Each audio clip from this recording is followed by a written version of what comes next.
Chapter 1. The Start of a Legend. Fuck Konoha October 10, 50 AFK. After the founding of Konoha, a 3-year-old Naruto Uzumaki was running from a mob of people. He knew that it was just going to be one of those days where he would barely make it out with his life intact. He was only 2 feet 3 and was a measly 28 pounds. He was wearing a dirty and torn up gray t-shirt that was way too big for him and some dark blue shorts that were barely hanging off of his hips. His bright blonde hair was matted down and covered in dirt. While he was running, his bare feet were hitting the pavement and causing him light pain. He had never owned a pair of shoes or sandals and his feet were covered in cuts and bruises from running and walking on pavement. Get him. Kill the demon. Naruto kept running through the alleys and pathways of Konoha trying to escape the mass of 150 people that were chasing him down the street. Why did they keep chasing me? He thought as he ran. He couldn't think of any reason as to why they were chasing him. Please stop, he shouted as he ran. I didn't do anything wrong.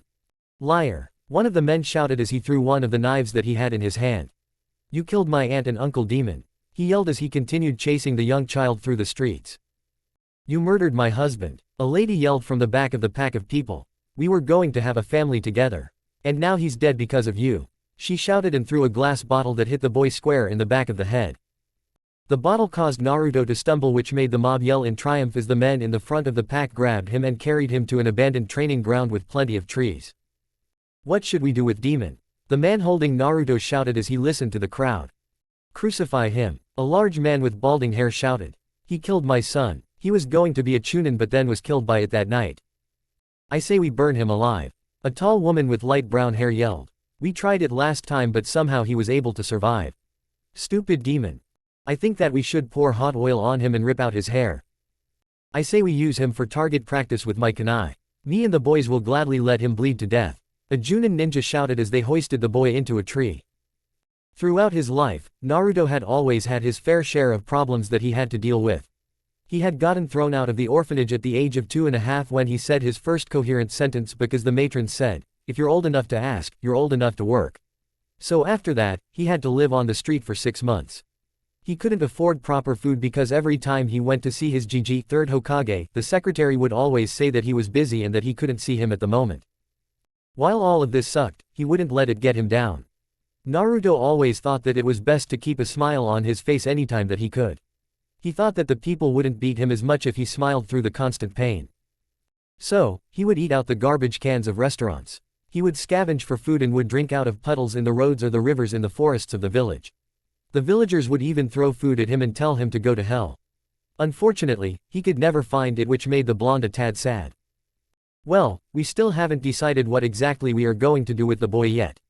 An older lady yelled. She was one of the shopkeepers that would always price gouge Naruto. She lost one of her daughters during the attack 3 years ago and unfortunately, she wasn't going to let it go. I still think that we should just use him for kunai practice.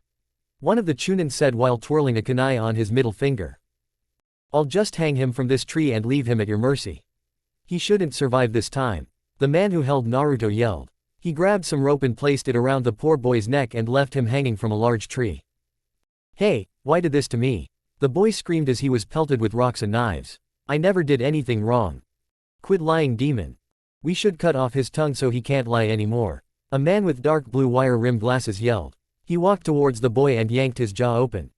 Naruto's eyes widened in fear and he tried to close his mouth but to no avail. The man reached in, grabbed his tongue and cut it off, causing the boy to scream in pain and agony. The man smiled and bonked the boy's head with the end of his knife and held up his tongue. I have the demon's tongue, he said as he showed off the tongue like it was a prize he won from a carnival. Let's crush it and use it as demon repellent. Yeah, the crowd shouted as they continued to throw rocks at the Jinchuriki, who was now nearing unconsciousness due to the sheer pain he was in. Well, this is the end. I guess I'm going. Wait, what happened now? Do I die? Maybe that will make the angry people go away. I hope I die. It will make everyone happy. Oh well, maybe this is the end, he thought grimly as he slowly drifted into unconsciousness. Then, everything went black. It wasn't a void filled with darkness and cold, but more like ink. Naruto looked around and couldn't see anything, but he could definitely feel something. He touched the ground and it felt wet. Wait, did they throw me in the tunnels underground? What were they called? Screwers, skewers. Oh well, must not be important. He tried to stand up only to fall face first into the weird liquid. Well, maybe I should walk around some and find out where I is. Fuck Naruto's seal fuck. Naruto then proceeded to stand up on wobbly legs and walk towards the endless void of darkness that was in front of him. He walked for what felt like hours until he saw something that looked like pipes. Hey, so they did throw me into the scupper. He thought angrily as he continued his slow pace down what seemed to resemble a sewer. However, he soon came to realize that there were 3 different colors of pipes running through the ceiling. One of the pipes was blue, another was red, and a third one was a weird greenish color. Huh, this is the weirdest scour I've ever been in, he thought as he continued to walk down the pathway. After what definitely felt like an eternity, Naruto reached a large open space that had all the pipes running through it. He looked around and saw what looked to be a large set of bars running at least 20 feet into the air. Whoa, he whispered as he looked around the room as he tried to take it all in. Where is I? He asked out loud. He's back. Suddenly, a large silhouette appeared behind the bars and looked at Naruto. The figure had large red eyes that seemed to illuminate the dark room. It looked at the boy and if he were looking at it, he could see the deep-rooted concern it had in its eyes. Oh Kami, why is he back? This stupid seal doesn't let me see the outside world but he's back again and this time he's awake. It's not like the last however many times I've seen him here just laying there and I heal him or try to take care of him. Why is he awake this time? What did those idiotic villagers do this time? Feeling like someone was watching him, Naruto turned around and nearly peed his pants. Staring into his blue eyes were a pair of large red slitted eyes. His eyes widened and he stumbled back and let out a large yell. Ah! I know kid, I'm just as surprised as you are. The being said as it raised its head. What is YYU?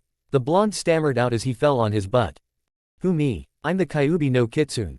The now identified, Kyuubi said. The who? The boy innocently asked. Why is it so dark in here? I can barely see. Well, think of some lights and it should become a whole lot brighter kid. Suddenly the entire room became illuminated in bright yellow light as though the sun was suddenly above them. Kit, can you turn it down a little? It's a bit too bright in here. The Kyuubi said as it raised a paw over its head to shield it from the light. Oh, Naruto replied while sheepishly scratching his head which eared a sweat drop from Kyuubi. Sorry about that, he then lowered the brightness so that it wasn't too bright that they couldn't see. Ah, much better. Now as I.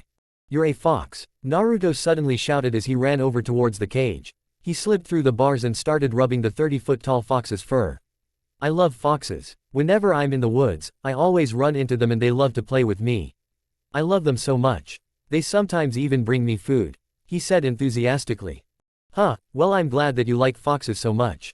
As I was about to say, we are currently inside of your mind. You are too young to fully understand this so let me break it down for you kid, we are in your imagination. Here, it can be anything you want it to be. The fox explained as it started to lightly purr from the blonde's touches. Maybe I can give him the fox contract in a few years. It can be anything I want. The Jinchuriki asked as he continued to rub the fox. Yes kid, anything. Suddenly the entire room shifted into one of the large forests outside of Konoha. It had large trees and a large lake for swimming. There were large expanses of grass and even some rocks. Kyuubi looked around amazed and smiled at its container. He just continues to amaze me, it thought to itself as it got up to lay on the soft grass. Now kid, I know you have some questions so please feel free to ask away. What is you? I know you're a fox but foxes are really small. The child asked which made the Biju chuckle. Alright, this is just my fox form. I also have a human form. Would that be helpful? Human. The blonde asked questioningly which made a sweat drop form on the fox's head. I guess I should have expected that. Although for a 3-year-old, he has quite the vocabulary. I'll have to go through his memories. It thought as it continued to look at the boy. Yes, a form that looks like you. Yeah, that would be cool, the blonde said enthusiastically. Suddenly the fox was engulfed in a bright glow of light. Its form started to shift dramatically. It started to shrink and compress until it was a totally different shape entirely. Once the light died down, what used to be a fox was replaced by a beautiful woman. She stood around 5 feet 5 and had very fair skin. She had long flowing orange hair that stopped at her mid-back. She had ruby red lips and the same red slitted eyes as before. She had F-cup breasts that seemed to defy the laws of gravity, very shapely birthing hips, and an ass that simply wouldn't quit. Naruto looked at the woman in front of him and simply was a goddess. He ran up to her and hugged her which made the woman smile. She returned the hug and inwardly frowned when she felt his body. He's so thin. It's scary how little body fat he has. He's gonna die if I or anyone doesn't help him. But I can't with this stupid seal. She thought grimly to herself. She looked around and looked down at the whiskered child and frowned. Sensing that she was displeased, Naruto looked up at the women and started to panic. Oh no, have I done something wrong? Is she going to hurt me? His eyes started looking around frantically to see if he could escape. Kyuubi looked at the child and immediately started acting as motherly as she could. She hugged him tighter and shushed him to try and calm him down. She rubbed his back and pushed his head closer to her giant mammaries. Shish, it's okay my kid, nothing is going to hurt you now. Nothing is going to hurt you here, she whispered as she continued to comfort the now crying toddler. How do I know if you lie? He timidly asked, which made the fox cringe. I would never hurt my kid. Never in a million years would I ever hurt you. I promise. I need to help him. It's the least I can do for his mother. Maybe that might work. She inwardly smiled as she sat down on the grass and placed the boy into her lap. Do you promise? He asked in a fragile voice, his eyes pleading for her to say yes. I promise on all my tales that I will never hurt you and that I'll always be there for you. She spoke with conviction in her voice but still made it soothing and soft. But, I need you to do something for me kid. Naruto looked up from his position on his newfound savior's lap with confusion on his face. Did he do something wrong? Was it all a trick? Okay, he said with confusion. What do I need to do? I need you to rip off a part of the seal that keeps me locked away from you, that's the only way I can help you. She said clearly, which lessened Naruto's confusion. Okay, where's the seal? He asked as he now fully sat up and rested his head on her naked breasts. As if on cue, a piece of paper with the word seal appeared on the ground. Kyuubi grabbed it and handed it to him. How much should I rip off? He asked as he looked at the paper in front of him. She thinks for a second and then points to the bottom corner and traces a semicircle around the corner the size of a medium-sized cookie. 1. That should be enough for a while, she said with a smile. Naruto shrugged his shoulder and simply did as he was told. He ripped the seal and smiled at her. She could feel her chakra flowing much more freely throughout her body and she funneled it into the boy on her lap so that he could heal. In addition to being able to control her chakra in his body, she was also able to access his memories and senses. She could feel his current body and how broken it was on the outside. She could feel the missing tongue, broken bones, nearly snapped neck and the intense hunger pangs that his stomach was feeling. Fuck, it's worse than I could ever imagine. I can't let this happen. I've always known it was bad but this is the worst one. Usually, it's a broken pair of legs, internal bleeding, a broken arm, but this is so much worse. How could they do this to a child? A fucking 3-year-old. She raged as she tried to mend the poor boy's body back together. Unconsciously, however, she was leaking ki into the surrounding area which made Naruto start to whimper and shake. Noticing this she immediately stopped and continued to rub his back. I'm sorry kid, I got angry. Not with you, but the villagers. We need to train you so you can defend yourself. Training? He weakly asked. Her chakra was starting to take effect on him and it was making him very drowsy and tired. At this point, he was almost half asleep. Yes kid, we're going to make you big and strong. She replied as her container was falling asleep. MK, but I have a question, he asked with half-lidded eyes. Sure kid, what is it? Can you be my Ka-chan? He asked as he pried his eyes open through sheer willpower so that he could look at her reaction. She looked at him as a tear fell from her cheek and smiled. She held him close and kissed him lightly on the forehead. Of course I'll be your Ka-chan Naru-kun. Too, she said in tears as she hugged the now sleeping boy close to her. Thanks, Ka-chan, he mumbled as he slipped into sleep. Alright, since I was with his mother when she was pregnant with him, in theory, this should work. She lifted one of her hands and lightly twisted one of her nipples and was surprised to find how sensitive it was. She smiled as she realized that her plan would work. She lifted the boy into her arms and brought his mouth to her nipple. 3. He began to suck like a newborn baby which made her smile even bigger. You know, I never thought I'd ever see one of the tailed beasts breastfeeding their Jinchuriki. And I've seen a lot of things in my time. Kyuubi looked up and saw a woman dressed in white in front of her. She had white hair with blue eyes. She wore a white kimono that was slightly open to reveal a river of her cleavage. The kimono was struggling to contain her J-cups. The kimono was tied around her waist with an orange sash. Kami-sama, what are you doing here of all places? 4. Kyuubi asked as she continued to nurse the malnourished 3-year-old who was currently attached to her bosom. I wanted to check in on the child of destiny. That's all. And can't I come to see my favorite tailed spirit, Akari-chan? The goddess asked as she sat down on a rock. So he is the child of destiny? She asked as she moved Naruto to her other breast. Yes, he is. With his lineage, you inside him, and his other half, he destined for great things. He is going to become a legend. No, he's going to become the legend, she said as she walked over to the blonde who was currently residing in Akari's arms. Yeah, I'm gonna start training him soon. His mother would kill me if she saw how he was being treated. He needs to be able to defend himself. I've already noticed that he has quite the vocabulary for a 3-year-old though. Who knows what other surprises he has. Akari said as she placed the now full and content Naruto back into her lap. She subconsciously rubbed the hair on his head. Oh, you're in for a whole lot of surprises with him. I took a peek at his DNA and let me just say, he's gonna be crazy when he gets older. But he'll need it for some of the people that are going to be coming after him. Cammy sighed as she looked around at the boy's mindscape. She was actually quite impressed that something this complex could be made by a 3-year-old. She looked back at Akari and smirked. You have no clue what you just did to you. She innocently asked with a smirk on her face. What do you mean? I just fed him. I'm still shocked that I could even do it in the first place. Well, for starters, you probably just made him a pervert and lover of big boobs for life. Second and most importantly, you just gave him some of your DNA. She paused and looked at the shocked expression on the Biju's face. Don't worry about it, he won't get fox ears or a tail. He might act more like a fox and his body shape might change a little. She smirked a little. You know already, don't you? Akari asked with a deadpan look on her face as she continued to finger her way through Naruto's hair. Of course I do, Akari-chan, but what's the fun in telling you what will happen? All I want to say is, he's gonna be crazy when he gets older. She said as she stood up and began to walk away. Treat him well, Akari, don't lead him astray. With that, the goddess of creation left the mindscape, leaving behind a sleeping Naruto and a smiling Biju. Don't worry, Kami-sama, I won't. She thought while she continued to rub his head and cradle him in her lap as she slept. A smile etched onto her face. I won't let you down, Naruto.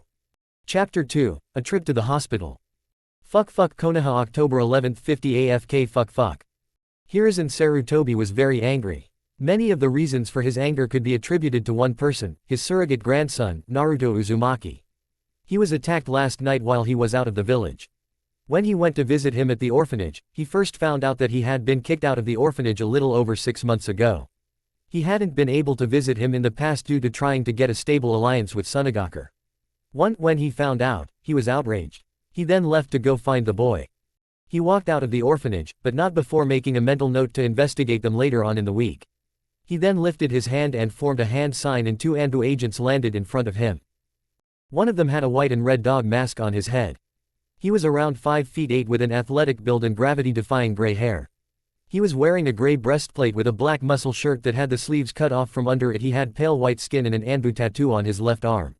He was wearing black pants and had metal shin guards. He had his kunai pouch on his right leg and 2 shuriken pouches on his hip behind him. He was standing at attention and had both his hands behind his back. The other officer was a young girl who looked to be around the same age as the man. She had long purple hair that flowed from behind a white and red cat mask. She stood at around 5 feet 5 and had a feminine build. She also wore the same outfit as the boy but had a sword strapped to her back. In front of the Sandaime Hokage were a 13-year-old Hitaki Kakashi and a 14-year-old Yugao Azuki. Both of them had been the first Anbu to be drafted personally by the Yondaime Hokage, Minato Namikaze. Dog, cat, can you please explain to me where Uzumaki Naruto is? The aged Kage asked. The 2 Anbu members could tell that he was on the last of his patients and that he wanted answers and he wanted them now. Sir, we currently have both of our squads looking for him. We cannot find him at the moment, nor do we have anything to track him with. Kakashi answered in a neutral tone. I concur with the analysis that Dog has given, sir, Yugao said in an equally neutral tone. Why can't you find him? Wasn't a squad supposed to be guarding him at all times? Sarutobi asked with emphasis on the last 2 words. He always made sure that Naruto was to be guarded at all times. Sir, both Cat and I were out on a mission while you were away. When we got back to HQ, we asked about Naruto's guard and Snail said that they were given orders to not have a squad guarding him today. Dog said as he handed Sarutobi a scroll. Sarutobi grabbed the scroll and read its contents quickly but not before scowling at what was written. Official Order of Konohagakure no Sato number 56473. By order of the Council of Konohagakure, we hereby decree that all current and future Anbu guards that are to be placed for the protection of one Uzumaki Naruto be reassigned and redistributed as necessary. This order goes into effect immediately. Sarutobi let out a torrent of ki that in turn saturated the air, causing people who were walking by to cough and struggle to breathe. How could they? He spat with gritted teeth. To think that the council would go as far as to do this while I'm away. He said as he got angrier and angrier. Dog, cat, redouble your efforts to find the boy. I will be in my office awaiting further news of his retrieval, he said as he shunshined back to his office. Kakashi and Yugao looked at each other and flickered out of sight. They then reappeared on top of a building and sighed to themselves. Minato-sensei would be rolling in his grave right now, Kakashi said as he scowled the horizon for any sign of the boy. Yeah, Kushina-sensei would have killed them by now. Too, Yugao said as she looked for the blonde child. What can we do? We can't adopt him, we can't talk to him unless he talks to us, which basically means we can't talk to him. And, we can't let him know that we are there. Yugao cried out as she balled up her fists in righteous anger. We should have been here, Kakashi said as he looked in a different direction. Maybe we could have prevented this. He sighed as he looked up into the night sky. Yeah, I sometimes wonder that, Yugao whispered as she kept looking. Both of them had been assigned to be on Naruto's guard while they were in the village and not needed on S-rank missions. They tried to stop everything that they could, but it didn't help. The more times people would see them defending the blonde, the more people would try to do him harm. Yugao was looking in the direction of the woods and saw smoke billowing out of the trees. She turned over to her partner and tapped him on the shoulder. Hey, do you know of anyone camping so close to the training grounds? She asked as she eyed the fire. No, most of the time people go camping outside of the village. His eye widened from behind his mask and immediately the two officers took off towards the training ground. When they both got there, they were treated to a gnarly sight. They found Naruto hanging from a tree with all of his limbs hanging loosely from his body at odd angles. His shirt and pants were both ripped off and his face was bloody. There was a noose hanging around his neck and it looked like he had been used as kunai target practice. The tree that the poor boy was hanging from was slowly burning as the fires were raging below him. Kill the beast. Let him rot in hell. He killed my family. Yugao and Kakashi looked around at the people who were doing this to the poor boy and both balled up their fists in anger. Yugao unsheathed her sword and Kakashi let out a flare of chakra to let the Hokage know where they were. Almost immediately, Sarutobi along with both squads of Anbu arrived in the forest where they were greeted to a disgusting sight. Sarutobi had seen a lot of things in his life since had been the leader of the village throughout not one, not two, but all three great shinobi world wars. But in all his years as a shinobi, never had her ever seen a sight this terrible. Kill them, he whispered so quietly that the soldiers that he was standing next to could hear him. However, both Kakashi and Yugao heard him like he had been shouting from the rooftops. They immediately took action and started killing the mob of now 175 people that had gathered to watch the young boy die. The other Anbu there was too shocked at the people to do anything but watch as their two youngest members slaughtered the villagers. Once the bodies were collected and burned, the Hokage immediately turned to see how Naruto was doing. He used a kunai to gently cut the rope surrounding his neck and started sprinting to a hospital. All the other Anbu were also running towards the building in the dead of the night. I need a medic right now, the aged leader yelled. Numerous healthcare professionals rushed into the lobby and saw who he was carrying and had varied reactions. Some of the young female nurses cried and some even vomited. The head doctor, who went by the name of Karachi Samuel, immediately recognized the boy and grabbed a gurney. Place him on here, he yelled as grabbed his stethoscope to try and find any sign of life in the boy. He was a tall dark-skinned man with blue wire-rimmed glasses and a bald shiny head. I've found a pulse but it's very weak. We need to get into an operating room now, he yelled as he rushed the 3-year-old to the ICU. Several nurses followed after him and they began their long fight to keep the poor boy alive. Fuck Naruto's seal fuck. Akari saw all of this happening and she sighed. She had since let the poor boy sleep in her lap after he finished his meal of her milk, but she couldn't help but be tense. I need to start his training, she thought out loud as she watched the soft rise and fall of the boy's chest. I can't let him go on like this. She looked around and sighed. She was doing her best to heal the boy and was actually able to regrow his tongue, but she couldn't hear the broken ribs or limbs. They were simply too damaged. She needed to wait for a surgeon to remove the bone fragments that currently were his ribcage. She also couldn't help heal the limbs because of how badly out of shape and bent they were. Well, he shouldn't be up for at least 2 weeks. Even with my healing I still need to fix everything. I'll need to teach him how to hunt for food. If he doesn't get a meal, he'll surely die, she thought to herself as she placed the boy on the grass field so that she could lie down next to him. He instantly snuggled up to her and she smiled at it. Fuck normal world fuck. When Naruto woke up, it felt like he had been hit in the head with a ton of bricks. He tried to open his eyes, but all he saw were bright flashes of light, so he decided to just keep them closed. Where am I? He thought to himself as he tried to sit up on the bed. After a few minutes, he tried to open his eyes again and this time found that he was successful in being able to see the outside world again. He looked around and first noticed that he was in a totally white room with 2 large windows on either side. Then he noticed the smell of medicine and chemicals. So, I must be in the hospital, he said to himself quietly. Actually, it's pronounced hospital. Naruto immediately shot out of bed and looked around. He was trying to identify the strange but sweet voice that he had just now heard. He looked above him, below him, he even checked under his covers, but he couldn't find the voice. Who are you? He mumbled out. He was terrified that it was going to be another attack. Akari frowned from her position in his head. She thought that maybe he would at least remember the conversation that they had in his head, but then again maybe he just needed to be reminded. You don't remember me. You asked me to be your Ka-chan 2 weeks ago. She is still mystified at the idea of being a mother figure for the young boy. Ka-chan, he yelled as he looked around to try and find her. He had remembered the conversation that they had had in his imagination, as he now called it. Where are you? I thought you said you wouldn't leave me. He asked as tears started to well up in his eyes. Don't worry my kid, I'm just in your head. You can't see me, but I'm always watching and with you. You need to come back into your head to see me, she explained, which made the young child nod his head in acceptance. Oh, okay, he said as he laid back down on his hospital bed. So, how are you doing today Ka-chan? He innocently asked, which made the fox chuckle. I'm doing very well, I'm glad to see that you're awake and healthy, she exclaimed, which made the boy smile. Now we can train you to be a big and strong ninja. What's a ninja? He asked as he looked out the window. He saw people jumping for the roofs in all different directions and thought that it was really cool. Those people jumping are ninjas. They are the ones that protect the village. The Hokage is the stronger ninja in the village. Ninjas have techniques that use different kinds of chakra to make. For example, fire-type chakra can make a fireball. There are 5 types of chakra natures. Akari stopped with her explanation. She could tell that Naruto had already long checked out of her long explanation and she sighed. He's so smart but gets distracted so easily. She smiled lightly and shook her head at her new child. Can I be a ninja? He asked out loud. Why sure you can.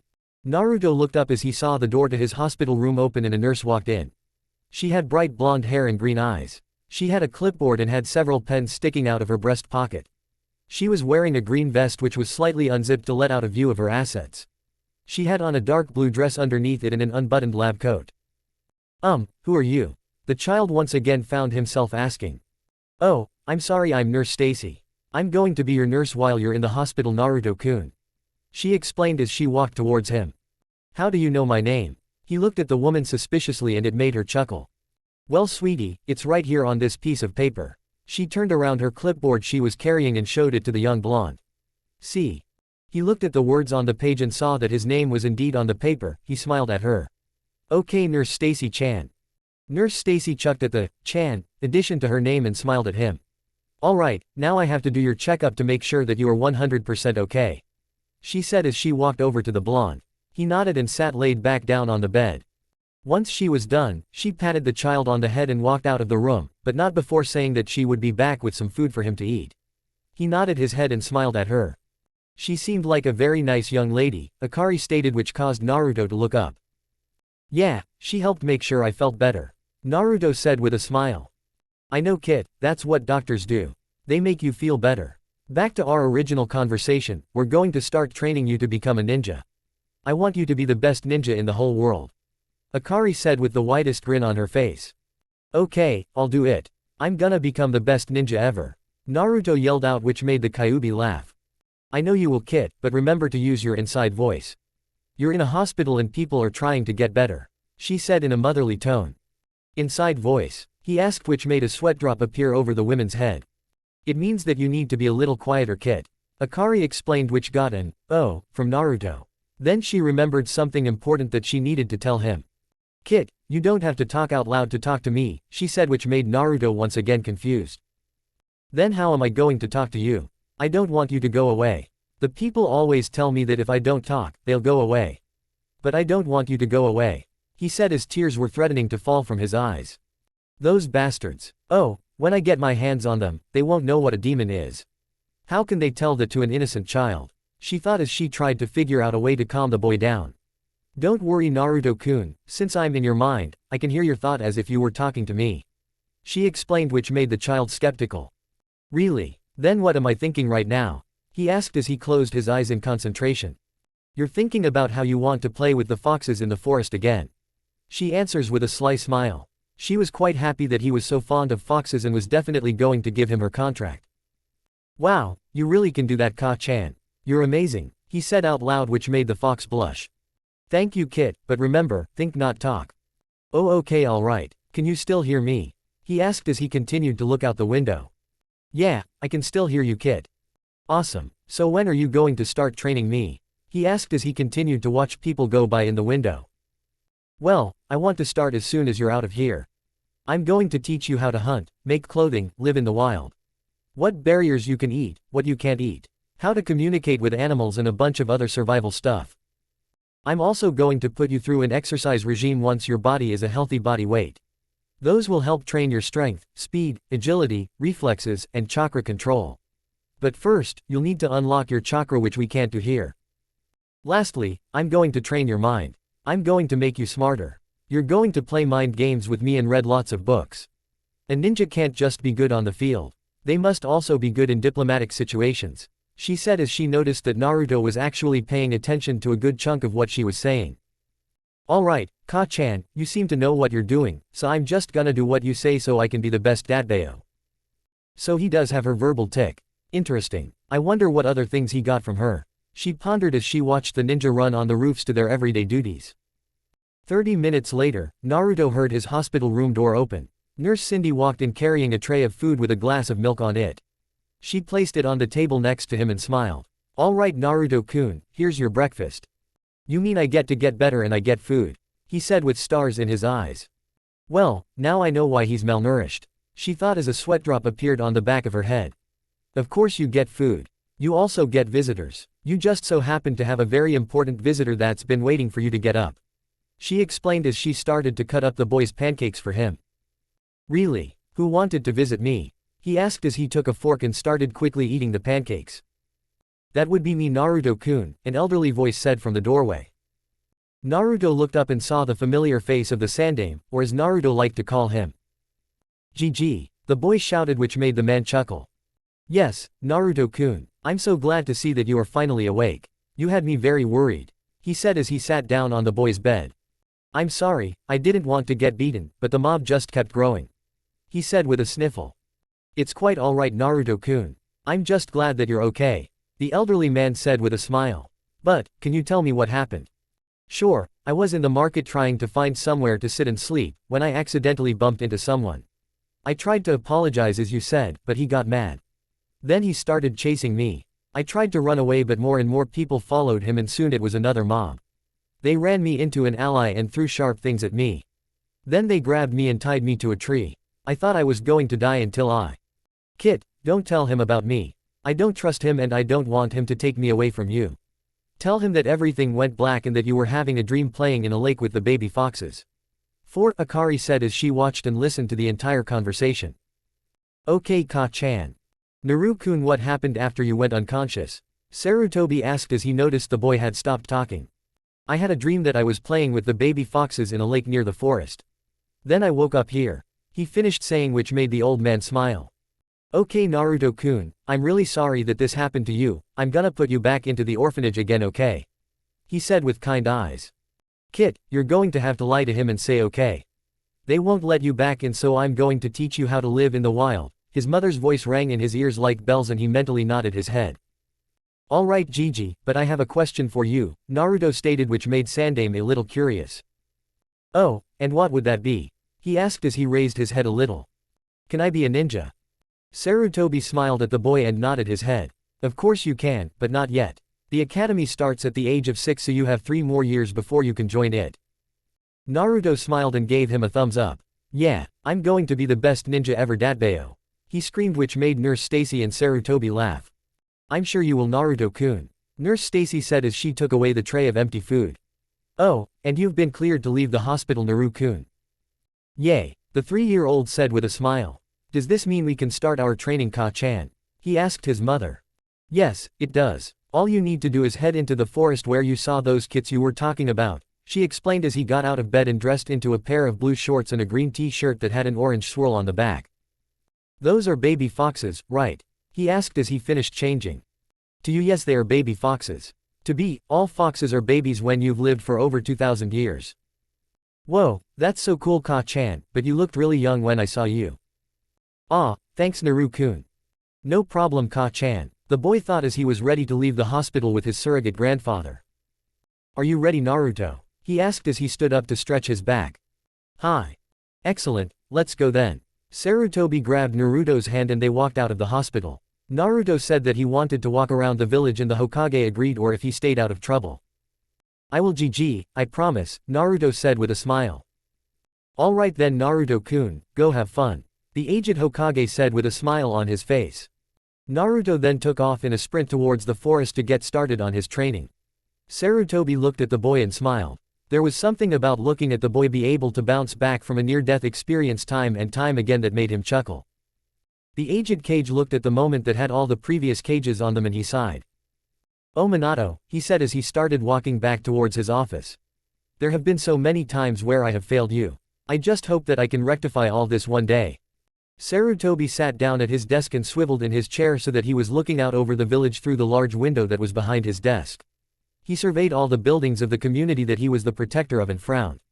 Where did I go wrong? He asked himself as he thought over the many mistakes that he had made during his reign as this village's leader. Where did I go wrong? Chapter 3, the training begins. Fuck somewhere in the forest of death on October 11th 50 AFK fuck. So Ka-chan, what am I going to learn first? Naruto was currently bouncing off of the walls with excitement. He was going to be getting started on his training to become the greatest ever, or that's what Akari told him.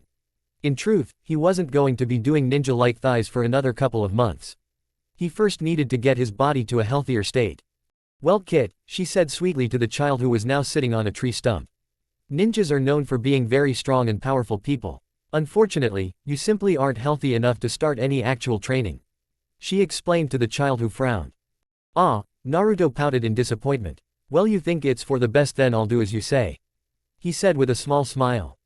Thanks you Naru-kun, she said to the boy who nodded his head with a smile plastered on his face. Now, like I said, before we can get into any actual training, we need get your body to a point where it can actually handle any stress. She explained to the boy who was surprisingly still paying very close attention to anything she was saying. Now Naruto-kun, did you know that the foods that you eat are very bad for you? She asked the child who almost instantly went on the defensive. What do you mean? I usually just see if I can eat it. If I can, then well I eat it. Naruto said excitedly. Yes Kit, and that's the problem. The human body needs different things for it to work. You need to have meat so that your muscles can grow nice and strong. You need to have veggies so that you can get different vitamins. She explained to the child. Naruto was able to understand most of the stuff that she was saying, but still had some questions. Wait, he asked his mom. How will I get meat? Would I be taking food from the other animals? I don't want to take their stuff. He timidly asked his mother figure who sighed. Naruto, she softly said to the worried child. You won't be taking the food from the other animals. They will be okay. And if they aren't? What happens if they don't get any food? He asked quietly. They will die, she said in a blunt emotionless tone. Naruto, creatures like humans and animals need to eat and drink or else they will die. There is more than enough food in this forest for both you and most of the animals. Now sure, you're going to have to kill. I'm going to have to kill.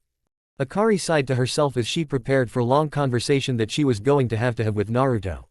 She knew that since Naruto was so young, he wouldn't understand the fact that animals kill each other every day. But, she still had to explain this to a 3-year-old and not have him be scared for life. Naruto-kun, she said softly to try and calm the now terrified child down. Animals kill each other every day. In fact, if they didn't kill each other, very bad things would happen. Life as you know it would cease to exist. It's a chain Naru-kun. What do you mean a chain? He asked the fox who was shocked that he was even paying attention to her. The food chain Naruto is a very delicate and robust thing. It starts off with the smallest animals. Animals that you can't even see. And then works its way up to the largest animals in the world.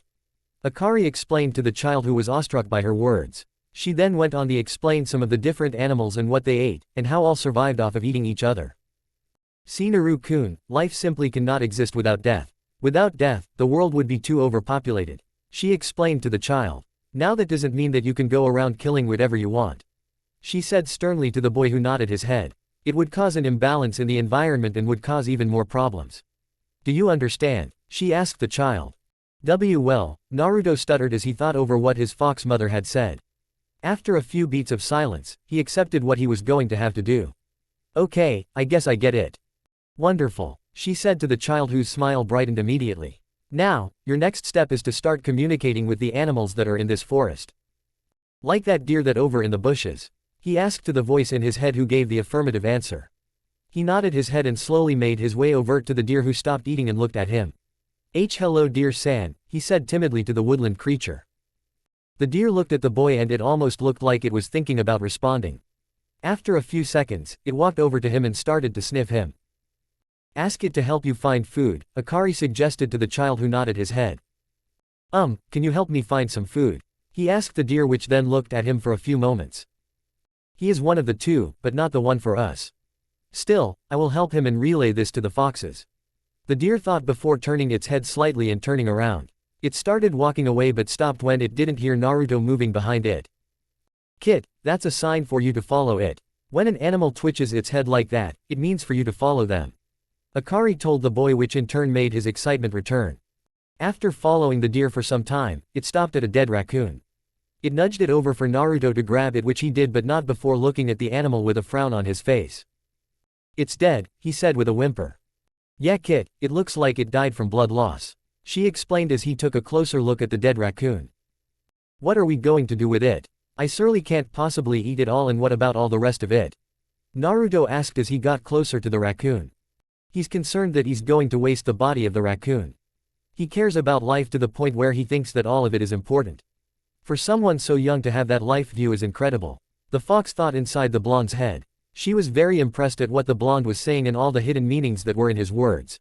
Even if he himself didn't understand them to the fullest. Well, that's why I'm gonna teach you how to make clothing from their fur, and then you can leave what you don't use out for other animals to take advantage of, she said with a smile on her face. Okay, that will work, he said as he gently picked up the dead raccoon. And so for the next several months, Naruto was taught how to live in the forests. He was taught how to hunt when the best time for it was. He was taught how to skin and cook animals, what plants were okay to eat, how to get clean water, and most importantly how to scavenge. He would search for some of the kunai that he knew ninja had and found some lying in some of the training grounds. He used them in his hunts. He was also instructed to create a bow from Akari, who had been teaching the boy how to fight, indirectly of course. He had several different wooden tools that he could use to skin, clean, and cook different animals. He was even able to make some of the furs into different clothing. He had gained a good amount of weight and had quite a muscular build for a 3-year-old. He still had somewhat large amounts of baby fat on his face and arms, but thanks to his high meat and veggie diet, he was very lean and had slightly developed muscles. He was also taught how to communicate with the animals and had now even made friends with some of the creatures in the forest like the deer and the foxes. Even if the animals couldn't talk to him, he almost could feel like they knew what he was saying to an extent. He also somehow knew their responses when he talked to them. Akari was quite pleased with the way that the boy was progressing and thought that now would be a good time to start the second part of his training. She smiled inwardly, wondering what Naruto's experience was going to be like opening his chakra for the first time, but was to wait to tell him until he returned to the cave where he called home. Akari and some foxes had led him to a cave that was in a place known as the Forest of Death 3 months ago. He didn't know why it was called that. While yes, he thought that the forest was quite dark, there wasn't much death in it. He was able to understand and hence the territories of major predators like the panthers and cougars that lived in the forest, and was able to mostly stay away from those areas. Akari has instructed him to find a cave, and with the help of the foxes in the forest, he was able to find a very large one. Naruto-kun? Akari asked, which got the blonde's attention. Yes, Ka-chan, he responded as he entered his cave. It had several bear and elk skins lying on top of a straw mat, which was where he slept. There were different wooden and stone weapons that he used. There was also a place where he stored clothing which was also made out of different furs. It's time for you to start the next part of your training, she said, which made the boy's eyes widen. For the past 4 or so months, he had just been hunting and trying to survive. He had totally forgotten about his other training that his mother said he was going to give him. Naruto was very excited. He always pestered his mother for stories, and most of the time she would. She told him stories about some of the adventures she had gone on before she was sealed almost 40 years ago. One, she would tell him about her travels around the world, her friends, the other tailed beast. She would even sometimes let him sleep in the mindscape. What will he be doing? He asked with shock still laced in his voice. Today, you will be unlocking your chakra, she said with a smile on her face. She knew that for all young children it was a milestone, but for Naruto, it was going to be something special. Now Naruto-kun, I want you to remind me what chakra is. She said in a tone that meant that she was in sensei mode, as Naruto liked to call it. While he was in the cave, Akari would teach Naruto history and about the world since he didn't have the tools to learn how to read and write. Well, it's the life force that makes up everything. It is in all people and living things. It flows through the world in different patterns. You once said that a human or animal can make different kinds of chakra. Elemental chakra can be formed into the 5 elements: wind, lightning, water, fire, and earth. He explained, which made Akari smile. She knew that he was retaining the information that she was giving him. That is correct, Naruto-kun. Now the next step is to actually unlock your chakra, she said with a large smile on her face. She just knew she was going to be in for a surprise. Alright Datbeo. The boy yelled into his cave. But, how do I do it? He asked as he nervously moved his hand behind his head. Well, all you have to do is sit in the lotus position and look within yourself. You should find something warm and soothing and warm. When you feel that, I want you to pull. Pull as hard as you can until you feel that feeling overwhelm you. She explained, which made the child excited. Alright, sounds easy enough, Naruto said with a smile on his face. He sat down on one of the skinned mats and got into the lotus position. He closed his eyes and started to focus on himself so that he could find his chakra. With deep steady breaths, he began to mentally feel all the sensations of his surroundings. He was able to feel the trees outside, the grass, the animals, everything. He started to try and pull this chakra into him, which made him feel peaceful. Akari was watching his progress very closely in case she needed to intervene and stop the poor boy before he hurt himself. She knew that Naruto had potential, but even she was astonished at what the boy was able to accomplish. He's using nature chakra. He's actually using nature chakra. A 3-year-old is using nature chakra. And he still hasn't found his own yet. This is incredible, she thought to herself as she continued to feel the foreign chakra slowly flowing into his body. After 20 minutes of using nature chakra, she decided to tell him to keep going deeper inside of himself. He complied, and after a few hours, he finally found it. Alright, now all I gotta do is yank. Come on Naruto, don't disappoint Ka-chan. You don't want to lose her too, he thought to himself as he started to pull on the ball of warmth that was inside of him. He continued to pull and yank on the ball until it finally burst inside of him. He felt this warm and tingly sensation throughout his entire body. He also found that he could now see the flow with his eyes closed. He could sense all the animals around him in the entire forest. He could even feel some of the people around him within a 5-mile radius of him. He had just discovered that he was able to sense other people's chakras. On top of that, he could also now feel a unique connection with the trees and the foliage. It was interesting to him. It almost felt like he knew how the trees felt in a sense. 2. Akari was speechless. The amount of power and potency of this 3-year-old's chakra was unheard of. Knowing that a 3-year-old possessed more chakra than most 23-year-olds was crazy to her. His chakra capacity was that of a low chunin or high genin at the age of 3. He's incredible. The raw power and potential are insane. By the time he enters the academy, he'll have the reserves of a low jonin. Who knows how much he'll have as a 16-year-old. He might be on the level of tailed beasts by that time. And that's not even considering my full power. I'm glad that idiot didn't split me in half, she thought to herself inside of the mindscape. Akari wasn't the only one who noticed the large spike in chakra. All of the forest animals had noticed it and were all looking at the cave with varied reactions. The deer and foxes were smiling wildly while the wolves and bears were in awe. The panthers and cougars didn't really care. Outside of the forest, however, was a totally different story. Fuck Hokage Tower fuck. Hiruzen Sarutobi was many things. He was the Kami no Shinobi, the professor, the leader of men, the 3rd Hokage. Speechless was not one of those things. He was currently looking out of his crystal ball at his grandson, Naruto. He had just seen him hunting in the forest and now he was unlocking his chakra. That was when he felt it. There's no way that was him, he whispered to himself as he watched chakra radiating off of the boy's body. This is so dense, let alone the fact he's a 3-year-old. This is more than most academy students have. How does he have this much? The aged man thought to himself as he continued to ignore the paperwork on his desk and watch the boy meditate. Suddenly the door to his office burst open and 2 Anbu agents ran inside. They both stopped and kneeled in front of their leader and saluted. Hokage-sama, Kakashi said in an emotionless voice. Dog, cat, you may remove your masks, the aged man said with a smile. Both the agents immediately took off their masks and looked at the man with surprise written all over their faces. Hokage-sama, did you feel that?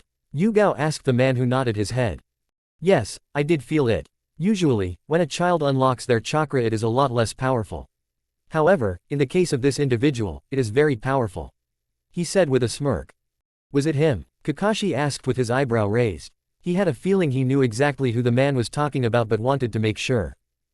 Yes, Sarutobi said with a smile on his face. It was him. Both Yugao and Kakashi looked at each other with hope in their eyes. They had been clinging onto that hope since the night all three of them agreed on a plan. Fuck flashback fuck. How can we lose him again? Yugao asked as she looked in yet another ally of Konoha. I honestly don't know. Maybe Kami is playing a prank on us. Kakashi replied as he checked another ally close by. Kushina-sensei would surely have killed us by now. The purple-haired teen said with slight fear in her voice. And we wouldn't have had Minato-sensei to calm her down this time, Kakashi said as he turned to face his best friend. Maybe we should ask the Hokage. Are you insane? Yugao yelled at her friend. Maybe you hit your head too on that mission to the land of noodles the other day. 3. Yugao teased, which made the boy sigh. It's not my fault that the guy set up explosive tags that activated when you stepped on a tree. How was I supposed to know that it was even there? He yelled at his friend who laughed at him. I was the laughingstock of HQ for a week. Well then Kakashi-kun, maybe you should have watched where you were going, Yugao said with a smirk. At least I didn't fall asleep during a play. Kakashi retorted, which made Yugao blush. It was boring, she replied, which made Kakashi laugh. It was also a part of the mission, he said with a smirk on his face, thinking he got the last laugh. But I do think we should talk to the Hokage. I guess you're right, she sighed and started walking towards the office. Kakashi looked at his longtime friend and went to cheer her up. He's probably fine, he could be dead, Kakashi. Do you remember how we found him 2 months ago? Nearly dead. He was nearly dead 2 months ago. What if there was another attack him? She started yelling at her friend who stopped walking behind her. What if he's dead? You say he's fine, but do you really think that? She turned around and looked him dead in the eyes. My mother was killed when I was 3 at the start of the war. My father was a drunk who got run over by a fucking shopping cart and snapped his neck. I didn't have any siblings. Then Kushina-sensei basically adopted me towards the end of the war. I became a part of the family. Then she told me I was going to get an otuto. 4. I was ecstatic. Then she gives birth, and do you know what her last words were to me? Take care of my Masuko. 5. On her dying breath. So yes Kakashi, I'm terrified of him dying. She screamed at him as she cried. Okay, he whispered as he was on the verge of tears. Okay, she said as she walked closer to him. That's all you have to say is, okay. Alright, you think I'm not terrified as well? He yells at her, which made her step back. I've been trying to calm down. Think logically. He's my otuto too. Minato-sensei gave me very clear instructions to raise him with you if he and Kushina were to die. I saw the light fade from him on that night too. He told me to be strong. That he was happy. I'm trying, I really am, but we can't do anything. We can't. I want to see my Odo just as much as you do, but we can't. He yelled at his best friend, and he did something that shocked both of them. He cried. Kakashi hadn't cried in years, but he cried. I want him too, it's not just you. Damn it, I want to see him smile just as much as you do. I want to be a good NE 6 just as much as you want to be his NE 7, but we can't. He looked at Yugao, who was also crying, and grabbed her hand. They both ran straight into the 3rd S office. It was almost midnight and both were shocked to see him looking at them with a sad frown on his face. Hokage-sama, I know why you're here, Kakashi, he said with a pained voice. I saw and heard what happened, and I'm sorry Bu. But what? Yugao screamed at him. She walked right up to him and took off her mask and looked him dead in the eyes. But you can't allow us to see him. You can't allow him to have even a shred of happiness. What can you allow, Hokage-sama? She yelled at him with tears streaming down her face. I watched my adopted mother die in my arms. Her last wish, her dying breath, was to take care of her son. And what have we been doing? Letting him get beaten, tortured, and starved to death before he turns 4 years old. She said as she watched the man flinch. I know all about it. You think I enjoy doing this? The aged man said with pain filling his being. You think I like watching as the son of my successor, my good friends, get beaten and mauled by the villagers? Hell, even my soldiers don't care about him. But I can't. The council went over my head. The only thing I can do is give him protection, and even that they took away from me. He said in a defeated tone of voice. Hell, I bet the fox is doing a better job than we are. Kyuubi was Kushina's best friend. I had a hunch when he went into that forest. I had a hunch at the hospital that he was talking to her. He had the same far-off look in his eyes as Kushina did when she talked to her. Now granted, I never liked the idea of them talking. Even now I'm weary of it happening, but she's doing a better job than we are. He sighed and looked at his most trusted agents. He looked at the pain that both of them had so visibly on their faces. We have to do something. Yugao yelled at the man. He's alone. We made promises to both Minato and Kushina that we would take care of them. All three of us are going to be screwed in the afterlife when they find us. Hell, I can sense the beatdown now, she said with a slight smile. Wait, sense. That's it, Sarutobi said with a smile on his face. Kakashi looked at his leader with worry. I think he's actually lost it this time. What do you mean, Hokage-sama? Yugao asked as she took a step back. Kyuubi is probably going to train Naruto. She's keeping him in the Forest of Death and is probably teaching him how to survive. I have a feeling that she's also going to unlock his chakra in the next few years so that he can train to protect himself. Sarutobi explained, hoping that one of them would catch on to his thinking. By unlocking his chakra, he could become a sensor type and be able to sense our presence, and then we could talk to him. He could then find us and then we would be able to talk to him. Kakashi said with a smile on his face, though it was hidden by the mask he always wore. Exactly, that way all the proper channels are met since you're in the Anbu and can't reveal your identities to him. The aged leader explained. Yeah, that good and all, but what if he's not a censor? Yugao asked.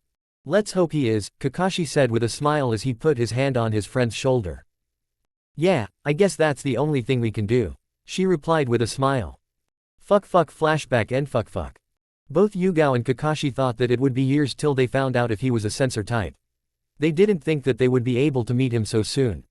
But they were also glad that they had this chance. I am assigning you an S-rank mission, Sarutobi said with a slight smirk.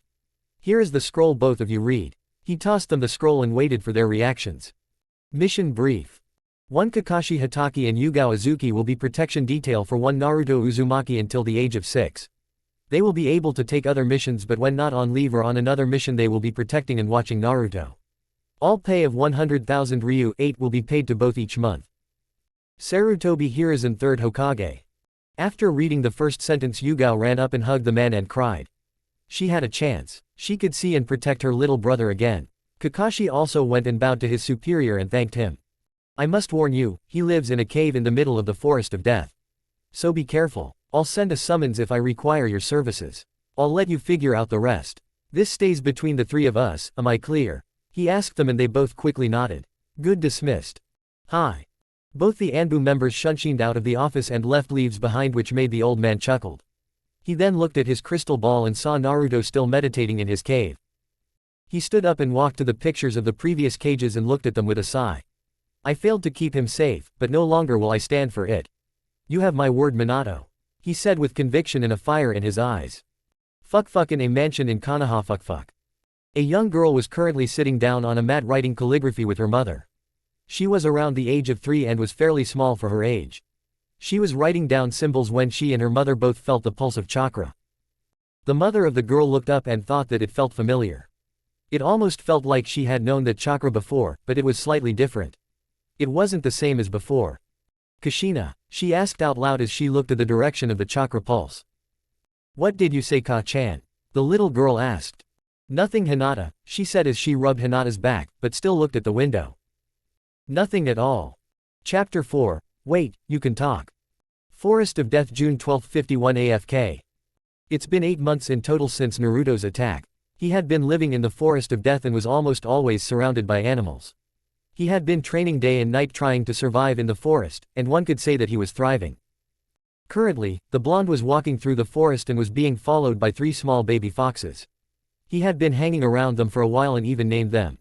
He looked over his shoulder and smiled when he saw them playing with each other. Donnie, stop biting your brother's ear, he said to the orange fox who was currently biting the fox with a red fur's ear. Donnie looked at Naruto and pouted but let go of his brother's ear. Donnie was a small orange fox with white tips on his ears. He had bright orange eyes and was very energetic. His brother, who Naruto named Jangi, was a small red fox with splotches of black fur. He was more reclusive than his brother.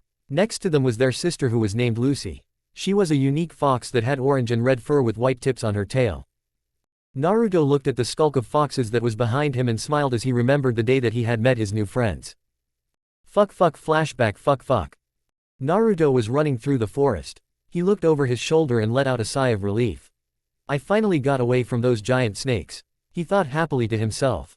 Ka-chan, why didn't you tell me they were over there today? He said to his mother figure. Well, I thought that you sensed them coming, she said with a smirk on her face. She had definitely felt the presence of the snakes and decided not to say anything. I just sensed big blobs of chakra. I didn't know they were poisonous snakes, he yelled as he looked at the lake in front of him. He sat down and started splashing water on his face to try and cool him down. While he was by the water, he felt 3 small presences behind him. He looked over his shoulder and saw 3 young foxes looking at him through the bushes. Naruto smiled and started getting excited. Ka-chan, look, it's a bunch of foxes, he shouted. Akari looked through the seal and smiled when she saw the baby foxes. I wonder where their mother is. Usually, they shouldn't be wandering around alone. Can I talk to them? Maybe they will like me. The boy shouts. I'm sure you can, just try to approach them slowly, she said as she looked at the foxes closely. They aren't normal foxes. They look like they are from the shrine one, but why would they be here? Unless. Alright, thanks Ka-chan. Naruto stood up and slowly started walking towards the group of baby foxes and crouched down. Hey little guys, he said in a whisper which made them all whimper a little bit. Naruto got scared and backed up. Wait, they are scared of how I smell. If I show that I'm not a threat they won't be scared of me anymore. He reasoned to himself, much to the surprise of Akari, who was listening to his thought process the entire time. I'll be right back. So what's your plan, kid? Well, I'm gonna find some fruit that I can give them. I don't have any on me. Man, I wish there was a way that I could store them on me, he said to himself as he went to find an apple or a piece of fruit. While he was searching, a red and gold fox came out of the bushes on the other side of the lake. She made her way to her kits and licked them. I'm glad that the plan is going well, she thought to herself. She was glad that they had finally found Naruto. I'm just glad to know that he finally passes the test and I can report back to the shrine. She smiled at her kits and they looked at her with wonder. She then heard rustles in the bushes and she dashed away, leaving them to be alone. Naruto made his way back to the foxes and stopped immediately. There was something else here, he thought as he looked around the area but didn't see anything. He shrugged his shoulders and placed the assorted fruits on the ground in front of the foxes. Here you go, he said as he pushed the fruit in front of the foxes. Slowly but surely, all 3 of them started to inch towards the food that was placed in front of them.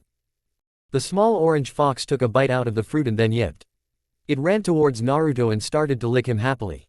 The second fox to accept him was actually the orange and yellow fox. It ran and rubbed its head against his leg, which made him smile. After a while, the third and final fox slowly walked over and sniffed Naruto. It registered that he wasn't a threat and licked his nose. Yay, I have fox friends, he said happily, which made all the baby foxes yip in excitement. Well, I think even the summons want to give him the contract. Those foxes definitely weren't from around here. I recognize that taint of chakra anywhere. They are definitely baby kitsunes. The fox spirit thought to herself as she pondered in the seal what was going on back in shrine. She was the boss summons there, but it had been nearly 40 years since she had been back there. She hoped that her clan members were doing okay. Naruto was currently playing with the kids. He was having a blast with them as they ran around the clearing. I need to name them. Maybe I'll ask Ka-chan. Ask me what? She asked with a smile. Naruto jumped slightly because he didn't think that she would be listening right now. Well, I'm gonna need to name them, he said as he petted one of the foxes. That's a good idea, kid. There are 2 boys and 1 girl with you right now, Akari said sweetly, which made Naruto's eyes widen. Ka-chan, how did you know that? He asked in amazement. The fox giggled and smiled while in the seal. Sweetie, I'm a fox, remember? I forgot I have a giant fox in my head, he shouted at the top of his lungs, which made the fox hiding in the bushes widen her eyes. So he does have Kyuubi-sama in him. We all thought we were going crazy. That would explain why he smells like foxes all the time and why he has whiskers on his cheek, she thought to herself as she watched her children playing with the container of her leader. Well, looks like we just got our first summoner. Alright, I have to name you guys, Naruto said as he sat down on the ground in front of the excited baby foxes. Okay, I'm gonna name you, Donnie. Do you like that? He asked the small orange fox with white tips on his ears. The fox yipped and licked his nose, which made him smile. Alright, I'll name you Jangi, he told the red fox, who also yipped. Naruto then looked at the final fox, who looked at him back. Ka-chan, they feel different for some reason. They aren't like the normal foxes in the forest. They have a different chakra to them. It makes them feel weird. So he realized it too then. I'll have to step up his training. So far we've only been doing chakra control. Thank goodness I taught him hand signs, she thought while he was playing with them again. Well Naru, some animals are different from others. Sometimes they have a lot of chakra. She explained from his head. Oh, okay. I wonder what that animal is behind the bushes though. He asked as he pointed in the exact direction of the mother fox. It's been watching me the entire time we've been here, Ka-chan. He said as the fox who he was talking about simply stayed and watched him play with her kits. Fuck Naruto's seal fuck. Akari looked at the fox and her eyes widened when she recognized it. That's the contract holder's daughter. Wow, she's grown up. Even had her own kits and everything. So that's why she's here. She's testing to see if he's worthy of being a summoner. Right, you are my friend. Akari looked over Kami sitting on a rock overlooking a crystal blue lake. She winked at her friend who was clearly confused at what was going on. Kami-sama, what are you doing here? Akari asked as she walked over to her best friend. Well, I get bored watching over the universe. You know this, she said, which made the fox spirit sweat drop. So, I came here to talk to you. Well, what did you want to talk about? Oh, just the fact that you might want to up his training. The omnipotent goddess said with a smirk. He's only 3 years old, Kami-sama, Akari said with slight worry in her voice. I'm well aware of the boy's age, but he already has your Fox clan taking interest in him. Hell, with the amount of potential he has, I'd be shocked if they weren't. She said as she conjured up some drinks and a picnic blanket with a nice spread of food on it. Akari sighed as she grabbed one of the sandwiches that were on the blanket. She took a bite and slowly chewed it as she thought about what she could do. I guess. We've been in the forest for a solid 8 months. I can continue his chakra training, but what else should I teach him? She asked as she looked at her friend smirk at her. It's like there's so much I can teach him, that I can't narrow it down. I don't think he can use genjutsu. His mother was a kenjutsu master, his father was a fuinjutsu master, his grandmother was a... Yes, he has a rich lineage of parents and grandparents. Hell, even his great-grandparents are legends, but the point is Akari that you need to teach him. He needs to get strong and he needs to get strong fast. Kami butted in before Akari could get another word in. She looked at her friend and smiled at her. You need to get him to be in 2 places at once. You have so much stuff to teach him that you need multiples of him. What, like a clone? She asked as she raised her eyebrow, but then her eyes widened as she realized what the goddess had implied. Shadow clones, she whispered, which made Kami smirk. Now you're on the right track, but don't forget to train the body, Kami said before vanishing from the mindscape. Alright, I'll keep training him in chakra control, and then I'll start him on jutsus. He's gotta get the clone and substitution. He's gotta get strong fast. I do wonder when he's gonna meet her though. Akari thought as she looked in the seal and conjured up a house for her to live in. It was much better than just laying on the ground in the seal. Fuck normal world fuck. Naruto and the fox kits had been playing together in the river for the last 20 minutes. They had been splashing each other and just having a good time. Even the fox in the bushes was enjoying herself. For the last 20 minutes, she had seen Naruto care for each of her kits. Playing with them, but not being too rough with them. In fact, he had even included Jangi, who was starting to move away from the group. She even liked the names that he had given them. He's truly our next summoner. He's caring, mysterious, isn't afraid to be rough, but also can be gentle. He won't put us or the clan in dangerous situations. She thought to herself. She was smiling internally at how well she had picked. After that conversation with Bobby the other day, I do wonder how the other half is doing. I'm sure they'll meet her eventually. After another hour of playing, the hiding fox made herself known to the group. All of her charges yipped and ran towards her. Even Naruto smiled at the golden fox.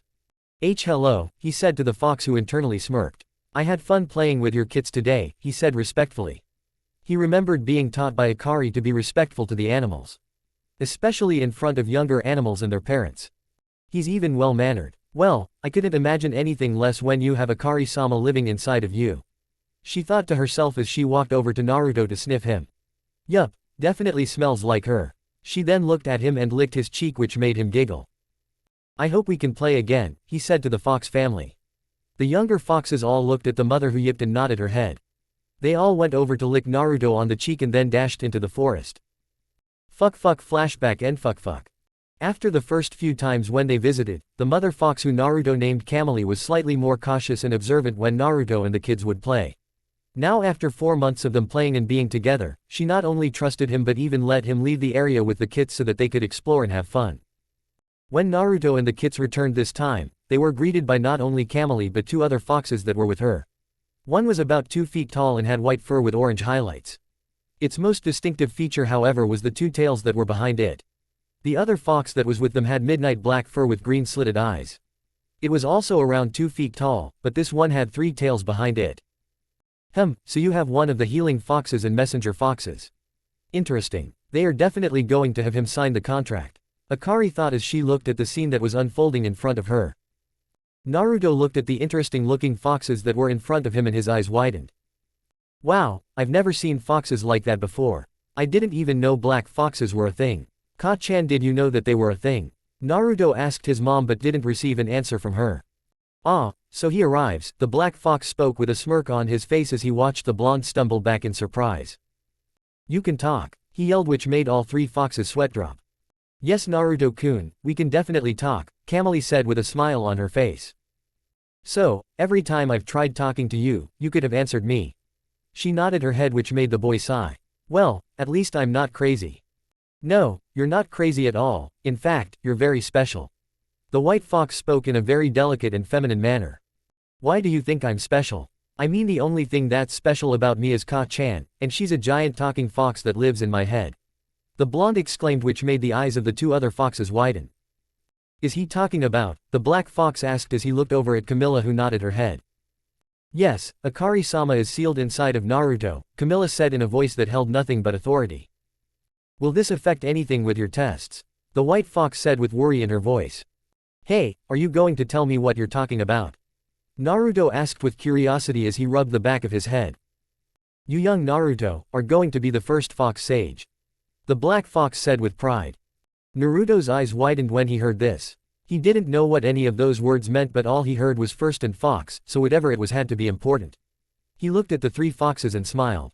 When do I start? He asked, which made all 3 foxes laugh.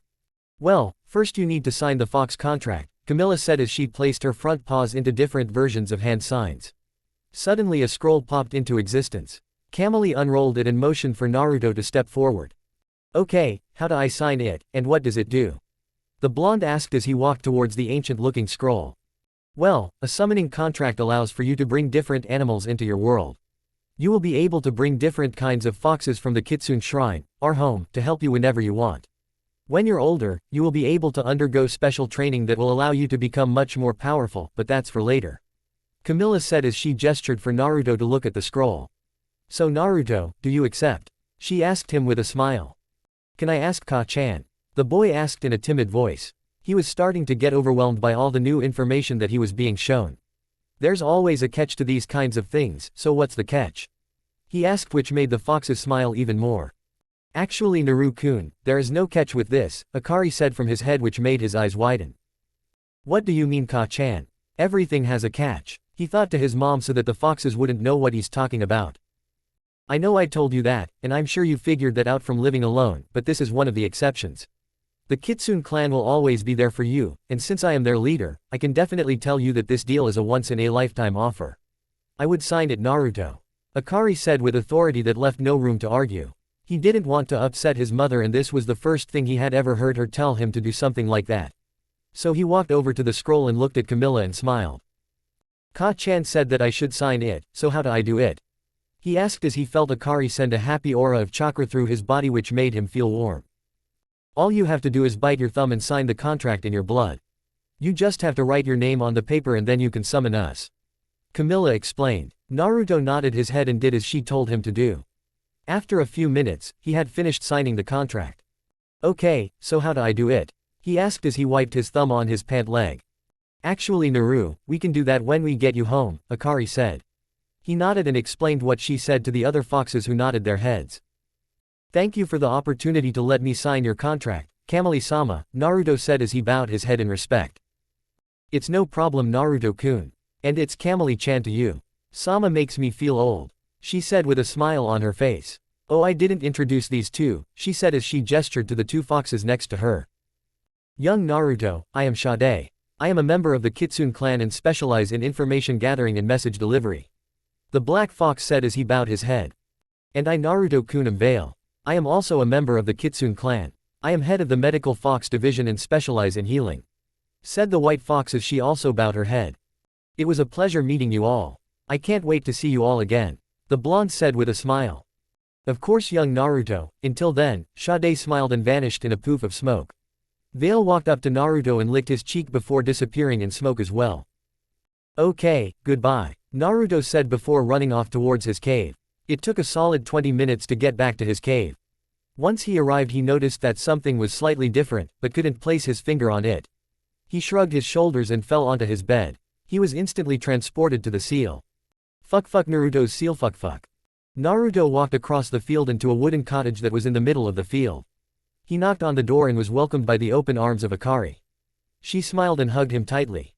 Good job becoming the very first fox summoner Naru-kun, she said as she held him close. Thanks, Ka-chan. He smiled and nuzzled his head deeper into her expansive cleavage. No problem Naruto. Both held each other close until Akari finally let him go. She then got up and transformed into some training gear. She wore a skin-tight black and red jumpsuit that had a window for the boobs to breathe. Since you are now a summoner, you will need to know a few things. Over the past 8 months, I have been training your body so that you can be able to meld chakra properly. Today I'm going to teach you your first jutsu, she said and then immediately smiled when she saw Naruto have to restrain himself from shouting in happiness. Now, what do you know about the Shadow Clone Jutsu? 2. Chapter 5, Long Lost Family. Forest of Death December 26, 51 AFK. Naruto was currently hopping through the trees of the Forest of Death holding what appeared to be a dead boar. He had been hunting it for the past couple of weeks and was very excited to finally get to eat it. I did it Ka-chan.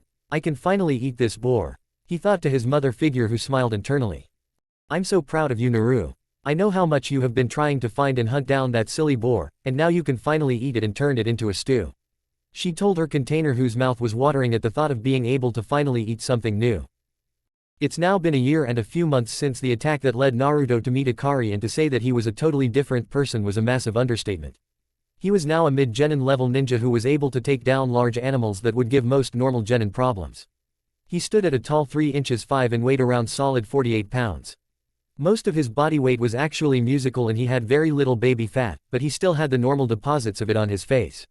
Akari had been very particular in what she let the blonde eat. She wanted him to have the perfect body so that he could be ready to move and fight at a moment's notice. Along with training his body, she had also taught him multiple different jutsus. She had taught him the Shadow Clone Jutsu, the Substitution Jutsu, Hega Jutsu, Earth Style, Headhunter Jutsu, Earth Style, Rock Wall, Wind Style, Great Breakthrough Jutsu, Wind Style, Giant Whirlwind Jutsu Fire Style, Giant Fireball Jutsu, Fire Style, Fire Phoenix Jutsu, Water Style, Giant Water Ball Jutsu, Water Style, Water Whip Jutsu. She had mainly been focusing on trying to give him both offensive and defensive techniques so that in case he needed to, he could win in a fight.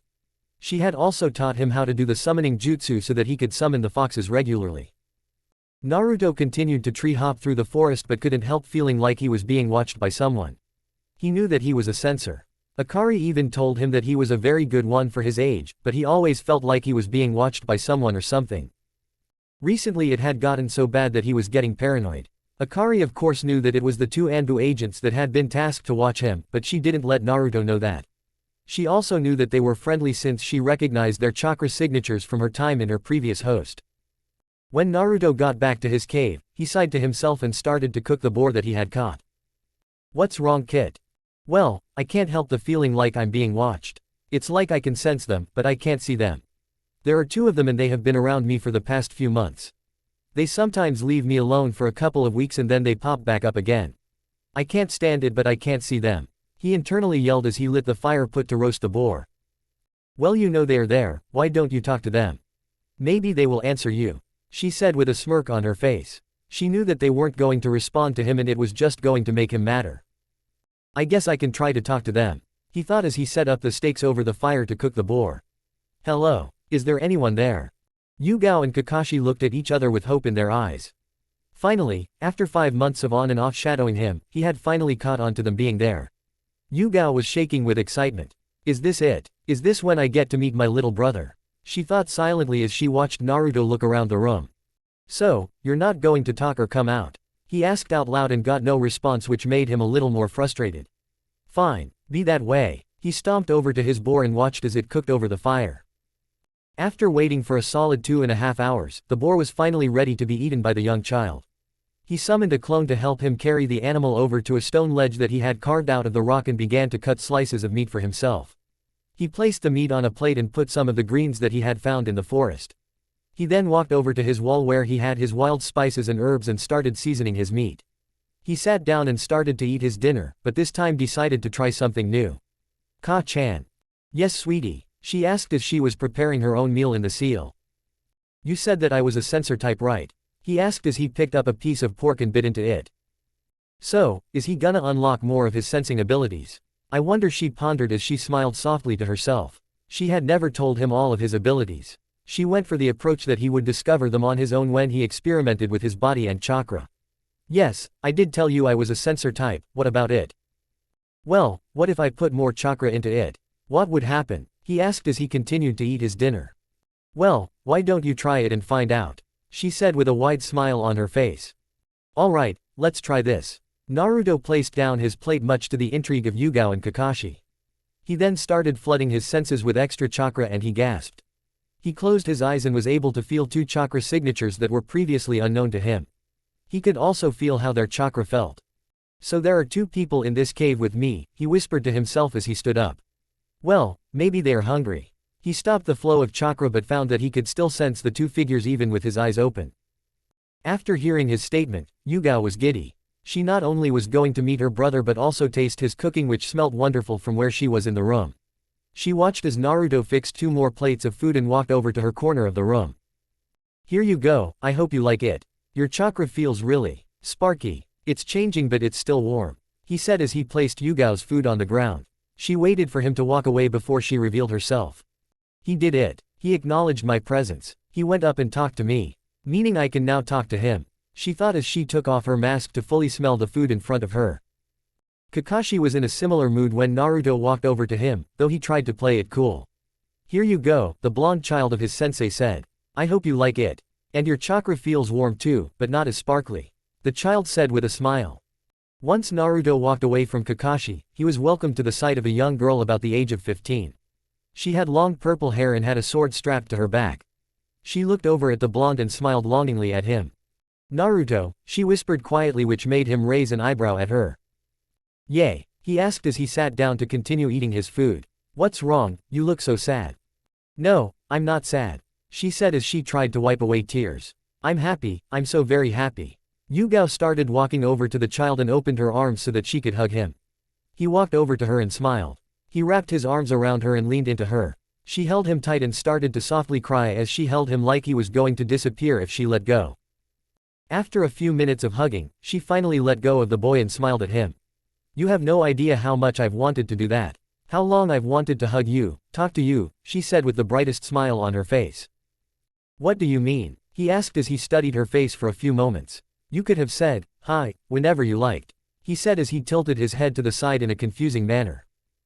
I wish I could have, but I couldn't, Naru-kun, she said sadly. But why not? I think I can answer this one. Naruto turned around to see the second person he handed food to smile at him. He had gravity-defying gray hair and wore the same gray armor that the girl. He walked over to Naruto and also wrapped him in a long hug. After the hug, Kakashi looked at the boy and smiled at him. You see, we couldn't talk to you because we are special ninjas.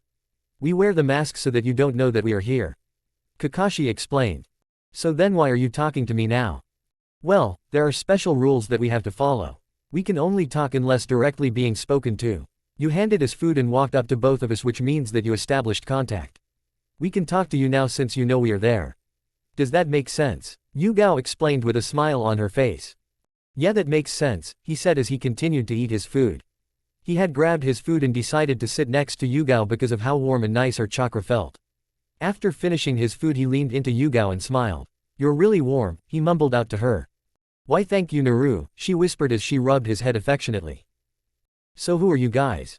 You aren't like the rest of the villagers since you haven't attacked me and you feel happy and nice. He asked as he leaned against Yugao and looked at Kakashi, who was smiling at the embrace. Well, my name is Yugao Azuki. I am 15 and I'm in Anbu. I can't tell you what mask I have since that's cat and dog, he said with a smile. Wait, how do you know that, Naru? Kakashi asked with a smirk on his face, though no one could see it. I saw your masks, and they are still out in the open, he said as he pointed to both of the masks which were lying on the floor. Kakashi and Yugao looked at each other and sweat dropped. Alright, Well, you can't tell anyone, Yugao said with a surprising amount of authority in her voice. Okay, he said with a smile on his face. Though it's not like I have anyone to tell, everyone hates me because of Ka-chan. He mumbled out, which made both of the operatives freeze. Anyway, Yugao looked worriedly at Kakashi and simply shrugged his shoulders. Like I was saying, you can't tell anyone who we are when we wear the masks, but you can talk to us. I like to fight with my swords, I enjoy sushi, chess, and hanging out with my teammates. I hope you can accept me into your family. I was supposed to be your sister, but some stuff happened. She said as she was about to cry, but was stopped when she felt small hands whip her eyes. Don't cry, Naruto said with a pout on his face. It makes your chakra feel sad. I'll let you be in my family, but I have to talk to Ka-chan about it. Actually Naruto, we need to talk to you about that. Who is this Ka-chan of yours? Kakashi asked as he raised his eyebrow. I trust them, kid, you can tell them since they knew your mother. Akari said to her kid with a smile on her face. Okay Ka-chan, Naruto thought with a smile on his face before he looked at Kakashi. Well, I know I have a giant fox in my belly. Kakashi and Yugao's eyes widened after he said that. He noticed their chakra spike and started waving his arms around. She's not bad like everyone says. She helped take care of me and helped me get strong. Don't worry, she's a good giant fox. He said as he was about to cry, though Akari was laughing in the seal. Don't take away Ka-chan, he cried as he let the tears fall. Yugao knew that Kushina was the container of the Nine Tails. She also knew that when she was alive, they were the best of friends. While she didn't realize it till later in her life, Kushina had actually talked about the Nine Tails quite often, people just didn't realize who it was. Kakashi on the other hand was slightly weary of the entire situation, but figured that if Minato didn't care that it talked to Kushina, then he shouldn't care either. Oh Naruto, don't worry, Yugao said as she tried to soothe the boy by rubbing his back. We won't take away your Ka-chan. I remember your birth, Ka-chan used to talk to her all the time, so I'm okay with it. She said with a reassuring smile on her face. And I remember that your Two-san didn't mind that she talked to the Nine Tails, so I don't care either. Kakashi told the boy who was still sniffing. So, you're not gonna take away Ka-chan? He asked with watery eyes. No Oto, we aren't gonna take her away. Yugao smiled as she watched the grin reappear on her younger brother's face. He hugged the Anbu agent, which made her smile even more. Thank you Nei-chan, he whispered, which made Yugao's eyes widen. She could feel tears well up in her eyes and she hugged him tighter. Ma, do I not get an introduction and a hug? Kakashi asked in mock disappointment as he watched the two reunite for the first time. After some more hugs and tears from Yugao, Naruto was starting to get tired. He released Yugao and yawned, which showed Kakashi and Yugao his slightly longer canine teeth. Getting tired Oto? Yugao asked with a smile on her face. Naruto nodded his head and pointed towards his mat with furs on it.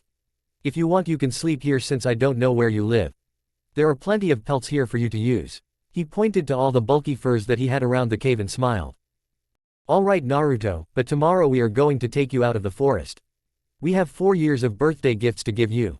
Kakashi said with an eye smile. Naruto looked at the teen with confusion all over his face. He looked at Yugao who was still holding the small child. What's a birthday? One, he asked his big sister who looked at him wide-eyed. Wait, you don't know what a birthday is? She shouted, which made Naruto nod his head. Yeah, but can we talk about it tomorrow? I'm really tired, he said as he got up to grab some fur pelts to use as blankets. He walked back over to Yugao and sat down in her lap.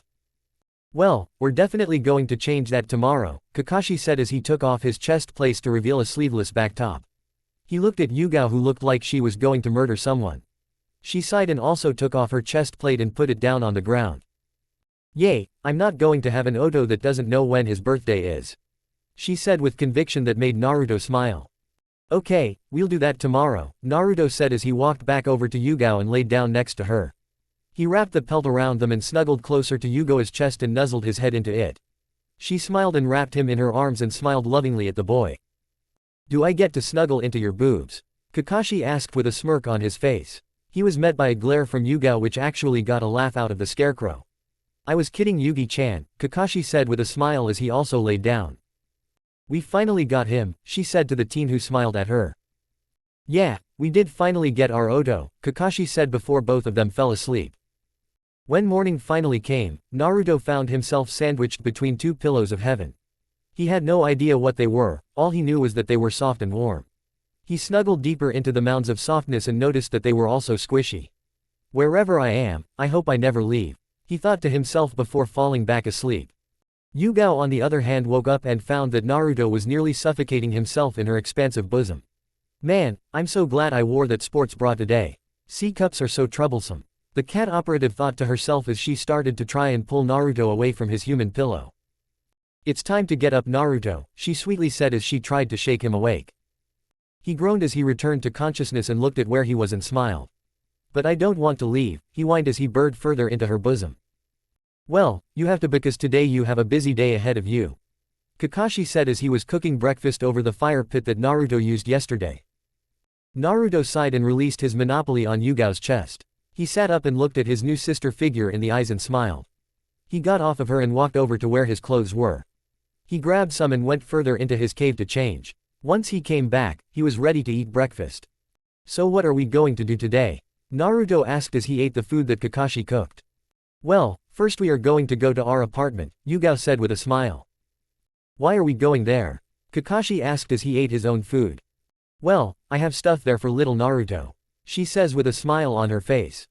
Oh okay, I guess that works, but then we have to go see the Hokage to tell him that our mission is complete, Kakashi said and I smile. After the trio cleaned up breakfast, packing away all of Naruto's furs and weapons, they walked out of Naruto's cave and into the forest of death. Naruto turned around and looked at his cave and sighed to himself. So I'm guessing that was the last time I was going to be in there, right? Naruto asked as he held Yugao's hand. Yup, you're gonna be living with us if all goes well with the Hokage, Yugao said with a smile on her face. She was excited that she was going to be able to see Naruto on a regular basis. Now she could fulfill her promise to her sensei. Okay, Naruto let go of Yugao's hand and started to do hand signs which intrigued Kakashi.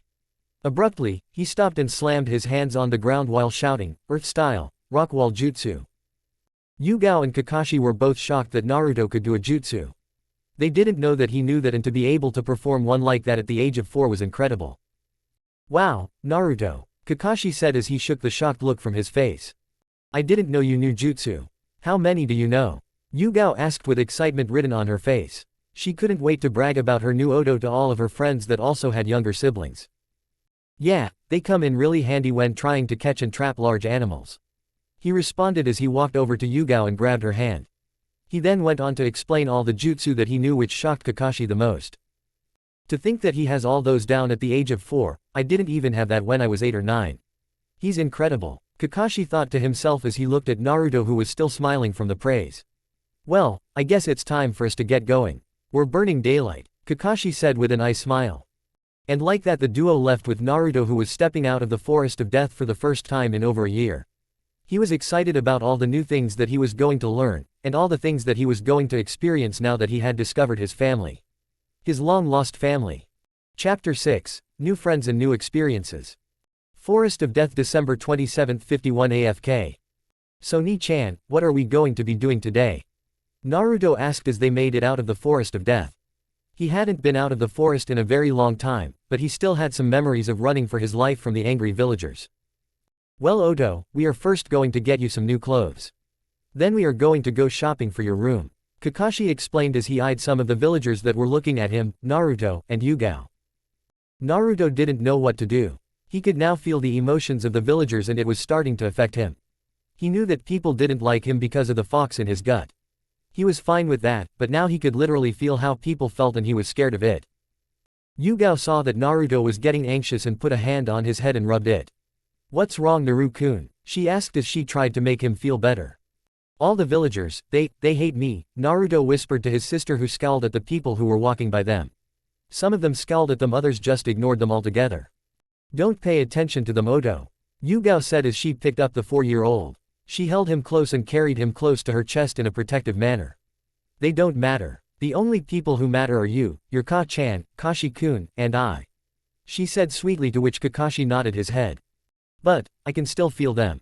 The glares, the anger, he whispered to his big sister, who frowned.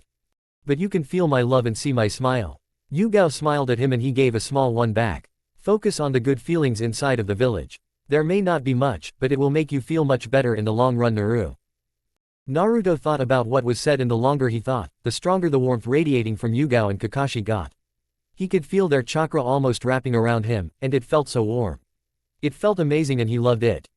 Okay, I'll only focus on the good and happiness in the village. he said with a wide smile as he burrowed deeper into the neck of Yugao. Alright, Oto, Kakashi said with a shout which made some of the Anbu around raise an eyebrow behind their masks. When did Kakashi-senpai get a little brother? They all collectively asked themselves as they watched the pair walk past them. After about 20 minutes of walking, Naruto, Kakashi, and Yugao walked up to a clothing store named Ninja Wares. They walked in and smiled at one of the attendants who was restocking the store. Welcome to Ninja Wares. Is there anything I can help you with today? She asked as she looked up at the trio.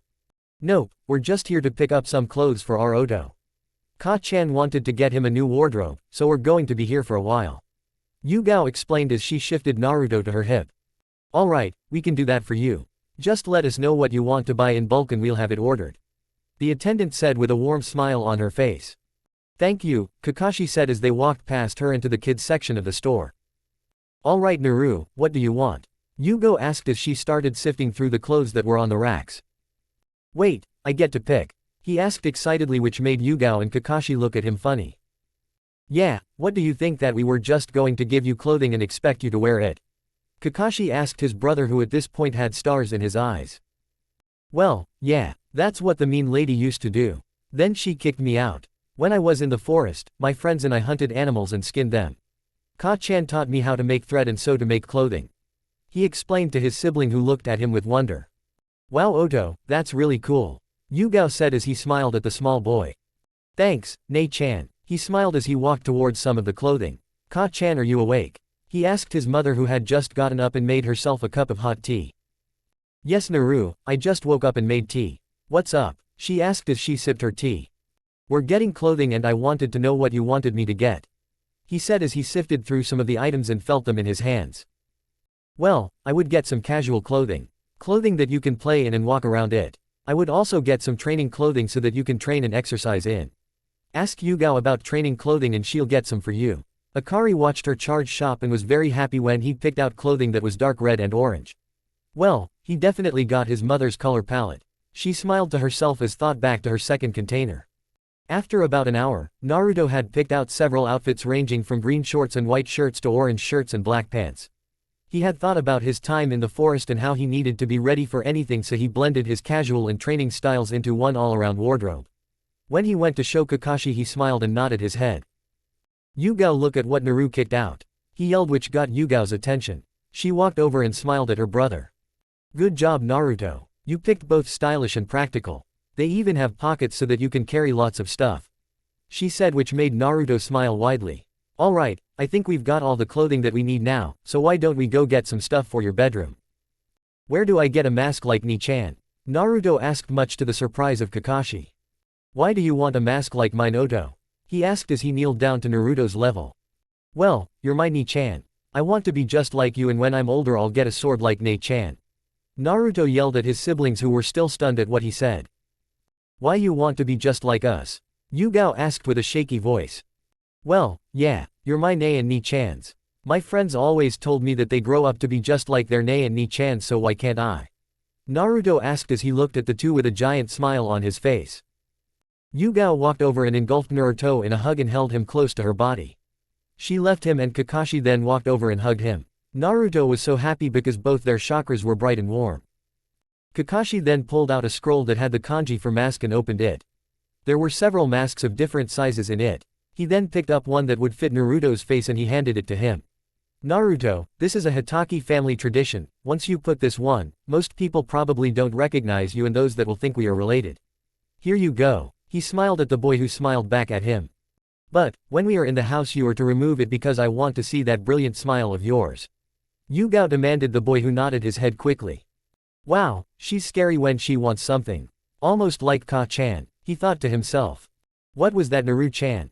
Akari asked in a sweet tone that all mothers had when they were angry or upset. Nothing Ka-chan, just that I love you lots and you're the best, he said with a megawatt smile to his mom in his head.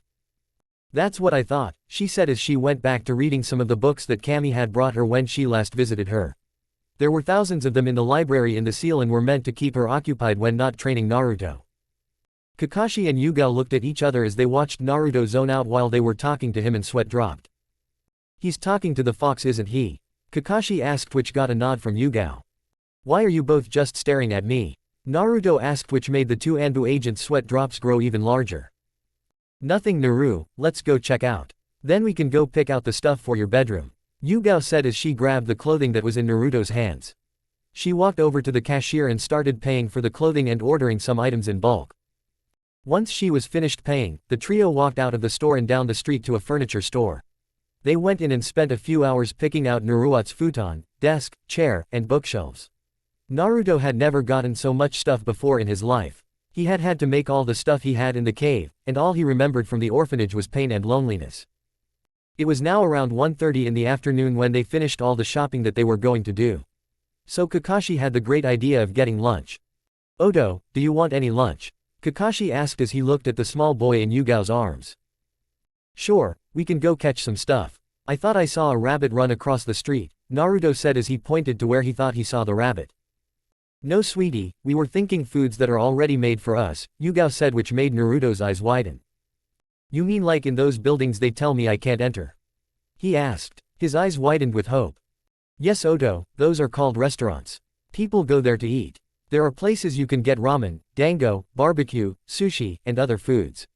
Kakashi explained to his brother, who nodded his head. Here, let's try the barbecue place. Who knows, our friends might even be there. Yugao exclaimed, much to Naruto's displeasure. He suddenly got very nervous and started trying to move closer to Yugao. What's the wrong, Odo? We're going to eat with other people, he asked nervously, which caught both teens off guard. Well yeah Odo, I mean that's if our friends are even there. I haven't really been in contact with them in a while, so I don't really know. Kakashi explained to the child as they walked into the restaurant. Yanaru-kun, Yugao ruffled his hair as they walked up to the waiter. It'll be okay. It doesn't look like any of our friends are even. Kakashi, my eternal rival. Maybe we should have gone to a different place to eat, Kakashi mumbled as he tried to get them to leave the barbecue place. Guy, did you say Kakashi? A feminine voice asked. Yes sir, I know that too cool attitude anywhere. The man now identified as Guy said. Guy, would you calm down? You're going to scare away all the other people here, a male voice said to the man. Yugao and Kakashi looked at each other and sighed. They knew that this could have happened, but they didn't think that it would. They took one look at a now terrified Naruto and started walking towards the table where all the noise was. Hey guys, Yugao said as she shifted Naruto onto her hip so that she could carry him easier. Everyone looked at Yugao and their eyes widened. They saw Naruto and he instantly tried to hide in Yugao's stomach. She sighed and sat Naruto down while she pulled out her chair. She then placed Naruto protectively in her lap and smiled at her friends. Damn, Kakashi didn't even marry her and you've already got a kid, a man said with an unlit cigarette in his mouth said with a smirk on his face. Asuma, that probably isn't even their kid. I mean he looks like he's 3. A woman with long black hair and red eyes said as she facepalmed. Kakashi, my eternal rival, you have beaten me at having children. Your flames of youth are brighter than ever, said a teen in a green tracksuit. He had a bowl cut and large black eyebrows which scared Naruto. Guy, shut up. You're scaring him, Kakashi said in light annoyance at his overly eccentric friend. I am sorry, my. Guy, shut up. The entire restaurant yelled in unison, which made everyone at the table sweat drop. Anyway, back to the matter at hand, that can't be their child. He had blonde hair and blue eyes. The woman with red eyes said as she pointed to the small cowering child in Yugao's lap. I don't know, Kurenai-chan, genetics can go some crazy things, said a girl with brown hair pressed flat on top of her head. She had 2 red markings lining her cheeks and black eyes. Henna, Yugao has purple hair and Kakashi has silver hair. How would their child have blonde hair? Let alone the eyes. Yugo and Kakashi have black eyes. The child has blue ones. I think it's safe to say it's not their child, Kurenai argued with her friend. And you'd be correct. This is not our child, Kakashi finally said, which made everyone at the table's eyes widen in surprise. Then who the fuck is he? A teen with short purple hair said. She was wearing a fishnet shirt and a sweat jacket which was unzipped halfway. Enko, language he's 4. Yugao yelled, which made her friend smirk. I don't think the kid is listening considering his head is literally in your tits, Enko said as she pointed to Naruto, whose head was indeed buried in Yugao's chest. You never did answer the question of who he is, a boy with a straw in his mouth said. His name is Naruto and we are his adoptive siblings, Kakashi explained, which got confused looks from everyone. How are you his adoptive siblings? The teen with a straw asked as he raised his eyebrow. Well, his parents asked us to take care of him in case something happened, Kakashi explained cryptically to his friends. You know, if you really look at him, he kinda looks like Kush, Anko said before being silenced by Yugo's hand flew to her mouth before she could say anything else. Suddenly, Kurenai's eyes widened as she looked at Naruto's appearance more closely and she looked at Yugo who nodded her head. "Hi Naruto, my name is Kurenai," she said in a soft voice so that she wouldn't scare the child. "It's a pleasure to meet you." "My name is Anko and it's very nice to meet you," the teen said with a smirk on her face as she realized whose kid this was and why Yugo and Kakashi were taking care of him. "I'm Asuma Sarutobi," the teen with a cigarette in his mouth. "It's good to meet you. Young one, my name is Mito Guy. It's nice to see someone whose flames of youth are so strong so young," Guy said as he jumped into his nice guy pose. Naruto saw this and instantly turned and burrowed himself in Yugo's chest which made her sweat drop. He must really love them if he's doing this in public. "Well Guy, you now scare kids. How do you feel?" Kakashi asked with a slight smirk on his face. "Kakashi, you wound me with that attitude," Guy said with anime tears running down his face. "Well, I'm Henna Inuzuka," Hannah said with a smile on her face. "It's nice to meet your pup. He smells like foxes, so I guess he's that kid. Oh well, he looks like a cute kid." "I'm Genma and it's good to see you kid," Genma said in a disinterested voice. He looked the kid over and smirked. "I'm Naruto," Naruto whispered as he turned around to face the people. "Well Naruto, do you like your siblings?" Kurenai asked with a smile on her face. "Hi, they are really nice and they got me clothes and a new bed," Naruto said a little louder as he was starting to get more comfortable with the group. "That's great, they are really good friends of ours," Asuma said as he turned on the grill in front of them so that they could cook the meats that had just arrived. "I wish I had a friend," the blonde mumbled under his breath but everyone heard him. "Don't worry Oto, once we eat lunch we'll go to the park, and then you'll meet some friends," Kakashi said as he passed Yugo a plate of meat for her and Naruto. She smiled at him and started cutting up the meats for Naruto. "Yeah, it'll be fun," Yugo said as she cut his food. "I hope so," the boy mumbled to himself. "Kid, don't look so down," Anko said with a smile. "I'm sure you'll meet someone at the park. There are plenty of children in the village. Trust me, we had to babysit them when we were younger," she said, which made everyone chuckle a bit. "Hi," Naruto said with a slight smile on his face. After a few hours of sitting and talking to each other, the group departed so that they could get back to what they were doing. For some it was going to train, others were going to get a mission, and some were going to run 100 laps around the entire village. Keeping his word, Kakashi took Yugo and Naruto to a local park where they saw children play. Yugo let Naruto down from her shoulder and smiled at him. "Now remember Oto, have fun and be yourself. Don't worry Ne-chan, I won't let you down," Naruto said with a smile on his face. He then raced off towards the sandbox and started to play. He spent a few minutes playing there but then he heard someone yelping in pain. "Ka-chan, did you hear that?" he asked his mom who actually had been paying attention to the situation. "Yes, I did. It sounded like a little girl was in trouble," she said as she bookmarked her book to be more observant of her son's surroundings. "Alright, I'm gonna go find her." He took off into the direction of the noise and soon found himself at the scene of 3 much older boys picking on a girl with shoulder-length blue hair and very pale eyes. "Huh, look at what stupid pale eyes did," one of the boys said to the girl. I'm sorry," she said quietly. I didn't mean to hit you," she stuttered as she kneeled on the ground in front of the boys. "Well, you did, so now you have to pay the price," another one of the boys said as he shoved the girl back into the ground. Naruto had had enough. He hated to see people or animals get picked on by older animals, so he ran in front of the boys and started yelling. "Hey, why are you hitting this beautiful girl? He called me beautiful, and he's defending me," the girl excitedly thought as she watched her savior speak. "Hey punk, get lost, we just want to make that pale-eyed freak pay for hitting us," the leader of the boys shouted at Naruto. "Hey buddy, it doesn't look like you're that hurt, so why you just leave before you actually get hurt?" Naruto said as he subtly went into his taijutsu stance. "Oh yeah, and what are you going to do if we don't?" he asked the short blonde who growled at all 3 of them. "Well, I'll do this." Naruto then sprinted to the first one and kicked him in the leg. As the boy was falling, he then jabbed him in the throat and shoved him to the ground by grabbing his shoulder. The second boy was coming at Naruto from behind, but Naruto was able to predict where he was coming from. He leapt over the child and slammed his leg into the teen's middle back. This caused the boy to go sprawling into the ground. The leader had watched all this take place and was very angry at Naruto. "You think you can just walk in here and hurt my friends because I hurt the freak?" he yelled but didn't get a response from Naruto, who simply stared at him. "No one injures or yells at my friends and gets away with it," Naruto yelled as he changed the boy and jumped over him. He grabbed the large boy's arms and flipped him over, making him land on his back. Naruto then twisted the boy's arm and punched him in the face. Once the boys were now unconscious, Naruto turned his head to see the girl he had saved staring at him in wonder and awe. "Hey, I'm sorry if I scared you," Naruto said quietly. "No, it should be me apologizing to you," the girl said with a stutter. Should have been stronger." Naruto looked at the girl and smiled at her. "Don't worry about it, I'll always help my friends, that is if you still want to be friends with me after this," Naruto said as he shyly smiled at her. "Why you want to be my friend?" she asked him, and he nodded his head much to her surprise. "Well yeah, you're really pretty and you have beautiful eyes," Naruto said with a wide smile as a blush appeared on her face. "I'll be your friend," the girl said with a blush on her face. "Yay," Naruto shouted as he ran to hug the girl, who in turn blushed even brighter. "I've never had a friend before," he shouted at the top of his lungs.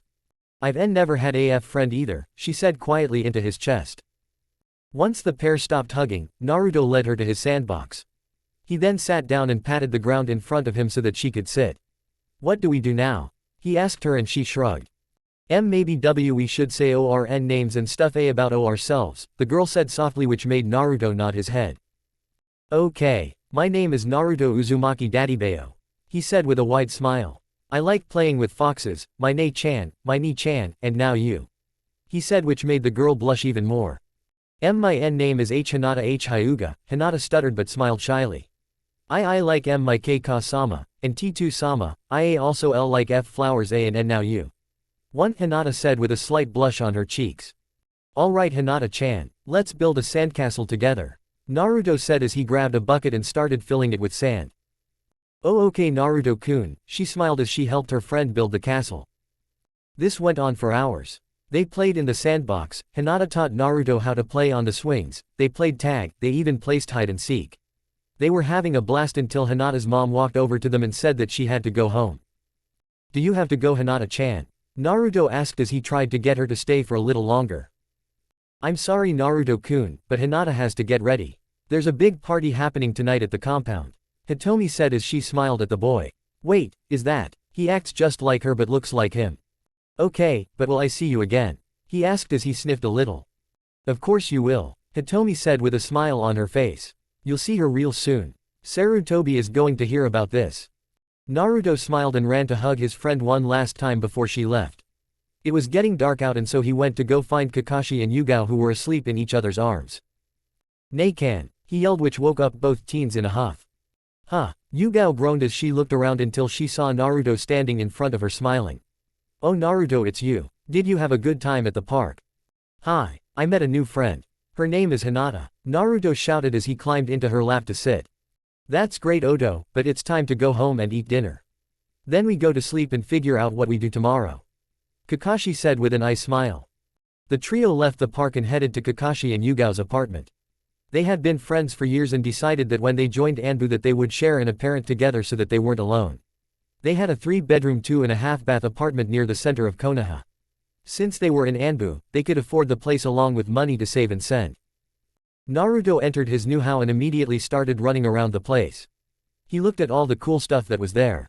In the apartment, there was a nice kitchen, a sitting room with a sofa and loveseat, a TV, and a large window.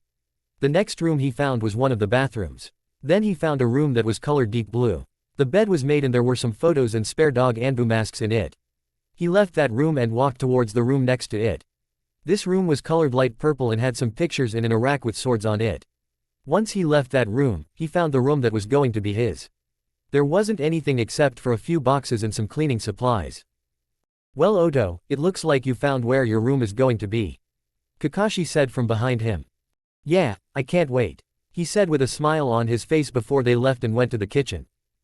The trio sat down and ate Yugao's stir-fry. They talked for a few hours until it was around 10:30 p.m. Since Naruto didn't have a room yet, Yugao let him sleep with her since he was already attached to her. They entered her room and she changed him into one of her t-shirts. This one was light gray and said, "Property of a kick-ass kunoichi." Yugao kissed him on the forehead and wrapped her arms around him so that they would go to sleep. Little did he know he wouldn't be getting much soon. Fuck Hyuga compound fuck. It was late at night when a lone figure crept into the Hyuga compound. He wore a blank mask and had a large empty sack in his hands. He jumped from rooftop to find who he was looking for, Hinata Hyuga, the heiress of the Hyuga clan. He stopped at one of the windows and smiled to himself. I found her, he whispered to no one in particular. Hinata was sitting in her room thinking about her new friend. He had saved her from the bullies and had become her friend. He had even called her beautiful. She blushed at the thought of him calling her that. She smiled at the thought of them seeing each other again. Little did she know she would get her to wish. Suddenly, there was a loud crash from her window. A masked man had entered her room and was towering over her. Who are you? She asked the man, who merely chuckled at her. Who, me? He walked over and chopped her on the juncture of her neck and skull. I'm your worst nightmare. Fuck Naruto's apartment. Fuck. Naruto woke up with a start from his slumber in Yugao's bosom. He looked around and sighed to himself, but then he felt it. He felt a bad feeling in his head. Almost like warning sirens were going off. What's going on? He thought to himself as he sat up in the bed that he and Yugao were currently sharing. Then it hit him again. Ka-chan, are you awake? He asked his mother. He frowned when he didn't get a response from her, meaning that she was asleep. Great, looks like I'm solo for this. He looked around and didn't see anything in danger, but then he felt it for the third time. He could feel that something bad was happening. He could feel the anxiety and fear in the chakra. Wait, that's it. Naruto yelled in his head. He quickly closed his eyes and sat to expel his chakra faintly so that he wouldn't wake up Yugao. After 3 minutes of searching, he found it. Hinata was scared of something, and she was moving. Naruto looked at the clock and saw that it read 2:38 a.m. and his eyes widened. She's supposed to be asleep, not moving. I have to see what's wrong. He got out of bed as silently as he could and looked around for anything that could be helpful. He noticed that he could actually see perfectly fine in the dark and found Yugao's kunai and shuriken pouches. He quickly strapped them onto his waist and walked to put on his sandals. Once he'd put them on, he opened the window in her room and walked out of it. He kneeled on the ledge and closed it. Ka-chan, wake up. He internally screamed in his mind in an attempt to wake up his mother. Still not getting an answer, he decided to just follow his training and sprinted to where Hinata's chakra signature was. After 10 minutes of all-out sprinting, he spotted a figure with a large bag slung over his shoulder. His eyes widened as he realized what was happening. Hey, mister, what are you doing out here so late at night? Naruto asked the man, who suddenly stopped in his tracks. Kid, what are you going here? The ninja asked as he turned around to face the 4-year-old. Wondering why you have my friend in that bag. He yelled, praying that someone would hear him. Who, her? The ninja shrugged his shoulders and smiled under his mask. I could tell you, but I know you aren't going to live long enough to say anything about it. Suddenly the man released a volley of shuriken at the child, who skillfully dodged them all. Naruto grabbed some from his pouch and launched them at the man, who also dodged. You're not bad for a pint. Let's see you handle this. The ninja yelled as he slung the bag that Hinata was in off his shoulder. He got in a stance and blurred towards the blonde, who barely had time to dodge a kick coming to his head. Naruto countered with his own kick to the shin, which caused the chunin to stumble. Naruto capitalized on this with a punch aimed directly at the ribs, but was a fake for a punch to the hip. The ninja growled at the hit and aimed a kick at Naruto's shoulder, but instead kicked him in the side of the head, causing him to get launched into a wall. Well, it looks like you weren't able to keep up after all. He yelled, only for Naruto to turn into a cloud of air. A clone. Naruto reappeared behind the man and launched a kick for the man's back. It sent him flying towards a wall, but the ninja was able to stop himself before he hit it. Alright, I'm getting tired of this. The ninja started to form hand seals and gather chakra. It looks like a fire jutsu, so I better get a water one ready. He looked around and saw that there wasn't any water anywhere. Shoot, well, let's hope this works. He started going through his own hand signs. Fire style, fire flame jutsu. Water style, water ball jutsu. A stream of fire collided with several large water balls, which caused a large boom to go off in the surrounding area. This was what finally woke up Akari, who was enjoying her sleep. Naru, what was that sound? She asked as she looked through his eyes and screamed. Naruto, what the fuck is going on? She yelled at her son, who was in the middle of dodging several fireballs. Oh, so now you wake up. He yelled internally as he went through hand seals once again. Water style, water whip. He yelled and prayed that it would work. Suddenly out of thin air 3 whips of water formed and hit the chunin square in the chest. Alright, it worked. You brat. The ninja yelled as he felt the blood leaking from his chest as he had been hit by that attack. Now both you and the girl are going to die. He went through hand seals and slammed the ground. Lightning style, lightning tag. Suddenly several medium-sized lightning bolts came cutting through the air and were aiming at the blonde. He was able to dodge all by one and it nicked him in the arm, but he wasn't too hurt. Naruto groaned as he tried to think of something. He then started going through seals again. Earth style. Rock wall. A wall of earth was erected between the Chunin and Hinata and Naruto. He grabbed the bag with Hinata in it and cut it open to reveal her still unconscious. Hinata, wake up, he shouted as he tried to shake her. He saw that his wall was barely holding and decided to pick her up and run. He was running when he heard another jutsu be called. Lightning style. Bolt bits. Out of the Chunin hand came a barrage of lightning bolts heading straight for both Hinata and Naruto. Naruto looked at the lightning and his eyes widened. Ka-chan, I'm not going to make it. He looked at the bolts and then suddenly something happened. His chakra output skyrocketed and he felt like the world was in black and white while being slowed down. He was able to see each individual bolt of lightning and was able to time twits, jumps, and ducks for each other. He looked at the man and flared his chakra again. He continued to run with Hinata back to her compound but was caught when he started slipping on mud. Shoot! He didn't have time to look back before he was stuck. Ka-chan, any suggestions? Jump and try to stick to something. She yelled from his head. He complied and landed on a wall. He continued to sprint back to her compound and flare his chakra hoping someone would notice it. He was almost at the compound when he could sense chakra coming towards him. You gotta be kidding me. Fire style. Fireball jutsu. He made 2 shadow clones while he ran and heard them both utter different wind attacks. This caused the fireballs to clash and disperse, sending a large amount of light into the area. You fucking brat, I'm killing you. He yelled as he charged the blonde who was still carrying Hinata. Naruto saw the gates and made a split-second decision. He threw Hinata with all his strength and prayed that she wouldn't break anything. Once he threw Hinata, he reached into his kunai pouch and started throwing kunai as best as he could.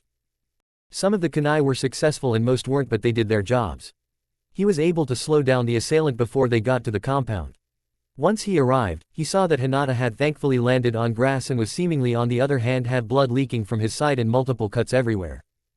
Well brat, it's just you and me. The ninja started throwing shurikens and kunais but Naruto was in a tight spot. If he dodged them they could hit Hinata, so he tried his luck with blocking them. Too bad for him, luck was not on his side. He got hit in the arms and stomach with multiple shurikens. I won't let you hurt Hinata. Naruto yelled as he released as much chakra as he could. He made 2 shadow clones who also started making head seals. Fire style. Fire phoenix jutsu. Fire style. Fireball jutsu. Wind style. Giant whirlwind jutsu. All 3 attacks combined to a giant horizontal column of flames being launched towards the Chunin, who didn't have anything he could use to block or lessen the damage. Damn you kid, were his last words before he was vaporized by the flames. By this point, the Hyuga compound was swarming with activity. 3 squads of Anbu were present, the Hokage had also come in his battle attire, and the entire Hyuga clan were also present along with 2 very stunned off-duty Anbu operatives. Everyone had stopped what they were doing when they saw the combination attack from Naruto. They had seen some of the earlier attacks but this was right in front of them. What majesty from one so young. An Anbu member with a falcon mask said as his colleagues nodded their heads in agreement. Wow, Sarutobi said as he saw the attack. He looked at the caster who was breathing heavily and looked to be in very rough condition. Yugao and Kakashi simply stared at their brother with pride and wonder as they saw what he could do. They also couldn't help but think to themselves, I can't wait to train him. However, everyone snapped out of their stupor when the caster of the jutsu staggered over towards a now awake Hinata and collapsed next to her. He looked at her and smiled.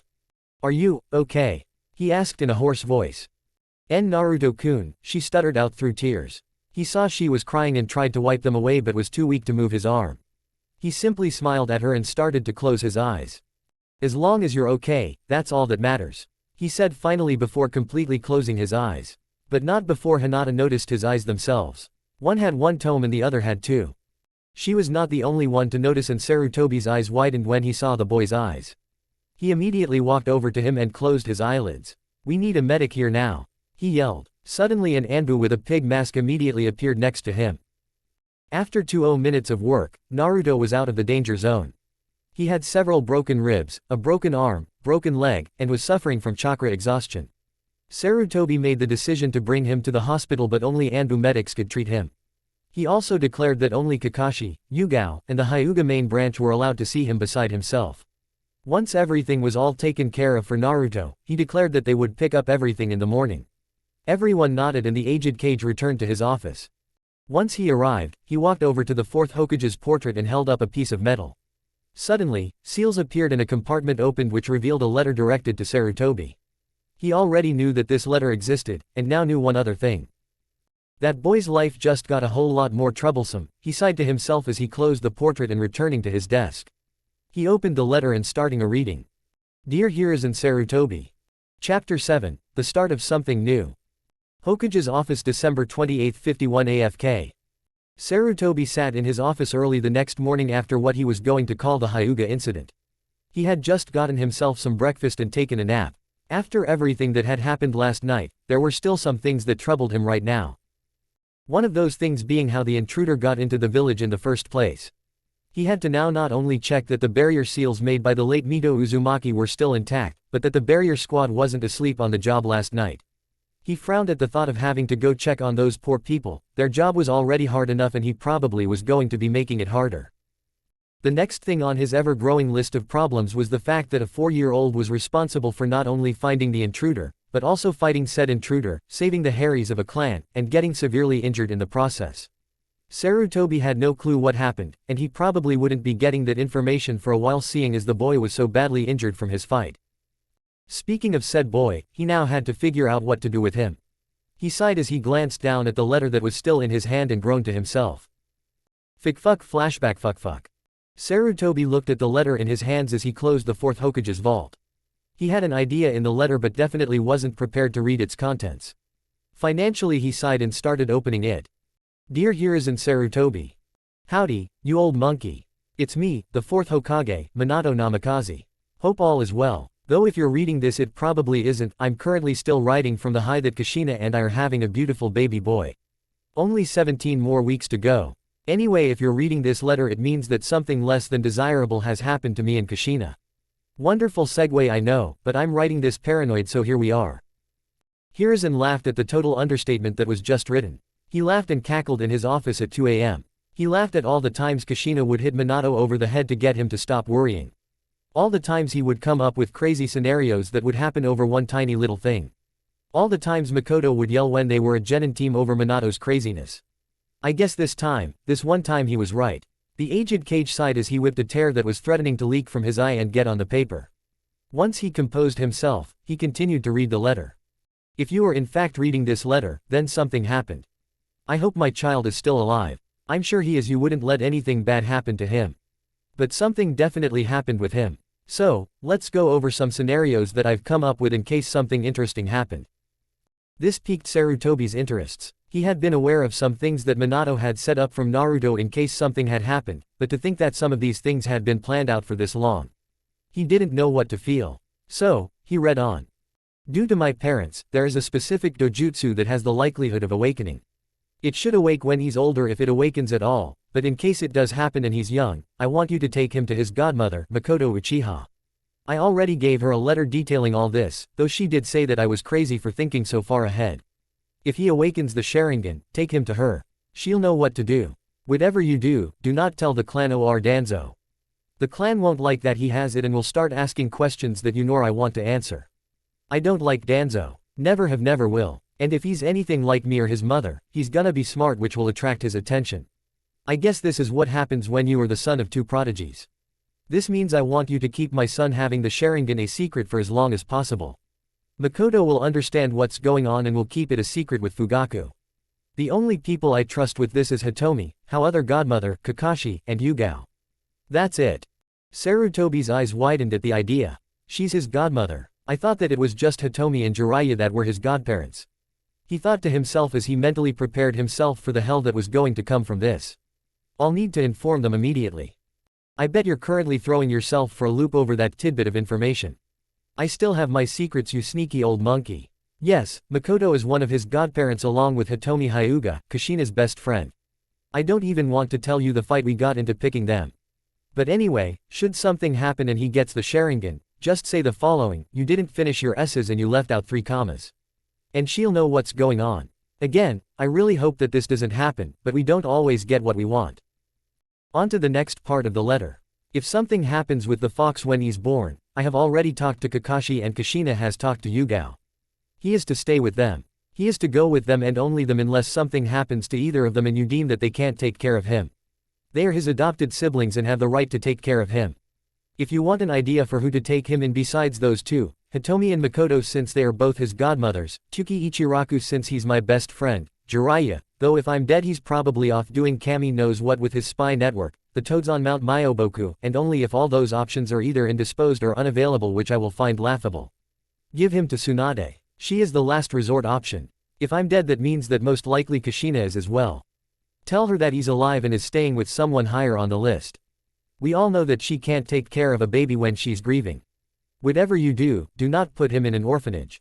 I have a feeling that just won't go well if he becomes the Jinchuriki of the Nine Tails. Also, don't reveal his status to the council if you can avoid it, but at the point you read this, it could be too late.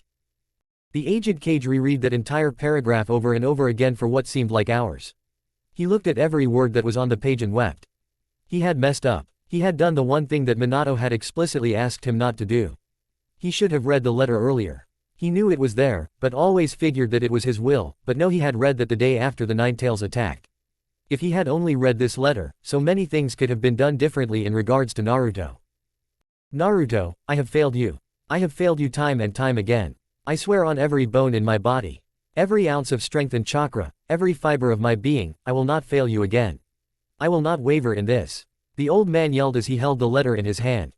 He sighed and continued to read the letter that could have changed everything. In any case, whether you read this or not, Kakashi and Yugao already know to take him in. So just let them take him and you'll be fine. Kakashi has the Sharingan and can train him need be, but I'd rather it be Makoto. In case he gets his mother's chakra chains, Yugao has a copy of Kushina's scrolls and so does Hitomi. If he gets something crazy, well, he can put his Brian to the test and figure it out. Oh, and if you could, start him on seals early. You never know, you could have a potential seal master on your hands. Well, you old monkey, I'm sure you have plenty of other things to do today. So I hope you have a good day. Sometimes I know that office gets stuffy. Oh, and in case you aren't already, I name you my successor in case I die and don't name a successor, but I'm sure you kindly retook the mantle. Have a good one, and please, tell my son, whatever his name is, that I love him. If he's anything like me, he'll figure out who I am soon enough, but don't tell him in case he doesn't. May the will of fire forever burn bright. Minato Namikaze, 4th Hokage of Konoha. P.S. In case shit does in fact hit the fan and my son is made the Jinchuriki, the fox has agreed to take care of him. Kushina specifically told me not to interfere with her. I haven't made the seal in case it happens, but it most likely will have a key. Do not block her off. She'll make herself known to him when he's like 6, or if something really bad happens to him. Have fun with the fallout of whatever situation you're in which is making you read this letter. Sarutobi at this point was a crying mess. He had to fix this. He had to fix all of it, he just didn't know how to do it. He had to talk to so many people now and tell them about what he read. He knew Yugao and Kakashi were going to murder him. Hitomi and Makoto were also going to be pissed that they weren't informed that Naruto was even alive. He didn't even want to think about what Tsunade would do once she found out that she still had family around. 1. Well, I guess I gotta fix this, he mumbled to himself as he lifted himself off of the floor into his couch. I need some sleep, he mumbled to himself as he looked at the clock in his room. He groaned as he saw it read 3:42 am. I guess a 5-hour nap would be nice, he mumbled to himself before he passed out on the couch. Fuck flashback and fuck. He looked at the letter in his hand and groaned audibly. He now knew to what extent he messed up. He knew he had made some minor mistakes in Naruto's life, but now he knew that he messed up on his successor's requests. He had to fix it and that's exactly what he planned to do. He looked at himself in the mirror and frowned. He looked like a mess. So he got up and went to get freshened up. He walked to the bathroom to shower, shave, and do his morning routine. After changing into a fresh set of robes, he sat back down and summoned 4 Anbu agents. They landed in front of him and kneeled. Hokage-sama, they shouted in respect for their leader. Goat, I need you to fetch me Kakashi and Yugao. Llama, I need you to fetch Makoto Uchiha and only her. Frog, I need you to fetch me Hitomi Hyuga and only her. Leopard, I want you to be stationed at the hospital. You are to coordinate with whatever Anbu is guarding Naruto Uzumaki's room and make sure that no one enters the room unless they are Hiashi Hyuga or Hinata Hyuga. I also want someone to get me when he wakes up, he said with authority as he sipped his coffee. Hi, all the operatives said as they vanished from sight, leaving leaves on the floor. Sarutobi sighed to himself. He looked out of his window and saw the busts of the previous cages of the village and frowned. I have failed, and I will not do it again, he said as he looked at all the faces, specifically the 4th's face. After about 20 minutes of waiting, the first of the people he had called was walking into his office. He looked up and saw a visibly tired Kakashi and Yugao walk in and kneel in front of him. Kakashi was wearing sweatpants and a hoodie that was green while Yugao was wearing leggings and a red long-sleeved t-shirt. "What do you require of us, Hokage-sama?" both said, which made the aged man chuckle a little bit. "Yugao-kun, Kakashi-kun, rise, you are off duty. I actually need to talk to you, but we are missing a few people, so we must wait," he explained, which made both teens rise and sit in the chairs that were gathered for them. "Okay, Hokage-sama," Yugao said as she stifled a yawn. After a few more minutes, Hitomi Hyuga and Makoto Uchiha walked into the room. Hitomi was a beautiful 26-year-old woman with long violet hair down to her mid-back. She, like the rest of her clan, had pale white eyes and wore a warm smile on her face. She was 5'4" and had a very well-endowed figure. She wore a light blue blouse with a long white skirt covered by a gray apron that tried to hide her curves. Makoto was the same age as Hitomi and had black hair that went to her shoulder. She had black eyes and very pale skin like the rest of her clan and was slightly taller than Hitomi, standing at 5'6". She also had a very voluptuous figure, though was more bottom-heavy than her friend and rival. She was wearing black tights and a red dress with a black apron on. "Good morning, Hokage-sama," Makoto said as she bowed at her leader. "Yes, good morning, Makoto-chan, Hitomi-chan," he said with a smile as he gestured for them to sit down. "I hope all of you are doing all right this morning," he said as he tried to relieve the tension in the room. "While I'd love to catch up with you, Hokage-sama, why are we here this early in the morning?" Hitomi asked as she folded her hands over her lap. "Yes, Hokage-sama, I would also like to ask, especially after last night," Kakashi asked as he looked at the aged man in front of him. "Quick to the point, I see, Hitomi," he smiled, but it didn't help the obvious frown that was slowly edging onto her face. He sighed and gestured for the Anbu in the room to leave. "Before we start, I would like each of you to use your dojutsu to see that there is no one else in this room besides us," he said, which made the three people in front of him nod their heads. Hitomi, Makoto, and Kakashi revealed their eyes and looked around the room to make sure it was secure. They all nodded their heads to signify that there wasn't anyone else in the room. Once that occurred, Sarutobi started going through hand and whispered, "Impenetrable silence barrier jutsu." The occupants of the room's eyes widened when they realized what he was doing. Yugao looked at Sarutobi and raised an eyebrow. "Hokage-sama, what's going on?" she asked, much to the appreciation of the other three people. "Here is inside," as he pulled out the letter from Minato. He handed them the 4 copies he had made to the people sitting in front of him and mentally prepared himself for what was about to happen. "As you may know, last night the Hyuga compound was infiltrated by a rogue ninja. We don't know where he came from or what rank he was. The only 2 people to see him are Hinata Hyuga, who hasn't been questioned yet per the request of Hiashi Hyuga, and Naruto Uzumaki, who is currently unconscious and in a coma due to chakra exhaustion and sustaining many life-threatening injuries." He looked at the room and took in the reactions. Kakashi and Yugao had already known this since they saw him enter the hospital. Hitomi was less surprised than Makoto. She was there last night when she heard all the commotion. She had seen Naruto fighting the man and save her daughter. Makoto was totally surprised at what happened. The Uchiha compound was on the other side of the village, so she hadn't heard or seen anything happen. "Is he okay?" the Uchiha matron asked urgently to the man who nodded his head. "He suffered from very bad chakra exhaustion, multiple cases of internal bleeding, 3 broken ribs, a concussion, a punctured lung, and lightning and fire burns," Sarutobi explained. "Do we yet know who did this?" she continued to ask, and was angered by the response she got from the old man. "Unfortunately, we do not know who was responsible for the attack and kidnapping. And we never will know because Naruto incinerated him with a combination jutsu that most Chunin couldn't pump out. Let alone a 4-year-old at the end of a fight with severe injuries, all while trying to protect someone." "Wait, what?" Makoto asked, which made Hitomi smirk slightly. It took 15 minutes to get Makoto up to speed on what happened last night, and she was impressed with the child. "Okay, that's all well and good, but that still doesn't explain why we are here," Makoto said, which made the 3 other people nod in agreement. "Right," he pointed to the paper that was in front of each person and sighed before he steeled himself. "What you are about to read is a SSS ranked secret. What you are about to read and discuss is confidential, you can't repeat it to anyone. If you do, you and the person you revealed it to will be murdered. The only person you can talk to about any of this is Naruto once he is made aware of this, or he figures it out himself." Clear," he said with ice in his voice, which made everyone in the room shiver.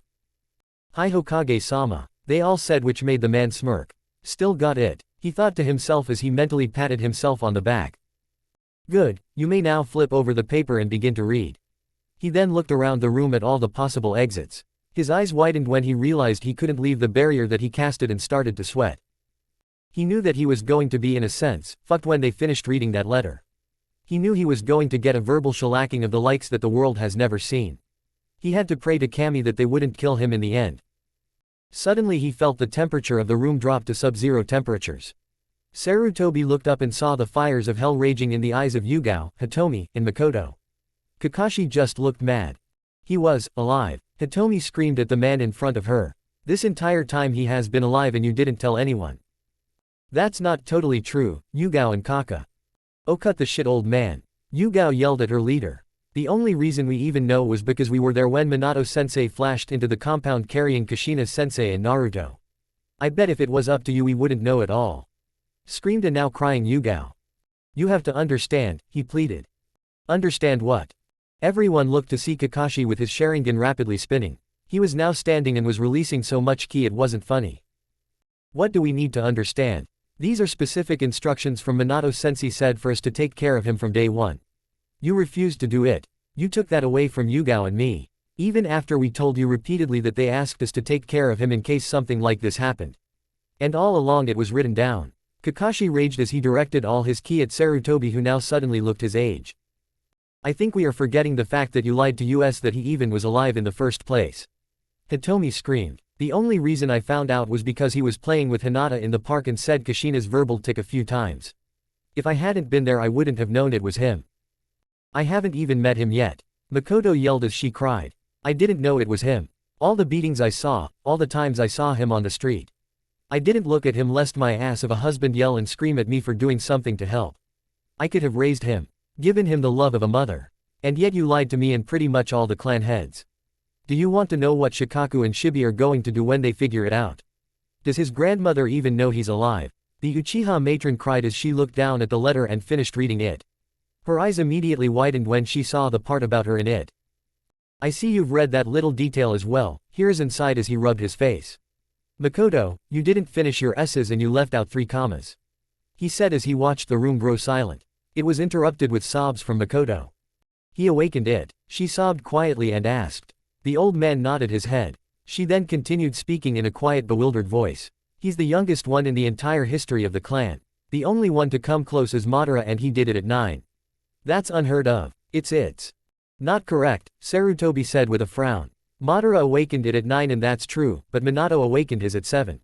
This made Makoto's eyes narrow.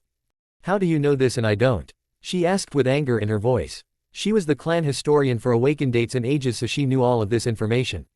She didn't care that Minato had the eye. Hell, she already knew he had it. She didn't however know when he got them. Because I swore him to secrecy about it. Along with who his parents were. Sarutobi said, which made the eyes of everyone widen. Wait, I know his mother but not his father, Makoto said with a smile. Her name was Jasmine Namikaze and she apparently died when he was 7, her eyes widened as she realized why he awakened them. She then looked at his face out the window and said a silent prayer. So we're just going to glance over the fact that Naruto awakened the Sharingan at the age of 4. Yugao yelled as she got the conversation back on topic. Yes, the only 2 people who saw it were Hinata and myself, Sarutobi said, which made Makoto look at ease. Is that a good thing? I would think that you Uchihas would want to flaunt that he did it so young. Hitomi said as she glared at Makoto. Kami, yes, this is a good thing. Do you know what would happen? My ass of a husband would basically demand him be put into the Uchihas to be trained as a lifeless, emotionless, puppet. He's doing the same thing with Itachi and he hasn't even awakened his yet. It's a good thing I'm here. Now I can do what Minato-kun told me to do. He left for me to train him in the eyes because he was the only one he trusted other than himself. Makoto explained, which got nods from everyone else. How many tomes does he have, or did you not see them? She asked. I think I saw 1 in the right eye and 2 in the left. You will have to ask when he wakes up. Speaking of which, he needs to be trained. Sarutobi said, which made all their eyes widen. Why does he need to be trained? He beat a rogue nin. I think he's pretty good for a 4-year-old. Hitomi asked the aged leader. Because I have a feeling that that will not be the last Rouge nin that goes after Hinata himself. He is currently living with Kakashi and Yugao, which is true, but they are frequently out on missions. Sarutobi said, which made Yugao and Kakashi frown. The Hyuga clan can watch him. Hitomi said with a smile. I'm sure he'd love to stay with Hinata. She said sweetly. I can also come to your apartment and take him to a training ground to train him, Makoto suggested, much to Hitomi's ire. Minato-sensei and Kushina-sensei wanted all 4 of us to watch him in case they died, Kakashi said, which got the attention of all 4 people in the room. They all looked at the teen to continue. Why don't we all watch him? He lives with Yugao and me, but we are frequently busy, as you said. He can train with Hinata on Mondays, Wednesdays and Fridays. Then he trains with Makoto-sama Tuesdays, Thursdays, and Saturdays. Then on Sundays we give him a breaker in case the fox wants to train him, it can do it then, or he can relax and be a normal kid. Kakashi said as he looked at Sarutobi, who smiled at the idea. I agree with Kakashi-kun, I think that this allows everyone to have time with him. But Makoto, what are you going to do to get away from Sasuke and the clan? He asked. Sasuke is usually not with me anymore. He always wants to go with the other kids and only comes home for dinner. So I'm usually alone most days, she said with a frown on her face. She knew that she wasn't as close to Sasuke as she was with Itachi due to their father. While she still loved both her children, she longed to have someone she could be a mother to. I'll agree with this, but I must ask Hiyashi, who I'm sure won't have a problem with this, Hitomi said as she looked at Sarutobi, who nodded his head. Okay, so that's now all taken care of. And for what it's worth, he paused and sighed outwardly. I really messed up. I should have read that letter way earlier than I did, and I kept you all in the dark about Naruto. I'm truly sorry about that, he said solemnly to the people in front of him. I think I speak for all of us when I say that while we are angry at you, you tried to keep him safe. The past happened, and we now have an opportunity to be in his life. We need to use this opportunity to the fullest, Kakashi said, which got nods from everyone in the room. Thank you all, Sarutobi said with a smile on his face as he stood up and bowed. But do remember that everything said here is an SSS-ranked secret with the exception of the arrangement to spend time with Naruto, Sarutobi said as he released the barrier so that they could exit the room. Hi Hokage-sama, they said as they shushined back to their homes to go about the rest of their days. Sarutobi then called back the rest of his Anbu so that he too could tackle everything that needed to be done today. He heard his door open and his secretary walked into his office. Here's today's load, Hokage-sama, she said sweetly as she placed a large pile of scrolls and loose documents on top of his desk. He groaned as he quickly grabbed the letters before they got mixed in with the pile of papers. He burned them and placed the original back in the 4th vault and returned to his worst nightmare, the bane of all evil, paperwork. Ficfuck deep room under Konoha Ficfuck. Report. Sir, the Kumo Chunin failed to capture the Hyuga princess. The figure looked at the kneeling man in front of him and frowned. Oh. And why is that? He asked in an emotionless voice. Naruto Uzumaki was there to stop and kill the ninja, the kneeled masked man said as he handed the man in front of him a report. The man read it with a frown. Fine, leave me, the man said. The masked figure complied and vanished from sight. The man then walked over to a desk and looked at a piece of paper on it. They were the orders that he had given the Cloud Ninja. He read them over and smirked when he saw the small D on the corner of the paper. He then placed the paper in a box and locked it. Naruto Uzumaki, he said as he looked at a small blank mask sitting on his desk. You intrigue me, he finished with a smirk as he vanished from his office. Chapter 8, Fancy meeting you here. Fuck Naruto's seal fuck. Akari was pacing back and forth in the living room of the house that she had created in Naruto's mindscape. It was a nice 3-story house with an open concept main floor that leads into a furnished living room. There were 2 dark blue couches and a loveseat covered in light green pillows and blankets. A black coffee table with coasters on it. There was a large television that was used by Akari to watch the outside.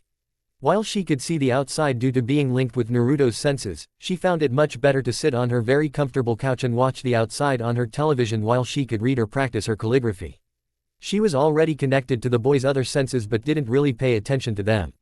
The only ones she really paid attention to were his vision, sometimes his hearing, and his chakra sensing. Around the room, there were pictures that Akari made for herself since Naruto was rarely ever inside of the seal. She had pictures of herself with her other 8 siblings. She had a picture of her and Mito Uzumaki, her first container who she actually befriended after 20 years. She had a few pictures of her and her 3 younger siblings Matabi 1, Chome 2, and Namakuji 3. She had a few photos of Minato and Kushina, some with just Kushina. Akari had been pacing the room when she saw a picture that made her stop. She was looking at a picture of the first time she had met her best friend, companion, and lover. It was a picture of herself in her human form and Kami sitting behind a waterfall. She smiled at the photo and started to look back on her relationship with the goddess and her life as a whole. Kami and Akari had been friends for millennia. They had been talking to each other since Akari had been wandering in the forests of what is now known as Fire Country. She actually met Kami when she was taking a break from watching over the known universe. Akari had been watching fish in the lake when the goddess walked over and sat. The two started talking and became fast friends. After a few centuries of talking, the two decided to become more than friends. Kami would occasionally come down to earth to catch up with Akari and have fun together. A few times Akari had asked her if she could actually propose and asked Kami for her hand in marriage, but was turned down by the goddess herself, saying, "Such things like marriage are trivial when you're already soul-bound." So Akari and Kami continued their relationship for many centuries until the founding of the Leaf Village. When the village was founded, Akari found herself needing to be in her fox form much more. She knew that her siblings were starting to be captured and sealed into humans, so being the most powerful of her siblings, she knew that she couldn't get captured. All that changed when Madara Uchiha decided that it would be a good idea to summon her in a fight with Hashirama Senju. She didn't want to fight and tried to run away, but Madara was able to control her with his eternal Mangekyo Sharingan. This allowed him to use her in his fight and eventual defeat at the hand of Hashirama. Once Hashirama was able to cut down Madara, Mito Uzumaki, who was the wife of Hashirama, was able to seal her away inside of her stomach. That was when Kami made her first appearance to Akari in at least 70 years. She apologized to her lover and begged for her forgiveness, which the fox spirit gave her. They then proceed to smash in the head of Mito Uzumaki.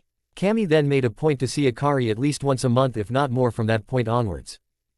Mito had been meditating when she stumbled upon the duo talking in the black void of her mindscape. She at first was very confused about what was happening, but after a few conversations with Akari, they became good friends. Over the next 20 or so years, Mito and Akari had become the best of friends. It had gotten to the point where Mito found solace in her when her husband Hashirama was assassinated. The two had daily conversations, and when the time came for Akari to be transferred to Mito's granddaughter, Kushina. When the transfer was about to start, an old Mito entered the seal and gave Akari one last hug, and said her goodbyes. When Akari got transferred to Kushina, she was able to help guide the girl down the path she desired. Kushina became best friends with the fox and was quite happy for the companionship. Akari and Kushina were such good friends, that when Kushina got pregnant, Akari promised to help protect and guide her son. Then something happened. Akari had been focusing on not breaking through the seal as Kushina was giving birth when she felt something pull her from the seal. She then realized that someone had pulled her free from the seal. She didn't know anyone with that kind of power but knew that they had to be strong. Akari tried to break free from the man who had summoned her, but it was too late as he had already trapped her in a very powerful genjutsu from his Sharingan. She was forced to go on a rampage throughout the Leaf Village. She had been rampaging through the village when she felt the illusion she was under be lifted. Still confused, Akari continued to destroy things. It wasn't until she realized that she was about to be sealed away. She looked at Kushina, who was in tears, and mouthed to her an apology. She witnessed her previous container nod her head and send her a kiss goodbye. Akari then found herself back in a dark void. She didn't have any idea of where she was but could assume that she was inside of Naruto, Kushina, and Minato's child. After a year, the seal began to take the shape of a sewer, which confused her greatly. Mito's seal was a cave, Kushina's was a gray void. She didn't understand what was happening until she heard a small baby cry. Confused, she looked and saw a small blonde baby. The baby was red and had small bruise marks all over his body. She couldn't touch the boy, so she tried to send some chakra to help soothe him. This went on for 3 years. Naruto would randomly appear in the sewer broken and battered. She would heal him and try to understand what it was that was causing her container to be treated like this. It was after the 30th meeting that she realized it was the villagers. Shortly after this realization, Kami appeared to her. She explained to the goddess and explained to her what was happening. To say that Akari was angry was an understatement. It took long hours of fornication to finally calm down the fox spirit. Kami promised her that it would get better, but didn't believe her. It was a few weeks later that Naruto appeared in the seal awaken alert. After that happened, she could definitely say that her mood and disposition had improved greatly. I never imagined that when I was created that this would be my life. She thought to herself as she smiled softly at the picture on the wall. What are you thinking about? Akari jumped up in the air and turned around to see her lover smiling at her. She was wearing her usual robe and had her white hair in a bun. Kami looked at her with a slight smirk on her face. I knew I would spook you, but I didn't think I would get you that much, she said as she walked over to Akari and kissed her on the lips. Akari melted into the kiss and wrapped her arms around Kami's waist. She hugged the goddess and felt all of her tension in her body melt away. Kami-sama, it's good to see you, she said as she smiled at the blue-haired beauty in front of her. Kami smiled at her and released the hug. She led her lover to one of the couches and sat down on one of the couches. It's good to see you too, Carrie-chan, but you still never answered my question, Kami said as she looked at Akari with concern. Akari sighed and rubbed the bridge of her nose. She looked at the TV that was still blank and frowned. Kami noticed this and stared at her. She then realized what the TV was for and looked at Akari. He hasn't woken up yet, has he? Kami asked. No, it's been 2 days and he hasn't gotten up. I knew I should have taught him more chakra control so that he wouldn't blow it all after what Tenjudas. She said with her hands in her hands. She felt arms wrap around her and pull her close. It's okay, Carrie-chan. You taught him well. He was able to keep his other half safe. He actually did amazingly, Kami explained to her lover as she pulled her onto her lap. I know, but I just can't help but feel responsible, I'm his mother figure. The fox spirit cried out as she leaned on Kami. Yeah, and you won't be the only one, Kami mumbled to herself. She looked at the woman in her arms and sighed. I know what can make you feel better, she said with a smirk on her face. Especially since he's not here right now, this part was whispered into the woman's ear. She felt a shiver run down Akari's spine and she smirked even wider. What if he wakes up in the middle of it? Akari asked as she turned to face Kami. I didn't think you were one to shy away from an audience, Kami said as she ran her hands down Akari's back. She noticed that the shirt Akari was wearing was very thin and smirked when she felt her lover's nipples harden. Fickfuck lemon warning fickfuck. Akari started kissing Kami tenderly. She ran her hands along with the goddess's back and felt that she wasn't wearing a bra under her robes. She smirked and ran her fingernails down her spine. No bra today, she asked as she licked Kami's cheek. It's almost like you knew what we were going to do. What can I say, Kami said in between moans of pleasure. She ran her hands down Akari's back and latched onto her supple ass cheeks. She gripped them and hoisted her up so that Akari could wrap her legs around Kami's waist. Akari was now straddling her lover's lap and smirked. She started rocking her hips and grinding into Kami, who groaned in pleasure. She then looked up and kissed her neck, which drew an erotic gasp from the Watcher of the Universe. Not wanting to be outdone, Kami proceeded to take off Akari's shirt and smirked at the black bra that she was wearing. Someone needs to get resized soon, or do you like how tight that bra is? Kami spoke as she rubbed the erect nub that was Akari's nipple through the fabric. She then started to lightly twist them through the fabric, which made Akari moan in pleasure. It's not like anyone is here to see me, she replied breathlessly as she reached behind her to release the bra holding her mounds in check. But I do think it's unfair that I can't see yours as well. Akari then used her long nails to rip the robe that Kami was wearing to shreds. She smirked as she saw the ripe pink nipple standing at attention. She then licked it and ran it over her canine teeth. Kami arched her back towards Akari and moaned in delight. She felt herself getting lost in the feeling that she didn't even realize how close to an orgasm she was. Carrie-chan, she breathlessly said to her lover, who didn't stop sucking on her nipple. It was when Akari bit her nipple did she finally orgasm all over her lover's couch. Akari smelt the liquid that had just been released onto her couch and smirked. Well, Kami-chan, it looks like you made a mess that you now have to clean up, she said as she detached herself from Kami's lap. She then got up and sat down on the sofa. I expect for you to clean this up, she whispered in the goddess's ear, which made the girl shiver in delight. Why yes, mistress, Kami said as she got up and started licking up her juices from the couch. She looked up and saw that Akari had removed her leggings and panties. She had spread her legs and smirked at Kami, whose eyes widened. It would seem that I am in need of some release, Akari said in a sweet tone that had a slightly sadistic undertone to it. Be a good girl and give me some release, she said as she motioned for Kami to come and eat her out. Kami looked at Akari, who had a glint in her eyes that made the goddess shudder in pleasure and ecstasy. Yes, mistress, Kami said as she crawled over to Akari's wide-open legs. She then started licking the area around her entrance, which made Akari shudder and moan. Am I pleasing, mistress? Kami said, albeit a bit muffled, as she continued to go down on Akari. She continued to swirl her tongue until she decided that it was time for her to enter. She plunged her tongue into Akari's vagina and started to rapidly move her tongue up and down.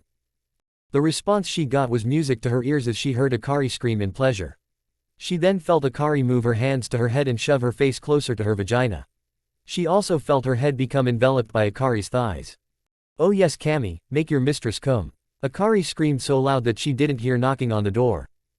As you wish, mistress, Kami said as she bit down on a little nub that she found. She smirked as he immediately heard Akari skrik in pleasure and felt her face get hit with a wave of her mistress's warm love nectar. Not wanting any of it to go to waste, Kami immediately started to suck all of it out.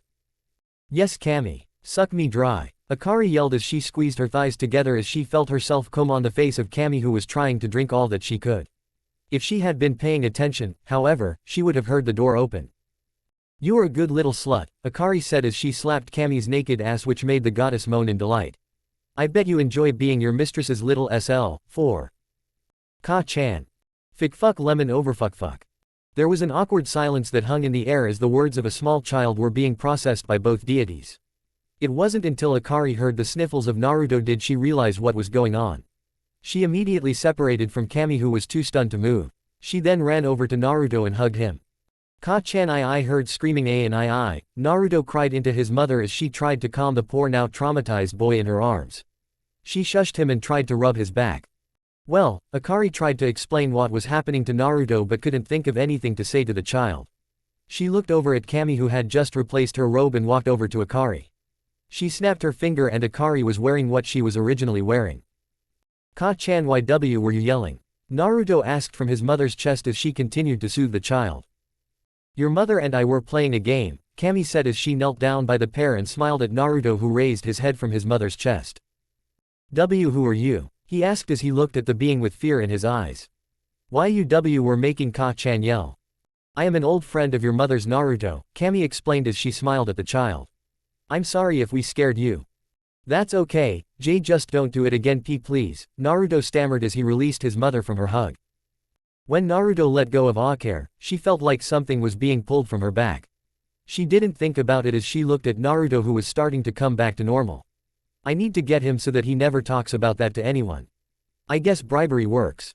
Sweetie, Ka-chan doesn't want you to say anything about what you saw to anyone, so what can I do to get it so that you won't say anything?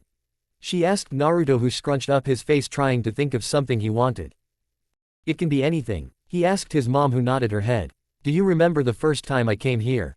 Akari nodded her head and gestured for him to continue but didn't notice the growing smirk on Kami's face. Well, I want to drink whatever that was again, Naruto said finally, which made Akari's face go pale and Kami to start cackling. Naruto, that was a one-time thing, Akari said as she covered her chest protectively. I don't know about that, Kari-chan, Kami said with a smirk as she snapped her fingers. Akari frowned as she went to check her nipple and sure enough a trickle of milk came out. She groaned as she looked Naruto dead in the eyes. Is this really what you want? The boy nodded, which made Akari sigh. Okay, close your eyes, I'm going to put you to sleep. This should also help you recover. So when you wake up you won't be in here anymore, she said as she watched Naruto close his eyes. She then waved her hand in front of his face and caught him as he collapsed. She then proceeded to lift up her shirt and remove one of her noticeably larger breasts and placed it into Naruto's mouth. Instinctively she felt as he started to suck and drink from her nipple. You know, you didn't have to make them larger, Kami-sama, Akari said as she looked at her smirking lover. I'll never understand how you can go back to calling me Sama after we fuck, Kami said as she cleaned up the mess on the couch. Neither can I. Both Akari and Kami turned towards the new voice that was inside of the house. She had long deep red hair that was currently tied in 2 buns on either side of her head. She had cream-colored skin with a small purple diamond at the center of her forehead. Standing at 5'7", the woman had a fierce look in her pupilless eyes. She looked young, but both Akari and Kami knew better than to assume this woman's age. She was wearing a long white robe that did nothing to hide her prodigious cup chest. The woman smiled at both deities and walked over to the still feeding child and rubbed his cheek. Mito-chan, Akari whispered as she looked at the woman standing in front of her. Is it really that hard to believe that I sealed my chakra and knowledge onto you? Mito asked as she smirked at Akari. Though I must say, I didn't expect to come back to see you feeding my great-grandchild? She asked without looking up from the child. You did what? Akari asked in disbelief as she looked at the legendary Uzumaki who was standing in front of her. When I was about to die, I sealed myself onto a seal on your back. It would only be activated by one of my descendants that was in need. Once activated, I would appear in the seal and help them with you. She explained and got a nod from Kami and Akari. So the pulling I felt was you being released from my back? Akari asked and got a nod from Mito. Yes, that was in fact me, she said as she examined the still sleeping child. Though I don't know why it would have activated. He looks healthy and happy. Akari and Kami then spent the next hour explaining Naruto's life in detail. They explained everything that had happened to him and by the end, Mito nodded her head and smiled. Well, Akari-chan, you just got a new roommate, she said with a smile as she hugged the orange-haired girl. Both of them proceed to hug Kami as she left the mindscape to continue her job as the goddess of creation. Akari then noticed that the TV screen was starting to turn on, meaning that Naruto was starting to wake up on the outside. She gestured for Mito to sit down and watch the TV. So this is what you do all day? Mito asked as she looked at the TV. Yeah, it's actually quite entertaining. Fuck Naruto's hospital room fuck. Naruto didn't open his eyes when he first realized that he was awake. Instead, he tried to sense the people that were around him. He sensed that there were 8 chakra signatures around him. He recognized 3 of them but didn't recognize the other 5 that were around the room. He then started listening to the conversation that was happening around him. You mean IG get to BBAN ninja? A little girl who he immediately recognized was his new best friend Hinata. That's right, you get to be a ninja just like me and your dad and your clan. An older voice who he recognized as Hinata's mom said. Who knows, maybe Naruto wants to be a ninja too. It was then that Naruto decided to make his presence known. He decided to open his eyes but immediately regretted it. He closed his eyes and groaned as he tried to sit up. Everyone in the room immediately went silent as they looked towards the hospital bed where Naruto was laying. He felt someone move towards him but couldn't quite understand how he could.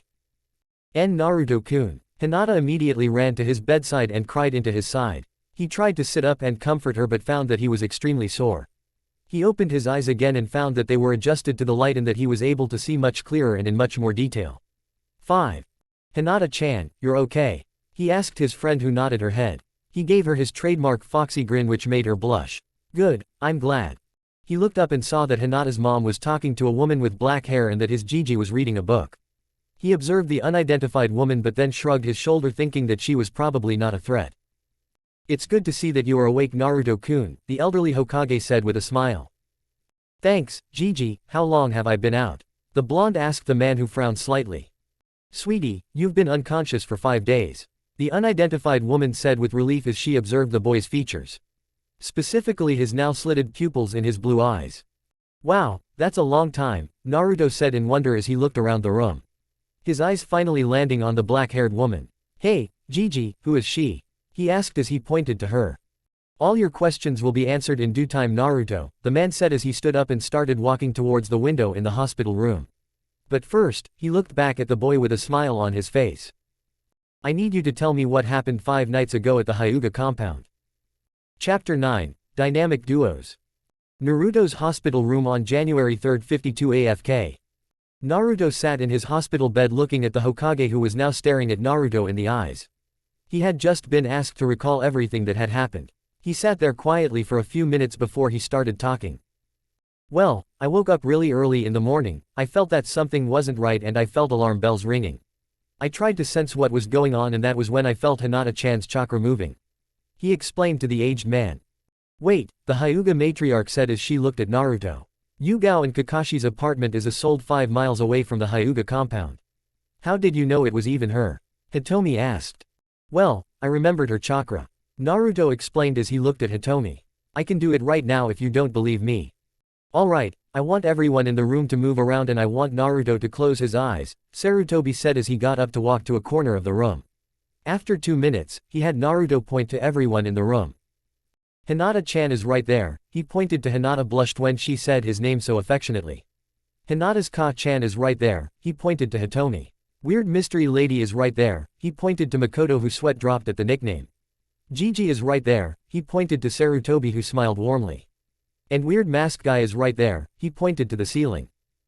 Everyone in the room froze when a masked Anbu with a blank mask materialized in a position to kill Naruto but was stopped by Sarutobi. The Hokage drew a kunai and threw it. The knife landed in the root member's skull. Luckily, Hinata had her eyes covered by her mother when the mystery figure appeared and Makoto was getting in the stance for a sealess fire justice. Sarutobi looked at Naruto and was shocked to see that he looked perfectly normal. Sorry about that, we have to take out the trash, he said as he signaled for 2 actual Anbu members to come to take away the body. It's okay Gigi, Naruto smiled at the man who just killed someone in front of him. Naru-kun, aren't you a little scared about what you just saw? Makoto asked the child who shook his head. Nah, when you've seen a giant tiger rip the head off of 3 small baby boars because of land disputes, you learn to live with death and blood, Naruto explained, which surprisingly got a nod from Hiruzen. I understand Naruto, though it is a little worrying that you're so used to seeing killings and blood for someone your age. I understand Gigi, Naruto replied, albeit a little quieter. Anyway, when I sensed that Hinata-chan was in danger I quietly grabbed Nei-chan's pouches and ran to Hinata. After I got there I stopped the guy who then threw stuff at me. Where did you learn how to dodge, Naruto-kun? Sarutobi asked after he silently put up a silencing barrier. Well, some of the monkeys and foxes in the forest would throw stuff at me for fun. If I dodged them I got fruit, if I didn't, well, they would dunk me in the lake. Naruto said as he shivered thinking about all the times he got dunked in the lake. How did you get them to do this? Makoto asked with a raised eyebrow. Well, I talked to them. Naruto replied like it was the simplest thing in the world. You talked to them? Hitomi asked with just as much skepticism as Makoto had. Naruto-kun, you can tell them about your mother, Sarutobi said, which made Naruto's head turn dangerously towards the old man. How do you know about her? Naruto asked the man. Meanwhile, inside Naruto's head, Akari would also like to know how the old man knew she was talking to him. Must have been Kakashi and Yugao. She figured as she continued to watch how the scene would play out. Your siblings told me about her, he said with a kind smile. Alright, well, I have a giant fox that lives in my tummy. Naruto blurted out, which made Makoto and Hitomi's eyes widen in fear. So you know about the fox? Hitomi asked Naruto, who shook his head in an affirmative manner. Yeah, she's really nice and talks to me all the time. Except for right now. What do you mean, Naruto-kun? I'm just listening to what's going on, she said with a smile on her face as she poked Mito to say something. Yes, it is quite interesting to hear this conversation, Guppy, the elder Uzumaki said with a smile. On the outside, Naruto's face scrunched up in confusion as he heard the new voice in his head. Who are you? He asked the new voice in his head, and who laughed in return. Who, me? Well, I am your distant relative, she said as she didn't want to give away her relationship to the boy until he figured out who his parents were. Naruto-kun, everything okay? Sarutobi asked the boy, who nodded his head. Oh yeah, everything is fine, Ka-chan was just talking to me about something, Naruto explained to the man who nodded his head. Wait, you have a giant fox in your head? Hinata asked, which made all the adults' eyes widen. Yeah, well, I think she said that she's actually in a seal on my tummy, Naruto explained as he lifted up his shirt to show Hinata the seal. She walked over and poked it, which made Naruto giggle. Wait, if there's a giant fox in there, how does it fit? Hinata asked, which made all the adults sweat drop. I don't know, Naruto replied with a shrug of his shoulders. So you don't dislike Naruto because he has a giant fox in his tummy? Sarutobi hesitantly asked the small child, who shook her head. Naruto-kun is my first friend, she said happily. I'm not giving that up because he has a fox, Ka-chan, that lives in his tummy and talks in his head, Hinata said with a smile on her face, which made everyone else smile as well. Fuck Naruto's seal, fuck. Mito looked over at Akari, who was whipping a tear from her eye. She smiled at the sight and leaned over to hug her. That was really special, wasn't it, Akari-chan? Yeah, she said as she sniffles a little. It really was. Is she? Mito looked at Akari, who nodded her head. She's his other half. He can't tell, but her chakrak is synced in perfect harmony with his, she explained to the Uzumaki, who smiled. Just like me and Hashi-kun, she whispered. Yeah, Kami said as she thought about a certain white-haired supreme goddess. Fuck Naruto's hospital room, fuck. All the adults looked at Hinata with wide smiles that were full of pride. Hitomi grabbed her daughter and hugged her tightly. Makoto looked at Naruto, who was a little jealous of the affection, and went to give him a hug as well. After a few minutes of hugging, Naruto continued with his story of how the night offered. He talked about how he talked to the ninja and how they both launched attacks at the other. Wait, how many jutsu do you know? Makoto asked the boy, who sheepishly scratched the back of his head. He then went on to explain all the jutsu that he knew, which brought wide eyes to both Makoto and Hitomi. Sarutobi already knew all this information, so he didn't show any reaction. After that small setback, Naruto continued with his fight with the Kumo Chunin. He explained how he walked on the walls to avoid getting hit by lightning, how he set up an earth wall so that he could get Hinata out of the bag, and finally how he used shadow clones so that he could make a combination attack with his wind and two fire jutsu. Thank you, Naruto-kun, that makes all of this a lot easier for me to deal with, Sarutobi said with a smile on his face. Now can you answer my questions? Naruto asked the man, who nodded his head. Cool, who is she? He points to Makoto, who smiles brightly. Naruto-chan, my name is Makoto Uchiha, I will be training you for the time being when you aren't with the Hyugas or your siblings, she said warmly as she wrapped Naruto into another hug. His head was right where he wanted it to be, right in the middle of the Uchiha's chest. After a few moments of pure bliss for the boy, Makoto let him go and went to sit down in her chair.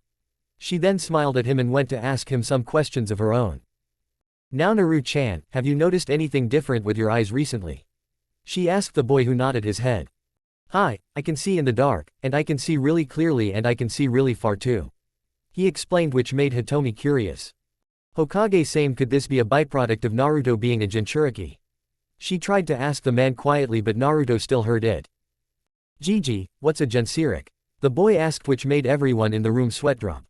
You mean a Jinchuriki, Naruto? The literal definition of the word means human sacrifice, but really what it means is that you house what is a tailed beast, which are better known as demons. You house the nine-tailed demon fox, which is known to be the strongest of the nine-tailed beasts. Sarutobi explained.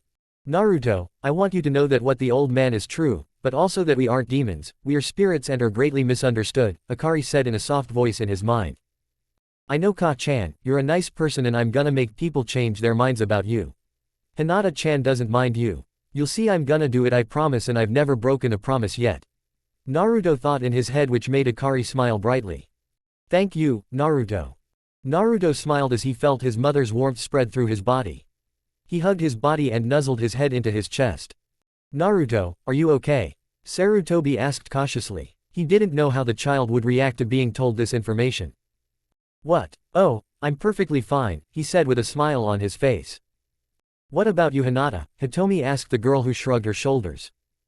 Naruto-kun s saved me from meanings, he's not a demon. And I don't think his Ka-chan is one either.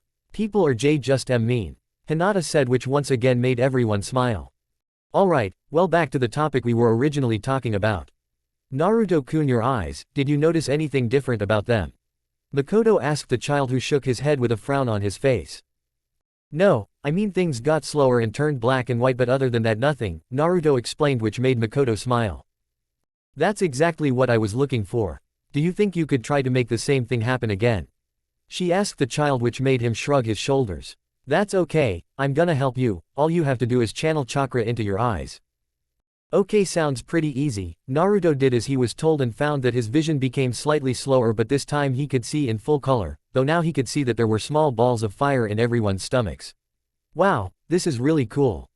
Everyone looked at Naruto's Sharingan and noticed that it was one tome in his right eye and two in his left. Makoto and Hinata were in awe of the boy's eyes and Sarutobi smiled fondly. Wow, Ka-chan, can I do that?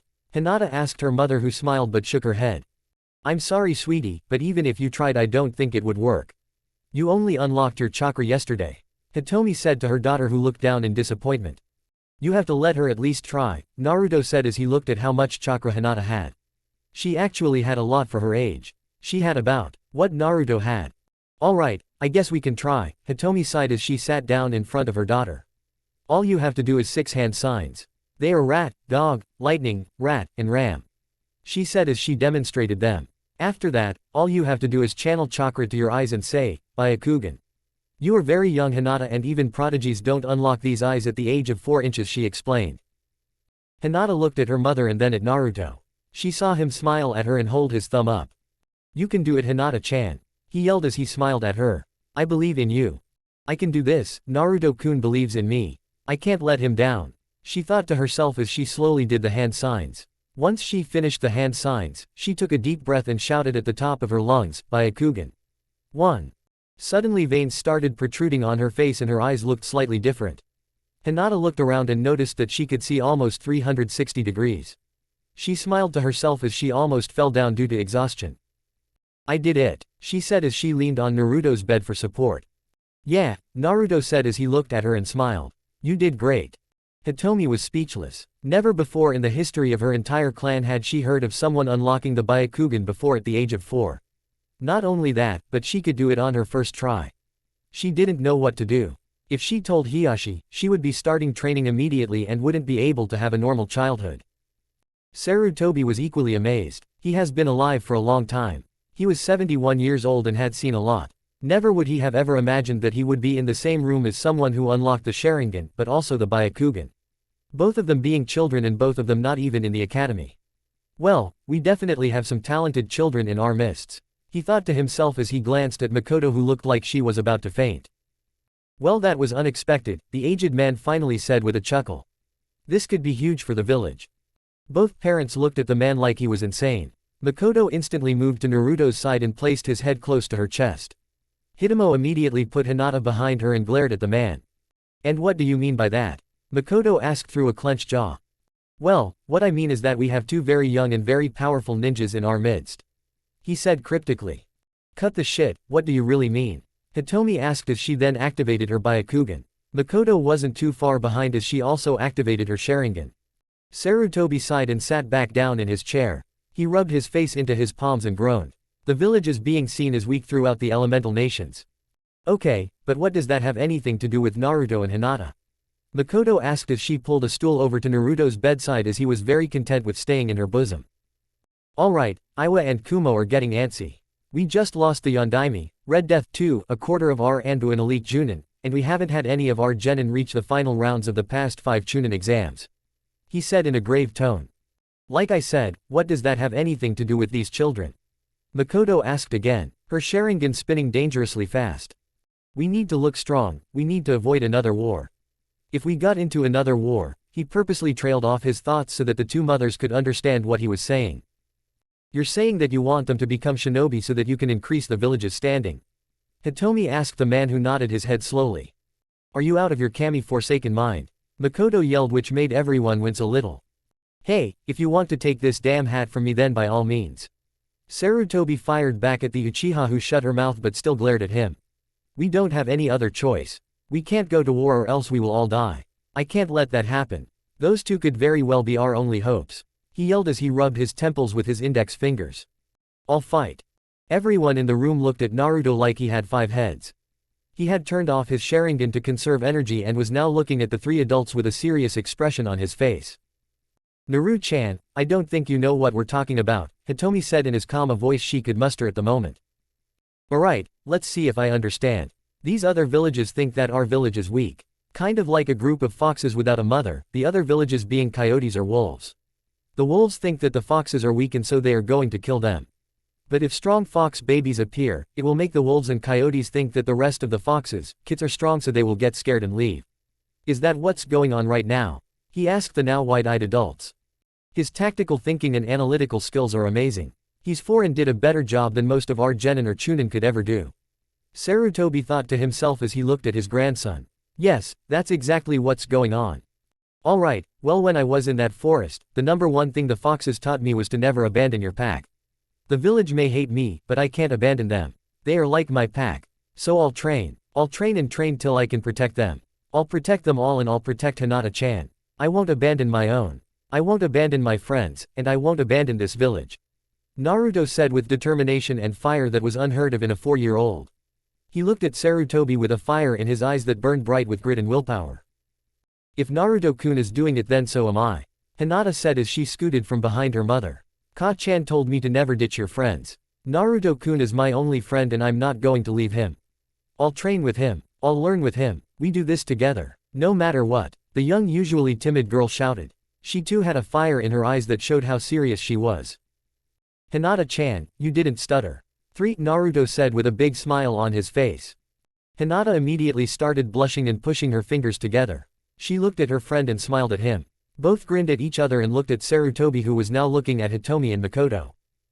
After 10 minutes of tense silence, Hitomi signed to herself and rubbed her face. Say we did agree to this, how long would we have to get them to genin level? She asked the aged man. Since it's January now, the next exams are in Suna in March. They definitely wouldn't be ready by then. The exams after that are being held in Kiri in August. That gives you both 8 months to get them to Chunin level. Sarutobi explained to the 2 women. 8 months. Both Hitomi and Makoto yelled at the man who sighed. Naruto, how many clones can you make? Sarutobi asked the child who looked at him funny. Tell him 250, Akari said to the child in his head. She said I could make around 250, he replied, which made everyone in the room's eyes widen. Tell them that I can also sense Hinata's chakra density and that she can make 165 clones. She said to the boy. Ka-chan said that Hinata-chan could make 165 clones due to how naturally denser her chakra is. Hitomi was shocked that her daughter could make so many. It was a little known fact about the shadow clone jutsu, but it didn't matter how much chakra you had. It was a matter of how dense it was. The denser the chakra, the more close you could make with the same amount of chakra. 4. Wow, I can only make like 3 or 4, Hitomi said in shock at the revelation. I can make maybe 5 at the maximum, Makoto chimed in as she looked at the pair. I can make 25 but then I need to go to the hospital. To think that these two have that dense chakra at such a young age is incredible. The last people I knew that had this dense chakra were Hashirama-sama and Mito-sama. Sarutobi explained to the occupants of the room. Well, if you take into consideration that the caster gains everything that the clone learns and experiences, we could actually get them both the Chunin in 8 months, Makoto said as she looked at Naruto with a smirk.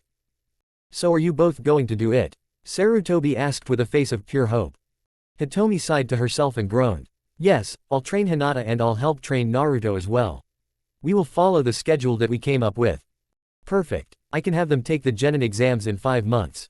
And since Yugao and Kakashi aren't here, it would usually be the Hoiga who take care of Naruto, but Yugao said that Makoto could stay in the guest room with Naruto. Sarutobi said. Both Hitomi and Makoto nodded their heads and bowed. Hitomi thanked the Hokage for letting her see Naruto and told Hinata to say her goodbyes. Both hugged each other and then the Hyugas left the hospital room. While all this was happening, Hiruzen was thinking to himself about the training that Naruto and Hinata were going to undertake. I need to make it up to Naruto, but how? He has his clones, that's it. I'll take a few of his clones and teach him how to be Hokage. I'll teach him politics and the importance of how to run the village. I can even make him my apprentice and teach him everything I know. After what I heard today, he'll make a fantastic Hokage. The will of fire burns bright in him. Hokage-sama, is there anything else you need to talk to us about? Makoto asked the aged man who was seemingly lost in thought. Ah, yes, there was one thing. He walked over to Naruto and sat on his bed. Naruto, I have a proposition for you. Okay, Naruto looked at the man and he smiled at him. Do you know what the will of fire is? Sarutobi asked the child. No, what is it, Gigi? The will of fire is the belief that the entire village is a family. It means that everyone is connected like a tree. The villagers are the leaves, the shinobi are the bark and the Hokage is the trunk. The Hokage is in charge of the village and has to make sure that everyone is safe. From the villagers to the shinobi, they make sure that from the smallest leaf to the thickest piece of bark, is protected. He explained to the child who was looking at him with wide eyes. Wow, I want to be the trunk. I want to be Hokage. Naruto said with a wide smile on his face. Makoto was looking at Naruto and remembering another blonde child she remembered saying those exact same words. She could swear that she saw an overlay of Minato on top of Naruto as he said those words. Wherever you are Minato-kun, you would be so proud of him. She thought to herself and she whipped a tear from her eyes. I'm glad you want to be Hokage, Naruto, but there's a lot you need to know if you want to be Hokage, that's why I'm asking if you would like to become my apprentice. Makoto's eyes widened as she heard the request from Sarutobi. She knew that if Naruto became the Hokage's apprentice that he would basically be grooming the child for the hat. She didn't know whether to be happy about that or to wonder what Sarutobi saw in him. Sure, he had potential, mountains of potential, but to groom him when he's 4. She didn't know. So she watched how the scene was going to play out. Is that like your student? Naruto asked with wide eyes. Yes, I would teach you the ins and outs of Konoha's laws, the shinobi world, the nations, and how to be Hokage.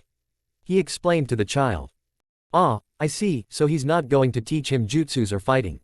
He's just going to teach him politics and leave the heavy stuff to me, Kakashi, and Yugao. Makoto thought to herself as she watched Naruto accept the offer. Sarutobi was overjoyed that he was going to get a student like Naruto. He saw the fire in his eyes that day and knew that he was Hokage material. Now all he had to do was teach him and train him. Well, Naruto, I've kept you here long enough. The doctors said that you could leave as soon as you woke up. Hiruzen said as he watched the boy hop out of his hospital bed. Alright Naru-chan, let's get you home and ready for bed. You've had a very long day and I can tell you're tired.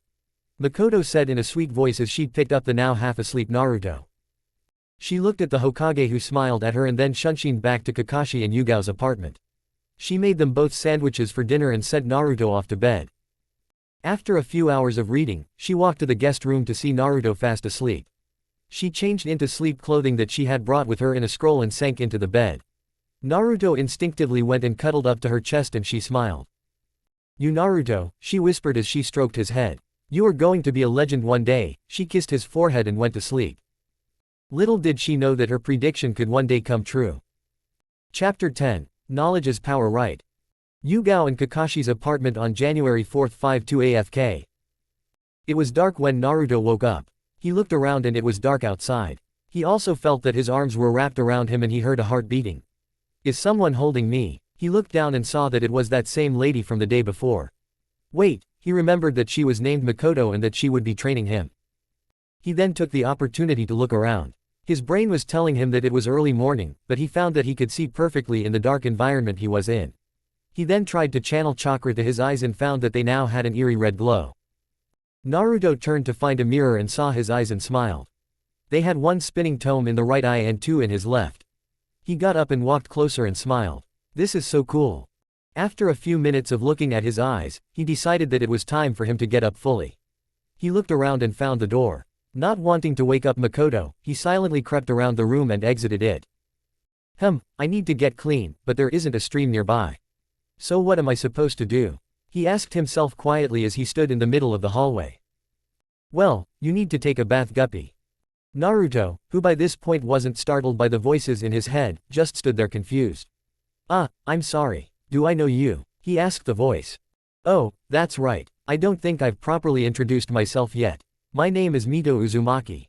I am your great ancestor from many years ago. The elder clan head said, albeit it vaguely. So you're like my Ba-chan? He asked the now identified Mito, who was smiling in his head. Mito, who hadn't heard someone call her that in many years, was absolutely beaming. I'm technically his great-grandmother, but I don't think he's going to be meeting Tsunade anytime soon, so I'll take the title. Mito thought was an evil smirk. Yes, you may call me Ba-chan, she said to the young boy.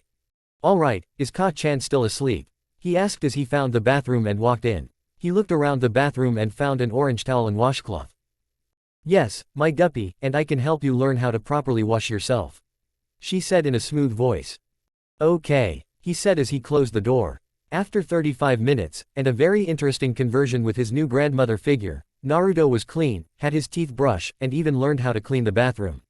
He found out that he now loved taking hot bubble baths, but he didn't enjoy the tediousness of having to use the shower to rinse himself off afterward. Mito explained to him the importance of proper hygiene and what happens if it's kept at an adequate level. Wow, I had to shower with Su-chan when she was this age. The fact that he can do it by himself is incredible, she thought to herself as she made a cup of coffee in the seal. Once Naruto dried himself off with the towel that was hanging on the rack, he walked back to what he assumed was his room since it was painted orange. He looked at his bed and found Makoto still asleep. He then looked at the digital clock on the wall that read 5:30 a.m. Wow, I guess this is the time I woke up in the cave, he thought to himself as he tried to find some clothing. He eventually found a pair of black pants and a red shirt with a spiral on it. He looked at himself in the mirror and smiled. He then took one last look at Makoto, who was still asleep, and then left the room to make breakfast. Makoto woke up slowly. She looked around and found that he was in an unfamiliar palace. She sat up on the bed and realized that she was in Naruto's bedroom. However, she immediately realized that one thing was missing: Naruto. She immediately kicked off the blanket and sheets and ran out of the room. Naruto, she asked as she made her way down the hallway. She then smelt something coming from the kitchen and realized that he was cooking breakfast. Wait, he knows how to cook, she asked herself as she saw the small boy using a clone as a step stool. I need you to stay still, he yelled as he stood up to flip something in a pan. You try being a step stool, the clone yelled back as it looked down at the wood floor. I didn't want to be a stool, so that's why I made you, Naruto yelled back. Makoto would have laughed at the funny conversation that the boy was having with his clone if it weren't for the fact that he was cooking food on a stove while standing on another person. She quickly ran to the stove to look at what he was doing and was shocked at what she found. Naruto was cooking sunny-side-up eggs on one side of a skillet and stirps of what she assumed was bacon on the other side. How the fuck can he do that? She internally thought. Good morning, Naruto said to Makoto, who looked at him with a smile. I thought I could cook breakfast for you, he said as he moved the bacon so it wouldn't burn. Makoto, who was still in shock, simply nodded her head and went to sit at the table. After a few minutes, Naruto asked for some help. She quickly went over to see what he asked. Do you know where the plates are? I'm very small so I can't reach the other high places, he explained to the mother, who nodded her head. Sure sweetie, she said with a smile as she started opening cabinets. After a few minutes of searching, she pulled out 2 plates and set them down on the counter. Would you like me to help you put the food on the plates? She asked. While Makoto was a mother, she didn't get to help her children as often as she liked. Naruto, who sensed a slight emotional change in Makoto, looked at her strangely for a second. He then shrugged his shoulders and nodded his head. At this action, he felt her chakra ease back to normal and smiled. Makoto then placed the bacon and eggs on the plates and moved them to the table. She then realized that it was dark in the room and went to turn on the lights. How can he see like this? I had to strain to see what I was doing, she wondered to herself. Naruto then sat down and waited for Makoto to join him. When she did, he immediately started to eat but was stopped by Makoto's harsh glare. He looked at her confused and tilted his head. "What's wrong?" he asked the older women. "Well, there are a few things. First, you didn't give thanks for the food. Second, you are eating way too fast," she explained to the boy. "Oh," he said quietly. "I'm sorry," he tilted his head down. "It's okay, sweetie. No one was there to teach you," Makoto said kindly. "I'm glad I can still mother someone. Doesn't look like I'm having any more kids anytime soon," she somberly thought to herself. "What's wrong?" Makoto snapped out of her thoughts when she heard the boy ask her that. She then steeled her emotions and smiled at him. "Nothing is wrong, sweetie," she said with a smile. "Guppy, don't push her on this. If her husband is who I think he is, then he's not that nice. Just say okay and eat," Mito said to the child, who internally nodded his head. "Oh, I thought that you were sad for a second, but I was mistaken," Naruto explained as he sheepishly rubbed the back of his head. "Wow, I slipped for a second and he caught me red-handed. He is a fantastic censor. I need to watch myself around him. Though it would be nice to talk to an unbiased source," she thought to herself as she remembered what she was going to be doing.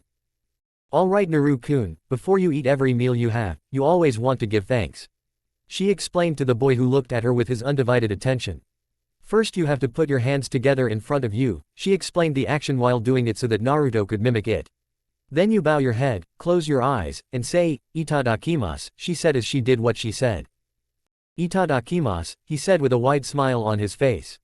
"Itadakimasu," she said as she opened her eyes and started to eat the food that Naruto cooked. After a few minutes, she decided to try and get to know her godson. "So, who taught you how to cook?" she asked the child.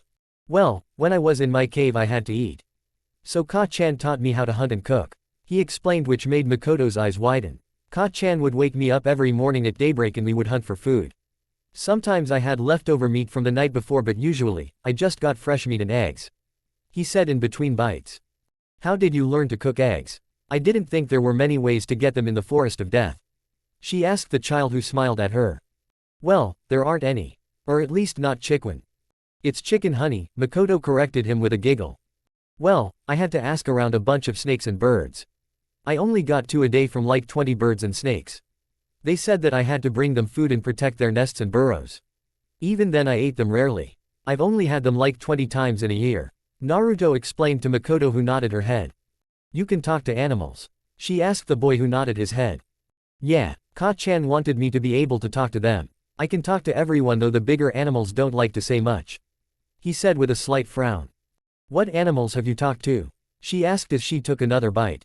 "Well, a lot of snakes and birds, foxes, deer, a llama, a tiger, a lion and his family, and some others. Most of the bigger animals only wanted to explain what territory was there and where I could and couldn't hurt.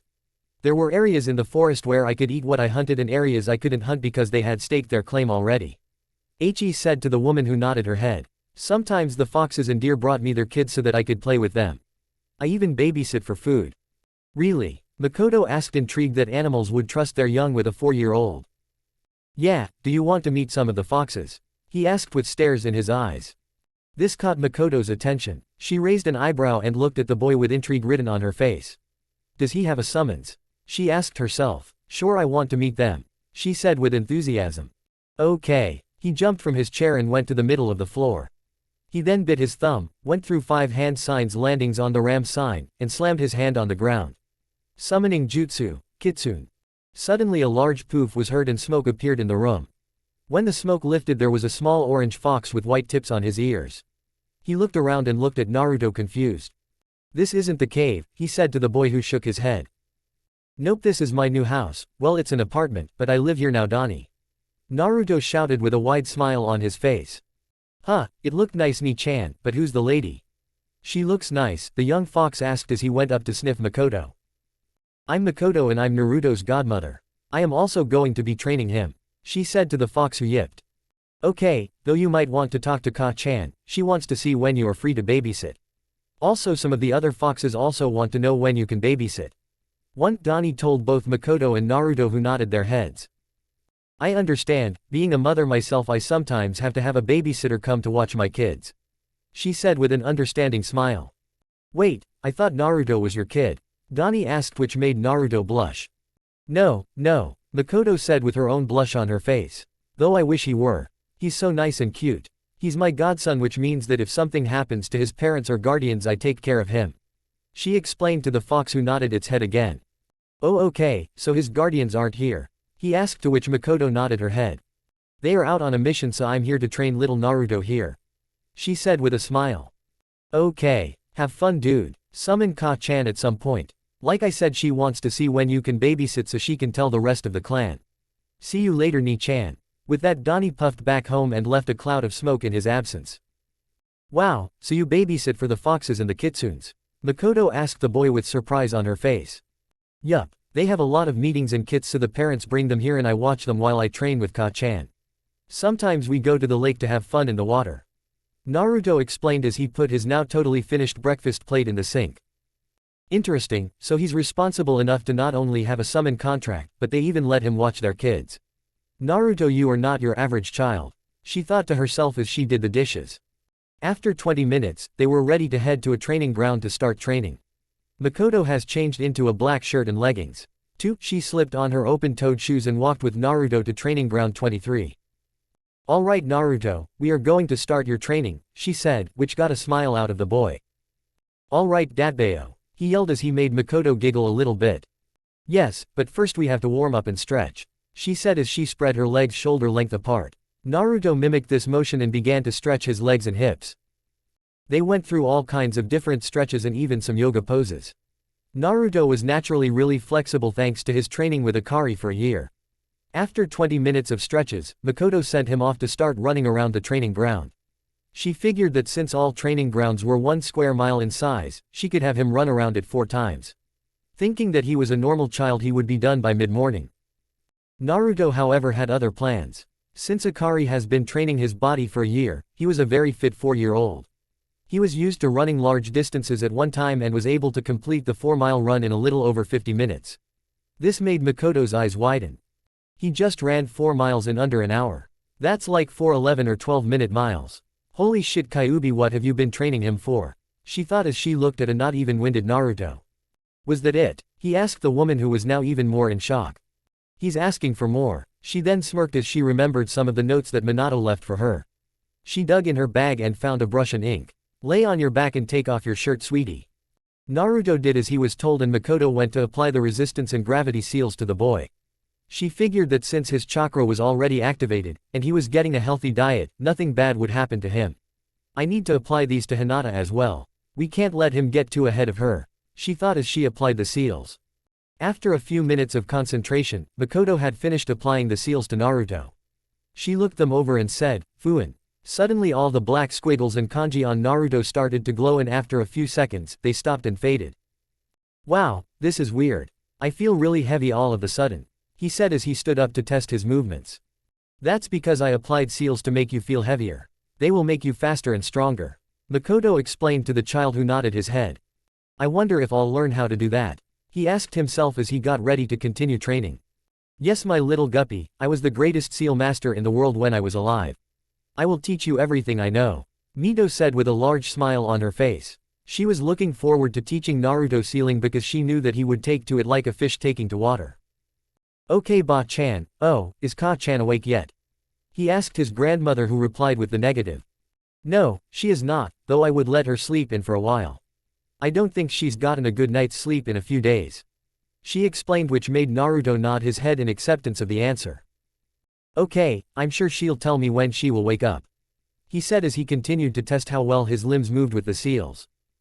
Alright Naruto, we're going to have a spar, but first I want you to make your clones. I'm going to assign them tasks for them to complete, Makoto said with a smile. Naruto then went to create 250 clones of himself.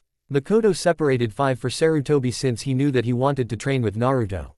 She then sent 5 to the library to start reading books on tactics and cooking. She made 40 of them do the tree walking exercise, another 40 do the leaf balancing exercise, and 40 do water walking. She then brought out 5 different scrolls and placed them on the ground. Alright, I have here 5 different scrolls that contain elemental jutsu.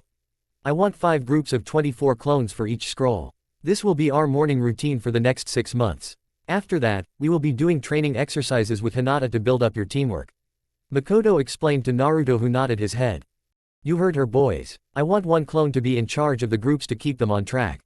Naruto shouted to his clones who shouted, "Hi." One clone from each group grabbed a scroll and went to different parts of the training ground. Once all the clones were divided out, Naruto looked at Makoto who was smiling at him. "Now it's time for our spar," she said as she took off her shirt which revealed a red and black sports bra. "What taijutsu do you know? It's okay if you don't know any," she asked.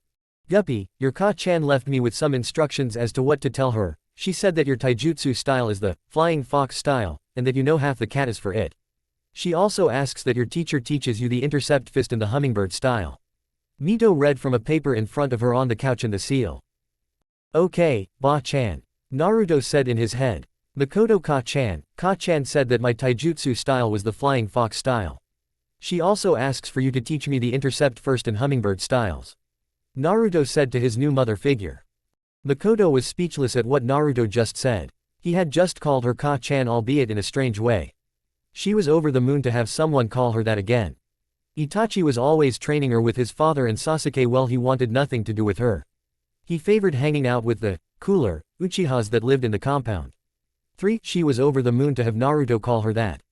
Though she was a little worried about the fact that he called her it so fast. He must have attachment issues. Though it does make sense with the neglect that he experienced. 4. I need to make sure he's okay. Maybe a trip to Inochi won't be so bad, she thought to herself as she then thought about the other things he said. So the intercept fist, no doubt that's for the Sharingan, but why the hummingbird? From what I can tell his body isn't the right build for it. Then again he is built like a more toned Minato. She stroked her chin in thought and smiled. Alright, it looks like we have our work cut out for us. "Hi," Naruto yelled as he ran at Makoto to start their spar. Fuck Hokage Tower fuck. Mayumi Tatsumi was having a good morning. Her husband had given her a nice breakfast, she was able to get to work on time, and even got a smile from the Hokage when she went to give him his favorite item in the world, paperwork. She was sitting at her desk reading the latest issue of Shinobi Weekly when she heard a commotion coming from the hallway. She looked at the schedule for the Hokage and saw that there wasn't anyone supposed to meet with the man until lunch. What could be going on? She thought to herself as she prepared for whatever was going to be coming her way in the next few minutes. And come it did, in the form of 5 hyperactive 4-year-olds. They all looked the same and were wearing the same clothing. She blinked a few times when they all waited at her desk. After a few seconds passed, she asked the question that was burning in her mind. "Naruto-kun, why are there 5 of you?" she asked the small child who grinned at her. Mayumi had known Naruto since he was a baby and was one of the few people who knew where he was for a year. "Mayumi-chan, I'm Gigi's apprentice," the child said with a big smile on his face. "Sweetie, you mean apprentice, and that's awesome. If you want to go in, he's at his desk doing paperwork," she said to the child who nodded his head and ran into the room. "Gigi," all 5 Narutos said at the top of their lungs as they entered the office. It was a small round room that had 2 doors and a closet. There were 3 large bookshelves on both sides of the room. They were stuffed with books and scrolls. There were a few chairs in front of the large wooden desk in the front of the room. Behind the desk was a large glass window that showed the Konoha skyline. At the back of the room were 4 large portraits. The first one was a man with brown hair and tan skin who was wearing red armor. The second picture was of a man wearing blue armor and a gray face protector. He had red markings on his pale face and had red eyes with gray hair. The third picture was of a younger Sarutobi, so Naruto didn't spend much time on it. The fourth picture was of a man who looked strangely like Naruto. He had bright spiky yellow hair, blue eyes, and tanned skin. Sarutobi looked up from his paperwork and nearly yelped when he saw 5 Narutos in his office. He then remembered that the boy was now his apprentice and that he was going to be here every day. "Naruto, my boy, how are you doing?" he asked the small child who was now looking around the room. "I'm good. Makoto-chan told me to come here with my clones," he explained as he walked around the room. He then stopped at the photos and looked at them. "Hey Gigi, who are these guys? The second one looks really cool," he said to the aged leader who laughed at the statement. Inside of his head, however, Mito was cackling like a hyena. "Ha ha ha ha, he likes Tobirama-kun more than Hashirama-kun. Ha ha ha ha ha," she laughed, which made Naruto internally sweat drop. These Naruto are the previous Hokage. The first one is Hashirama Senju. He founded the village with his friend Madara, but they got into a fight and Madara had to leave.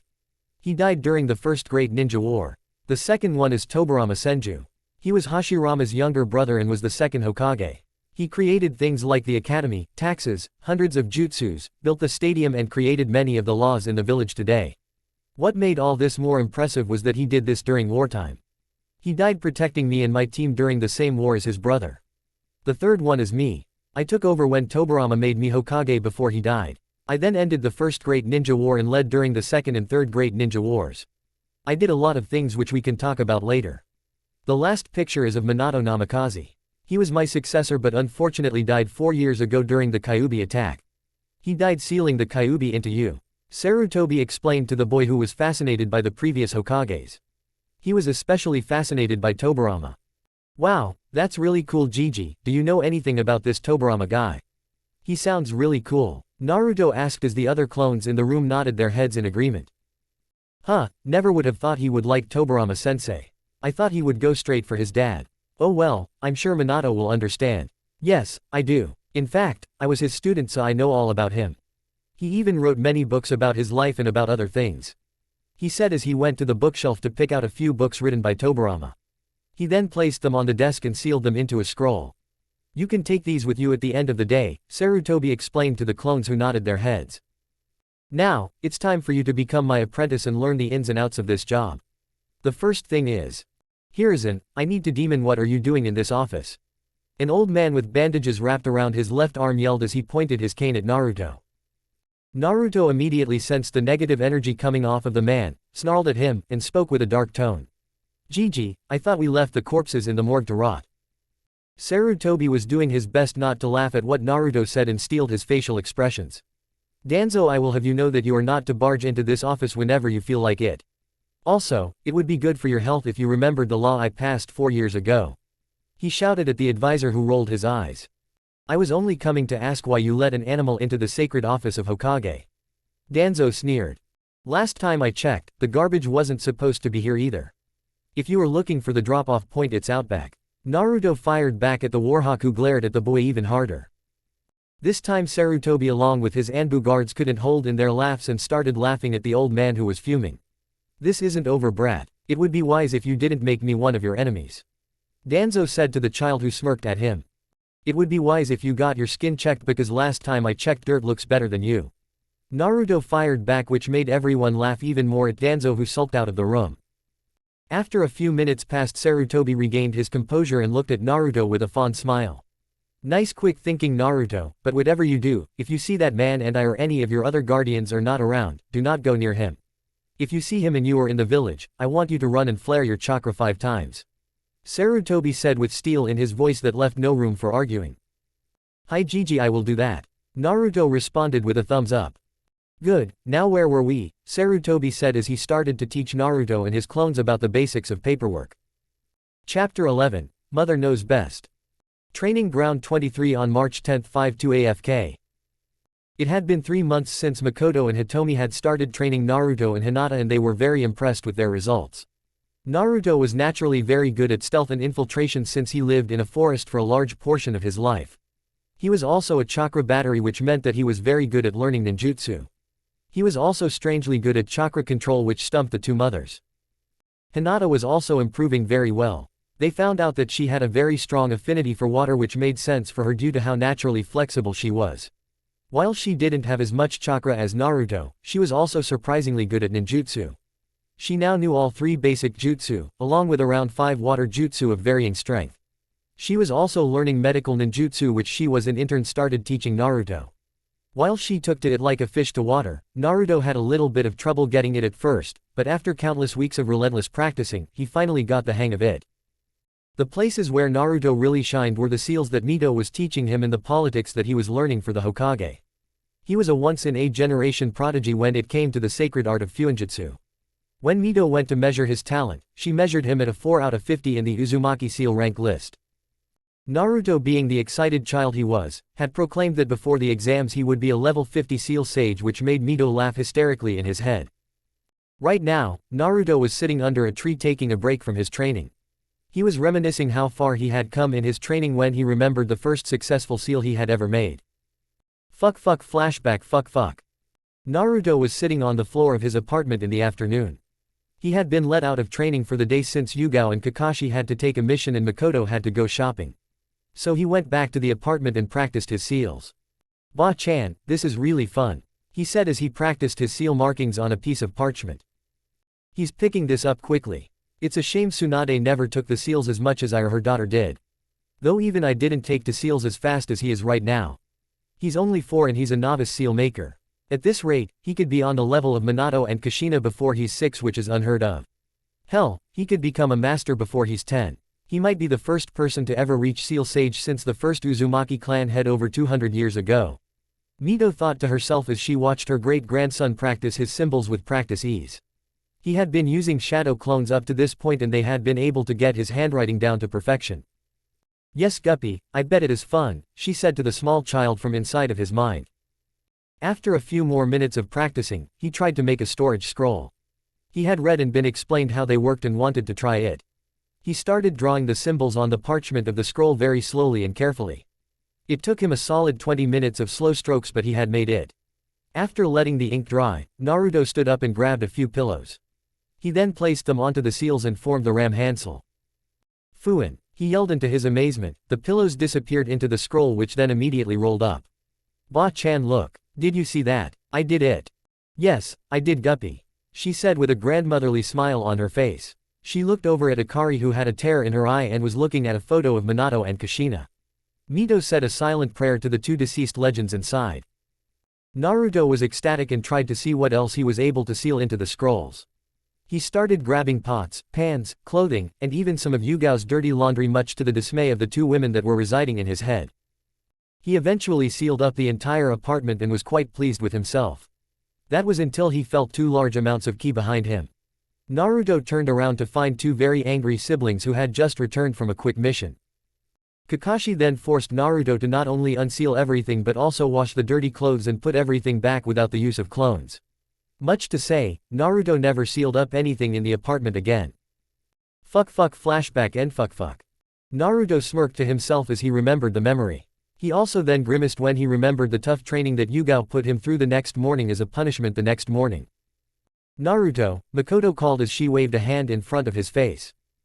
Naruto then snapped out of his thoughts as he looked at his trainer and mother figure. Yes, sorry, I was just thinking. What were you thinking about? She asked as she sat down next to him on the tree root. Well, I was thinking about seals. He then explained the memory to Makoto who laughed at him which made him blush. I would have done the same thing as Yugao and Kakashi if you had done that to me. She laughed as she ruffled the small boy's blonde hair. Hey, he said as he crossed his arms and huffed. I thought it was funny. I bet you did Naruto, she said as she looked back at the field where his clones were practicing the jutsus from the scroll. I bet you did. The 2 sat there for a while in silence before the clones started dispelling. Naruto then quickly went into a lotus position so that he could sort of the memories from each clone. Over the past 3 months, both Naruto and Hinata had been slowly discovering just how useful shadow clones could be. Naruto used them to slowly read the entire Konoha library and learn all the common information that most genin ninjas learned in the 12 years they spent at the academy. Hinata, while also doing the same thing, was using her clones to practice things like Kyudo, 2 medical scrolls and teachings of one slug Sanin, and also politics. Naruto looked at Makoto who was dozing off slightly and smiled. He had grown close to his teacher and was glad that he saw her so often. Though he would miss training with his siblings or the Hyugas, Makoto was like a real mother to him. That wasn't to say that Akari wasn't also his mother. Naruto just acknowledged that she was a motherly figure. Though he found that thinking about it for too long made him sad and confused. After 20 minutes, Naruto's clones had finished displaying and he was able to sort out all the newly found skills that he had gained in the day. He opened his eyes and saw that Makoto was now totally asleep and shook her slightly. Makoto-sensei, he said quietly to the woman who immediately opened her eyes. Oh, I must have dozed off at some point while he was dispelling his clones. She thought to herself as she sat up but slightly winced as she grabbed her side. Ah, damn bastard, he sure hits hard. Naruto noticed this and frowned slightly. Over the past few weeks, he had noticed that his mother figure teacher would come to meet him at the training grounds with bags under her eyes or bruised on her face. He also noticed how sad she looked at the end of each day. He had decided with the guidance of Akari and Mito to leave the situation alone, but now it was obvious that something was wrong.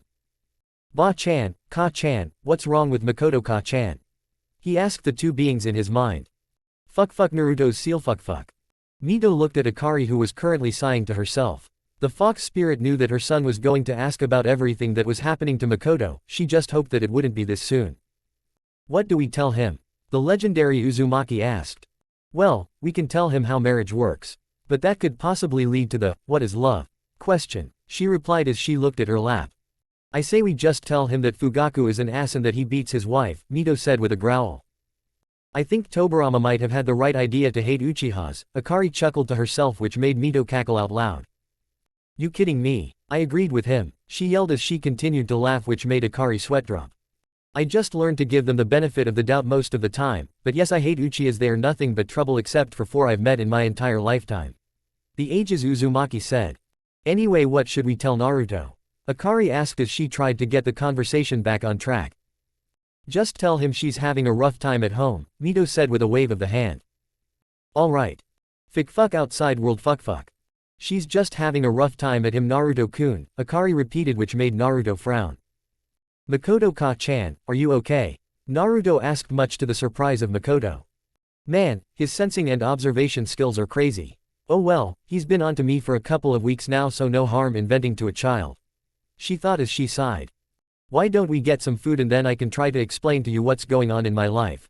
She said with a sigh as she stood up and stretched. Okay, Naruto said with a smile. He didn't like seeing people he knew sad and always tried to do anything he possibly could to make them feel better. After a few minutes, Makoto took Naruto's hand and led him to a strange building with flaps and stools. The building was fairly small and radiated a strange salty smell along with the flavors of different meats being cooked. Makoto led Naruto into the building and placed him on a stool. Hello, and welcome to Ichiraku Ramen, a small girl around the age of 9 said with a wide smile on her face. She was a fairly normal-looking girl who had long flowing brown hair and black eyes. Ayame-chan, Makoto said with a warm smile on her face as Naruto tried to hide under the bar's edge. How are you? Makoto-chan, it's been a while, do you want me to get my 2 san? She asked while looking curiously at a tuft of blonde hair that was peeking out from the bar's edge. Yes please, that would be much appreciated, Makoto sighed as she rubbed Naruto's back. She knew how Naruto was around new people and how scared he could get. Man, the village really messed up this poor child. She thought sadly. Kodo-chan, is that you? She looked up and smiled as she saw a large man walk from behind the back door of the ramen bar. He was a large portly man who had short brown hair wrapped in a bandana. Tyuki-kun, it's been a while, she said as she looked at her old friend with a smile. Yes it has, it's been what 3 years since you were last here? He asked as he leaned on the counter. Yeah, she mumbled to herself as she frowned. It's a shame that Fugaku is such an ass, he mumbled to himself which made Makoto nod her head in agreement. While I agree with you, could you try not to curse in front of children? She asked with a sly smirk on her face. Children? I don't see any, the ramen chef said as he looked around the restaurant. Makoto then pulled Naruto into her lap and patted his head. Well, isn't this a child? She asked with a wide smile on her face. Tyuki's eyes immediately widened as he looked at the blonde child in front of him. He looked him over and leaned in closely and gasped. Is that, he said as he looked his old friend dead in the eyes. I can neither confirm nor deny that this is his child, she said with a wink which made the chef smirk. So the old man gave you custody to him? He asked the Uchiha matriarch who shook her head. No, some things happened that I'm not allowed to speak about but I'm training him and looking after him. She explained to her old teammate who nodded his head. So Naruto, would you like some ramen? Makoto asked the small child whose head was nestled deep in her expansive G-cup chest. She giggled as she felt him remove his head and look at her with a questioning look. What's ramen? It was as if the world stopped for Tyuki and Ayame who had sprinted from the kitchen to look at the small boy. Tyuki's eyes widened as he looked at his daughter and screamed at the top of his lungs. Ayame, get me a bowl of miso ramen. His daughter didn't need to be told twice as she sprinted into the kitchen to start making the bowl of ramen. Tyuki then looked at Makoto who was giggling and smiled at her. Do you want your normal? She nodded her head which made him smile. Alright, I'll be back. Naruto looked at Makoto and raised his eyebrow. Do you know him? He asked which made her nod her head. Yes, we were teammates back when he used to be a ninja. We were in the 3rd Great Shinobi War along with Minato Namikaze, the 4th Hokage. We were known as Team 7 until all 3 of us became Jonin. Then he took on the new Team 7 which was made up of Kakashi Hatake, Rin though I forget her last name, and Obito Uchiha. She explained to the small boy who nodded his head in understanding. He had remembered the Hokage talking about how ninja teams worked in one of his days when he was with him. What happened to them? He then proceeded to ask. You can ask Kakashi about that, it's not my place to ask about his teammates. She said as she looked at some of the photos on the wall. Naruto however could feel the sadness in her and frowned internally. Alright, so something bad must have happened. I'll have to remember to ask Ni-chan when he gets home. He thought to himself. After a few minutes of silence, Ayame and Teuchi walked out with Naruto's first bowl of ramen and placed it in front of him. Makoto then placed him back on his own stool and looked at him. Well, aren't you going to try it? She innocently asked. If he's anything like his parents, he'll be addicted the first taste he gets.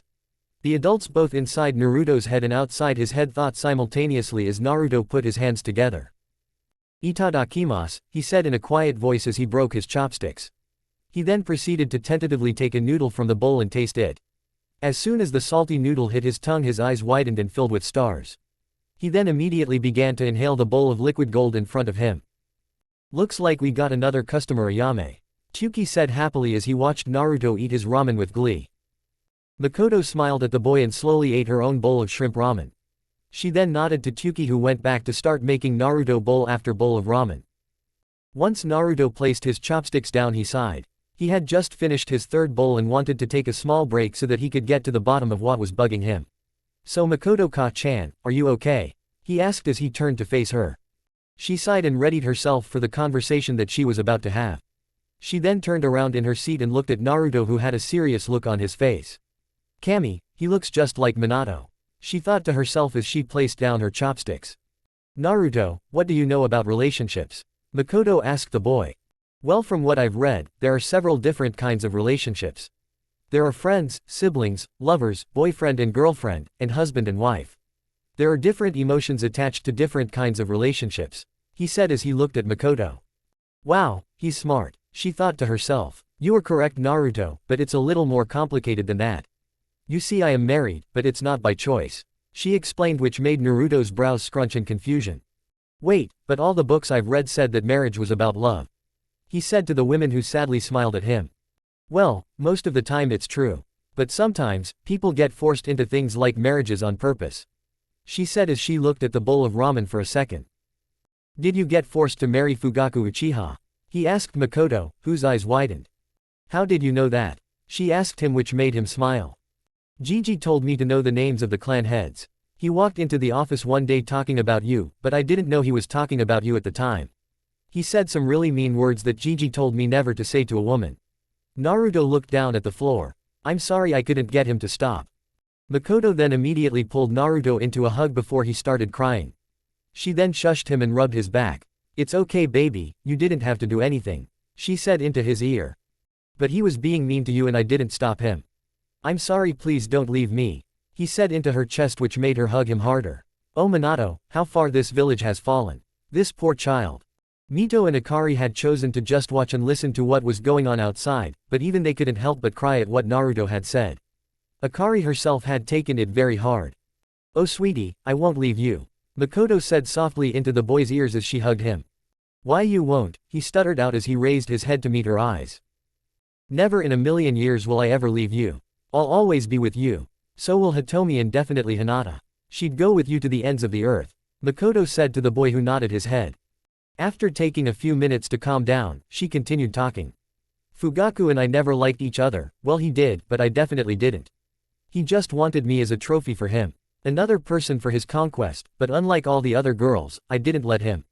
So he used the clan to force me into a marriage with him, she said sadly as she looked at the boy, who had a frown on his face. Makoto took a few minutes to compose herself and forged on. She honestly didn't know why she was saying so much to the 4-year-old, but it definitely did help.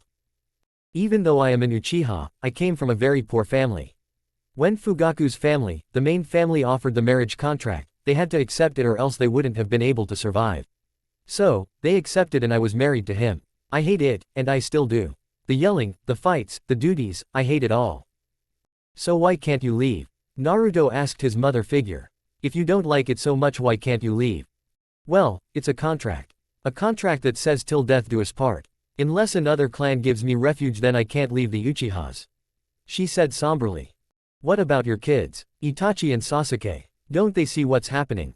Naruto asked with a small amount of hope in his voice. Naruto, I want you to know something, she said as she looked at him dead in the eyes. If you get into a relationship and the woman says, no, listen. No means stop immediately. If she says, no, or, stop, you stop immediately and start apologizing, she said with a fire in her eyes. She looked at him and even activated her Sharingan to enforce the seriousness of what she said. Kit, she's right. If a woman ever says, no, or, stop, you stop immediately. Do you understand? Akari yelled in his head, which made him wince. She was also purposely making his head hurt to make sure he understood the point. Hi Ka-chan, I understand, he thought to his mother, who grunted in response. Naruto, are you listening to me? Makoto asked in a dangerously low voice. Hi, Ka-chan just said the same thing and was making my head hurt. I'm sorry, but I understand what you said. He yelled, which made Makoto shut off her eyes and smile at him. Good, I'm glad you understand that, because sometimes, men don't understand that. She said quietly. 4. Naruto looked at her and sensed her chakra go cold. He then went over to Makoto and hugged her tightly. He felt her start crying into him and continued to hug her. While he wasn't that tall, he was able to hop into her lap and hug her. I just wanted a normal life. She sobbed into Naruto, who rubbed her back. He had seen Kakashi do it to Yugao after a tough mission and wanted to do the same thing. After a few minutes of her sobbing, she finally calmed down and wiped her eyes. She took a few sips from her surprisingly still hot ramen and the conversation died for a few minutes. Both went back to their food. I love them, she said quietly into her bowl. I hate how they got here, but I love them so much, but it feels like they are so far away. Itachi is always training because of his father and Sasuke, she sighed and continued to eat her comfort food. Sasuke is so much like his father. He's cold and ruthless. He's demanding and doesn't know what the word, no, is. He thinks that since he's an Uchiha he can get whatever he wants. She frowned and pulled a new bowl of ramen that Yuki had placed on the counter towards her. It makes me so sad that I can't help them grow. I can't help them no matter how much I try, I always get yelled at. And she went silent as she ate her food. And, Naruto said quietly. Fear laced in his voice. Beat me, she said quietly. For Naruto, those words rang in his head. He had been beaten so many times as a child. At the time he had no clue why, but he got horribly beaten. He remembered the times he laid broken and hurt on the streets. He felt so angry. Angry that someone would do that to someone who he thought was the kindest, sweetest person on the planet. Suddenly he felt something inside him snap. He felt a rush of power flood through him. He felt like something inside of him had broken and let loose a surge of energy. He could feel his eyes getting sharper, his teeth getting sharper, his nails getting longer and his whiskers getting darker. Makoto looked at Naruto with wide eyes as she said the chakra cloak appear around Naruto. It was red, wispy, and took the form of a fox. There were red ears and a tail formed from the bubble of chakra that surrounded the 4-year-old. Wow, that's the power of the 9 tails. Wait shit, that's the 9 tails power. She quickly snapped out of her stupor as she recognized what was happening. Naruto, you need to calm down, Akari said from the seal. She felt the draw of her power and immediately tried to take it back, but it didn't work. I know you are upset right now, but you need to calm down. You are scaring Makoto. That seemed to get Naruto to start thinking, and he looked at a now terrified Makoto. He then tried to calm himself down and regain control of the power. After a few minutes, the cloak receded and Naruto had regained control of his chakra again. He stumbled from the stool he had been sitting on and was then caught by Makoto. Makoto Ka-chan, he whispered. Shish, it's okay, don't speak, just close your eyes, she said as she carried him. She turned to Tuki, whose eyes were wide as he looked around the shop. Luckily nothing got damaged by the insane chakra of the 9 tails. She then paid for the bowls of ramen shunshined back to the apartment that Naruto lived in. She used the key that she had been given and opened the door. Once she entered the home, she locked the door and reset the security seals that were in place. She went over to Naruto's room and sat him down. Naru-kun, she said quietly. We need to get you clean and into your sleep clothes. I need you to wake up for me for just a few minutes, she said sweetly. After getting a nod from Naruto, she then went to take off his clothing and get him bathed and changed into pajamas. Alright Naru, I'm going to go run back to my house. Do you want me to stay with you? She asked the half-asleep boy. She knew that she was going to stay with him since Kakashi and Yugao were out on a mission. Ka-chan, stay, he said softly as he slowly fell asleep on his bed. Once he said those words, any part of her that wanted her to go back to the compound was silenced. She looked in Yugao's room and picked out a pair of short shorts that barely covered half of her butt and took of her shirt revealing a black, then used the toothbrush that she slept at the apartment whenever Kakashi and Yugao were out and brushed her teeth and put her hair into a bun. Once her hygiene was taken care of, she turned off the bathroom lights and double-checked the security seals around the house to make sure they were totally safe. Once she was totally sure that everything was in order, she walked over to Naruto's bed and got into it. Naruto immediately felt the presence of someone and tensed. Makoto felt this and rubbed his head. "Don't worry Naruto-kun, it's me," she whispered into his ear as she pressed him against her chest. "I love you Ka-chan," he said as he finally fell asleep. Makoto let a tear fall from her face and kissed Naruto's forehead. "I love you too Sochi-kun," she said as she fell into the best sleep she's ever had in her entire life. "I love you so much." Chapter 12, A Day with the Hyugas. Hyuga main house on June 12, 5-2 AFK. Hinata was terrified. Sure, she had been scared of thunder before, but right now she was terrified of what was going on outside of her window. It had started out as any normal June day. Sure, she could feel the moisture in the air, but she just thought that it was her chakra being weird. Apparently, she now had a newfound skill in predicting the weather. Hinata huddled on her bed as sheets of rain poured onto the roof for the Hyuga compound. She could see the large flashes of lightning as they streaked across the sky. She could even feel the wind every time it blew on her barely open window. After a rather loud clap of thunder, she had had enough. She scurried out of her bedroom and ran down the hallway in sheer terror. She instinctively activated her Byakugan and looked around for anywhere she could hide. Once she found where she wanted to go, she sprinted off to go hide. Living in a cave for a year taught Naruto a lot of things. It taught him how to keep his spaces clean and rodent-free, and it taught him how to function alone. But one of the most important things it taught him was the ability to sense your surroundings even when you are asleep. It took him 8 months of constant training, but he was able to sense other chakra signatures even when he isn't awake. Naruto had been blissfully asleep dreaming about ramen when he felt a small alarm bell go off in his head. He quickly sat up and looked around to see where he was. He saw that he wasn't in his apartment, but then quickly remembered that he was staying at the Hyuga compound since it was their day to train him on the schedule. He rubbed his eyes and looked around to see what was wrong. Anyone awake in there? He thought as he closed his eyes to better get a sense of what was wrong. He sighed when he didn't get a response from anyone, meaning that both the entities that lived in his head were asleep. Naruto then felt Hinata's chakra and how she was in distress and was running. He opened his eyes and sprinted out of his room. Naruto channeled chakra to his eyes and activated his Tsutomu Sharingan and sprinted to where Hinata was. After a few minutes of running, he found her in a long hallway hiding. He flared his chakra so that it would alert her that he was there and smiled when she bolted into his arms. "Hinata-chan, what's going on?" he asked quietly as he hugged the slightly shaking girl who was in his arms. The Thunder S scared me. She stuttered into his chest, which made him smile a little. "You're scared," he whispered into her ear, which made the girl nod her head. "Okay, well why don't you sleep with me? I won't let the thunder hurt you," he sweetly suggested, which made her eyes widen. Really?" she asked with hope in her eyes. Naruto nodded his head and smiled at her, which put her at ease slightly. He led her to the room he was sleeping in and slid open the door. He deactivated his Sharingan and closed the door. He then put Hinata down on one side of the bed and laid on the other side.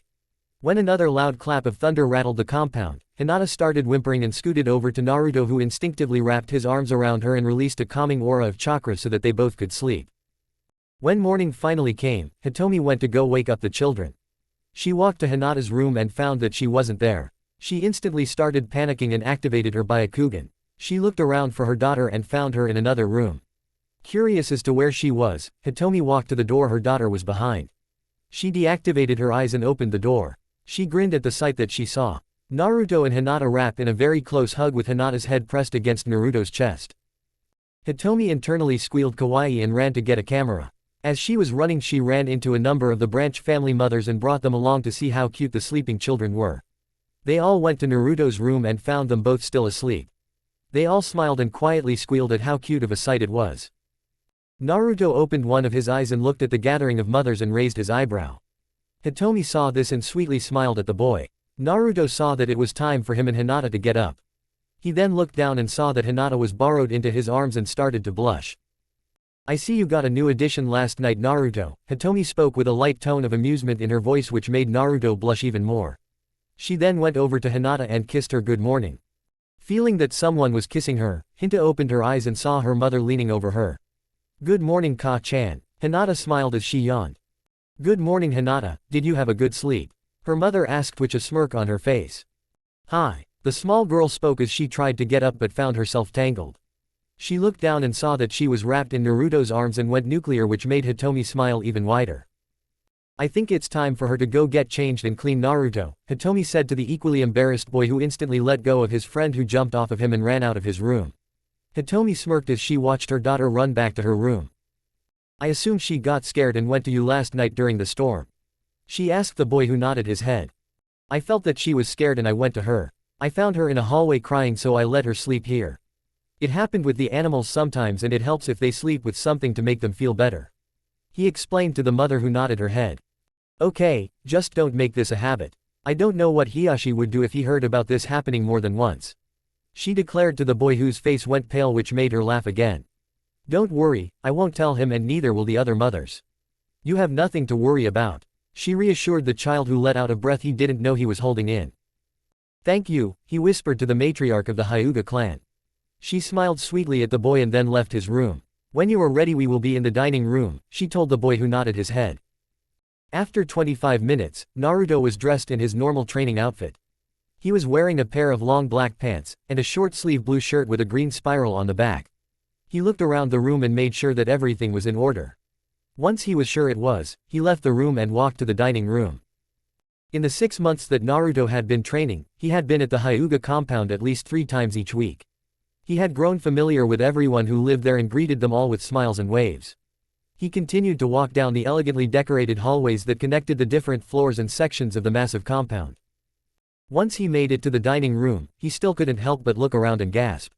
There were 2 large sliding doors that opened up to a large room that looked out to a Zen garden. There were portraits of past clan heads and their families and even ancient-looking tapestries. He looked around and his eyes led to the medium-sized wooden table that had 6 chairs around it. There were 2 on each side and 1 in both of the ends of the table. Currently, 3 out of the 6 chairs were being used. Hiyashi was sitting at the head of the table looking at a few documents, Hitomi was sitting on the other end talking to one of the branch members who was going to be bringing them breakfast, and Hinata was sitting in one of the chairs that were facing Naruto. She was reading a book on anatomy. Good morning, Hiyashi-sama, Naruto greeted as he bowed at the waist. Hiyashi looked up at the boy and smirked as he watched the son of his rival bow to him. The first time he saw Naruto, he knew that he was Minato's son. Good morning, Naruto, how are you doing this morning? He asked as he looked back down at the papers that he was originally reading. I am fine this morning, the child said as he made his way to the table. He looked at his best friend and smiled at her. She smiled back, but with a slight blush on her face which made Hitomi smirk. What are you going to be doing today? Hiyashi asked at the table, still not glancing from his papers. Well, we have 2 months till the exams in Kiri, so I'm going to be testing their teamwork in a series of tests and exercises, Hitomi said with a smile. She looked at the 2 children and thought about how far they had come since the beginning. She had told Hiyashi about the Sandame's plan and he responded with mixed feelings. He truly cared about his daughter and was very pleased to know that she was the youngest Hyuga ever to activate the Byakugan. He was not pleased with the fact that Sarutobi wanted her and Naruto to strengthen the reputation of the village. He thought that the idea was insane, but was swayed when Hitomi told him that Hinata was able to make 165 shadow clones. He still didn't like the idea, but eventually relented and agreed. What shocked Hitomi was how on board he was with having Naruto stay at the compound so frequently. The clan was a 50-50 split when it came to Naruto. Most of the women and children found the boy to be very nice and pleasant. They even let him help them through the use of his clones. Most of the men, however, didn't like the boy at all. Even after the support of both Hisashi and Hisashi, they didn't like him. Hisashi himself went out to say that he wouldn't know what would have happened had Naruto not stopped the Cloud Nin that had taken Hinata, but it still didn't help. That sounds like a great idea, Hiyashi said as he moved his documents to make room for the breakfast that one of the branch members brought out. It consisted of eggs, toast, porridge, and a few sausage links. I'm going to send my clones to Jiji-sensei since I'm his apprentice, some clones to the library, and some clones to my apartment to practice seals, Naruto said after he thanked the person who brought him his breakfast. How is being the Hokage's apprentice, Naruto? Hitomi asked after she swallowed her food. It's really cool, I get to learn about how he does his job, politics, and the ins and outs of the village. Naruto explained, which made both adults nod his head. That's interesting that he's getting you involved with politics, Hiyashi said as he thought about the implications that Sarutobi's move to make the Jinchuriki his apprentice. It's actually really interesting. Since I'm a censor, I can tell when people are lying and it helps me learn how to read people. Jiji doesn't let me talk when he's meeting with people except when people talk to me first. Naruto said, which made Hiyashi nod his head. He had seen Naruto's clones in the office numerous times and was quite impressed with the boy. How about you, Hinata? Naruto asked the girl who, due to being put on the spot so suddenly. Well, I may also going to send some clones to the library, but most of them will be practicing or studying. She stuttered to the group who nodded their heads. During the time that Hinata had known Naruto, her stutter had gotten much better, but she still sometimes did it out of habit but was quickly getting out of it. Very good, Hinata, I'm very proud of you for getting so good at the 2 trigrams 16 palms technique, Hiyashi said as he praised his daughter. Hitomi also smiled and nodded her head at the girl who blushed. Yeah, Hinata-chan, you're getting really good, the blonde said with a large smile on his face. But I do have a question. Oh, Hiyashi asked as he looked at the blonde. What would that be? Well, why can't other people do the palm techniques? He asked, which made Hitomi nearly choke on her food. What do you mean? Hiyashi replied as he eyed the child. Well, the technique requires for the user to hit the tenketsu point in the body right, he said as he looked at Hiyashi, who slowly nodded his head. Well, why can't other people do it as well? The Byakugan allows for us to see the points so that we can close them. The techniques require the precision of the Byakugan so that you can see what you're doing. Hitomi explained to the blonde who nodded his head. Yeah, I know that, but what if you just memorize the points in the body? He asked, which made the room go dead silent. Hitomi looked at Hiyashi for an answer but was shocked when he didn't have one right away. The man was actually intrigued by the idea of a way for you not to need the Byakugan to do the palm technique. After a few minutes of silence, Hiyashi finally answered the question. Well, Naruto, no one had actually ever thought of that before. He said as he looked at the boy. Well, he definitely got his father's ability to pick things apart. Really? He asked, which made the man nod his head. Huh, oh well, Naruto said as he went back to eating his food. After a few more minutes of eating, Hitomi called the 2 children to follow her to one of the Hyuga training grounds. Both children said goodbye to the clan head, who smiled at them and followed Hitomi. After a short walk, Hitomi walked the kids to the training ground and got them ready to train. She got them all stretched out and had them run around the field. After their 3-mile run, she had them do physical exercises. Naruto was up to 65 push-ups, and 80 sit-ups with 100 jumping jacks, while Hinata was doing 45 push-ups, 65 sit-ups, and 85 jumping jacks. Both were very physically fit 4-year-olds and were around genin level if Hitomi had to gauge their strengths. When the children concluded their warm-ups, she called them both over to the center of the grounds and smiled at them. She then took out a scroll from her pouch and smiled. Alright, Naruto and Hinata, as you know, you will be participating in the Chunin exams. Meaning that you need to have some skills other than taijutsu and ninjutsu. You need actual ninja skills. She explained as she walked in front of them in a line. Today, you will be trying to get a second version of this scroll that I have hidden somewhere in the village. She said as she handed Hinata the scroll. You have 7 hours to find it, she said to the duo who nodded their heads. Good luck, she said before she disappeared in a swirl of leaves. Naruto-kun, what are we going to do? Hinata said as she looked at the scroll in her hands. Well, maybe the scroll has some instructions on it, he said as he gestured for the scroll from Hinata's hand. He then opened it and read what it said. While I may be one, the best things come in pairs. Naruto looked at the scroll and scowled at it. That doesn't make any sense at all, he shouted as he handed Hinata the scroll. She took it and then read it again.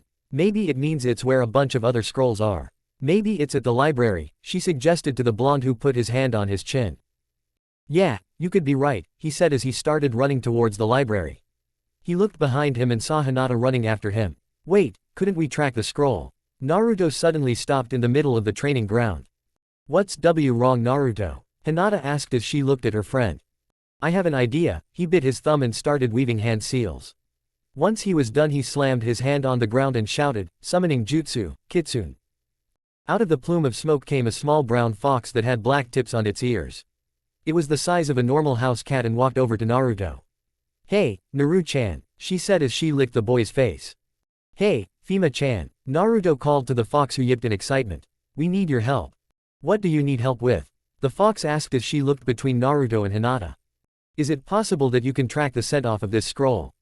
He asked the fox who nodded its head. Hinata instantly knew what he was trying to do. Instead of going in blindly to a location that they had a hunch the scroll would be, they would use the fox to track the scent of the scroll and find it that way. Hinata looked at Naruto and smiled at him. Good idea, Naruto-kun. She complimented the boy who smiled back. Thanks, Hinata, he yelled as he held out the scroll for the fox to smell. I have a scent that leads this way, Fima said as she pointed in the direction towards the center of Konoha. Alright, let's go find that scroll, Naruto shouted as the trio ran towards the center of town. Fima led the trio all over Konoha, as they tried to find this scroll. She led them through the market, through the park, and even in and out of a few shops. They got strange looks from villagers and it seemed that some of the shinobi were laughing at them. After 3 hours, they finally came to a dead end in a back alley. "I'm sorry Naru, but the trail ends here," Fima said as she lowered her head. "It's okay Fima-chan, you tried your best," Hinata said to the fox as she petted her head. "Yeah, you can go back home now, we'll figure something out," Naruto told the fox who yipped and left. Maybe it's not visible," Hinata said as she activated her Byakugan to try and find the scroll. "I wish I could help, but I'm not supposed to use my eyes in public unless it's an emergency," Naruto said as he looked down. "It's okay because I found something that might be helpful," Hinata said as she walked over to a brick that was misplaced on a wall. She then proceeds to pull it out revealing a small scroll tucked away. "Hinata, you found it," Naruto said as he hugged the girl who smiled back. He then grabbed the scroll and read its contents. "Good job, now all you need to do is return to the place you started from. Don't forget to take this as proof. It looks like all we need to do now is go back home," Naruto explained to Hinata who nodded her head. The duo then proceeded to start their walk towards the Hyuga compound when Naruto felt something off. He grabbed Hinata's hand and lightly squeezed it. "Naruto, what's wrong?" she whispered to her friend. "Someone is following us," he whispered back to her and she nodded her head. "What should we do?" she asked. She didn't want to start a fight in such a crowded area. "Follow me," he then started walking towards an empty training ground. They both then walked out into the middle and stopped. "You can come out now, we know you are there," Naruto shouted to seemingly no one. He looked around and felt a single chakra signature. Suddenly, a figure dressed in all black wearing a rabbit mask appeared in the field in front of Naruto and Hinata. "Hand me the scroll or you die," the figure said as they released a bit of ki. Hinata whispered, "Kai," which released her bow and quiver that had 25 arrows. She had a medium-sized wooden bow that had a slight indent in the center for her hand. Her quiver was strapped across her torso. She pulled out an arrow and readied to shoot it. Naruto stood in front of Hinata and moved his left foot behind him. He then lifted his arms up and narrowed his eyes. "Who are you?" Naruto asked as he looked around his surroundings to get a feel for the area. There were very few trees and was mostly a wide open field. He cursed silently but did wonder why the two voices in his head were quiet. "Naru, this is a mission. We aren't gonna help you unless we think it's necessary," Akari said to the boy who nodded his head in understanding. "If you will not hand over the scroll then you will be forced to." The figure then took off towards the duo. Naruto started sprinting towards the figure and threw a right punch to the figure's stomach. While Naruto was running, Hinata shot an arrow at the figure. The arrow was heading right towards Naruto, but at the last second Naruto felt the arrow coming due to his whiskers and moved his head. The figure, not expecting Naruto to suddenly move, had to dodge the arrow as well. They were able to dodge but were then hit in the knee by a kick from Naruto. Naruto then proceeded to land a punch in the right rib and then did a dropkick to get some distance. He then started going through hand seals. Fire style, fireball jutsu. Naruto launched several fireballs towards the figure who was able to dodge them all. When they landed they had to dodge an arrow from Hinata but were hit by a palm strike to the arm. "What hit me?" they thought to themselves as they turned around. They then saw that there was a clone of Hinata behind them. "Shit," they thought as they tried to avoid both arrows and palm strikes from Hinata and her clone. Lightning style, thunder rain. Naruto launched several lightning bolts at the attacker who was starting to get overwhelmed by the attack from the two children. They were able to dispel the clone of Hinata but were shot in the upper arm by an arrow. Seeing that her attacker was distracted, Hinata sprinted and got ready to do a palm strike when she felt the attacker grab her. The attacker looked at Naruto and held a kunai at Hinata's neck. "Hand me the scroll or she dies." Naruto was freaking out. He didn't know what to do because all he had was one single shuriken and a kunai. He knew he couldn't throw it at the attacker because there was a chance that it could hit Hinata. "What can I do? I wish there was a way I could get behind her." Wait, the fourth Hokage was able to teleport with a kunai that he threw. What if I threw the shuriken and substituted myself with it? That could work. Naruto grabbed the shuriken and threw it. He aimed for the attacker's head. When the attacker saw the shuriken heading for their head, they moved their head out of the way. "Is that all you've got?" They called out to Naruto but then they looked closer and saw that Naruto was gone. "I think I'm done, but so are you." The attacker turned their head and saw that Naruto had a kunai pointed directly at the swell of their back. He substituted with the shuriken so that he could get behind me. The kunai would stable me in the spine and cripple me. "Wow, they both did fantastic jobs. Good job guys," the attacker said as they let go of Hinata. Once Hinata was out of the figure's grasp, they lifted up the mask to reveal a smiling Hitomi. You both did a fantastic job and should be proud of what you both were able to accomplish. She smiled at the two children who looked at her with confusion written on their faces. So that was you, Naruto shouted, which made her giggle. Yes, it was me. If you're wondering how you didn't recognize my chakra, it because of a special seal a friend of mine made for me years ago. She explained, which made Naruto nod. I am sorry I shot you, Ka-chan, Hinata said as she lowered her head. Oh sweetie, it's okay. You didn't know it was me. You did a fantastic job. Hitomi sweetly praised Hinata and kissed her on the forehead. How about we all go home and get some dinner? I heard there might be ramen there. She smiled as she watched Naruto's eyes widen with stars in them. The trio walked over to the Hyuga compound and got ready for dinner, which was ramen and for dessert cinnamon buns. Once dinner was over, Naruto and Hinata both sat down and meditated so that they could dispel their clones. After the clones were all dispelled, Naruto felt Kakashi and Yugao's chakra enter his range and smiled. Hey, Nei-chan, Naruto shouted as he ran up to Yugao, who giggled and hugged her brother tightly. Hi Naru, how was training? She asked the blonde, who smiled back at her. Naruto is doing very well and his teamwork with Hinata is spectacular, Hitomi replied to the blonde as she walked up to the Ando agent. That's wonderful. She let go of Naruto and the three of them walked over to Kakashi, who also hugged Naruto. Yugao turned to look at Hitomi and smiled fondly. Do you think they will be ready for the test in a few weeks? She quietly asked the mother, who smirked. They'll be fine, Hitomi said as she took one last glance at the smiling blonde ball of sunshine that was talking to Kakashi. They'll do just fine. Chapter 13, Meetings to Remember. Hokage Tower Meeting Room B on June 23, 52 FK. It was a hot summer day in Konoha, and while Sarutobi would love to be out in the sun enjoying retirement, he was stuck in yet another council meeting. He looked around the large oak room and sighed to himself. There were four main governing bodies in Konoha. There was the Hokage, who was the leader of the village. They were in charge of all military and domestic affairs. They were the fire daimyo's representative in the hidden village. Usually, Hokage had absolute power, but in the time since the Third Ninja War, Sarutobi delegated some of the more monotonous tasks of a cage to the civilian council. Then there were the village elders, who were the advisors to the Hokage. They were meant to be the people who helped the Hokage with decisions that affected village people, included Danzo, Homura, and Kaharu. There usually were only two village elders, but Danzo was able to worm his way onto it due to being the civilian council representative. The third part included the clan heads. There were the three founding clans, which were the Senju, Uzumaki, and Uchiha. These clans have the first three seats in the council chambers. Then there were the Sarutobi, Hyuga, Nara, Inazuka, Aburame, Yamanaka, and Akamichi clans, who were the next seats after the Uchiha. These were the main clans of Konoha, which were in charge of shinobi affairs since they provided the most amount of the shinobi forces of the village. Finally, there was the civilian side of the council. This governing body was created by Hashirama, disbanded by Tobirama, and brought back by Sarutobi during the Third War. They actually held no influence or power but were included in meetings due to the good grace of Sarutobi. Minato had tried to get rid of them but was dissuaded by the third Hokage, who thought that they were a good addition to the council.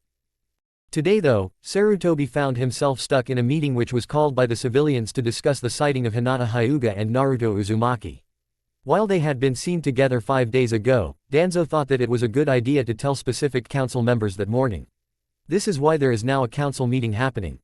You can't let that demon associate with someone of her stature, Hokage-sama. One of the council members cried. 1. Yes, I agree with Hiruzen, you don't know if it is going to taint the good nature of the Hyuga clan, Homura spoke in a calm voice. Enough, I have already said that I will not speak on the matter of Naruto any longer. Sarutobi cried as he lit his pipe. And why is that? Because you have grown soft in your old age. Danzo asked as he inwardly smirked. He had spies watching the Jinchuriki's every move when they could get to him, so he knew that Naruto and Hinata were in contact with each other a lot. No, it's because it is a clan issue, and last time I checked, Hiashi doesn't disapprove of Hinata being with Naruto. The aged leader responded as he looked at the Hyuga clan head, who nodded his head. Oh, then why would he be staying at the compound so often? Danzo raised his eyebrow in an innocent manner which made Hiruzen narrow his eyes. That is because we agreed with his guardians that he would be staying with my clan whenever they were to be away, Hiashi said to the old man, who narrowed his eyes. What Hiashi said wasn't a full lie, but he didn't want to let the information slip that Naruto was at the compound 3 times a week. Wait, guardians? A black-haired lady said with a raised eyebrow. Yeah, we didn't see any papers pertaining to it having a guardian. Another member said. Well, he has two loving guardians who are very happy with the idea of living with Naruto, Sarutobi replied with a smirk. Who are the boy's guardians, Hokage-sama? The Nara clan head asked. Kakashi Hatake and Yugao Azuki. Shikaku's eyes immediately narrowed at the old man, which made him flinch slightly. When did this happen? The lazy man asked as he was now at full attention. A little over 7 months ago, Sarutobi said to the man who nodded his head. Sarutobi knew that Shikaku would be mad at the fact that he didn't tell him that Naruto had been adopted. It would have been logical to inform us of these things, Hokage-sama. Shibi Aburama added in. His face was as emotionless as possible, but if you were to listen closer, you could hear a slight buzzing sound coming from the inside of his coat. I'm sorry I didn't say anything to the council, but the circumstances of his adoption were an S-rank secret. Here is an explained to the council, which made them all narrow their eyes at him. Oh, then why did it happen? Fugaku asked without looking up from the papers in front of him. He had noticed that Makoto was spending more and more amounts of time outside of the district and had a feeling it was due to Naruto. Why would you like to know? I didn't think the mighty Uchiha clan would care about one single orphan. Hiyashi asked, which made the Uchiha clan head narrow his eyes. Of course I would like to know about the most dangerous person in the village. How did Hiyashi even get to know? Fugaku retorted, which made the man internally smirk. Because he was privy to the information, Sarutobi interjected as he watched the two men eye each other. It's always the Hyugas, is it not? Fugaku asked the Sandame who eyed him. They are always the ones that need the pity and the help. I didn't think your clan was so weak that you needed to take care of a Jinchuriki in order to look strong. Then again, what parent relies on a child to save their own daughter? The entire room dropped several degrees after Fugaku's statement. Tusmi, Shibi, Inochi, and Choza looked at the man with raised eyes. Hokage-sama, what is the fool with pink eye talking about now? Sume asked the old man, who frowned and shook his head. Yes, what is he talking about? Inochi raised his eyebrow and he looked at the Uchiha head. Oh, you didn't hear. Naruto was the one who stopped the Cloud Nin that captured the Hyuga heiress. Fugaku smugly stated, which made all the members of the Shinobi Council's eyes widen. We don't care, so we are going to leave, the head of the civilian council said as he rose from his seat. After a few minutes, everyone who wasn't a member of the Shinobi Council or was an elder had left the room. Well, Fugaku, it seems that you've been snooping around again, Hayashi said in a low tone, which made the man smirk at him. Yeah, and what are you going to do about it? You don't have your blonde protector here to stop me, do you? Fugaku asked, which made Hiyashi clench his fists in anger. Ah, what's wrong? Did I strike a nerve? It would be best if you didn't talk about the Yondaime like that, Fugaku-san. Shibi defended his friend in an even tone. Yeah, we all know that you wouldn't be saying that if he and Kushina were here. In fact, if you did say it, they both would have beaten you black and blue. Sume smirked, which made Fugaku narrow his eyes. That foreign red-headed bitch couldn't even touch me. It's no wonder she died that night. It didn't take long for the room to become saturated with levels of ki. Sume was ready to rip the Uchiha's head off while Choza had his fists ready to pound him. You would beat her? Shikaku asked with a raised eyebrow. I guess the rumors were true about what you do in your private time. This made Fugaku's eyes turn into the Sharingan and he glared at the Nara clan head. What I do with my bitch is my own business, Nara, he stated with an icy edge to his voice. Maybe she would actually like you if you didn't hit her all the fucking time, but who knows? The Nara lazily commented as he waved the man off. If only Minato was here, he would have beaten the shit out of you if he heard you call Makoto that, Inochi said, which made everyone nod in agreement. I didn't think you were that weak, Inochi. Why don't you come over here and do it yourself, or do you need your boyfriends to do it for you? Fugaku shot back, which made Shikaku and Choza glare at him. You know, it's actually a shame he died. I would have just loved to see the look on his face when my kids whipped the floor with whatever that whore would have popped out. Are you saying that the offspring of the greatest Hokage ever to live and the daughter of a legendary Sannin who is also the granddaughter of the first Hokage would not be great? Choza asked the man. Please, he was a weakling who got lucky and she was the daughter of a drunk, Fugake said, which made the already heavy amount of ki in the room nearly double. It would be best for you to watch what you say about my successor and my student Uchiha-san, Sarutobi angrily interjected. Well, then why aren't they here, Sarutobi? They were weak and they died because of it. That useless hag couldn't even produce one good child. It died during childbirth. It's a shame though, I would have loved to see my child pummel it into the ground. Everyone glared at Fugaku except for Hiyashi, since he knew that Naruto was leagues better than Sasuke and was on the level of Itachi. He also knew that Hinata was better than Sasuke as well. In fact, my child Itachi got promoted at the Chunin exams back in March and is one of the youngest to get promoted since the war. It seems that bitch has one use in this world and it's making babies. Fugaku smugly stated, which made Sun growl at him.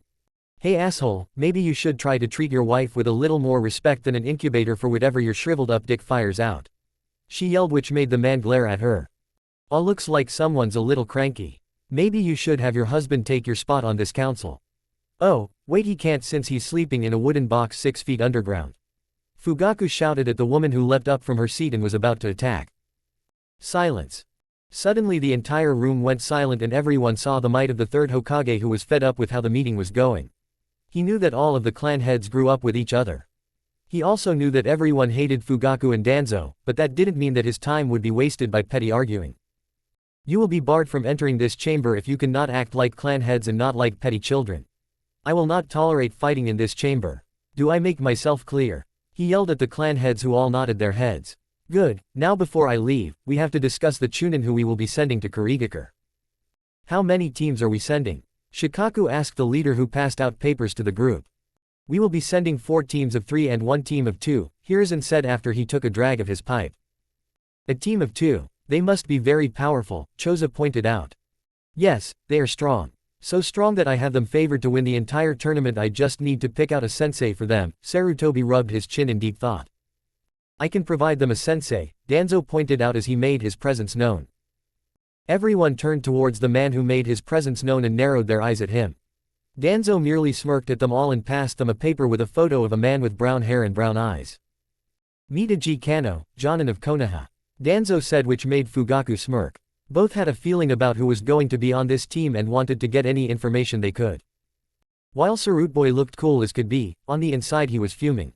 He knew that if he declined, then it would look suspicious, so he had to accept. Damn Danzo. Always messing things up. I will assign them with him, but they will be training with their respective teachers until they are ready to leave for Kiri, Sarutobi said to his rival, who nodded his head. That is reasonable, Danzo agreed, but was inwardly fuming that he couldn't get intel. Alright, well, it seems that this meeting is over. I would like to see Hiyashi, Shikaku, and Shibi in my office after this. He said as he got up from the table and left the meeting hall. Sarutboy walked into his office and saw that Kakashi, Yugao, Makoto, and Hitomi were all in there waiting for him. When Kakashi and Yugao saw the Hokage, they immediately bowed, which made the man chuckle. At ease, he said with a wave of his hand. What took you so long? Makoto asked the group as they walked in and sealed the office. We had some issues in the council meeting today, Hiyashi said as he walked over to kiss his wife on the lips. If you count the entire shinobi council arguing with each other like children, you all should be ashamed of yourselves for the way that you acted today. Sarutboy yelled, which made everyone drop their heads in shame. It was the most embarrassing meeting I've been a part of, Shibi said as he broke the silence. Yes, Fugaku needed to keep his mouth shut. Makoto, I'm sorry about the things he's said to you and about you. I'm just sorry and I wish I could do more to help you. This whole situation is just such a drag, Shikaku said as he bowed to Makoto, who smiled kindly at the man. It's okay, Shikaku-kun. He's just an ass and hopefully, things will change, but for the time being, I will be strong for my kids. She said with a kind smile on her face. Through this meeting is pleasant, why are we here, Hokage-sama? Shibi asked the man who sighed and sat behind his desk. Shibi, Shikaku, and Hiyashi, you were on Genin team number 3, is that correct? Sarutobi asked the men, who all nodded their heads. Who is the person who befriended you 3 at the academy? Minato Namikaze, why do you ask, Hokage-sama? Shikaku asked as he eyed the man in front of him. What I'm about to share with you is labeled as an SS-ranked secret and must be kept at all costs, is that clear? Sarutobi asked, which made the 3 men stand straighter. Hi. All 3 saluted to the leader, who smirked. Good, now in that council meeting I mentioned 2 genin that will be taking the chunin exams. Those kids are none other than Naruto Uzumaki and Hinata Hyuga, Sarutobi said, which made Shikaku look at the man with a raised eyebrow. Uzumaki. As is Kushina Uzumaki? He asked the Hokage, who nodded his head in sadness. This is such a drag. Is there a reason why you kept the son of my best friend a secret? I had a feeling it was him when you brought him on that night. I'm glad that Kakashi and Yugao were able to adopt him though. Not without jumping through hoops and hurdles, Yugao mumbled but was silenced by an elbow to the rib from Kakashi. Yes, Hokage-sama, I too would like to know why he was kept hidden. Shibi reposed as he sat in one of the chairs that were in the office. I thought that it was a good idea to say that he was the Jinchuriki of the Kyuubi, but Minato actually wrote for me not to do that. Too bad I read his letter too late. It also was revealed that Naruto has the Sharingan. How is that? Minato covered his eyes with a genjutsu, didn't he? Shikaku asked, which made both Makoto and Hiruzen nod their heads. Minato-kun used a seal on the nape of his neck. He made it after the Chunin exams when he had to fight Fugaku without it. Makoto explained to the people present, who nodded their heads. My only question is, who are Minato's parents? There aren't that many people with blonde hair like that here in the village. Along with having the Sharingan, they must have been outside of the village during the start of the Second Great War. Maybe they were a wandering Uchiha who met Jasmine Namikaze. Hiyashi asked the man in front of him, who pushed a piece of paper onto the desk. Everyone saw the paper and crowded around to read it. Birth certificate for one, Minato Namikaze Uchiha. Mother, Jasmine Namikaze. Age, 47 years. Father, Madara Uchiha. Age, 54 years. Weight at birth, 8.3 pounds. Length at birth, 21 inches. Holy shit, he was Madara's son. Makoto yelled, which made everyone sweat drop. I can see why you hid this, Shikaku said to the old man, who nodded his head. Yes, not only would it throw the entire village for a loop, but would also have painted a target on Minato's back when he was younger. So now, on top of his parents' legacies, Naruto is the grandson of Dan Uzumaki, who was the heir of Whirlpool, and the entire Uzumaki clan fortune. He is the grandson of Tsunade Senju, who is a legendary Sannin. He is also the grandson of Madara Uchiha, who was one of the strongest shinobi to ever live, but he is also the heir to the entire Namikaze fortune. Sarutobi explained, which made the eyes of everyone present goes wide. Even Shibi's eyes were slightly visible from the tops of his glasses. Hokage-sama, how rich is Naruto? Hitomi asked the man, who chuckled. That I actually don't know. He is the heir of a country and 2 clans. Since Tsunade is still alive, she has access to the Senju accounts but not the Uzumaki accounts. Right before Kushina and Minato died, they calculated that the Uzumaki account had around 7.89 trillion ryu in it. That was what was in the vault that they had access to. Kushina suspected that there was a vault in Uzu that had a lot more in it. So really, who knows? Add that onto the Namikaze accounts, which Minato found when he went back to his family home in his first year of office. He found that they were worth about 800 billion ryu. This is not including the investments, loans, and companies that have Namikaze funding in them. Then you are looking at trillions of ryu. If Naruto were to ever decide to want interest for the loans that this village owes, it would definitely cripple the economy of this village, but the Land of Fire in general. 2.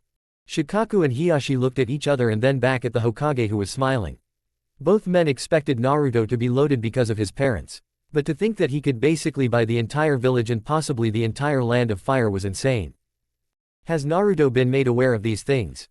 Hiyashi asked as he tried to think of ways that he could keep Naruto's influence in his family.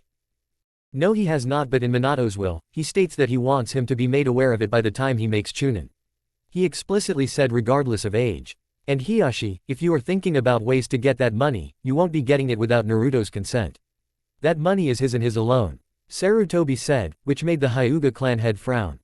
And don't even think about any political marriages either, Hitomi said, which shocked the entire room. I want my child to fall in love with him naturally. Yeah, because Kami knows they're destined for each other, Makoto said with a warm smile on her face.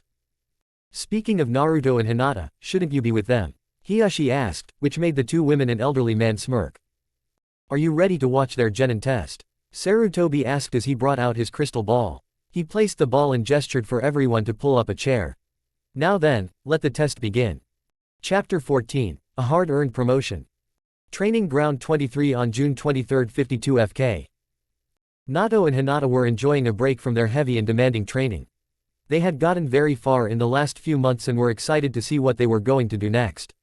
Naruto was slowly increasing his speed and physical strength, while Hinata was learning more and more about the human body and the mind. She was also getting better at using a bow. Naruto-kun, she said as she rested on her back. Yeah, what's up? He asked as he gazed up at the clouds. What's next? Naruto sat up and looked at his friend with a raised eyebrow. They knew that they were training for the Chunin exams that were happening in a few weeks, but after that they didn't know. All they knew was that something was going to happen. He had looked on the old man's desk and saw that there were several job openings for the people who did well in the exams. There were even a few Anbu positions that were applying for requests. Although if it were up to Naruto, he would want to continue studying seals. He had just figures out the 4-trigram sealing formula and was having lots of fun applying it to different things. Well, I guess we would get jobs. He shrugged his shoulders while glancing at Hinata, who frowned. What about the academy? She asked as she looked at her friend, who smiled at her. I'm sure we can think of something when the time comes. We still have 2 months till we have to even begin thinking about our next steps. Naruto reassured the girl who weakly smiled at him back. But I did have an idea. What is it? She asked as he turned to gaze back up at the clouds. What if we made a store? Hinata was caught off guard by this. She didn't think of Naruto to be the one who came up with the idea for making a corporation or company. What would we sell? Anything. We could make a store that sold literally anything and everything. I was reading about it and asked Gigi about it and he said that I could do it. We could make a corporation. He shouted excitedly as he got up and looked at a wide-eyed Hinata. Maybe we should wait till we are older. We are only 4 years old, Naruto-kun. She suggested as she smiled at the boy. Yeah, I guess you're right, Hinata-chan. Man, you're always right. Plus, what would you even name it? She asked as she looked over at her friend. Well, your last name is Hyuga and mine is Uzumaki, so it could be Hughes Curve. He shouted with a wide smile on his masked face. I'll like it, she said with a smile on her face. Yeah, I'm GLA. Naruto stopped talking and immediately went on alert. He felt a disturbance in the chakra around him and didn't like it at all. He glanced over at Hinata and gave her a small nod. She immediately went on guard and both started looking around. Ka-chan, Ba-chan, did you feel that? Naruto asked his internal parental figures who both nodded their heads. Yes, Naru-chan, we felt too. Mito responded as she tried to extend her senses to see what was going on. Maybe you should be ready for anything because I don't know what's going on. Naruto nodded his head and pulled out a kuni. He looked at Hinata who already had her bow in her hand. Suddenly, there was a puff of smoke and a figure appeared. He was around 5 feet 11 and had on a tiger mask. Anbu. Naruto immediately thought as he took in the Anbu's appearance and overall stature. So this must have been the disturbance I felt. Naruto Uzumaki and Hinata Hyuga, you have a mission. It is disclosed in this scroll, he said before he vanished in a plume of smoke. Naruto looked at Hinata who was amazed at the justice that was used. Naruto then proceeded to open the scroll and read its contents aloud. Mission brief. 1. Naruto Uzumaki and Hinata Hyuga are to report to Konoha's East Gate. They are then to go 23 miles away from Konoha and exterminate a bandit camp. There are between 15 and 25 bandits. Upon completion, report to the Hokage for mission debrief. Hiruzen Sarutobi. 3rd Hokage of Konoha. Well, this will be interesting, Naruto said as he rolled up the scroll. We need to kill, Hinata whispered while holding her bow in her hand. She knew that she would have to eventually kill someone, but she didn't think that it would be so early. She thought that all life was precious, so she wanted to heal and help people. Yes, Hinata-chan, it looks like we will have to kill these people. Naruto stated as he held out his hand to take Hinata's. I know that it sounds really bad, and it is. But like Tobirama-sama once said, one must always remember that if one performs service for one's village, that village will return that service tenfold. We got this, and we can get cinnamon buns after. Naruto said with a wide smile on his face. Hinata looked at him and thought about his words for a few minutes. After thinking about it, she realized that this was something that she was going to have to do in her life. I'll have to do this if I want to stay by Naruto-kun's side. I'll do anything and everything to be by his side. I'll do it, she thought to herself. Okay Naruto-kun, let's do this. She looked at his eyes and they looked like they had a certain fire behind them. Both children had the flames of determination in them and weren't going to give up on anything that was thrown in their way. Both children went to Naruto's apartment and went to gear up for their mission. When they were finished, they made their way to the East Gate where they would depart. Fuck Hokage's office. Fuck. Why is he quoting Tobirama-sama? Shikaku asked the group who shrugged their shoulders. I honestly thought he would become obsessed with the yandamai, but I guess Tobirama-sama works as well. Sarutboy said as he lit his pipe to take a drag of it. Wait, has this always been a thing?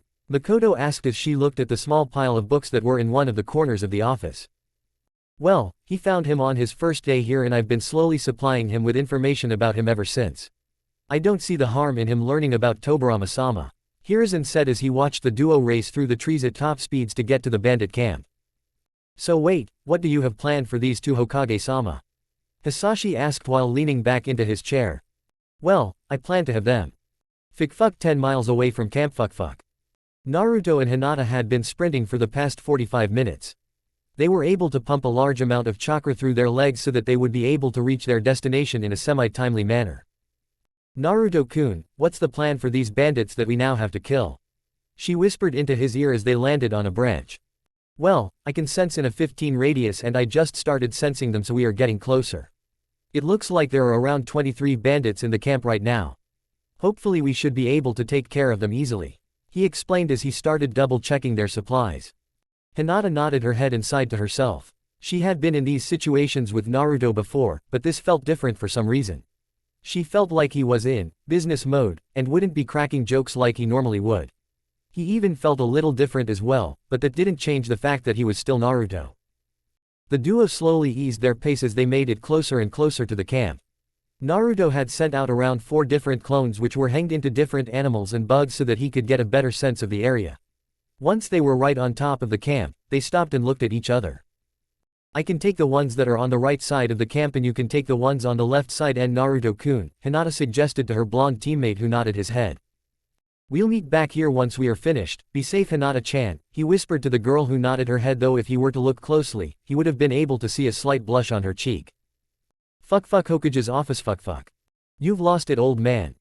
If one were to look at the current state of the Hokage's office, they would see one Kakashi Hatake restraining his current life partner, Yugao Azuki. They would also see Hiyashi Hyuga calming down his now fuming wife. "I have a very good explanation for why I did what I did," he said quickly as he surveyed the room. "Oh really?" Shikaku asked as he looked from the crystal ball to the leader's face. "Well, now would be a really good time to say it. I wanted to test them. If I just gave them the normal genin test, it wouldn't have shown anything. I needed to see what they could actually do in a combat situation. Don't worry, it's just a simple C-rank mission," he explained to the group, who all relented and calmed down enough to continue watching the test take place. "You just want to see them go 100% all out, don't you?" Makoto said to the Hokage, who nodded his head. "Well, let me tell you, there's some stuff that we don't even know." "Excuse me?" he asked with wide eyes. "Yup, sometimes Naruto or Hinata would come up with situations or plans when we aren't around. I only know it's happened because I find them asleep on the training field sometimes," Hitomi explained to the group, who all looked quite shocked. "Bet that as it may," Shibi said while looking at the old man with a level-headed stare. "They will be killing as 4-year-olds. Kakashi-san, you didn't make your first kill until you were something like 6 or 7. Is that correct?" "Yes, that is correct, and that brings up another good point. These are still children we are talking about. I would feel better if we had them talk to Inochi or his wife as a way to make sure that they come out of this sane in the end," Kakashi suggested, which made the others nod their heads in agreement. "I had planned for that to happen in the following days depending on the success of this mission, Kakashi-kun," Hiruzen said with a smile on his face. He would have hated to damage not only his new apprentice, but also the son of his successor more than he already had. "Alright," Yugao said as she tried to get everyone's attention back on the crystal ball that was in front of them. "It looks like the main event is just about to start." Fuck 50 meters from camp. Fuck. Naruto and Hinata had just split up and went to their respective sides of the camp. He slowly made his way, walking on the ground and hiding in the shadows so that he was undetectable and unnoticed. He looked up and saw that he was about to enter the camp, so he jumped up and landed on a tree branch. "Any suggestions on how I should do this?" he mentally asked the residents of his head. "Well, you need to kill them without letting them know you are here," Akari bluntly said as she summed up the situation. "You will probably need to kill them silently with a kunai. Hinata has her bow, so she has range to her advantage. You'll need to get up close and personal." "I agree with your mother, Guppy. You'll also need to make sure that none of them escape, so I suggest setting up a barrier around the camp so that no one gets in or out," Mito suggested to her grandson, who nodded his head in agreement. "Wait, I thought that you guys weren't going to help me on missions," he emptily shouted at the two beings who gained tick marks over their eyebrows. "We decided that we would give you advice only if you asked or if we thought the situation needed it," Akari explained to the boy, who nodded his head. "Okay, that works for me," he thought as he jumped outside of a yellow tent. He slowly approached the tent flaps and made his way inside. He looked around and found one of the bandits was facing away from him. Naruto looked up and frowned. He was too short to go for a strike to the neck, so he had to improvise. He snuck up behind the man and launched a strike directly at his heart. Naruto, who after countless hours of studying and reading, now had all the locations of the body ingrained into his head. The bandit didn't even scream as he fell into the grips of death. Naruto jumped out of the way and tried to make the man's descent silent, but ultimately failed when the man landed with a soft thud on the ground. At the same time, Hinata had just taken out 2 people from a tree. She used her Byakugan in her bow to shoot them in the head from afar. That way she was still getting the job done, but wasn't getting up close and personal. Though that wasn't to say that it didn't have the same effect. Killing was still killing, even if it was from afar. Back with Naruto, he looked around and exited the tent only to come face to face with another bandit. Hey, what are you? We have intruders in the camp. Naruto immediately launched a kunai at the man's throat, which permanently silenced the man. He then kicked him in the knees and stabbed him in the eyes, but it was too late. Suddenly, an alarm went off which signaled to all that someone had in fact heard what the man said. This also caused both Naruto and Hinata to go on high alert, as now everyone in the camp would know that they were there. Well, poop, Naruto stated quietly as he sprinted through the camp. He immediately turned on his eyes, and started to dodge strikes from swords and clubs. He jumped up into the air and started throwing shuriken at the bandits. Well boys, looks like we have a little boy that we get to torture. One of the bandits shouted as he and a few others started sprinting towards Naruto. The boy then immediately started going through hand seals and landed on the ram seal. Lightning style, lightning rain.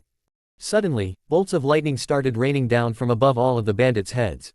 The Judas caused the ground to be littered with holes and scolding corpses. Naruto looked around and felt the chakra signatures of 7 other men.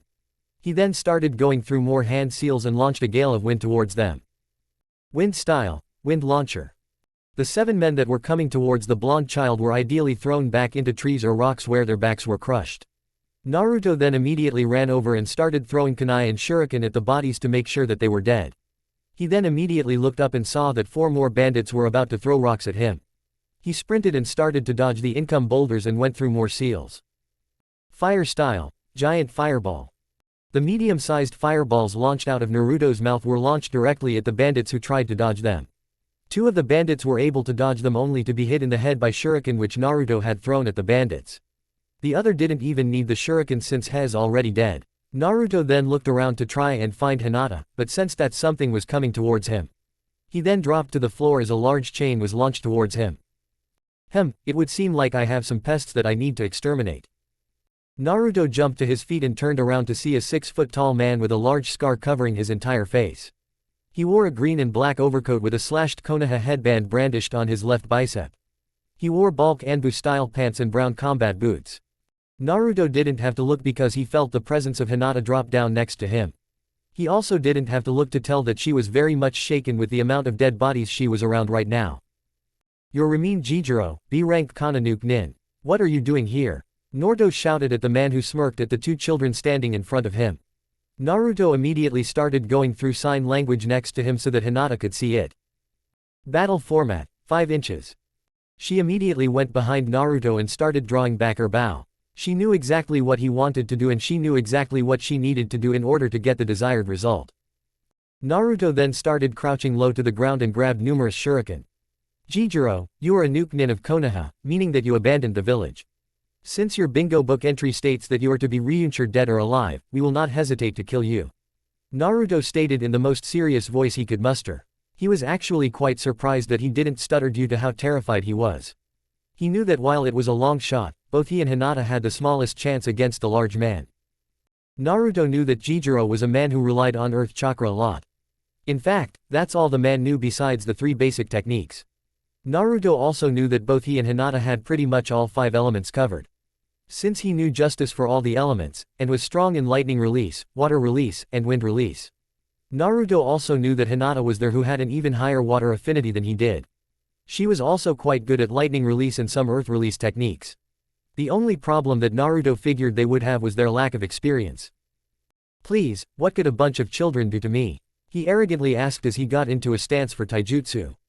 Alright, Naruto said as he drew out a shuriken in his hands.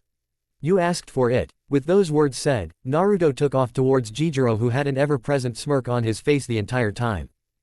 Fuck Hokage's office fuck. Shit. Everyone looked at the old man with great amounts of worry. Both Kakashi and Yugao knew who the man Naruto and Hinata were facing up against but the others didn't. If I may ask Hokage-sama, Shibi asked as he looked at the crystal ball with confusion. Who is that man they are fighting against and why are you so worried?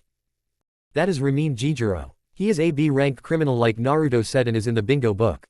Sarutobi said, which made everyone's eyes widen. Wait, so he was right. Makoto shouted as he looked at the old man who nodded his head. Makoto-chan, what are you talking about? Shikaku asked as he looked at the woman with a raised eyebrow. A couple of months ago, Naruto came running to me asking for me to sign his copy of the bingo book. I was confused because I had been retired for 5 years and the updated copy wouldn't have me in it. So I asked him about it and he said that the Hokage gave him the legacy bingo book which every ninja ever put into the bingo book ever. I didn't believe him so I went to the Hokage and he said that he didn't know anything about it. She explained to everyone who nodded their heads. I'm not too worried about them. Everyone turned to Kakashi who had shrugged the man off. He then went on to explain why. I'm sure that Naruto has a plan. He is like his father, he plans for everything. He has a notebook full of contingency plans in battle so I'm sure he knows what he's doing. Plus, I'm sure that having memorized the entire bingo book, he knows that Jijiro is a heavy earth user. Naruto and Hinata are very unique, they have all the elements covered in sheer power alone. With Naruto having high affinities for 3 and knowing all 5 and Hinata having a huge affinity for 2 and knowing 5, I have full confidence that they can pull this out. It will, however, be a very close fight. I hope you are right, or else you're going to be finding a new place to sleep very soon. Yugao said with gritted teeth to her roommate who I smiled at her. Fuck at camp fuck. Naruto launched himself at the mountain of a man and quickly started moving in a strange zigzag formation. In between his body, Hinata would rapidly launch arrows laced with lightning chakra. This caused Jijiro to focus double on the arrows that were coming towards him and forget about the small boy that was now about to kick him in the knees. Jijiro jumped back and started going through hand seals and launched several earth spikes at the boy. Earth style, spikes of the underworld.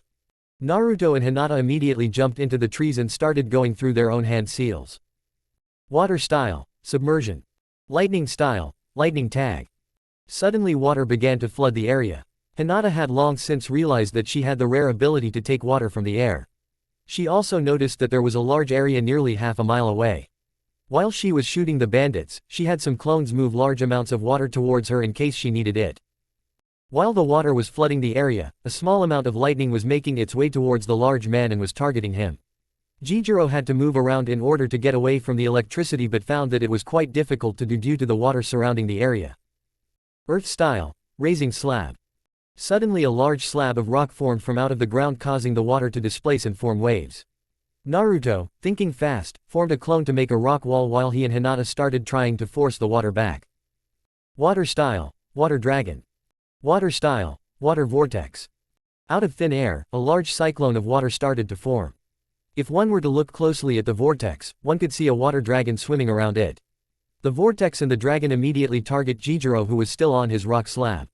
Naruto with a smirk on his face went through one final set of hand seals and slammed his hands on the ground. Hinata, you're gonna want to jump.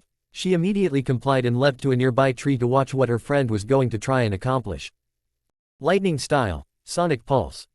Naruto sent a large amount of lightning through the already wet ground and newly fried the entire area. They also caused the water dragon vortex to be surging with electricity, making it even more dangerous. Jijiro's eyes widened as he went through seals and shouted, Earth Dome.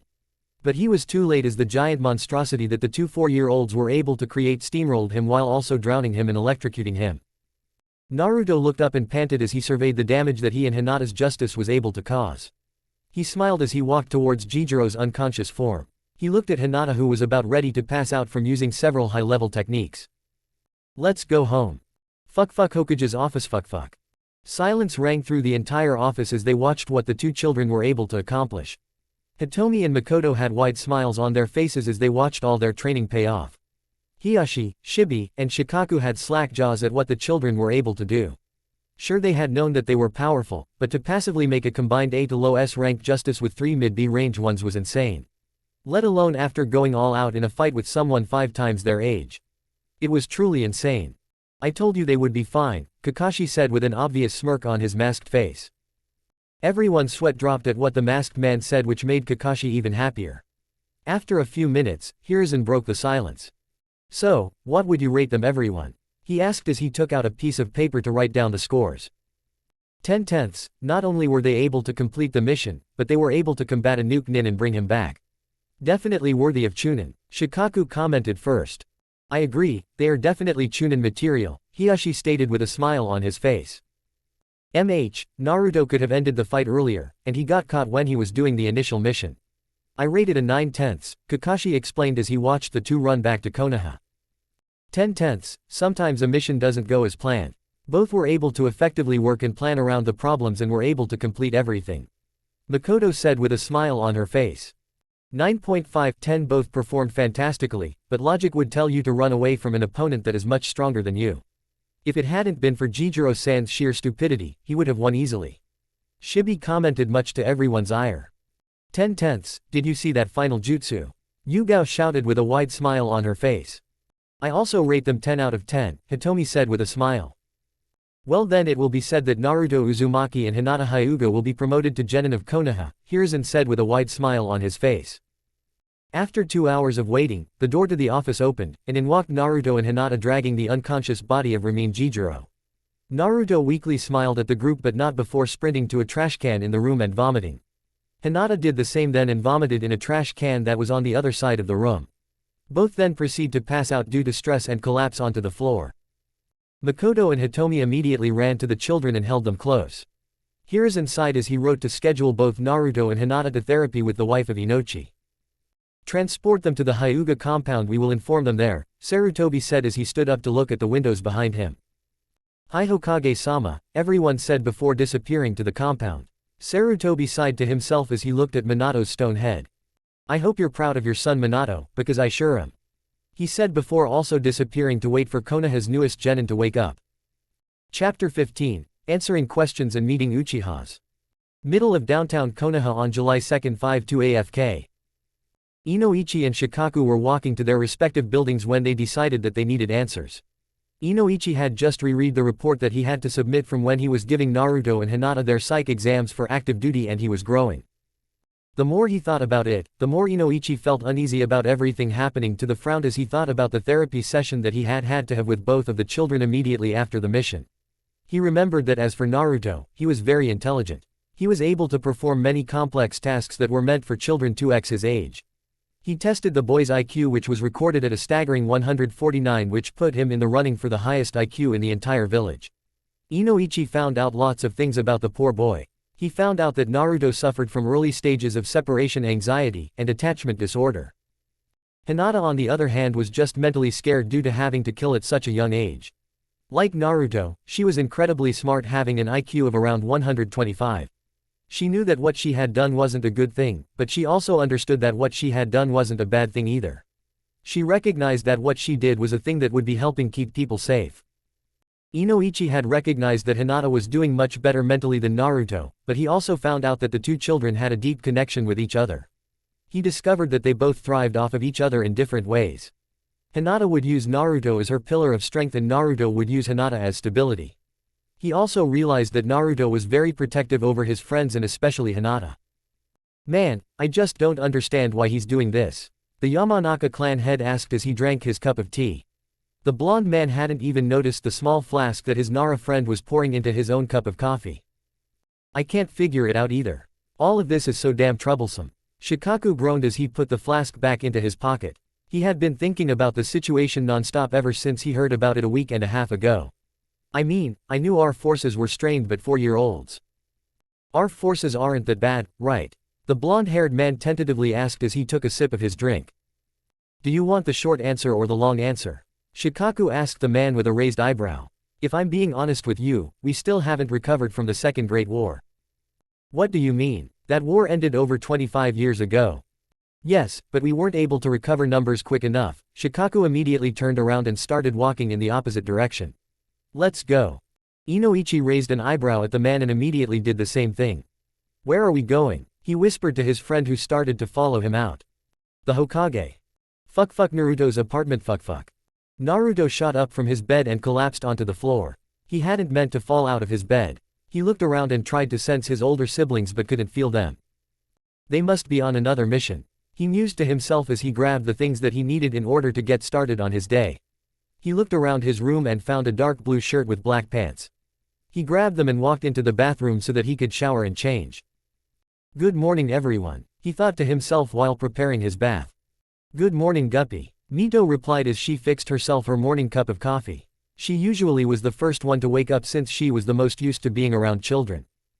I'm guessing Ka-chan is still asleep, he asked while lathering the soap on his body. You would be right, it seems like your mother isn't much of a morning person when she doesn't have to be, Mito said as she sipped her coffee and turned on the TV that allowed her to see outside of the seal. Especially after what she and Kami did last night. She grumbled to herself while taking another swig of the bean juice. Oh well, Usually Ka-chan gets up at like 10 AM anyway, so I get to spend time with my favorite Ba-chan, Naruto thought as he got out of the bath and dried himself off. He then went to the sink and hopped onto the step stool so that he could reach the skink. "Ah, Guppy, that's so sweet of you." Naruto smiled while brushing his teeth. Once his personal hygiene was completed, he got dressed and walked into the kitchen. He looked around and didn't see his other mother figure there cooking him breakfast.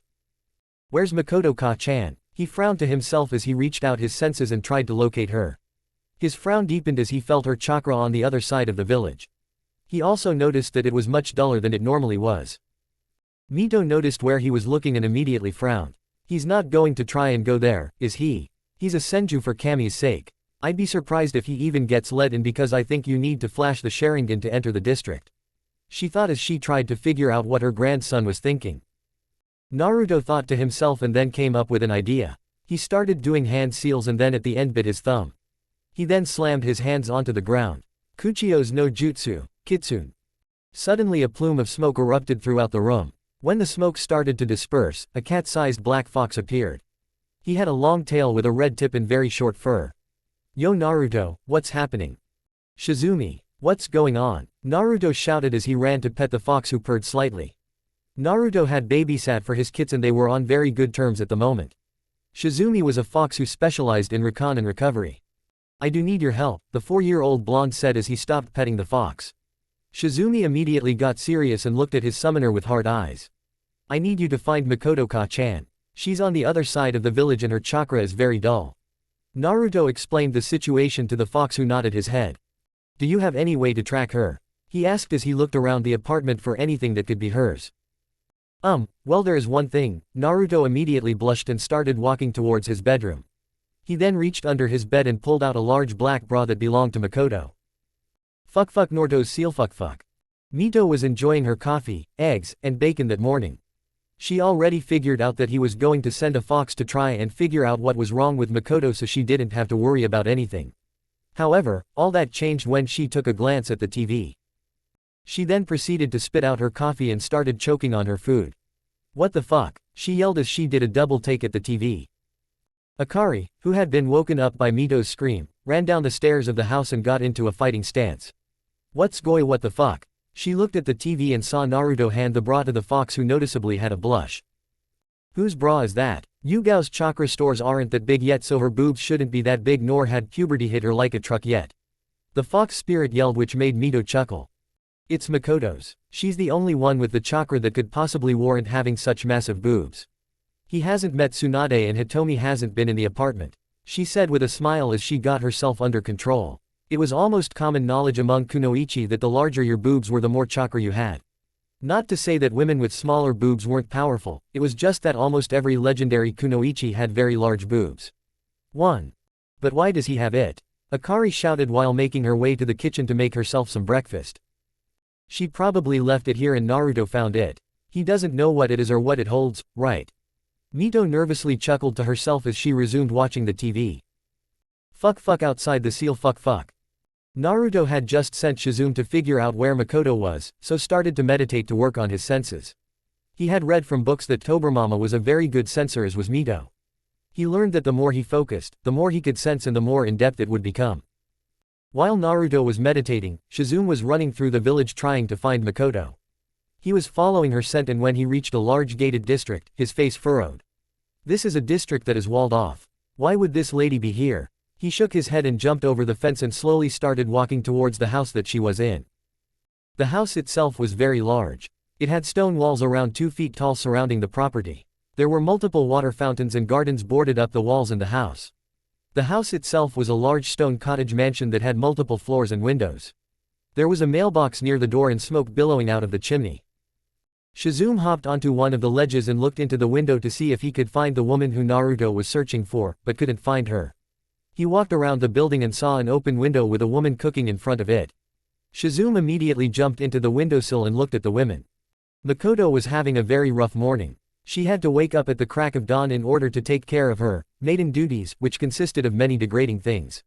She had to run Fugaku's bath, cook, clean, wake up the children, and lots of other things.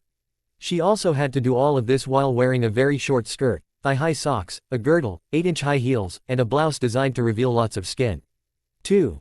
She sighed to herself as she stood in front of the stove cooking breakfast for her family, but something caught her eye.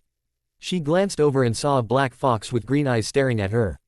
Foxes don't live over here. Wait, foxes. We killed the fox population years Naruto shit I forgot Naruto. She immediately turned around to find a plume of smoke rising from where the fox was. She looked down at herself and sighed. Well, today just got a lot more interesting. Fuck Hokage's office fuck. Sarutobi was reading documents when he heard someone knock on his door. He sighed to himself as he put the documents down and prayed that there wasn't another crisis happening. Enter, he shouted as he looked at the door. Shikaku and Inoichi walked into the room and immediately bowed to their leader. Hokage-sama, both men said, which made the old man chuckled. At ease Inoichi-kun and Shikaku-kun. What can I do for you right now? I don't recall requesting you here. Sarutobi glanced at his schedule to make sure that he wasn't going senile and actually forgot the meeting. Hokage-sama, we came here because we had some questions about some new recruits to our ranks, Inoichi said as he handed the Hokage his report. Both men were signaled to sit and the office was sealed. But first, when did we get a black fox population in the village? Sarutobi raised an eyebrow as he looked at the man in front of him. I was unaware that we even had any foxes living in this village currently. I thought the villagers killed them all. Sarutobi responded while not taking his eyes off of the report in front of him. We saw one running through the village. It looked to be heading towards the Uchiha compound. Maybe it lives there, Shikakao reasoned while looking around the office. Wait, where's your apprentice? Usually, there are 5 of them here to help you with the paperwork. Oh, I gave Naruto a week off after his test. He returns to work tomorrow. Hiruzen said as he glanced around the office and noticed how quiet it actually was. Usually, both he and Naruto were talking about the documents or he was teaching the boy politics. Speaking of Naruto, we had some questions, Inoichi said as he looked at the Sandom who looked at him back. Why are you doing this? Why are you putting 2 4-year-olds into the forces? Well, both are far too advanced to be in the academy. They have the skills to be chunin and we need forces. Haruans answered the blonde who glared at him. That's not what he asked Sandom-sama, he asked why in general. Are our forces that bad off that we need children taking missions and killing? Doesn't this go against everything that Shidame-sama wanted? Sarutobi sighed to himself as he glanced at both Minato and Hashiramas's pictures on the wall in front of him. He knew that it did indeed go against everything that the first Hokage would have ever wanted. He knew that Hashirama would not be happy, but he knew that he would understand why he had to do it. Do you know what happened in the Second Great Shinobi War? He asked the clan heads who nodded their heads. Well, how many years passed from the First War to the Second War? I think it was 3 years that passed, Shikaku answered, which earned him a nod from the Hokage. Yes, you are correct. The First War ended in June 20 FK 3, I became Hokage in 16 FK and the peace treaty was how I celebrated my first 3 years of reign. The Second War then started 3 years later when Iwa Nin violated the treaty and killed Suna shinobi in Wind Country. This then led to an escalation in aggression between Suna and Iwa. It also didn't help that Uzu was being their usual selves. They were sending aid to Suna per the alliance that Suna, Uzu, and Konoha had. Sarutobi explained, which earned nods for both the men sitting in front of him. He was about to continue explaining the Second Great Ninja War when he was stopped by Inuchi. That's great, but that doesn't answer my question, Inoichi said as he smiled slightly. The Sandame looked at the man and then facepalmed. I went into a history lesson, didn't I? The old man sighed to himself as he lightly smacked himself in the head. Sorry, I'm not called the professor for nothing. He chuckled to himself before he actually answered the question. Inoichi-kun, we desperately need the manpower. We've fought 3 that have in total lasted 21 years. We have only had a total of 17 years in total to rest and repopulate. The Sandame explained, which made the 2 men's eyes widen. We had the years from June 20 FK to 23 FK, which was in between the First and Second Wars. We've had the years 31 FK to 39 FK, which was in between the Second and Third Wars. Then you have from the end of the Third War to now, which has been 6 years. The Sandame paused for a second to let that information sink into the heads of Inoichi and Shikaku. The silence didn't last very long as the old man continued talking. 4. Inoichi-kun, our village has been around for 51 years, and while 30 of those years have been filled with peace, you need to subtract the years before the First War. Subtract those 13 years from the 30 and you have 17 years of total peace since the end of the First War. That's 33% of the total lifespan of the village, where the amount of time we've been at war is 41% of the total lifespan. Now, the answer to your question is not a simple one. It involves the military standing of not only Konoha but the other 4 great nations. Sarutobi placed some tobacco into his pipe and lit it. He took a few drags from it and sighed. You see, when I tried to convince Makoto and Hitomi to train them, I cited how we were losing the Chunin exams, which was true, but it's a much larger issue of Konoha simply not having enough high-quality ninjas. Don't get me wrong, our forces are talented, but due to the deaths of not only Minato and Kushina, but Makoto now not being allowed to be a ninja due to the Uchiha clan, Tsunade being in isolation, Hitomi retiring to have kids, and Jiraiya being Kami knows where the number of AS-rank ninja we currently have is dangerously low. We currently have 3 S-rank ninjas in the entire village. We have me, Jiraiya, and Tsunade. 2 of them are out of the village and I am a 71-year-old man. We for all intent and purposes have 0 S-rank ninjas and 14 to 16 A-rank ninjas depending on who you ask. I mean, look at Shisui and Itachi. Both were born during the Third War and we put them into the accelerated academy classes. Shisui is a 9 right now and just became a Chunin. Itachi is 7 and was the only Chunin out of the last batch. Hinata and Naruto have the most potential I've ever seen in my life. I have never seen 2 people that powerful ever. That's why they are ninjas. If they show the world that we have ninjas like that, it will give the world the impression that we are training our children to fight like that, and it can give us more time to repopulate our numbers. Shikaku deduced as he rubbed his temples. You're using them to buy the village time. You know something that we don't. What is it? He asked the elderly man who pulled out an old report from Jiraiya from the Third War. He then handed it to the 2 people sitting in front of him. This is a report from Jiraiya right before the Battle of Nakamoto Pass, more commonly known as the battle that ended the Third Great War. The battle where Minato single-handedly killed 4,000 Iwa shinobi with the Hiraishin no Jutsu, Inochi interrupted, which got him a glare from Sarutobi. Yes, this is a report that Jiraiya managed to get. It talks about the total number of ninja that Iwa had at the ready. It says that there were 80,000 ninjas ready to invade Fire Country and by extension here. Sarutobi said in a grave tone that made both men's faces grow pale. At that time, we would have had genin and some chunin guarding the village. If you want numbers, that would have been 5,500 genin and chunin. We would have been slaughtered. Most of our jonin were out in the land of hot springs or the land of frost defending for the incoming army from Cloud, or were on our eastern and northern border. Iwa would have totally steamrolled over our forces and Konoha would have crumbled. If it weren't for Minato killing 5% of their total invasion force, we would all be dead. Now the problem with that is that now Minato needed to keep being alive to still be a deterrent for the rest of the world. But with the Nine Tails attack killing not only Minato but also Kushina, we don't have our deterrents. This means that since Iwa and Kumo respectively have more troops than us, they could start a 4th Great War and win.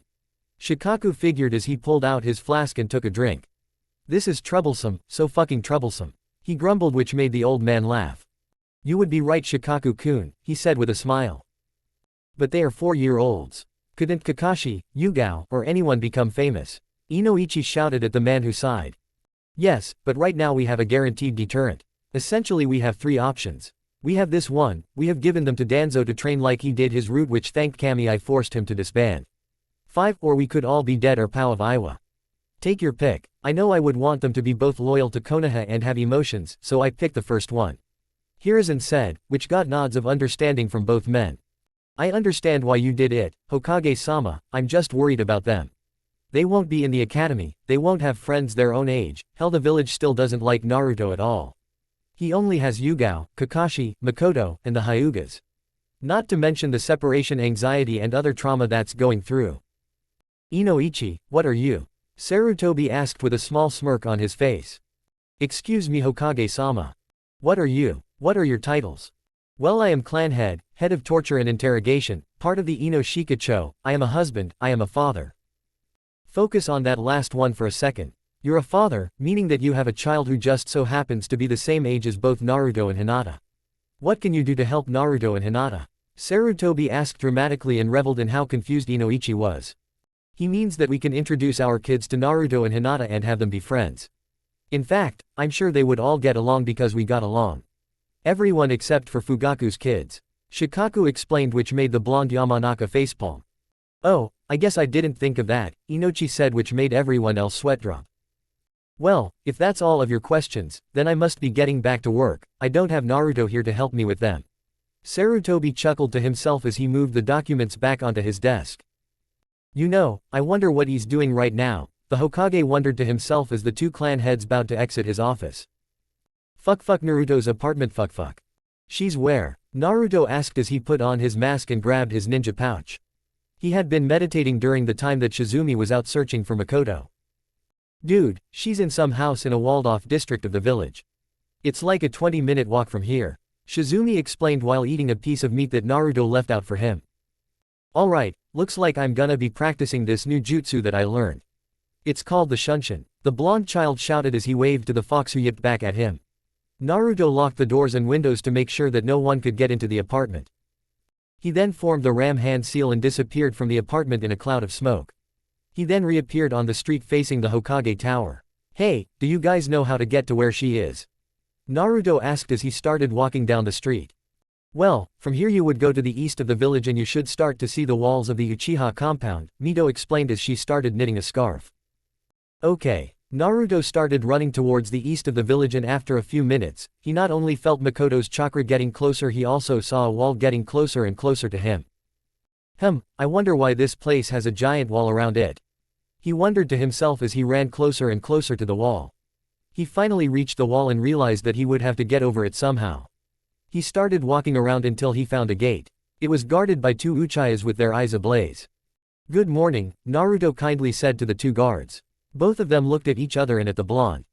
Wait, isn't he the demon? One of the guards asked. The other shrugged his shoulder and bent down to look at the kid. He just looks like a kid to me, what are you here for, kid? The guard looked at Naruto who smiled at him. I'm looking for Makoto Uchiha. Naruto said to the guard who nodded his head. Oh, well, she's in the big house that is at the end of the street. Just keep going straight and you'll find it. The kind guard explained to Naruto who nodded his head and ran into the district. Hey, why did you let him in? The first guard asked the man. He's a good kid, I don't know what the village has against him. He explained, which made the guard pause for a second. Yeah, I guess you're right. While Naruto was running through the district he accidentally made a turn and got lost. He was running and didn't see where he was going and accidentally bumped into someone. Oof, I'm sorry Ni-chan. Naruto apologized to the young teen he accidentally bumped into. Shisui was walking to the market to pick up some food from the marketplace. He had to meet his team of Chunin in order to get their mission for the day when he bumped into a small blonde kid. Huh, that kid looks like Minato Ni-chan. Hey kid, what's your name? Oh Naruto Ni-chan. Naruto slowly backed away from Shisui who was looking at him curiously. He didn't like the look he was getting from the kid. Naruto backed away and started running towards Makoto's chakra signature. He's like a skittish Minato Ni-chan. I'll ask Makoto Ne-chan about it later. He thought to himself as he walked away towards the market, where he was originally going. Alright, she's getting closer to me. Naruto thought as he ran towards a large stone mansion. It took a few more minutes, but he finally reached the dark brown door. He walked up to the doors. Makoto was just finishing up making breakfast when she heard a knock at the door. She raised an eyebrow and made sure she wasn't expecting anyone. Then she remembered the fox that was there and realized that it was probably Naruto. Oh no, he's going to see me like this. I don't want him seeing me like this. She tried to find something to cover up, but then her worst nightmare occurred. Women, get the damn door. Fugaku yelled from his study. Makoto sighed to herself. She now had to answer the door wearing what ridiculous getup. She walked to the door and opened it. Her heart leapt when she saw Naruto standing there with a bright smile on his face. Good morning Makoto-ka-chan. Naruto shouted, which made Makoto smile even more. Good morning Naru-chan. What are you doing here? She asked the small child as she bent down to give the boy a hug. I didn't see you this morning so I went to find you, Naruto explained, but was muffled by the large soft pillows of Makoto's chest. What did you say, honey? She asked as she moved his head out of her chest. I said I went to find you when I didn't see you today. He repeated as she caught his breath. Oh honey, you didn't need to do that. I would have gone to see you. But I'm happy that you did. She smiled warmly at the boy who right now was the light in her dark world. Where's my food, you stupid bitch? Naruto's head snapped at the noise and his eyes went from round to slits as he tried to find the source. Makoto also noticed that his ears lightly wiggled when he heard it. So his senses are those of a fox or cat, interesting. I'm sorry Naru-kun, that was my husband. She explained to the child who narrowed his eyes. I don't like him, he whispered to the women who held him close. Sometimes, I don't like him either, she whispered back as she ushered him inside. Do you want to stay for breakfast? She asked in a normal tone, but her eyes said she was pleading for him to stay. Eat with her, kit. She's had a rough day. Akari said to the child who nodded his head. Sure, I would love to eat with you. He smiled at her and she nodded her head. Follow me, she grabbed his hand and lightly pulled him through the many hallways.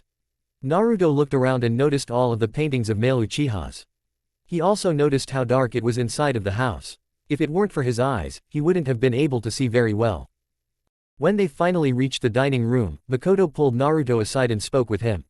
"Before we go in there, you can't call me Ka-chan.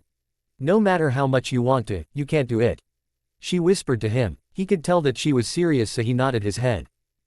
"What took you so damn long?" Fugaku asked as he sat at the head of the table with a newspaper in his hand. "Yeah," a small black-haired boy yelled at his mother. He looked to be around Naruto's age. He was 3 feet 4 and had jet black eyes. He was sitting on the left side of the table while an older boy with long black hair and the same eyes was sitting on the right side of the table. "I'm sorry Fugaku-sama, Sasuke-sama. I was answering the door and letting in our guest," Makoto explained while she bowed to Fugaku, who nodded his head. After he took in what she actually said, he looked up and glared at her. "Guest? I don't recall inviting anyone to dine with us, nor do I recall giving you the power to invite anyone over. Who is the guest?" He snarled at the women, which made Naruto's blood boil slightly.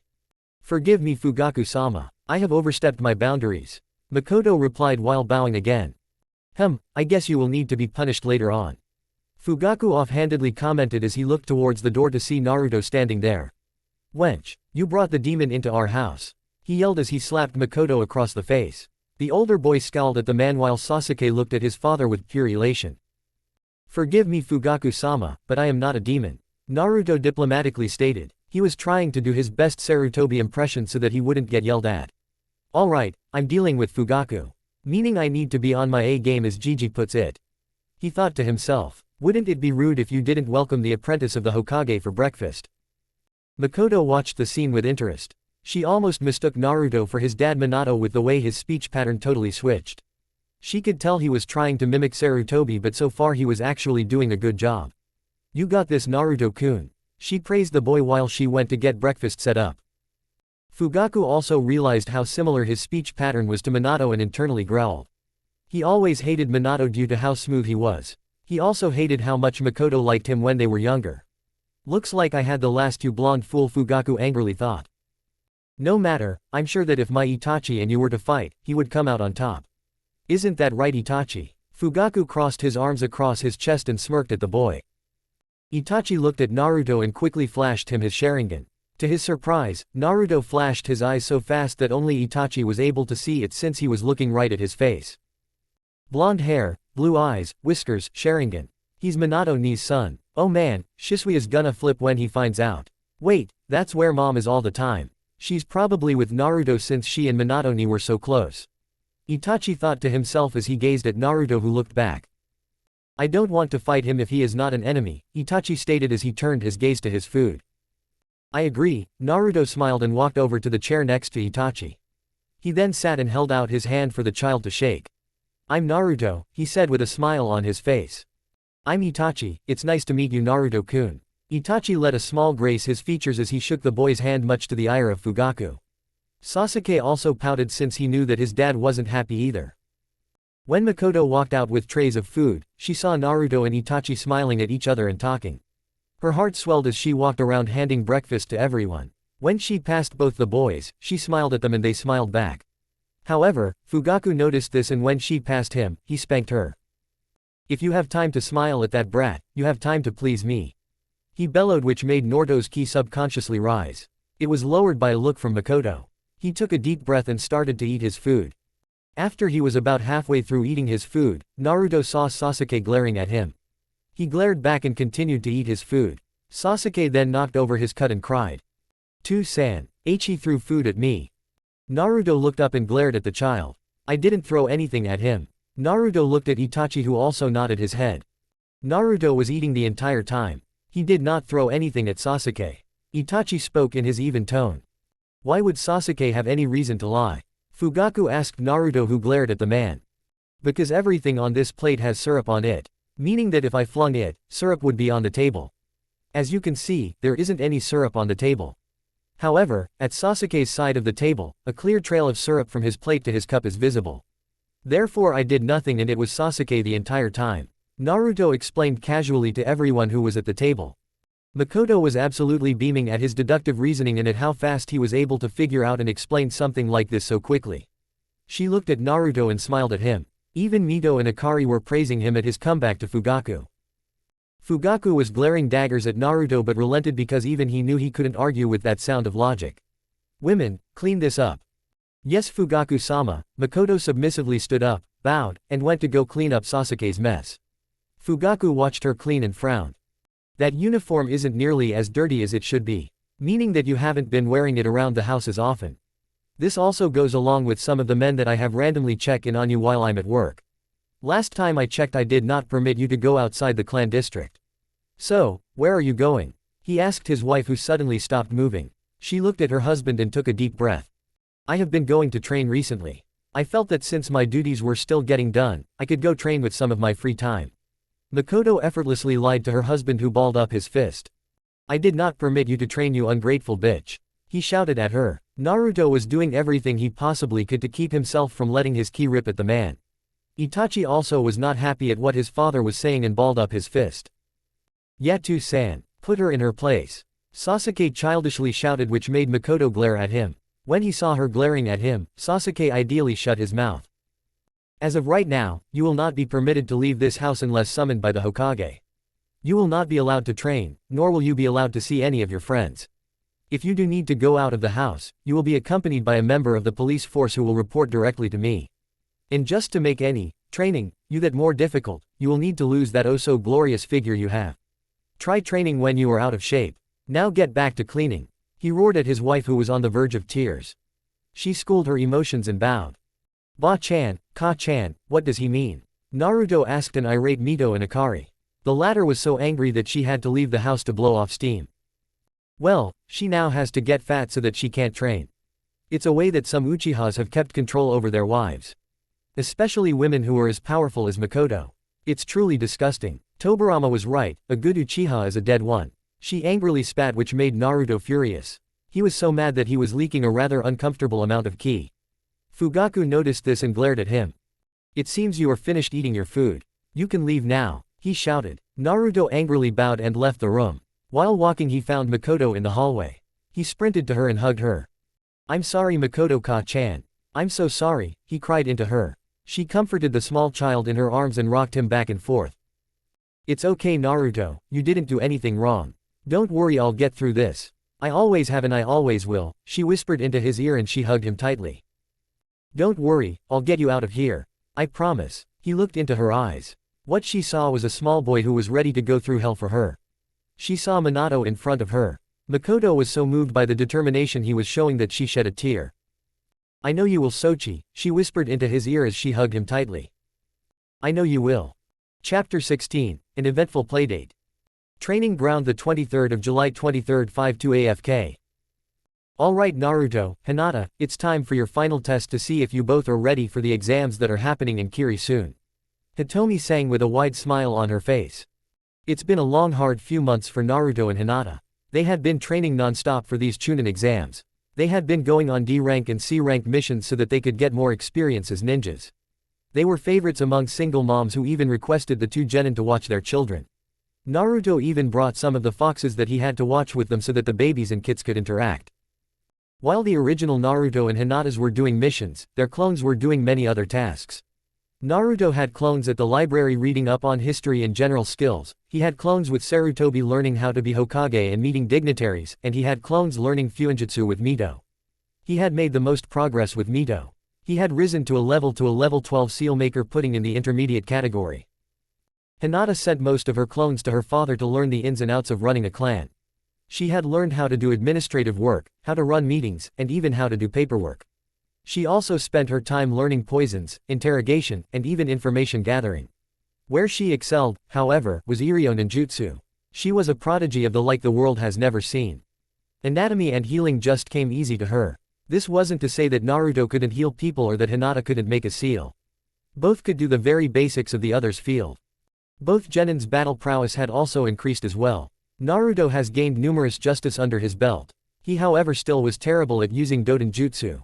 He is very good at using different clones to help him combine justice to make them stronger and even more powerful. He also has much better coordination with Hinata, who also has not been slouching. While not being as gifted as Naruto, she has at least 15 different water and lightning justice. She also has vastly improved her bow and arrow skills. She now is able to shoot a target from 70 yards away. I'm so incredibly proud of you, but now you need to fight me at your full strength. Hitomi shouted as she took off her robes and revealed black yoga pants and a large sports bra that covered her DD-cup chest. She smirked at the kids and brought up her hands. I will be testing you both in your coordination with each other, along with how well you do at the main areas of being a ninja. Naruto and Hinata glanced at each other and nodded their heads. Hinata unsealed her wooden bow and got ready to launch the arrows at her. Naruto grabbed some shuriken and placed them in between his fingers. Battle format 8. He shouted as he got ready to throw the shuriken. Hinata immediately disappeared into the trees and left Naruto to face Hitomi by himself. Now why did you send her away, Naru-chan? She asked as she stood her ground in front of Naruto, who smiled behind his mask. So that I could do this. He then jumped back and threw the stars. Once he threw the ninja stars, Naruto started weaving hand seals. He then formed a weird plus sign seal and started shouting. Shuriken Kage Bunshin no Jutsu. The 10 shurikens that Naruto has just thrown into the air soon multiplied into 40. This made Hitomi jump away from the spinning star of metal. When she landed, however, she soon had to start dodging arrows that were coming from different directions. Interestingly, Hinata is keeping me off balance so that I can forget about the frontal assault from Naruto. The Hyuga matriarch thought while dodging arrows and shuriken. She soon realized that they were leading her somewhere. Hitomi looked around and didn't see anything out of the ordinary until she landed on a tree and couldn't move. What the? She looked around her body and noticed that there was blood coming from her arm. Damn, when did she get me? She shouted as she tried to mold chakra through her body to burn the poison off. Naruto landed in front of her and I smiled. It looks like sending Hinata-chan was a good idea, huh? He taunted, which made Hitmoy grit her teeth in frustration. Alright, Naruto, you want to play? She asked in a sweet voice. She then launched at the boy and started sealing the tenketsu points in his arm.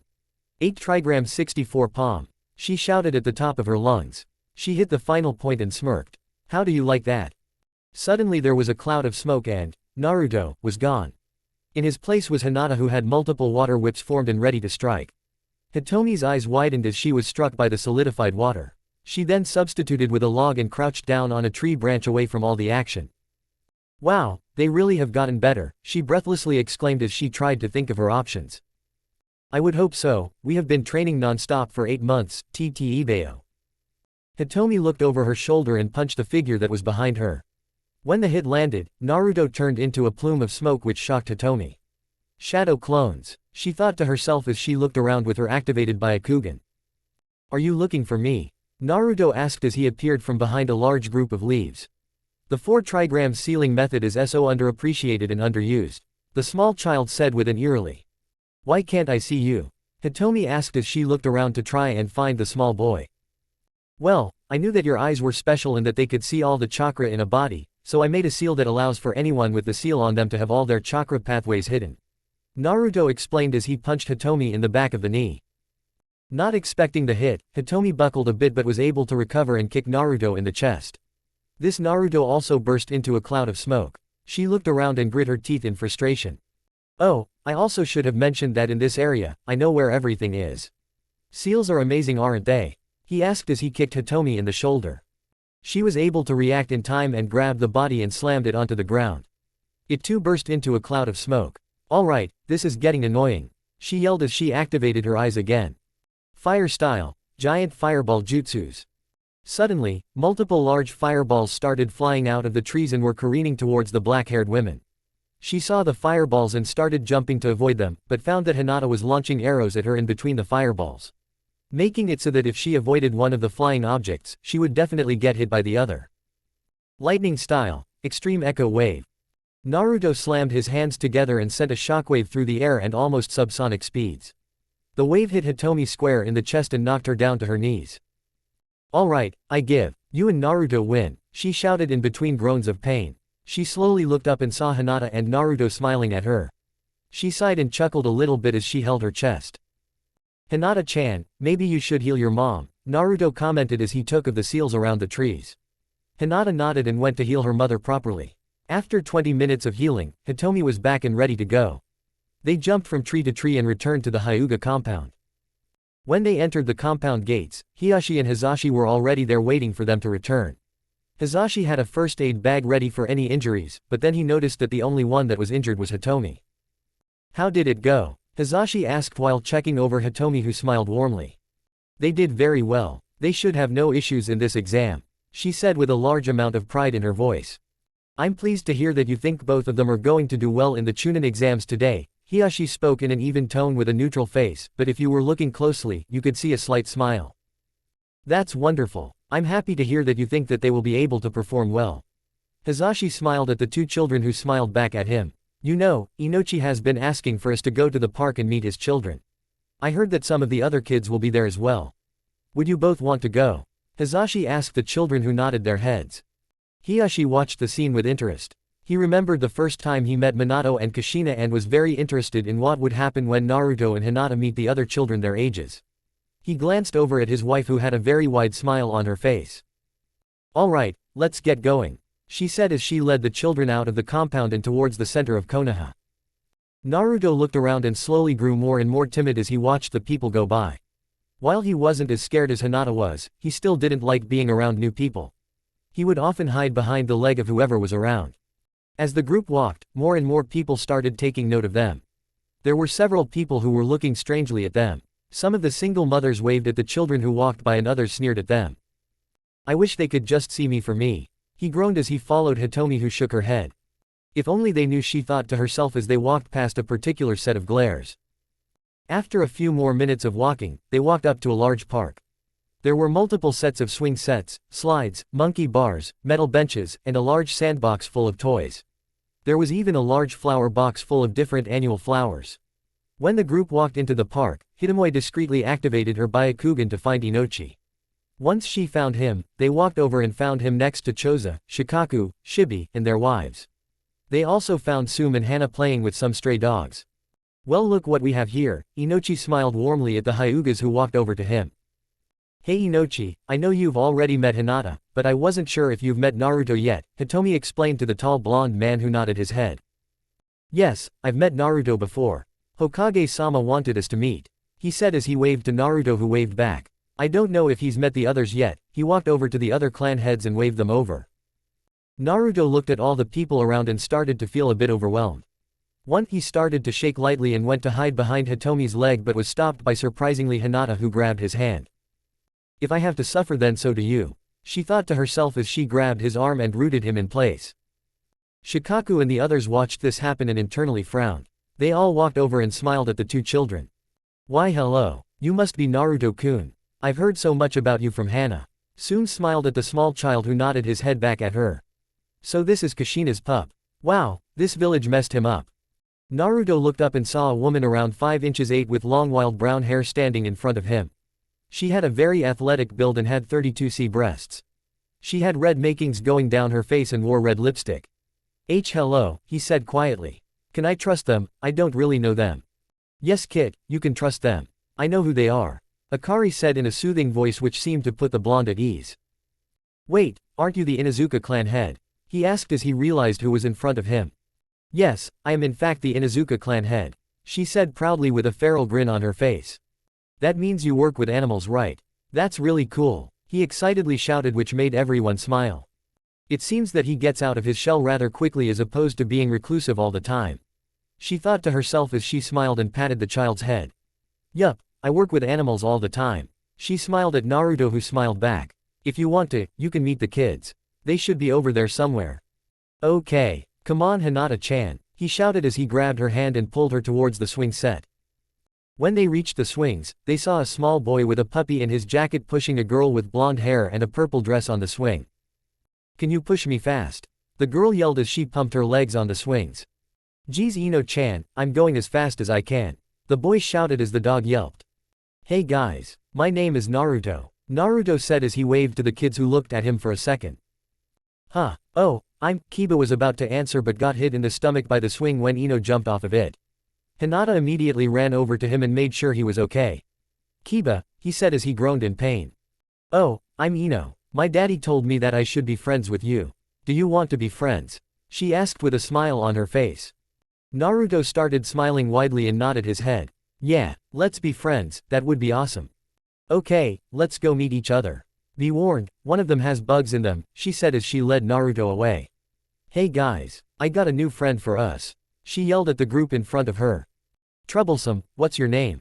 A boy with spiky black hair asked. He was around 3 feet 4 and was lying on his back watching the clouds. Hi, I'm Naruto Uzumaki. Naruto shouted with a wide smile. Shikamaru Nara. Choji Akamaiki, a chubby boy with swirls on his cheeks, said as he ate some cookies. I'm Sakura Haruno. Too, she waved to the boy. She had light pink hair and green eyes. She was wearing a green and white dress with a red bow in her hair. I'm Shino Abaram, it's nice to meet you, a tall boy wearing a trenchcoat and sunglasses said. It's really nice to meet you guys, Naruto said as he walked over to the group. Before he could sit down, he saw 2 people he thought he knew from a long time ago. Ten-chan, Lee-chan, he yelled as he pointed to 2 children playing in the sandbox a few yards away. Naru-kun, a girl with 2 brown buns in her hair asked as she looked around for her friend. When she found him, she grabbed the boy next to her arm and ran towards the blonde child. Naruto, I thought you left us. We haven't seen you in years, she cried as she hugged the child. Yosh Naruto-kun, it's good to see you again, Lee said with a bright smile on his face. Guys, these are my friends from the orphanage. This is Rock Lee, and this is Tenten. Naruto introduced to the group, who all said hello. By this time Hinata and Kiba had returned and were sitting with them. We should play a game, Lee suggested. Most people nodded their heads with the exception of a lazy Nara who groaned. What should we play? Sakura asked the group while still looking at the flowers she was playing with. Oh, I know, let's play Duck Duck Goose, Naruto shouted as he stood up and moved everyone into a circle. Yeah, that sounds fun, Lee shouted as she moved his arms up into the air. And so the game went. Naruto started running around the circle. He patted everyone on the head until he stopped on Shikamaru, who ground and got up to chase Naruto. He wasn't able to catch him, so he had to go. The game was going normally until they experienced an interruption. Well, I guess the loser squad has gotten bigger. Naruto had felt the presence of Sasuke a while ago but didn't say anything, hoping he would leave them alone. Unfortunately, he was wrong, and as soon as the black-haired nuisance started talking, his anger increased. What do you want? He stood up and looked at Sasuke, who had a smirk on his face. Well, if it isn't the Dobi, Sasuke taunted, which made Naruto's blood boil even more. Loser with losers. I guess it fits. He sneered at the blonde, who took great offense to his new friends being called losers. I said, why are you here? I thought your clan didn't associate with us peasants. Naruto spat with quite a large amount of venom in his voice. You're right, why would I want to be around nobodies like you and Pale Eyes over there? Sasuke pointed at Hinata, who frowned at the insult. Hey, can't you just leave us alone? Kiba shouted at the Uchiha, who laughed at him. Oh, and what are you going to do about it? Huh, flea boy. Sasuke pointed and laughed at Kiba, who growled at the boy. Naruto was losing his patience. He was about to get up when he felt something on his arm. He looked over and saw that Hinata was holding his hand. He looked at her and she shook her head. What's wrong, Blondie? You look mad. Maybe you should go tell your parents. Oh, wait, Daddy told me you don't have any. Hinata then proceeded to let go of Naruto's hand and he shot up like a cannon. He then punched Sasuke square in the jaw. Ah! Sasuke yelled as he flew through the air. After a few seconds, he landed on the ground and groaned in pain. 5 older-looking Uchihas ran over to investigate when they saw Sasuke lying on the ground with a broken nose. They looked and saw Naruto sit back down and continue to play the game with the other children. Sasuke-sama, who did this to you? One of the teens asked the 4-year-old. The blonde boy, Sasuke cried out as he held his bloody nose. The 5 Uchihas went over to the circle and grabbed the back of Naruto's collar. They then lifted him and threw him at a tree. Naruto didn't have time to react, so he hit the tree and fell to the ground. Naruto-kun, Hinata shouted as she went over to help out her best friend. Well, if it isn't the demon child. One of the teens spat on Naruto and kicked Hinata away from him. Wow, and you have one of those pale-eyed freaks helping you too, disgusting, he said as he pulled a kunai and tried to stab him. When Naruto saw the kunai, his eyes widened and he sprang into action. He kicked the teen in the groin and went to go help Hinata, who was also dusting herself off. Hinata, battle strategy number 1 inch, he whispered. She nodded her head and stood next to him. What are you two going to do against 5 Uchiha? A shorter teen asked as he activated him two-tone Sharingan. He then started going through hand seals. Shoot, he's gonna launch fireballs in a park, he thought to himself as he looked around. Fire style, fireball jutsu.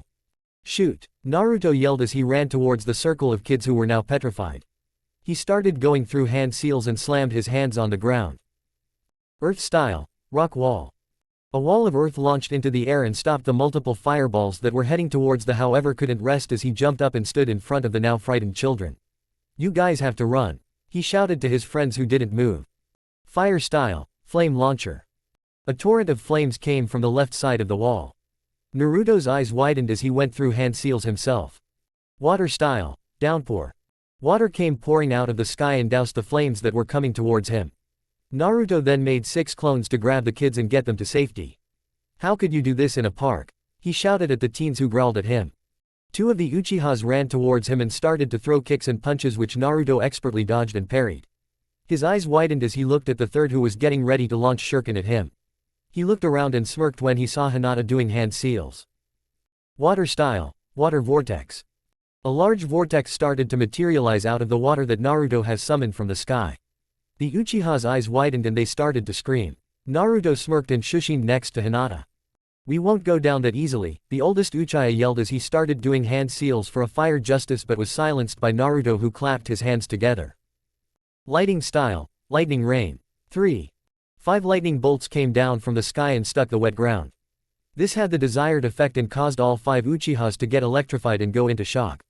Once the smoke cleared, Naruto high-fived Hinata who checked him over to make sure he was okay. "What in Kami's name is going on here?" Both children looked up to see all of the clan heads running towards the scene with their children. They also saw a squad of Anbu with the Hokage and Fugaku with the Uchiha police force. Naruto Uzumaki, Hinata Hyuga, explain yourselves, Sarutobi ordered at the 2 4-year-olds who nodded their heads. Hokage-sama, Naruto, and I were playing with the other clan heirs when the Uchiha walked over and started bullying us. Naruto asked him why he was here and started insulting us more. Kiba told him to leave and he didn't. Naruto was going to hit him, but I stopped him. The Uchiha noticed this and commented something about Naruto's dead parents. I then let go of Naruto and he then proceeds to punch the Uchiha in the nose. Hinata stopped to catch her breath and looked at the other in the park. All of the clan heads minus Fugaku was looking at Naruto with fondness in their eyes. They were remembering how another blonde stepped up and protected them from a certain Uchiha in their younger days.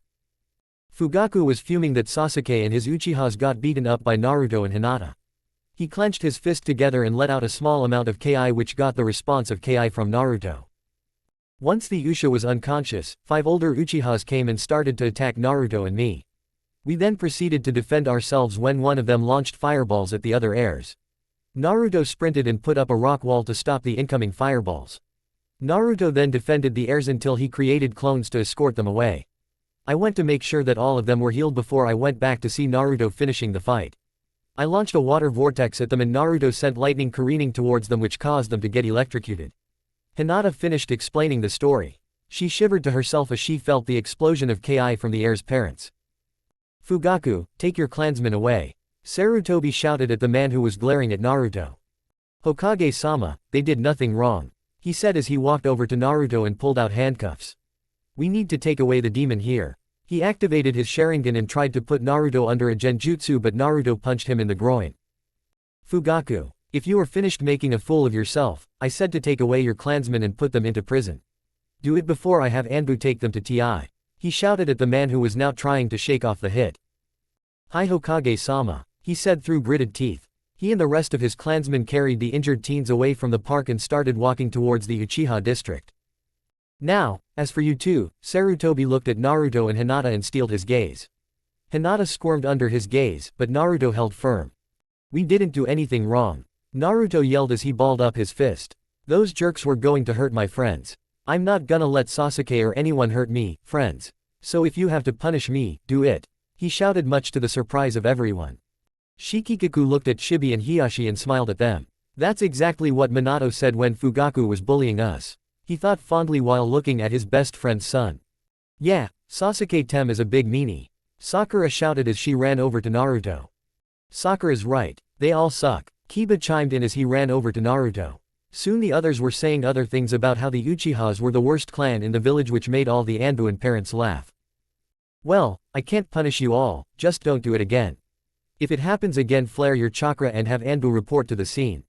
Now go run along and continue playing. Sarutobi said with a kind smile on his face. All the children soon started running towards the sandbox and started playing. You know, Hayashi spoke as the group watched the children play. That's exactly what Minato said to you when Fugaku was bullying us at the academy. I can attest to this, Shibi said with a small smile on his face. That is his son after all. And I'm sure he's gonna keep the family tradition of messing with the Uchihas alive and well. Shikaku chuckled softly while keeping a closer eye on the kids. I'm starting to think that maybe Tobirama was right when he said, a good Uchiha is a dead one. Sarutobi said quietly to himself but still made everyone present laugh as they continued to watch the children play on the playground. Fuck deep under Konoha at the dead of night. Fuck. Is everything set for Kurigakure? Danzo asked as he looked at a man with an orange spiral mask. He had short brown hair and was wearing a black robe with red and white clouds on it. Yes, Danzo, he said as he looked at the old war hawk. His voice was deep and smooth. He moved his hand and folded them onto the table. I am suppressed that you are going to let your comrades die though. One must sacrifice the few for the good of the many. Danzo emotionlessly said to the masked man. Just make sure everything on your side is ready when the time comes, the man said as he got up from his chair. There's a council meeting in 3 weeks' time when the plan is scheduled to commence. You know where to go. The man then disappeared into a spiral portal, leaving the old man in the room alone so that he could contemplate his thoughts. Chapter 17, Into the Unknown. Kakashi, Yugao, and Naruto's apartment on July 28, 5-2 AFK. It was finally the day for Naruto and Hinata to leave for the Chunin exams in Kurigakure no Sato. They had been training hard for the last 8 months and thought that they were thoroughly prepared for it. Do you have all your supplies? Makoto asked Naruto as she checked over his bag for the 3rd time in the last hour.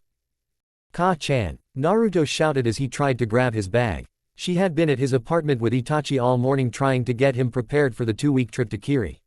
She had been packing his weapons into the seals that he had made the night before. Itachi was helping him pack all of his other things like clothing, sealing materials, and foodstuff. Naruto-kun, it's my job to make sure you're safe and have all your stuff.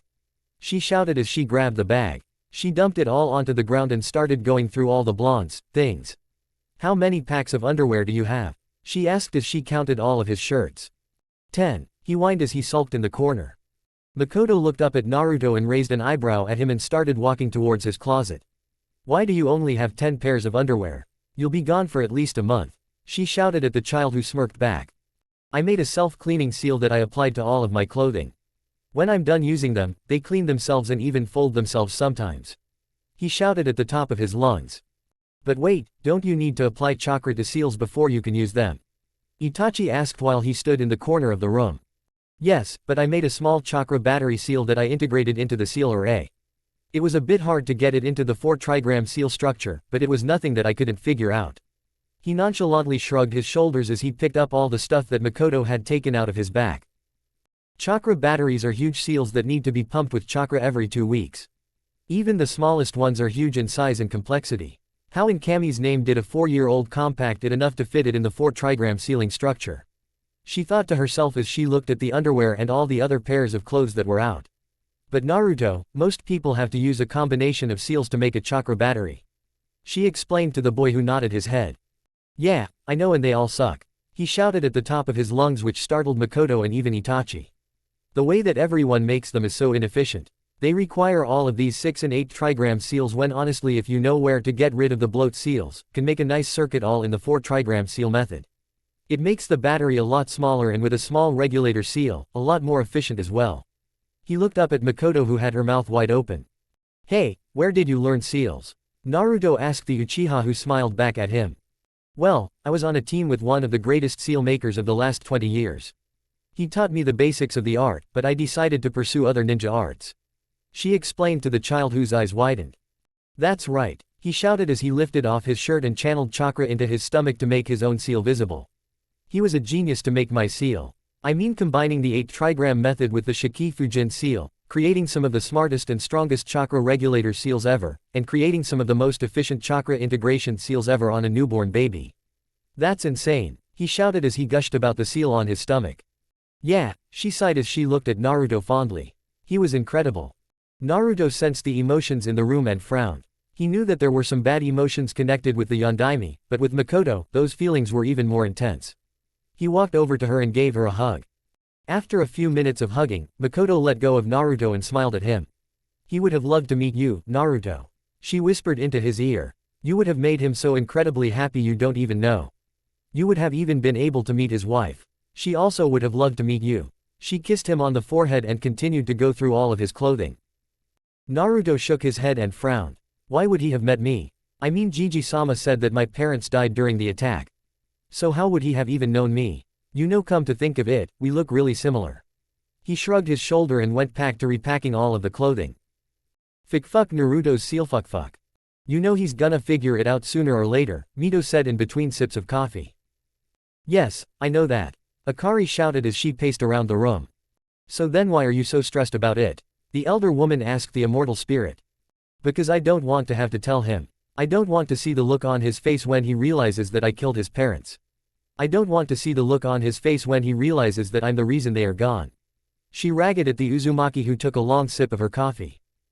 Listen, you've been in Naruto his entire life. You know how he thinks. You know how he will perceive the situation. You know he won't hate you. Hell, he might not even understand the situation. While that is highly unlikely, he is a 4-year-old. She explained with a hint of sadness in her voice. She placed her mug down on the table and let out a long sigh. Look, I wish things were different too. I wish that Kushi-chan and Minato-kun were still alive. I wish that Tsunade had more than one child too. But those things cannot happen now. Dan is dead, the Uzumakis are dead as far as I know. I think his 3 older brothers might have had kids, but they would be so scattered around the world that it would not matter. The best thing we can do is be there for him when he does figure it out. She looked at Akari, who stopped pacing and was looking at the picture of Minato, Kushina, and baby Naruto after he was born. She stood up and walked over to her to give her a hug. It'll be okay, she whispered to the fox spirit, who cried into her shoulder. It'll all be okay. Fuck outside the seal fuck. After a solid 25 minutes, Naruto, Makoto, and Itachi walked out of the apartment with all of Naruto's stuff loaded into sealing scrolls. He had a total of 4 scrolls that had their contents labeled with different kanji. The first scroll had the kanji for clothes. The second scroll had the kanji for weapons and carried all of his weapons and sealing supplies. The third scroll had the kanji for food and carried all of this food and cooking supplies. The fourth and final scroll had all of his sleeping supplies. So, Naruto-kun, are you ready for your first Chunin exam? Itachi asked the boy, who nodded his head yes. Yeah, he shouted as they walked down the street. Hinata-chan and I are sure ready to totally ace these exams. I mean, we've been training really hard for the last 8 months. We've totally got this in the bag. He moved his arms behind his head, confidently smiled. Naruto-kun, these people will have been training for years. Some will be 2 times your own age even. Are you sure you can do this? Makoto asked in a worried tone. While she knew that both Naruto and Hinata were capable ninjas, they were still children. Ka-chan, we'll be fine.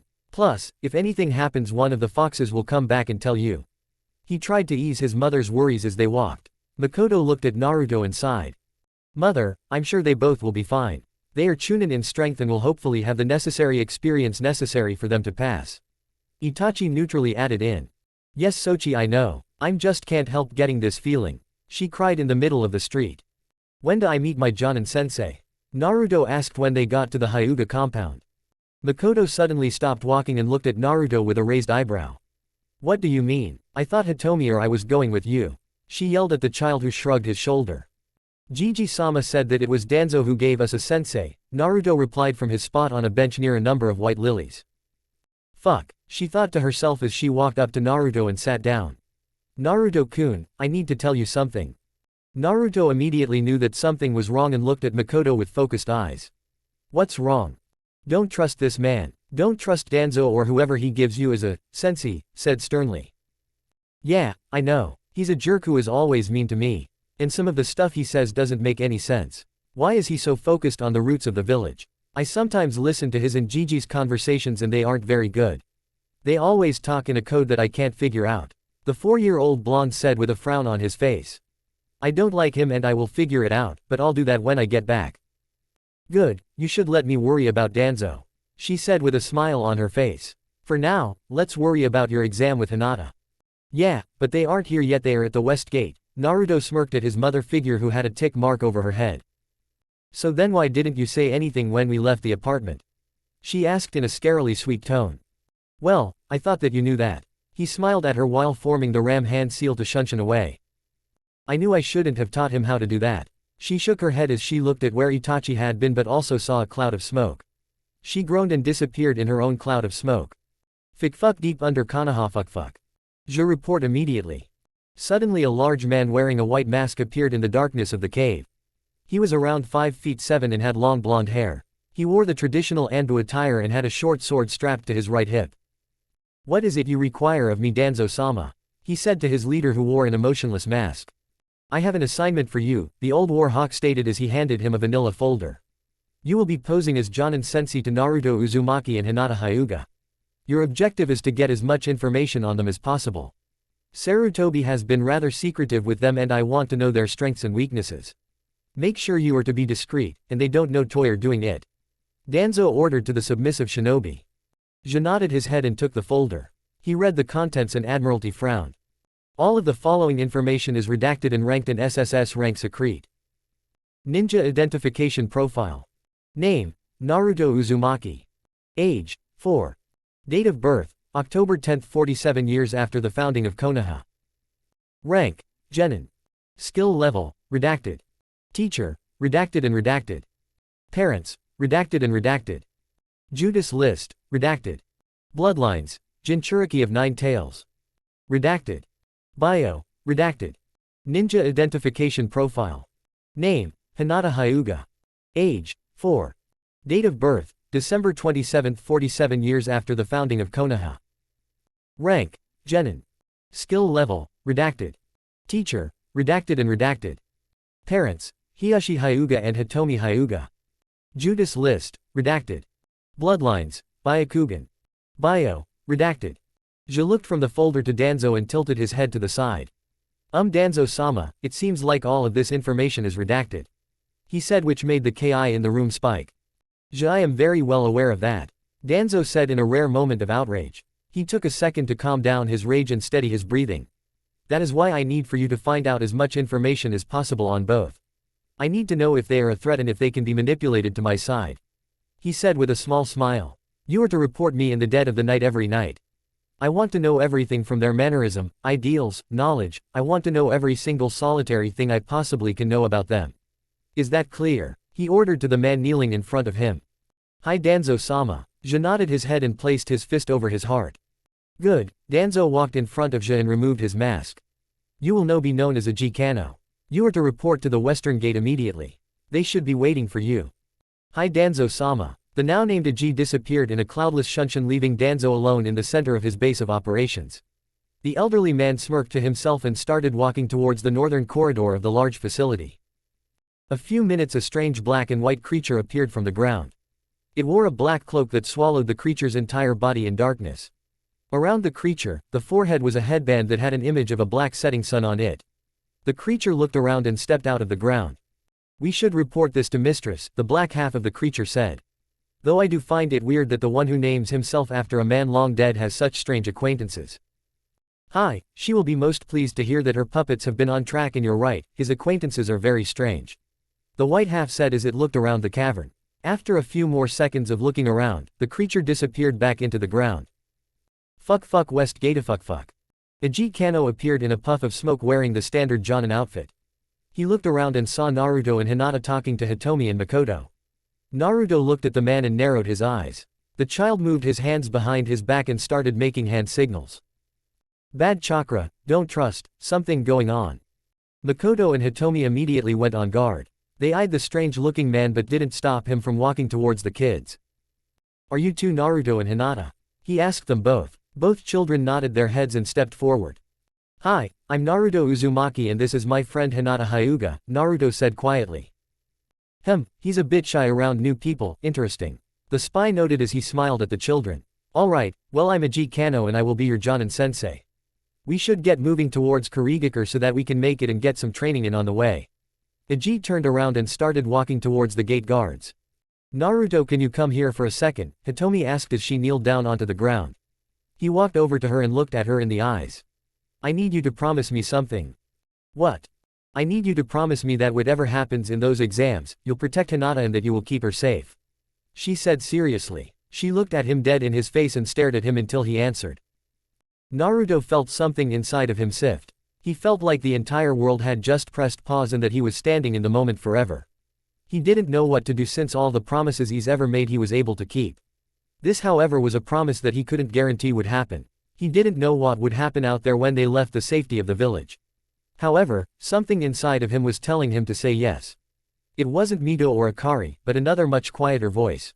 It was telling him that he needed to accept the promise and that he would be able to do it. He felt a fire inside of him grow hotter and hotter as he thought about protecting Hinata, his best friend, his partner in crime.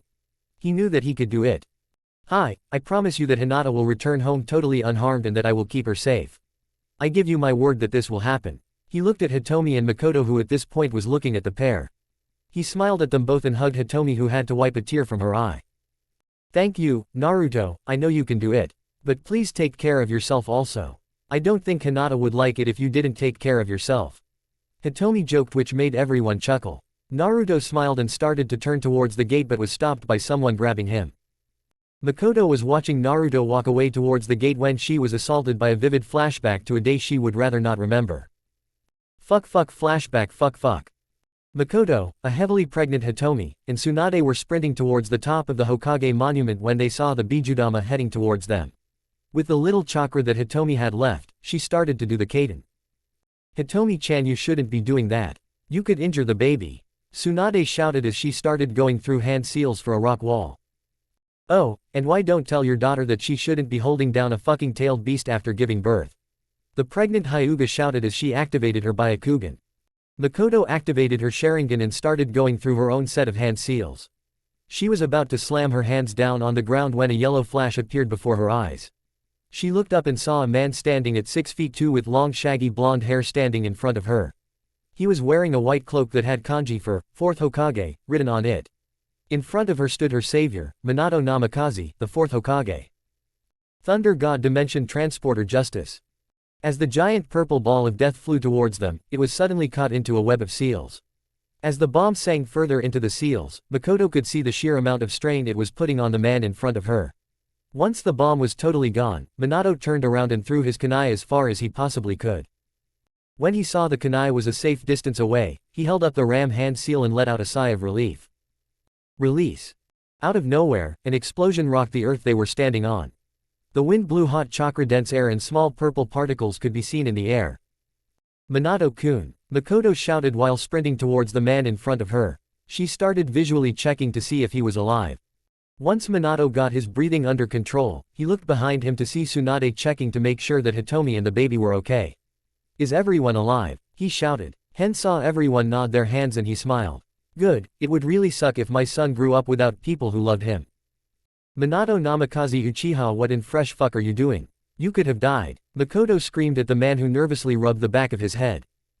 "Hee, sorry about that, I saw you all in danger and I stopped it," he said nervously as he looked at Makoto. "Minato, do you have any idea what's going on?" Shikaku asked as he looked at the nine tails destroying the village.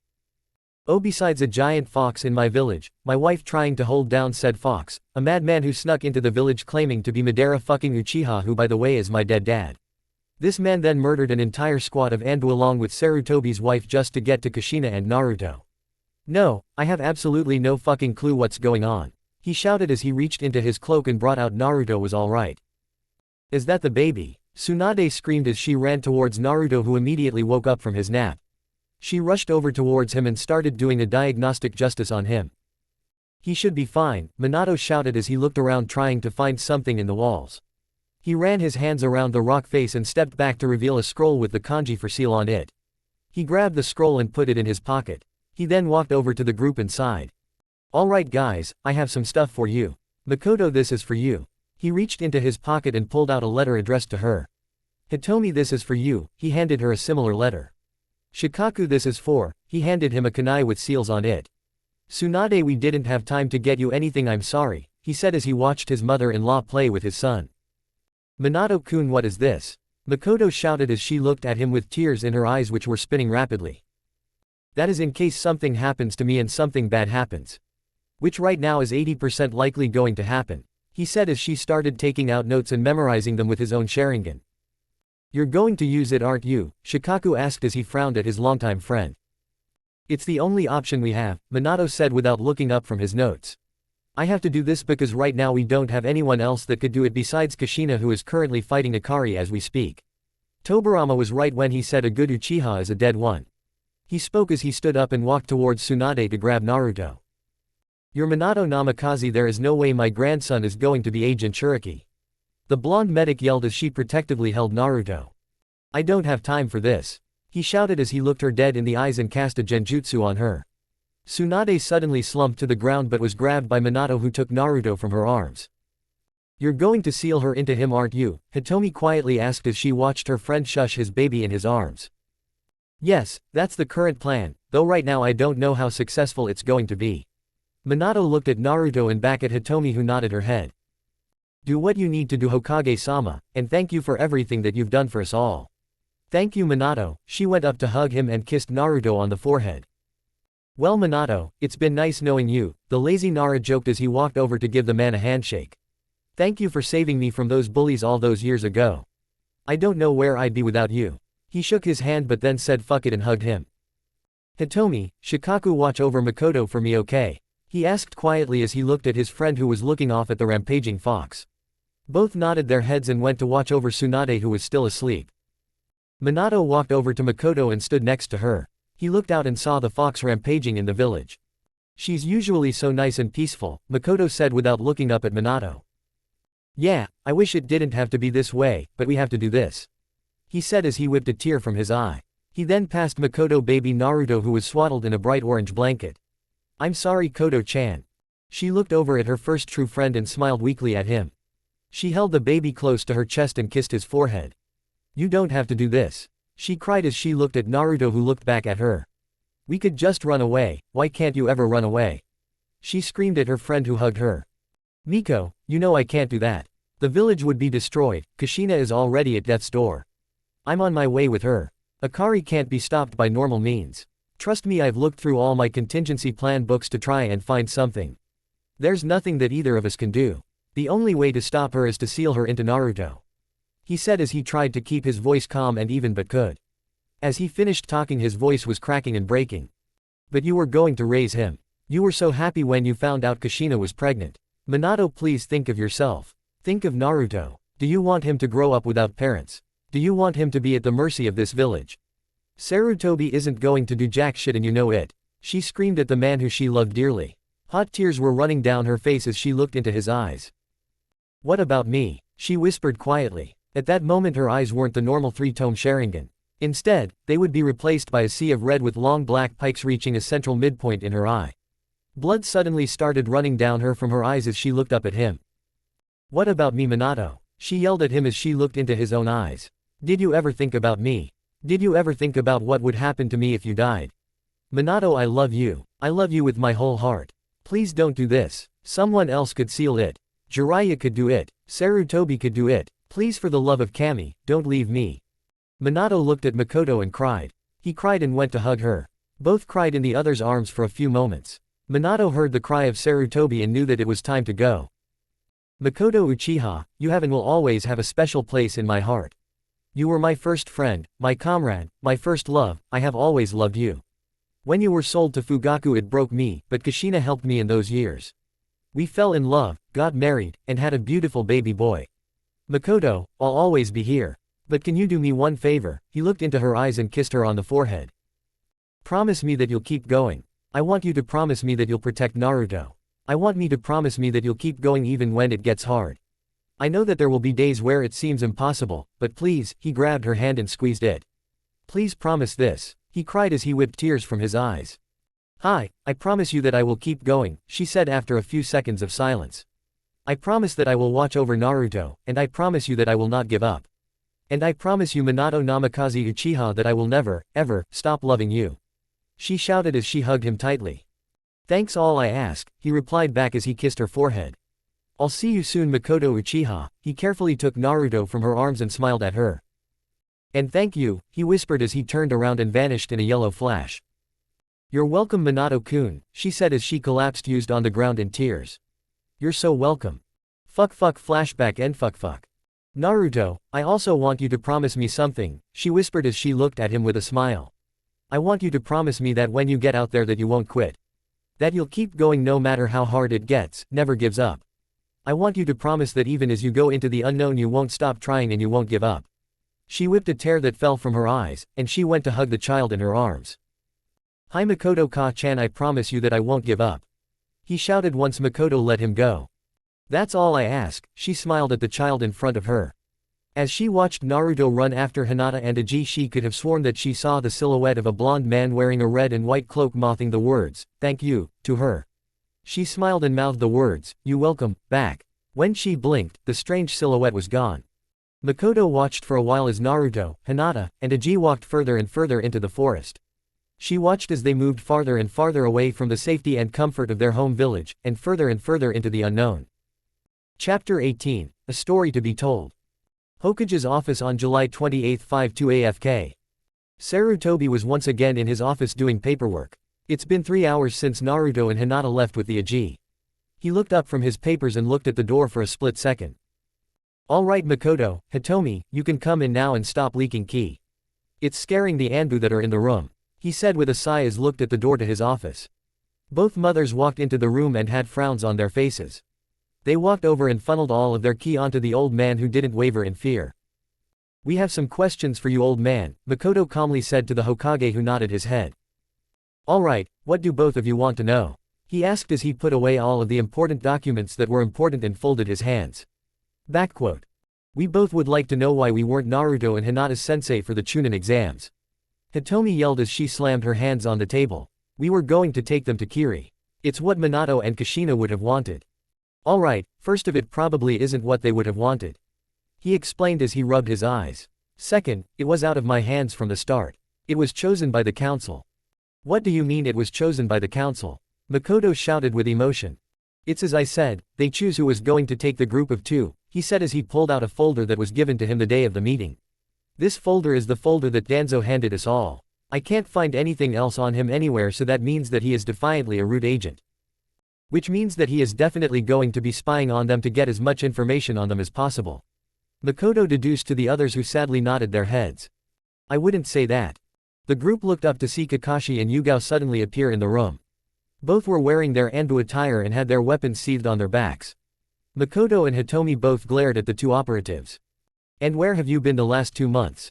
Hitomi shouted as she leaned over and pointed at the two teens who stood rooted in their place. "We were checking out Kurigakure," Yugao explained while she kneeled in front of the Hokage. "What does that have anything to do with the previous statement that was said?" Hiruzen asked as he folded his hands on his desk. "Well, we ran into Naruto and Hinata as they were walking through the forest and they didn't have anyone else around. We asked where they were going and they said the Chunin exams." Kakashi explained as he turned to Makoto who looked noticeably at ease. "So they killed him?" Hitomi asked the two Anbu who nodded their heads. "Yes, we think that Naruto and Hinata took out this root operative," Kakashi finally stated.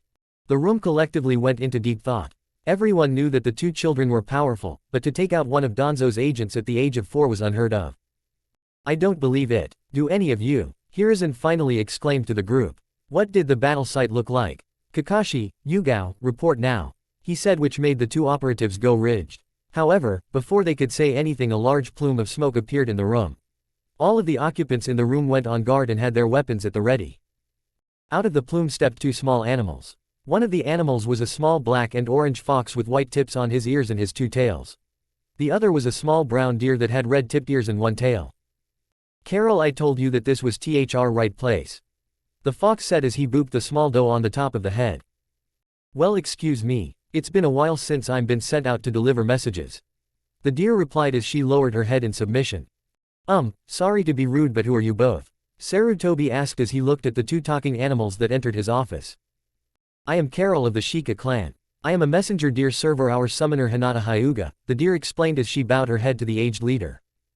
"When did Hinata get a summons?" Hitomi yelled as she looked at the deer suspiciously. "She's had it for a couple of weeks. She and Naruto were in the woods one day and the deer there asked her to be her summons," Makoto explained as she eyed the fox intensely. "Sade, what are you doing here?" "Wait, you know this fox?" Hiruzen asked the Uchiha mother who nodded her head. "Yes, he's Naruto's personal messenger fox. He uses him when he needs to find me or talk to me," she explained to the man who nodded his head. "Alright, what are you both doing here?" Hirswan finally asked the 2 animals.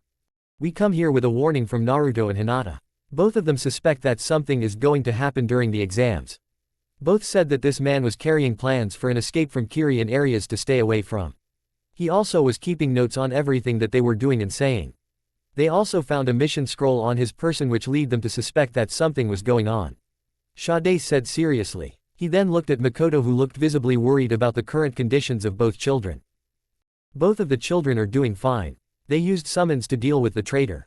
He was then killed and his body was searched by myself and Sade.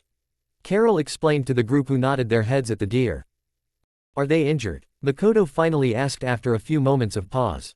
Naruto said this, as we have not completed the mission, we cannot give out any details. This is in ordinance with the Konoha Shinobi Code. Sade answered quickly to the group. Immediately ki exploded from the two mothers. So, we currently have two 4-year-olds walking 650 miles away to a foreign country that could possibly be hostile. Kakashi asked the Hokage, who nodded his head slowly. That about sums it all up, he said quietly as he rubbed his head in frustration. Well, I'm going to go with them. Hitomi got up from her chair and started walking to the door. You can't, no ninja can interfere with a mission unless you've been given a strict order to by the Hokage. Since the Hokage doesn't know the situation, he can't send you out. I tried to do it with Kushina during the war. Makoto explained as she frowned deeply. You would be right. Hiruzen looked at the two animals who were getting impatient. Both of them were just standing there as the adults talked amongst themselves. Are we needed? Sade asked Carol, who looked just as bored as he did. No, you are not needed anymore. Thank you for telling me this. You are dismissed. Hiruzen smiled at the animals, who then disappeared into clouds of smoke. So, what have we learned today? Makoto asked the group, who sat that bewildered at the events that transpired. Well, for one thing, Naruto and Hinata are now currently walking to the Mist Village, which is 700 miles away, alone, and are entering an exam which we still don't know is safe, Kakashi stated bluntly, much to the disappointment of everyone in the room. And, we don't know what Danzo had planned for them either. Hitomi looked at the Hokage, who was rubbing his temples. What should I do about Danzo? He asked the group, who looked at him like he was insane. Imprison him or execute him, Makoto stated as though it was the most obvious thing in the world. It's not that simple. There are many reasons that I can't get rid of him. Many of which I can't actually tell you. The easiest way to get rid of him is to have a new Hokage take over. The aged leader explained. So then retire, Hitomi nonchalantly stated. Ha ha ha ha ha ha ha ha ha ha ha ha. Hiruzen laughed at how simple that sentence sounded. The sheer idea of him retiring made him cackle. Everyone in the room, including the Anbu guard, sweat dropped at the old man, who was at this point rolling around on the ground. I wish I could just retire like that. Just pass the hat off to someone else. It's not that simple. It's never been that simple. When I gave the hat to Minato, Orochimaru left, Fugaku had a fit, and the council was in an uproar. When I took the hat from Tobirama, we were in the middle of a war. When he took it from Hashirama, we were at the start of a war. Did you actually know that there's a line of succession in this village? He asked the group, who all shook their heads. Well, the way it's supposed to go is Hokage, then commander of the Anbu, then Jonin commander, head of the TI department, head of hospital, then Team Ru captain. If we get beyond that, then the village has probably fallen apart and the clan heads would take over. Hiruzen explained to the group, who looked at him intently, waiting for him to finish. It was followed the first time. When Hashirama-sama was assassinated, Tobirama-sama was the head of Anbu. It all got out of whack when I was chosen to be Hokage instead of the then Anbu commander Hate-Shusha, who later died in a mission. When Minato was chosen, we as a village were in really bad shape. We needed a morale booster, and more importantly, we needed a war deterrent. I explained why to Shikaku and Inoichi, so if you really want to know, just ask them. All I'm gonna say is that if Minato weren't here, we would have been slaughtered. That still doesn't explain why you can't just step down and let the current Anbu commander take over, or just pick a new choice. Hitomi explained as she looked at Hiruzen, who sighed. Alright, who would it be? The only S-rank ninjas we have are either out of the village or a 71-year-old man who is long out of his prime. But I do have my picks for Godime Hokage if I needed to pick one right now, though my top choice is not ready yet. He smiled slightly at the idea of his pick for taking over the job. Who would they be? Yugao asked the man. Tsunade would be a great choice, but she would need to be brought back to the village. Makoto also would have been a great choice, but she's in a horrible political marriage. My last and final choice is honestly, I'm shocked that you haven't figured out what I'm doing yet. It's Naruto, isn't it? Kakashi asked. Hiruzen's eyes sparkled and he nodded his head. Yes, I'm training and grooming Naruto to be the 5th Hokage. Here Hinata would be a perfect choice. They are powerful, smart, and most importantly have the potential to be the most powerful people in history. I even have a theory that both are descendants of the Sage of Six Paths. Hiruzen then decided to pull out a very old and very dusty book from his desk.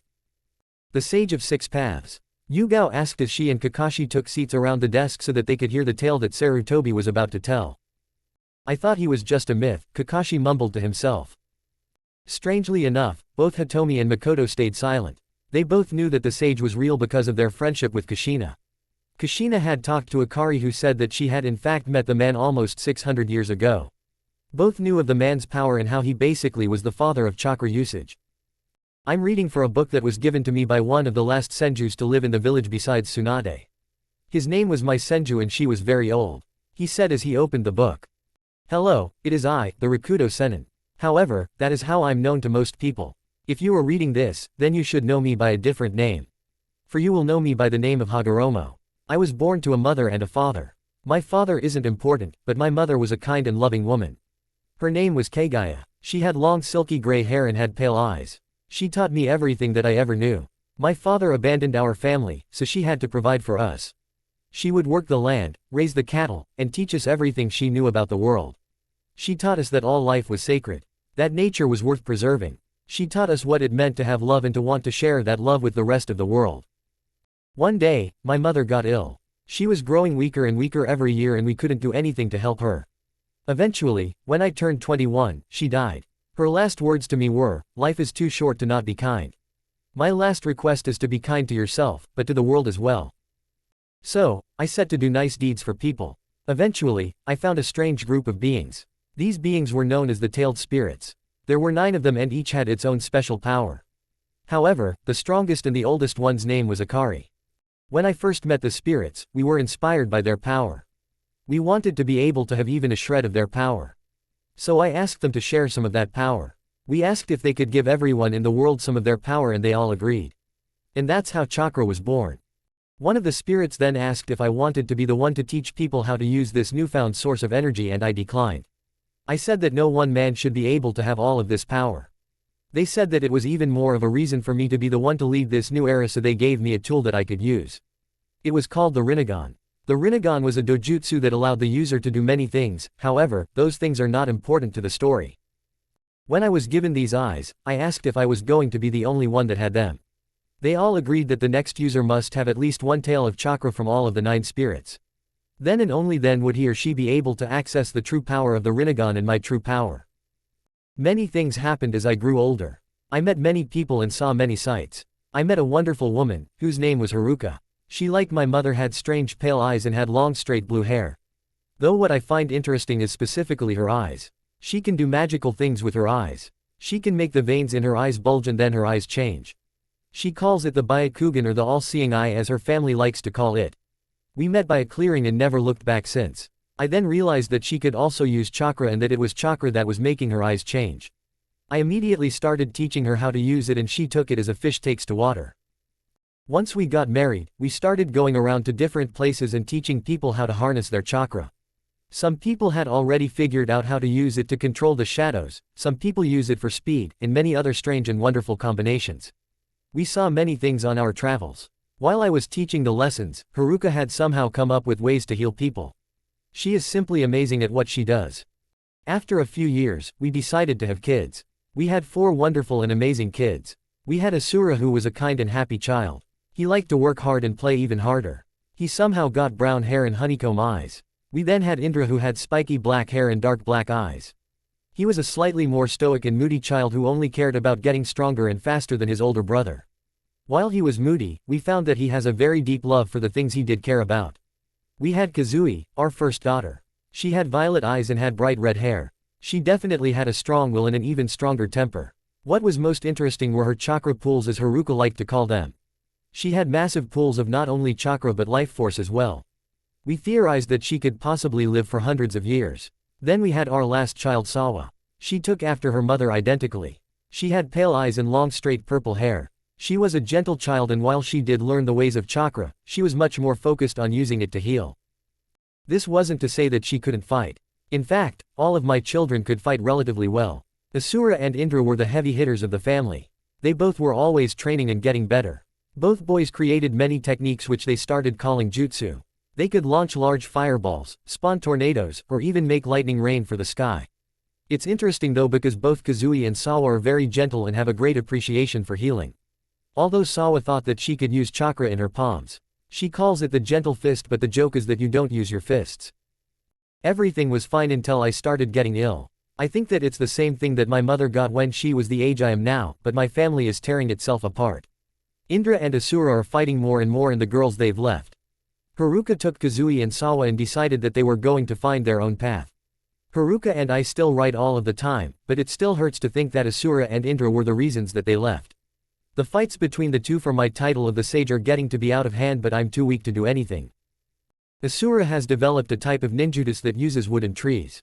He calls it the Mokudan and is very powerful. Indra has a dojutsu like his mother and sister, but it's a mutation.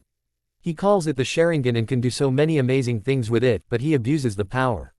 Indra terrorizes the townspeople and bullies them into giving them what he wants, and it truly sickens me, but I don't want to stop then. I honestly think that neither should be, but it's too late now.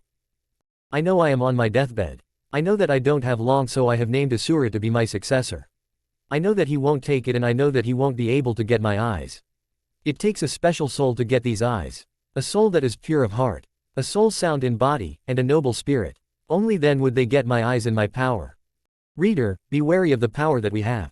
For it will corrupt just as much as it heals. Hagoromo. The room was totally silent once Sarutobi stopped reading the note. They all looked at him with wide and terrified eyes as they let the information sink in. Makoto and Hitomi were stunned to silence as they considered how deeply connected they were to the sage himself. Do you realize why Naruto is destined for great things yet? Here is an ask to group. Everyone's eyes immediately widened to extreme proportions. He has blood from 3 of the 4 kids. And Hinata makes up the final one. They are the sage and his wife. Hitomi stated quietly. Yes, they are. And they are destined for great things. Hiruzen stated sagely as he turned around and looked out into the horizon. Great things indeed. Chapter 19, this is where the fun begins. Woods of Water Country on August 13, 5-2 AFK. A thick gray mist was all she could see as she walked through the thick dense forest. It covered everything. From the trees to the ground, it was all underneath a layer of mist so thick that she couldn't see through it. I hate it when he does this, she mumbled under her breath as she trudged through the misty woods of a land far away.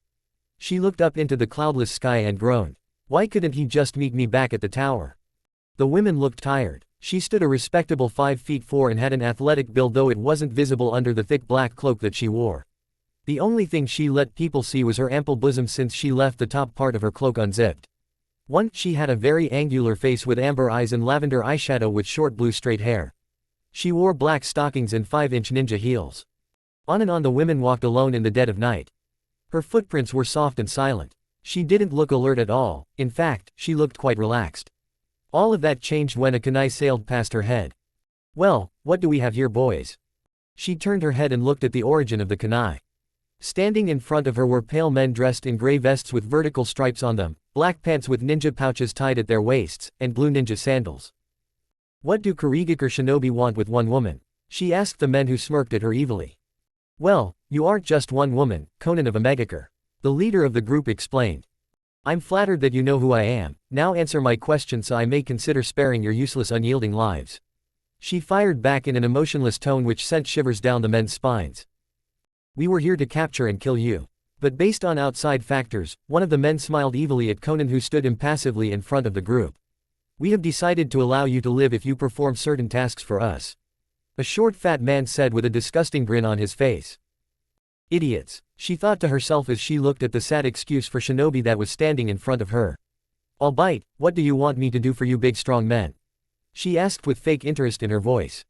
Well, we'll let you go if you fuck us. A man with long blonde hair answered with his own grin. Really? That's all I have to do? She asked as she slowly started to unzip her cloak, showing off more cleavage to the group of perverts in front of her. Is this what you wanted? She shuddered out. All of the men were eagerly staring at Conan, who was slowly unzipping her cloak until she vanished into thin air. All the men looked around in surprise as they tried to find her. Where did she go? One of them shouted as they drew their weapons. Men, all you ever think about is pleasure, Conan said. Her voice filled the clearing, which made the men even more frightened. You 4 are horrible excuses for ninja and should have your ranks revoked. Lucky for you, you won't have to face your cage ever again. Paper style, shadow shuriken jutsu. The entire clearing was filled with paper shurikens that came out of the trees. The men tried to dodge them and succeeded with a few cuts and scrapes. One of the men, whose name was Finn, tried to rally his men together. Alright men, we can still do this. He shouted as he brought out a handful of shuriken. She may be an S-rank ninja ag. He was cut off by a chop to the neck from Konan who had reappeared behind him. She then launched into a rapid series of hand seals ending with the bear seal. Fire style. Giant fireball jutsu. 2 large fireballs flew from her mouth and collided with the still stunned men who were now trying to run away. This made the woman smirk as she vanished and reappeared in front of them. What's wrong? I thought you were enjoying yourselves. She quipped as she stood impassively in front of the exit of the clearing. We've got to get OU. The poor ninja was outwitted by a shuriken moving so fast that he couldn't move to dodge it. Paper style. Hurricane of paper. Konan stretched out her hands and caused a hurricane of sharp pieces of paper to appear and rip the men to shreds. The pieces were moving so fast that they didn't even have time to react. They all simply perished in their own puddles of blood. Konan looked at the men in disgrace and shook her head in disappointment. She knew that they didn't have a chance and tried to end their lives in the fastest and most effective way possible. She then continued to walk deeper and deeper into the forest. That didn't look very changeling. She didn't need to turn around to know exactly who had appeared out of thin air. She had already sensed his presence while she was fighting the 4 goons. She simply continued walking into the woods. I expect a response out of you when I speak. What do you want, Madara? She asked in a neutral tone which made the man even madder.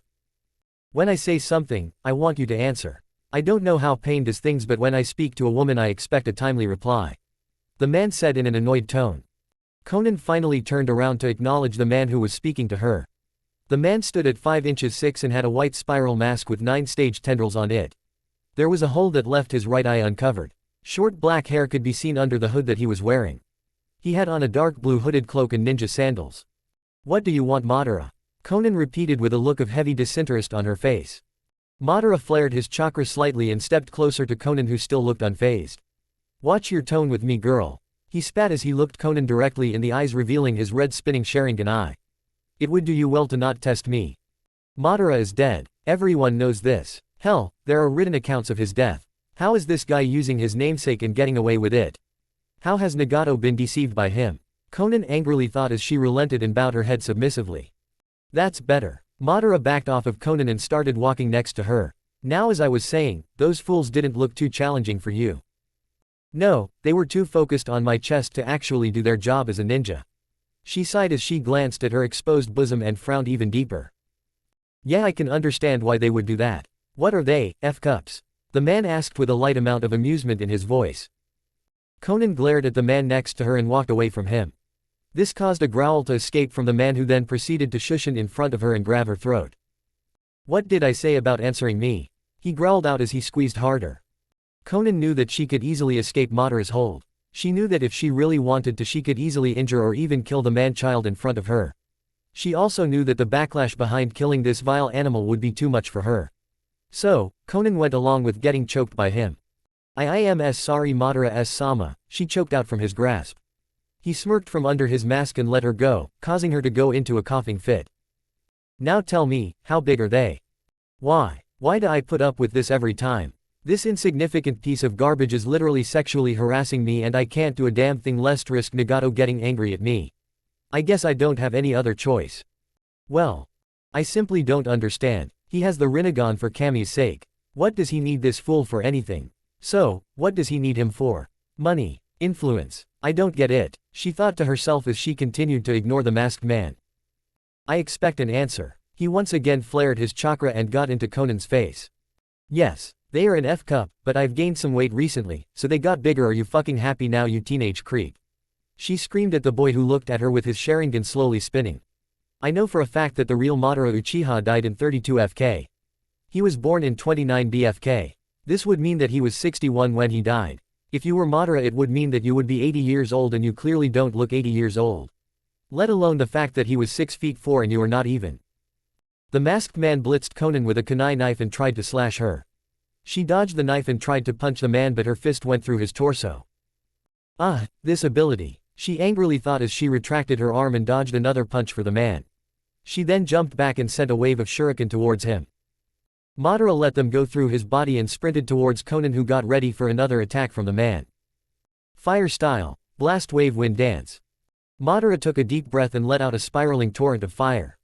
The fire swirled around Konan and closed her. She, being as crafty as the man in front of her, let the fire engulf her. When the jutsu stopped, all that was left was a pile of burnt paper. A paper clone, I should have known, Madara mumbled to himself as he looked around to find the woman who had seemingly disappeared into midair. You think you're the only one that can disappear and reappear? She calmly asked in a disembodied voice inside of the clearing. Two can play at this game. Water style, dynamic river explosion. Immediately all the mist that was in the air started to expand and form small explosions. Madara let the explosions go through him since he knew that they wouldn't do anything to hurt him. That damn ability. He's letting them go straight through him. What if there's a way to make the explosions last for longer periods of time? Maybe if there were continuous explosions it would. She was interrupted from her thoughts when she felt cold steel pressed against her neck. Her eyes widened due to the fact that he was able to find her so quickly even though she was perched on a very tall tree branch. You never stood a chance, Madara mumbled as he pressed the kunai closer to Conan's neck. That's where you're wrong. Madara looked behind him and his eye widened slightly. The real Conan stood behind him with an explosion tag tied to a kunai. She quickly dropped the tag and kicked Madara in the stomach. The kick went through him but it also allowed Conan to get off of the tree branch before it exploded, causing Madara to fall to the ground. Don't underestimate a woman, she mumbled as she dusted herself off and continued walking. So that's why she's in S rank. If she had been really trying, she very well could have severely injured or even killed me. Her usage of clones was brilliant. He thought to himself as he got up to follow Conan. After a few hours of walking, the masked man and Conan stopped in front of a cave. Conan entered and lit a torch that was on the wall with a fire justice while Madara followed her inside. After a few minutes of walking, the pair stopped in front of a wooden door covered in seals. Why do we have to go through this every damn time?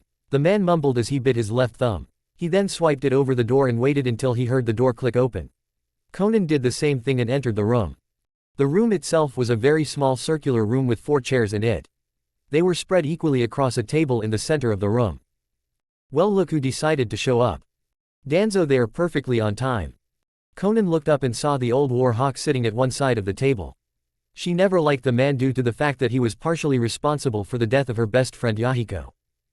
Onoki, you're getting soft in your old age. We only have room for one senile old cage in the elemental nation. Danzo said with a smirk on his face. Onoki was a short old man with a large button nose. He had a long gray beard and an ever-present borderline arrogant smirk on his face. He was the Tsuchikage and had been for almost as long as Sarutobi had been Hokage. Yes, we both have arrived and I would like to. Madara was rudely cut off by Onoki, who eyed up Conan with a predatory look on his face. Who's the girl? Onoki asked as he leered at the women who glared at him. Oh, her. She's the representative for the Akatsuki. Madara explained to the old cage, who frowned. There's no reason that a woman should be here, he said as she slammed his fists on the table in a childish manner. What is Pain doing keeping this women around? And she's not even pregnant. Conan was struggling to keep her composure together as she heard everything that the old man was saying to her. She had been around people who didn't agree with the fact that Pain's right hand was a woman. She had been around people who didn't like her, but right now, she was going to strangle this old man.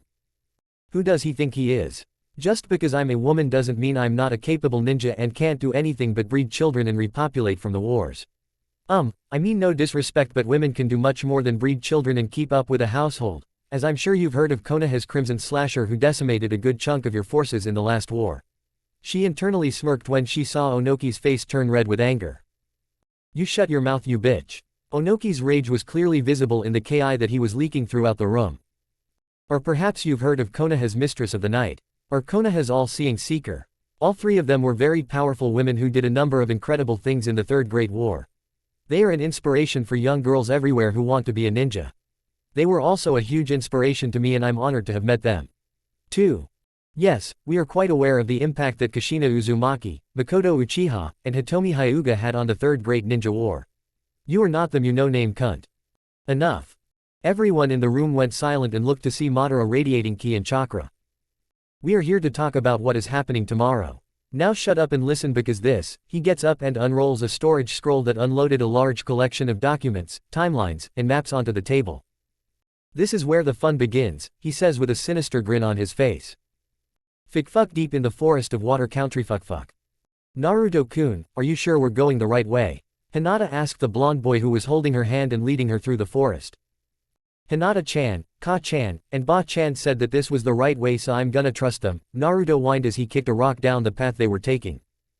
But Naruto, we need to get to Kurigakure in 3 days and we've been walking for a week. We barely have any wiggle room to get there on time. And I really don't want to sleep on water again, she yelled to the boy who nervously scratched the back of his head. Hinata-chan, I said I was sorry for accidentally burning the map. I didn't mean to burn both piles of documents that were on that traitor.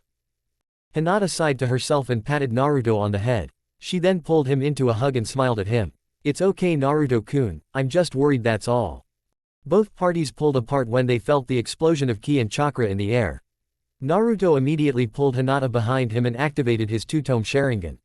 He started looking around and tried to find where the source was coming from. After a second of frantic searching and the use of his senses, he pinpointed 4 chakra signatures deep underground. He recognized one of them as being Danzo but didn't recognize the other 3.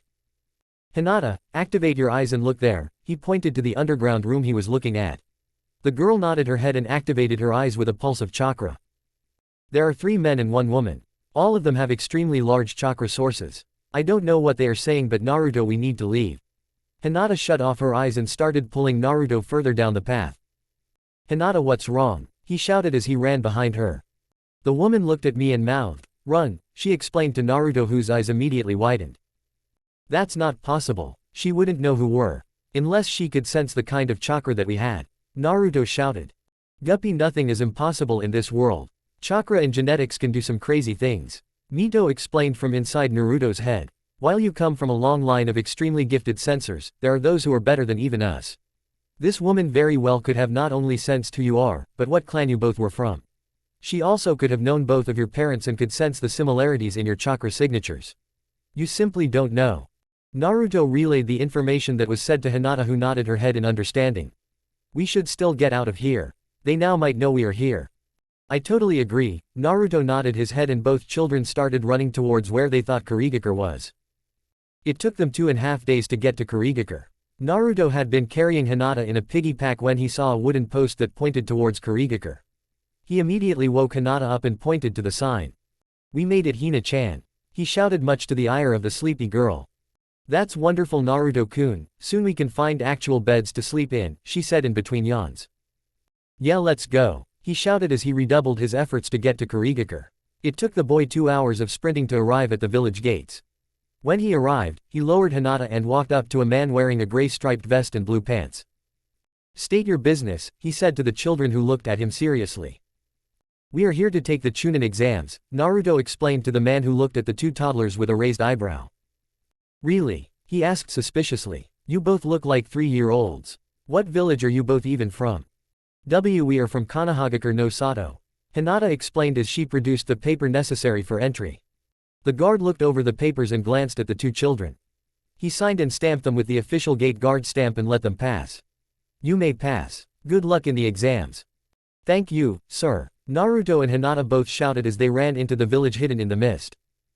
While the children were walking through the streets, a lady was watching them from the entrance of a store. She was a young woman in her with long auburn hair and green eyes. She was wearing a long blue dress that barely covered the underside of her large chest and stopped at her mid-thighs and had a large slit that showed off her thigh. There's no way, she whispered to herself as she watched Naruto and Hinata walk into a hotel. Walked behind the store she was at and jumped to the roof where she could get a better view of Naruto. That old man told me he died in childbirth. I knew he was still alive, she said through gritted teeth. Wait, why would he be here? That old man has gone senile. He's sending children to the exams, she shouted into the cool afternoon air. Well cousin, she said quietly as she jumped back down to the streets below. She then walked back to her apartment, but not before looking back and smiling. This is where the fun begins. Chapter 20, Welcome to your first exam. Hotel room on Kurigakure on August 14, 5:02 AFK. Naruto-kun, we should really go over all the information that we have on Kurigakure. You never know when it would be helpful to know everything about a specific area. Hinata commented as they lay in their hotel room. It was the night before the exams and Hinata was starting to get anxious. This was her first time being so far away from home and she just wanted to be as prepared as possible. Alright, Naruto pulled out one of his storage seals and placed it on the bed. This was a blue scroll that was covered in intricate seals. He raised his right hand while holding the ram hand seal. With a quick pulse of chakra, the scroll unsealed a large spiral notebook that was filled with pages upon pages of information. Naruto smiled to himself as he held up the thick notebook. This is all the information that I have on the elemental nations. It's taken me 8 months of studying with Jiji-sama to get this far. He smiled brightly and plopped the book onto one of the 2 beds that were in the room. Where do you want to start, Hinata-chan? Let's start with Kurigakure since that's where we are right now, she replied while staring at the notebook. Okay, he flipped through the notebook until he reached the page where all the information he had on Kurigakure was stored. Alright, most of it is the history of Kiri. It talks about the culture and stuff like that. These shinobi are very good with water attacks and have strong water affinities.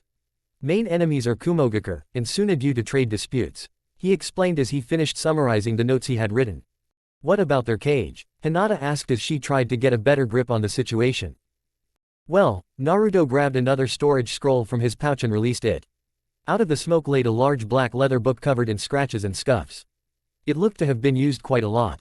On the cover read International Bingo Book, Legacy Edition. Naruto then flipped through the book and landed on a page with a short man with a vertical scar on his right cheek. He has messy gray hair and purple eyes. He wore the traditional blue and white robes of the Mizukage. Ninja Bingo Book Profile. Name, Yagura Karataki. Age, 30. Date of birth, April 3, 22 years after the founding of Konoha. Rank, Yondaime Mizukage A rank. Skill level, Kage. Abilities, is the Jinchuriki of the 3 tails. Can use all 3 tails of power. Is known to be able to use high-level water and win justice. Fights with a large metal club or staff. Notes, most of the time like to resolve conflicts peacefully but will fight back if provoked. If you do get into a conflict, do not underestimate him. He will sneak up on you and try to end the fight very quickly. Naruto repeated all the information that he had from his book to Hinata, who nodded her head. Well, that's their cage. Jiji-sama said that he's quite good at politics, though he has noticed that the man always wants to get things done as fast as possible, which can lead to him getting sloppy. He also said that man likes to keep things peaceful and wants to avoid needless death. Naruto commented, who do you want to know about next? I want to know more about Iwa. Hinata looked at Naruto and noticed him sigh. What's wrong? Do you not have any information on Iwa? Jiji-sama doesn't like it when I bring them up. I also don't have a large amount of information about Onoki, their cage. Naruto flipped through his bingo book and landed on the page with the old cage on it. Fun fact, he and Jiji-sama are the only people to not have an official page in the bingo book. We just have some notes on them. Naruto looked at the page and frowned. The notes we do have say he's the same age as Jiji. He has a short temper and hates women being shinobi due to his wife dying in the Second Shinobi War. He only lets the women in his village fight when there is an absolute necessity for them to fight. It's honestly really sad, he said with a frown on his face. That's terrible, Hinata gasped to herself as she looked at the notes that Naruto was reading. Yeah, Naruto frowned to himself as he closed his notes and sighed. But we can't think about that right now, he said with a small smile on his face. What do you mean? Hinata glanced at Naruto, who was sealing everything back into the scrolls. Well, we have an exam to win. He grinned at the girl in front of him who was sighing. But what about the things that weird guy had on him? Naruto looked at Hinata with a raised eyebrow. What about them? He asked while shrugging his shoulders. They weren't very helpful. They also didn't tell us much information about what was going to happen. He then waved it all with his signature grin. And besides, all they talked about was some bloody mist, whatever that means anyway. I'm sure we'll be fine. But Naruto, what could that mean? Hinata asked her partner, who shrugged his shoulders. I have no idea, he sighed as he flopped down onto the bed in their room. The duo still had a few hours of downtime before the actual exam started, and Naruto wanted to send it thinking and relaxing. We should make a store. Hinata looked at Naruto once again with a raised eyebrow. She remembered that he had asked about making a store before but still didn't know why. Naruto-kun, you still haven't told me why you want to make a store, she said with a sigh. Well, there are a few reasons, he sat up and looked out the window. One is obvious, I want to get super rich. But there is another reason. He then proceeded to whip out his own personal notebook and flipped to a page with a large diagram of the world map on it. If we make a store in Konoha, then grow it to everywhere in Fire Country, we could have an entire network of stores. What if we did that in the entire world? Not only would we be rich, but imagine the sheer amount of information we could collect. What if they were also restaurants in it or a lounge? Imagine the amount of information that we could get on the entire world. He shouted as he showed Hinata the plans that Naruto had. Hinata looked them over and thought about it. She knew that they wouldn't be able to do this without a lot of help from an adult, but the idea itself was sold and could be very useful. She looked at her friend who had a megawatt grin on his face and giggled. It's a cool idea Naruto-kun, but we are only 4 years old. We would need an adult to help us get this thing off to the ground, she smiled and patted the boy on the head.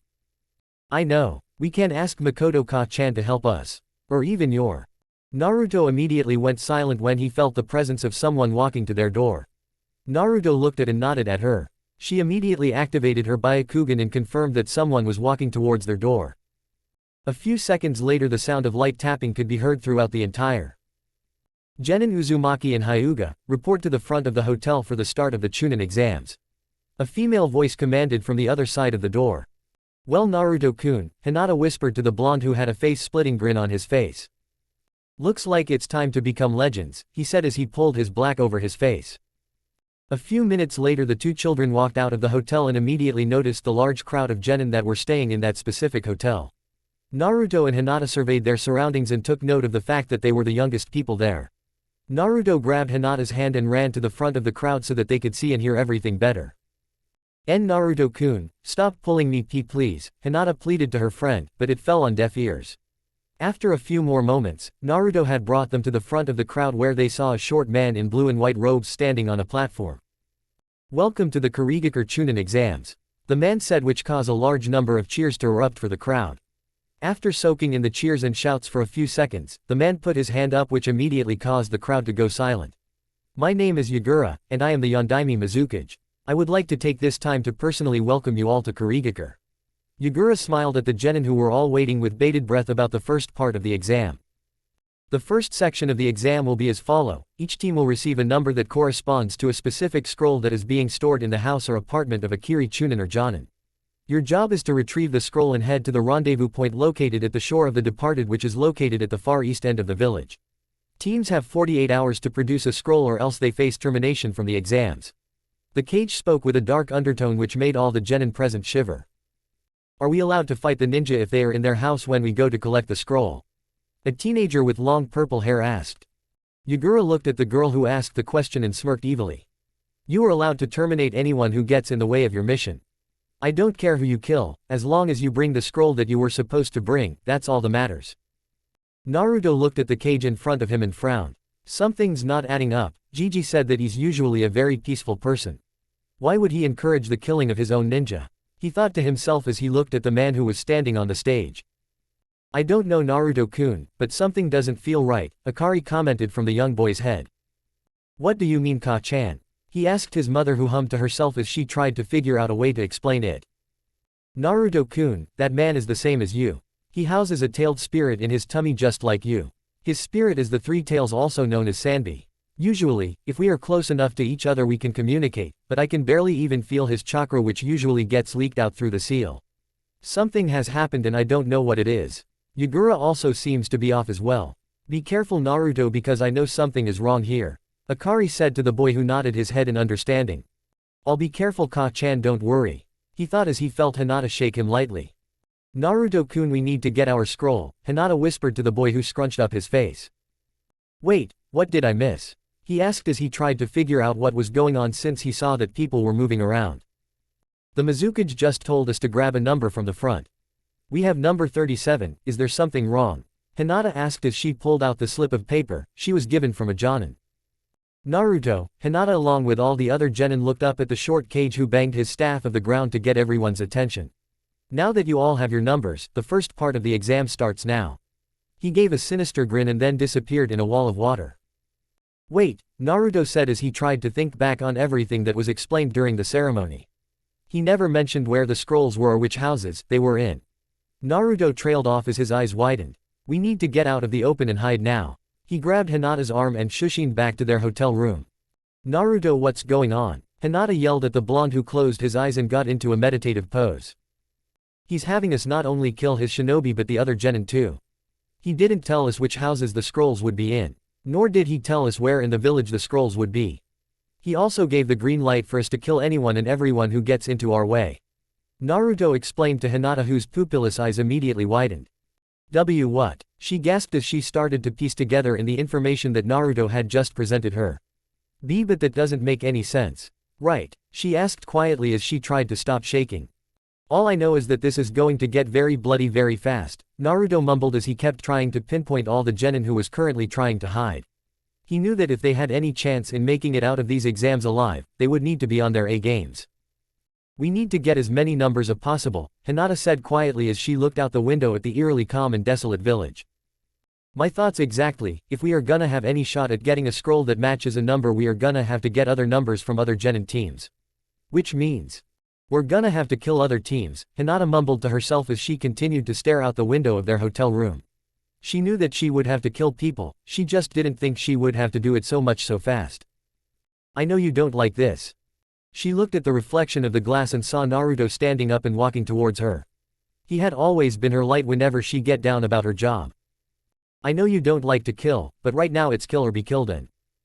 Naruto immediately pulled out a kunai and jumped in front of a very confused Hinata. Suddenly the window of their hotel room broke, allowing multiple figures to be able to enter the room. One was a pale boy with straight brown hair and green eyes. He wore black pants and had on a dark green shirt. The next figure was a dark-skinned girl with curly black hair with a streak of red in it. She wore a dark green V-neck shirt and high-waisted black ninja pants with black sandals. The final figure was a dark-skinned boy with jet black hair and blue eyes. He wore the same outfit as the first boy did. All three teenagers had Cloud Village headbands tied around. Well, look what we have here, the girl said as she circled the duo. A couple of kids who don't know what they are doing. She smirked to herself as she twirled a kunai in her hand. What do you want? Naruto asked the group, who laughed at him. Give us your number and we'll let you live, the dark-skinned boy commanded as he too pulled out a kunai. And if we don't? Naruto asked with a smirk on his masked face. You'll be sliced to ribbons, the girl said calmly as she continued to twirl her kunai on her pointer finger.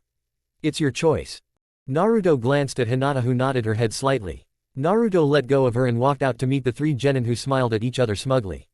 Oh, alright, here you go. He closed his eyes and activated his Sharingan. When he reopened his eyes, all three genin looked into them, which caused them to immediately fall to the ground asleep.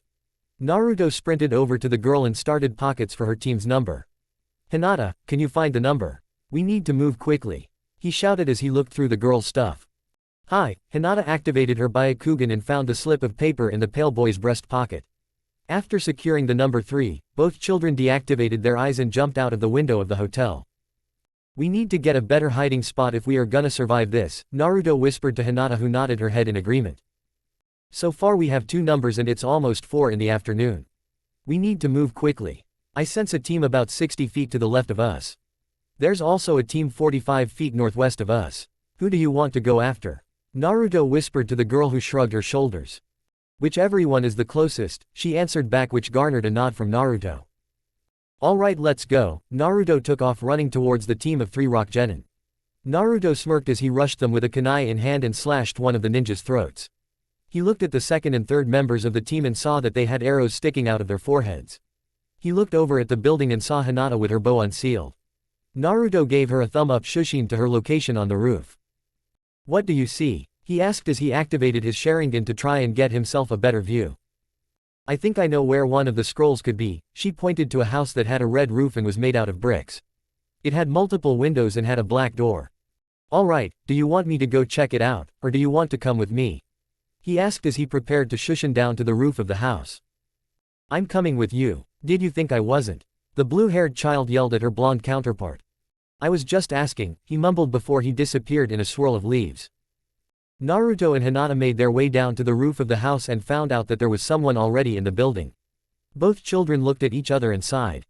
3, 2, 1, Naruto put up the ram hand seal with his right hand and channeled a small amount of chakra into his signature, Justice. Bring down the thunder. A small bolt of lightning hit the roof of the house and caused a large part of it to cave in and collapse. Naruto and Hinata jumped into the hole and sprinted through the 3rd floor of the building. Where's the scroll? Naruto signed to Hinata, who pointed below them. Naruto groaned and silently crept down the hallway and found a set of stairs that led to the floor below them. As they crept along, Naruto noticed that the chakra signature had entirely disappeared. He held up his hand and looked around. Alright, let's see who these 2 are. Wind style, great breakthrough. Suddenly, a large force of wind hit Naruto and Hinata square in their backs, which caused them to fall on their faces. Naruto caught himself and looked around to figure out what was going on. Wind style, drilling air bullet. Naruto's eyes widened when he saw the bullets of air coming towards him. He then went through his own hand seals and slammed his hands on the ground. Earth style, rock wall. A wall of rock erupted from the floor of the house which stopped the bullets of air that were coming towards them. Hinata, where are they? He asked as he tried to sense the person's chakra. Hinata activated her Byakugan and looked around. After a few seconds, she spotted their attacker and noticed that she was covered in chakra. Naruto-kun, she's 20 feet in front of you and is covered in chakra. It looks like it's a genjutsu. She shouted as she tried to cancel out the justice. Naruto smirked to himself as he starts going through more hand seals. After 10 seals, he sent out a large pulse of chakra that swept through the entire house. There, now we should be able to see them, he said as he looked around to try and find their attacker. Wow, I'm impressed, a female voice said through one of the doors of the house. Not many people could figure out a way to cancel out my jutsu. Especially not a child. You both should be proud of yourselves. She smirked as she started going through hand seals. Alright Kushina-chan, let's see how good your son is. Water style, water bullet. The mystery woman spat out multiple bullets of water from her mouth and sent them straight towards Naruto and Hinata. Hinata glanced at Naruto who was already running through his own hand seals. Fire style, giant fireball jutsu. Naruto spat out one large fireball which sailed through the air. After a few seconds, the two elemental balls collided in a large show of steam. Naruto looked behind him and saw that Hinata had already left to try and find that scroll that they were looking for. Well Naruto-kun, you've grown since the last time I've seen you. Naruto looked around to try and figure out who the person was that was talking to him but couldn't find anyone. Who are you? He shouted as he tried to stretch out his senses. Fuck Naruto's seal fuck. It's good to see that. It's good to see that Hashiki really did have that daughter he wanted. Akari raised an eyebrow at the elderly Uzumaki who was sitting next to her on the couch. Do you know this person? She asked to the Mito nodded her head. Yes, though I don't know of her, I know who their parents are. She replied with an aged smile on her face. Who is she? Akari knew she had seen the person before but honestly, she had met so many people in her life she wasn't surprised that she had forgotten someone. That's one of Kushina's cousins. Her dad was Dan Uzumaki's second older brother. I'm sure you know of the 4 Uzumaki brothers. The oldest one had a boy who I think moved to Omegakure when Uzu got invaded, the second oldest had Mei whose family moved to Kurigakure.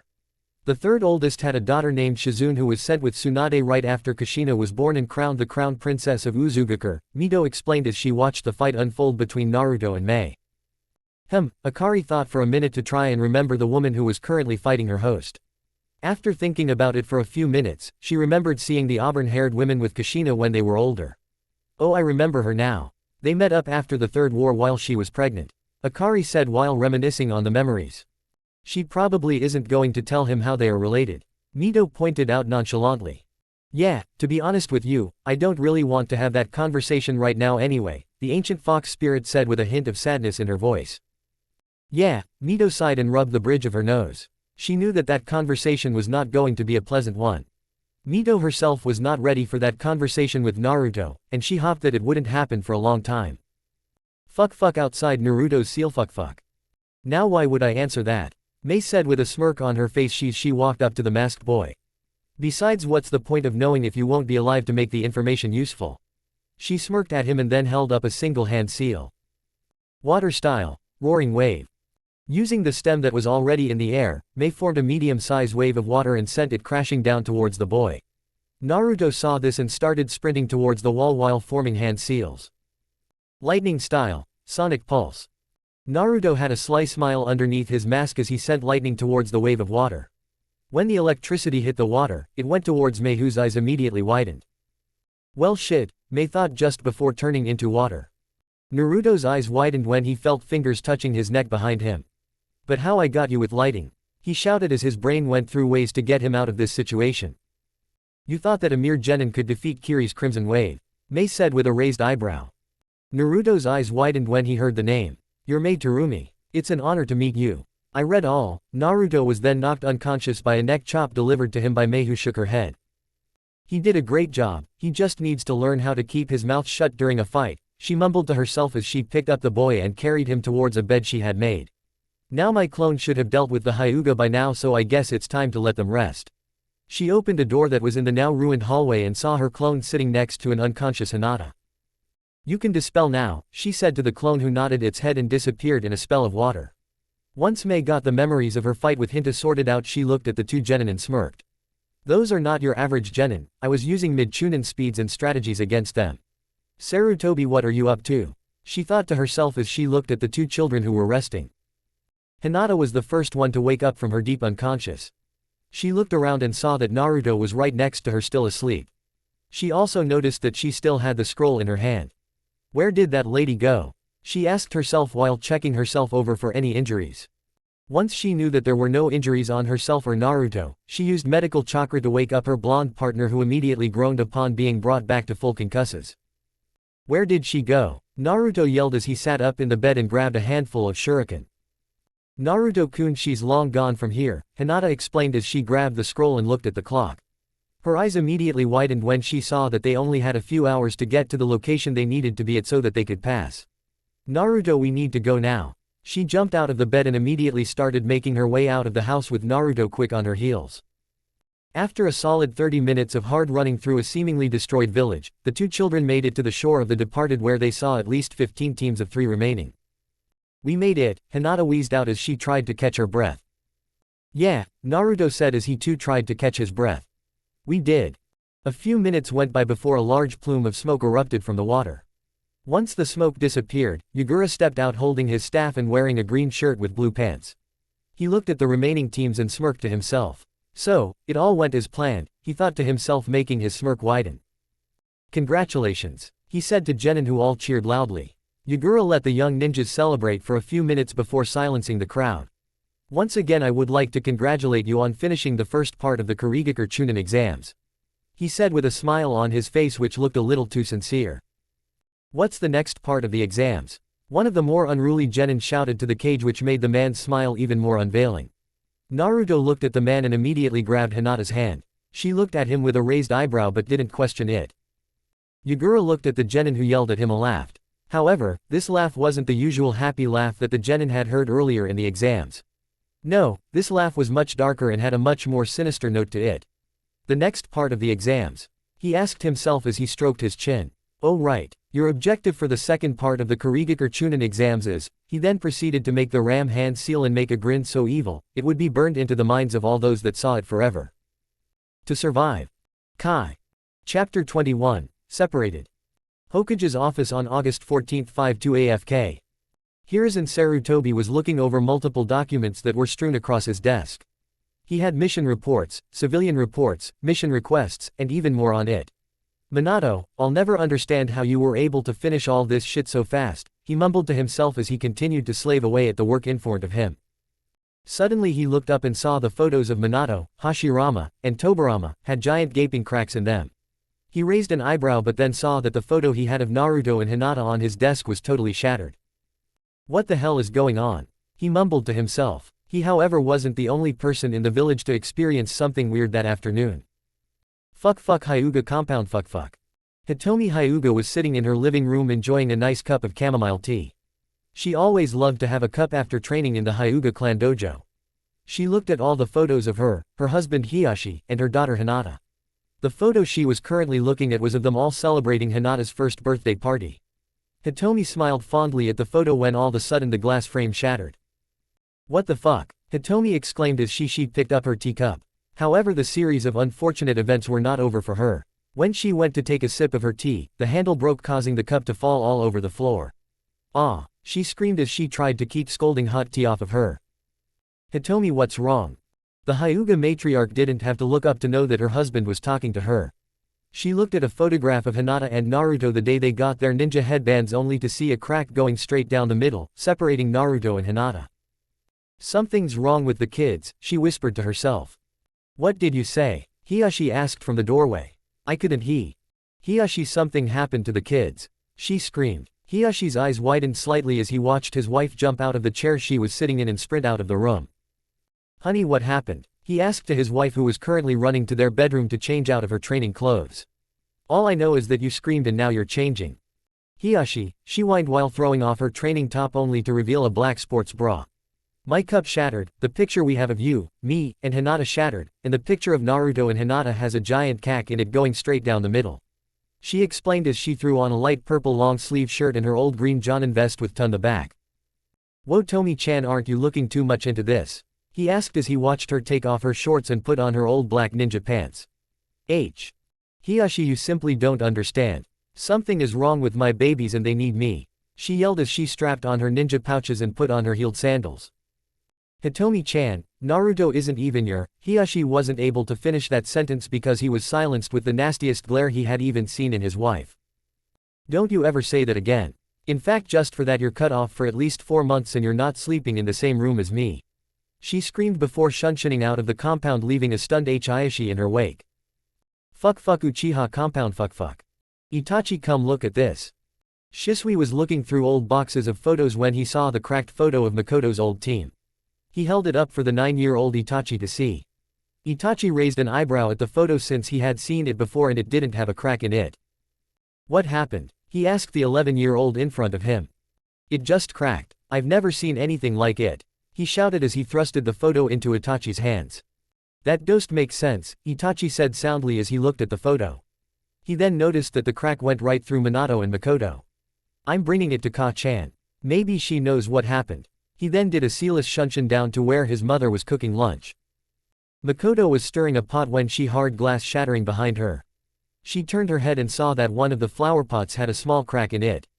That's odd, she mumbled to herself as she walked over to the pot to inspect it. Ah, that's too bad. Naru-kun gave me that vase, she said with a sigh. She then paused for a moment after she thought of her favorite godson. The exams started today, I wonder how they are doing. She then shrugged her shoulders and was about to turn around until she felt a presence behind her. Ka-chan, Itachi called as he appeared in the kitchen. Makoto turned around and looked at her oldest son with fondness, which then turned into confusion when she saw what he was holding. What's wrong, Itachi-kun? Shisui and I were looking at your old stuff when he said that this picture frame cracked in front of his very eyes, he said in his usual monotone voice. Makoto's eyes immediately widened when she saw where the crack was. She then looked at the flower pot again. Something happened to Naruto, she whispered to herself with great alarm in her voice. What did you say, Ka-chan? Itachi asked since he was confused about what was going on. Yeah, Makoto-ne-chan, Shisui said after he appeared into the room. Something is wrong with Naruto and Hinata, I just know it, she said in a panic as she ran up to her bedroom. She threw open the door and went straight into her closet, pulling out her old Jonin uniform, which was a dark red long-sleeved shirt with black edges and the Uchiha fan on the back, a dark red belt, and pair of black pants, and a gray cloak with the Uchiha fan on the back.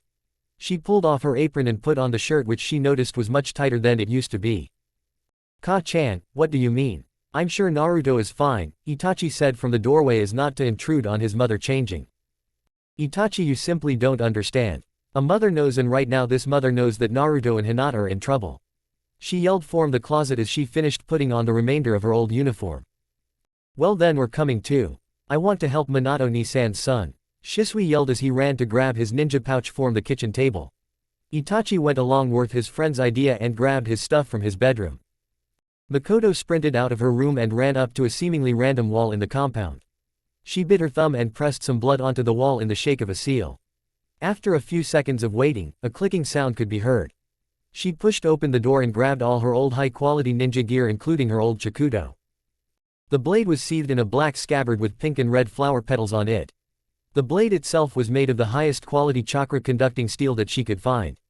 It had an overall length of around 3 feet. The blade itself was 29 inches long and the handle was 7 inches long. Makoto looked at her straight sword fondly and tucked it into her cloak while she had a pocket for it.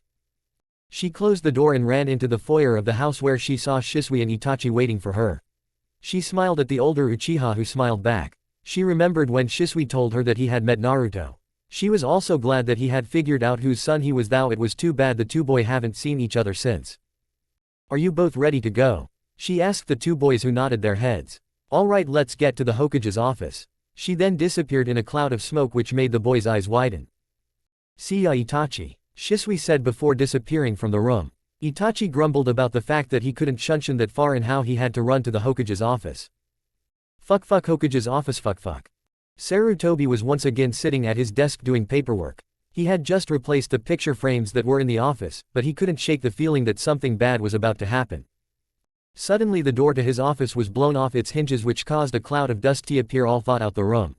Sarutobi's eyes winded when he saw all the Anbu guards flash into the room and form a protective perimeter around the old cage.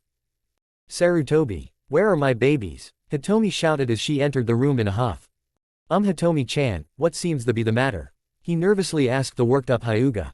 While not nearly as terrifying as an angry Kushina, Hitomi's temper was something that you simply didn't want to mess with on a regular basis. When were the Chunin exams in the Kurigakure supposed to start? She asked quickly as she entered the office, not fazed at all by the Anbu guards that were there. Not seeing an immediate threat anymore, Sarutobi signaled for his Anbu to retreat, which they did immediately. Well, they should have started today. Why? He asked the mother, who was about to answer but was beat to it by someone else. Something happened to Naruto and Hinata. Both people turned to the door to see Makoto dressed in her old ninja attire. She walked into the office with an air of confidence around which didn't go unnoticed by the other occupants of the room. Wow, Itachi, I didn't know you mom could look so cool, Shisui said to a panting Itachi who nodded his head. Makoto-chan, Itachi-kun, Shisui-kun, it's good to see all of you. The aged leader said with a smile on his face. Makoto, I didn't think I'd see that cloak again. Minato sure did go all out for it, he said with a twinkle in his eyes. Yeah, this was one of the best birthday gifts I think I've ever gotten, she said with a smile on her face. The smiles didn't last very long as the tension and urgency that was felt earlier soon returned. Sarutobi collected the documents on his desk and placed them into a pile. Unless you both are here to take on missions again, I'm going to have to ask, why are all of you here? He looked up at the group, who looked back at him with fierce eyes. This morning I was drinking some tea. While I was letting cool, a photo of Naruto and Hinata I had on my table cracked right down the middle. I then picked up my teacup, which then shattered in my hand. That's when I knew something was wrong. Hitomi explained to the group, who all nodded their heads. I was cooking lunch while I let Shisui and Itachi look through some of my old belonging when I noticed that a vase that Naruto gave me. Itachi then appeared and handed me a picture of the old Team 7, which had a deep crack in the frame. I looked at it closer and noticed that the crack was separating myself and Minato. That's when I realized that something was wrong. Makoto explained to the group, who once again nodded their heads. Sarutobi rubbed his eyes and groaned into his hands. All the picture frames in this office shattered. Something happened, but I don't know what it was, he said with a frown. Let us go to Kiri. Hitomi shouted as though it was the easiest thing in the world. I can't do that, Sarutobi said firmly to the woman and children in front of him. Why not? Shisui shouted in defiance. Before Sarutobi could answer, Itachi made his presence known. In the Konoha charter, it says that unless directed by the Hokage, ninjas can't go out of the village for backup or other purposes. Thank you, Itachi, Sarutobi said with a fond smile. But you know something is wrong. Just send us to go get them. Hitomi yelled at Sarutobi, who steeled his expressions. I don't have any tangible evidence that suggests that they are in trouble. I can't afford to just send out a team of retired ninjas and 2 fresh Chunin out to Kurigakure when for all we know nothing is wrong. I know this hard, but my hands are tied. Sarutobi explained with great pain and sadness in his heart. He too wanted to know what was going on, but as the Hokage he couldn't do anything. Damn it, Minato, Makoto mumbled to herself, which caused everyone to look at her with a raised eye. That rule wasn't always a thing, she said with a frown on her face. What do you mean, it wasn't always a rule? Hitomi asked the Uchiha with a raised eyebrow. Oh come on Hitomi, you of all people should remember what happened, Makoto sassed at the mother, who glared at her back. Well, since you forgot, I'll just have to tell you what happened. Fuck flashback 44 FK fuck. A 19-year-old Makoto was sitting alone in her relatively new house with her newborn baby Itachi. She was swaddling the baby in a blue blanket. She looked at her baby and sighed to herself. That asshole, she cursed and glanced at the clock. Of course is out drinking again, she said quietly to her sleeping baby. She hated the fact that Fugaku wanted nothing to do with actually raising Itachi. He had been so happy about that fact that he now has an heir that he forgot about the fact that needed to help take care of him as well. Oh well, I guess I shouldn't be surprised that he's acting this way, she mumbled under her breath as she continued to swaddle Itachi. He always was an ass. Makoto looked up to see her best friend, Minato Namikaze, standing in front of her with a kind smile on his face. Held out his arms to take Itachi off of the tired mother's hand. She smiled back at him and gave her only son to him. I didn't see you flash in, she commented while she stretched her arms. I didn't know who was here, so I just used the shunshin they taught us back when we were Anbu. Plus you know that it's not perfect yet, he said quietly as not to wake up the sleeping baby in his arms. Minato, your perfect and my perfect are 2 totally different things. The fact that it works at all is a miracle. You never with all that space-time mumbo jumbo, she joked to the man who smirked at her. Don't worry, it's perfectly safe. Hopefully it will be ready to use in the next few months to a year. Right now I can only flash to a point that's in a half-mile radius. My goal is to be able to do it from anywhere in the world. He smiled at his friend who smiled back. The pair let a comfortable silence be kept in between them. Minato was rocking the baby close to his chest and Makoto watched with both fondness and a hint of regret on her face. "Kami, I wish that was your baby and not his," she whispered on the verge of tears. Minato looked at his dear friend and frowned. He knew how much she loved him. Hell, all of their friends could see how much she loved him, but it just couldn't happen. "Miko. No, Minato, you simply don't understand." She sobbed into her hands. "He's never here. Yes, I understand he's a prominent ninja, but Minato, he's almost 8 months old and he's probably only held him 5 or 6 times. Hell, you, Kushina, Hitomi, Shikoku and everyone else have held him more than he has. He was supposed to be yours." She cried while trying not to make up the baby. "I was supposed to be yours." The discussion was stopped by the cry of Itachi, who was awoken from his slumber due to Makoto's cry. She instinctually went to grab her baby, but Minato was already trying to put the baby back to sleep. "Shish, it's okay, Itachi," he cooed quietly at the child, who opened his eyes and looked into Minato's blue ones. He smiled at the baby, who started giggling back at him. Makoto watched the scene with great sadness as Minato was able to lull baby Itachi back to sleep in a matter of moments. "Minato, Fugaku has you locked into a marriage contract. A clan marriage contract, to be exact. I can't go around that without either revealing my father's name or being Hokage. And even if I were Hokage, I wouldn't be able to do much about it. There would need to be an event where you or your children were to be put in serious harm or danger by the clan. That's the only way the Hokage can step in and cancel the contract. While Fugaku is an ass, he's not technically putting you or little Itachi here in mortal danger. I'm sorry, but I can't do anything," he exasperatedly while rocking Itachi slowly. "I should have fought harder for you. I should have used the rasengan and the haraishin. Minato, you couldn't have done anything more. He poisoned you before the fight, you couldn't use your Sharingan, and Sarutobi said you couldn't reveal either of those jutsus. I just wish things were different. I'm sorry," she said with a frown on her face.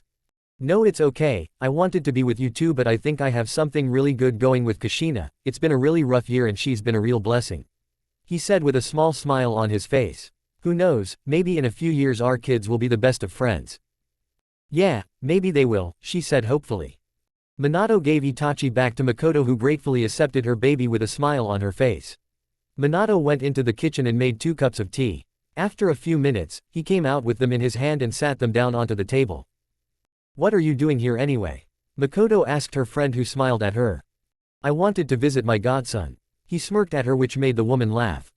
"Oh really?" she said with a raised eyebrow.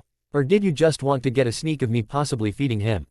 She smirked when the teen's face went totally red. It's not like that," he stammered as he tried to fight his blush, much to the amusement of Makoto. The laughter was silenced when the door to the house was slammed open by someone. Minato shot up from his chair and pulled out a 3-pronged kunai and stood defensively in front of Makoto, who was shielding Itachi with her body. "Makoto!" Hitomi screamed into the house as she searched for her friend. "Hitomi?" Minato asked as he slightly lowered his kunai. "How do we know it's really you?" he asked defensively. "Oh, cut the shit, Blondie, it's about Kushina, she's kidnapped," she yelled at the man, who went pale. "What do you mean she's kidnapped?" Makoto shouted, which caused the baby to once again start crying. "I was coming back from a mission and I ran into one for people. She was just assigned to Mitsubu. Mitsubu Benhishai, Jonin, who specializes in fire and lightning jutsu." "What did he say?" Minato stressed the point he was trying to make, which made Hitomi continue talking. "Well, he said that they were ambushed in the land of fields and are possibly in the land of rock," she exclaimed to the duo, who were too stunned to speak. "All right," Minato said after a few beats of silence. "Hitomi, we're going to go to the Hokage and tell him this information. Makoto, we will be back," Minato said with a large amount of authority. How about I'm going to rescue Kushina and you can report back to Sarutobi," Hitomi said defiantly as she looked at Makoto, who was on the exact same wavelength as her. Minato looked at Makoto, whose Sharingan was spinning dangerously fast. However, activated his own set of eyes and looked back at her. "I can't let you go with Hitomi. She just got back from a mission and you haven't been on active duty since before Itachi was born. This is a very bad idea, Makoto.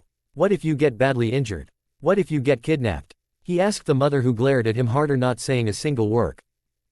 The duo continued and took Itachi from her, already knowing what she was going to do. "I can't change your mind, but please don't do anything stupid," he sighed as he bounced a now wide-awake Itachi on his hip. "I won't," she said with a smile as she sprinted up to her bedroom to get changed.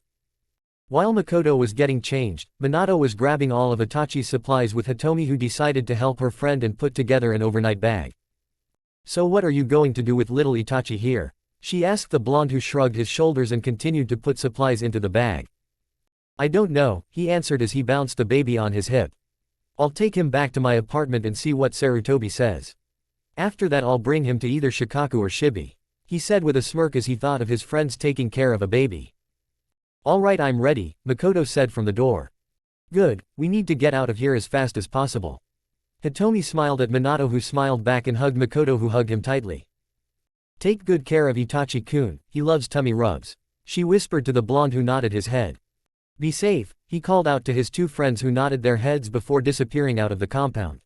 Once he knew they were out of the compound, Minato looked down at Itachi, who was smiling back at him. He then put the baby bag on his shoulder and walked out of the house. Alright Itachi-kun, let's go see Sarutobi-sama. He then disappeared in a yellow flash to the Hokage's tower. Fuck flashback end fuck. Oh, that's what you're talking about, Hitomi said as she recalled what Makoto was talking about. Yeah, that was a crazy day, she said with a small smile.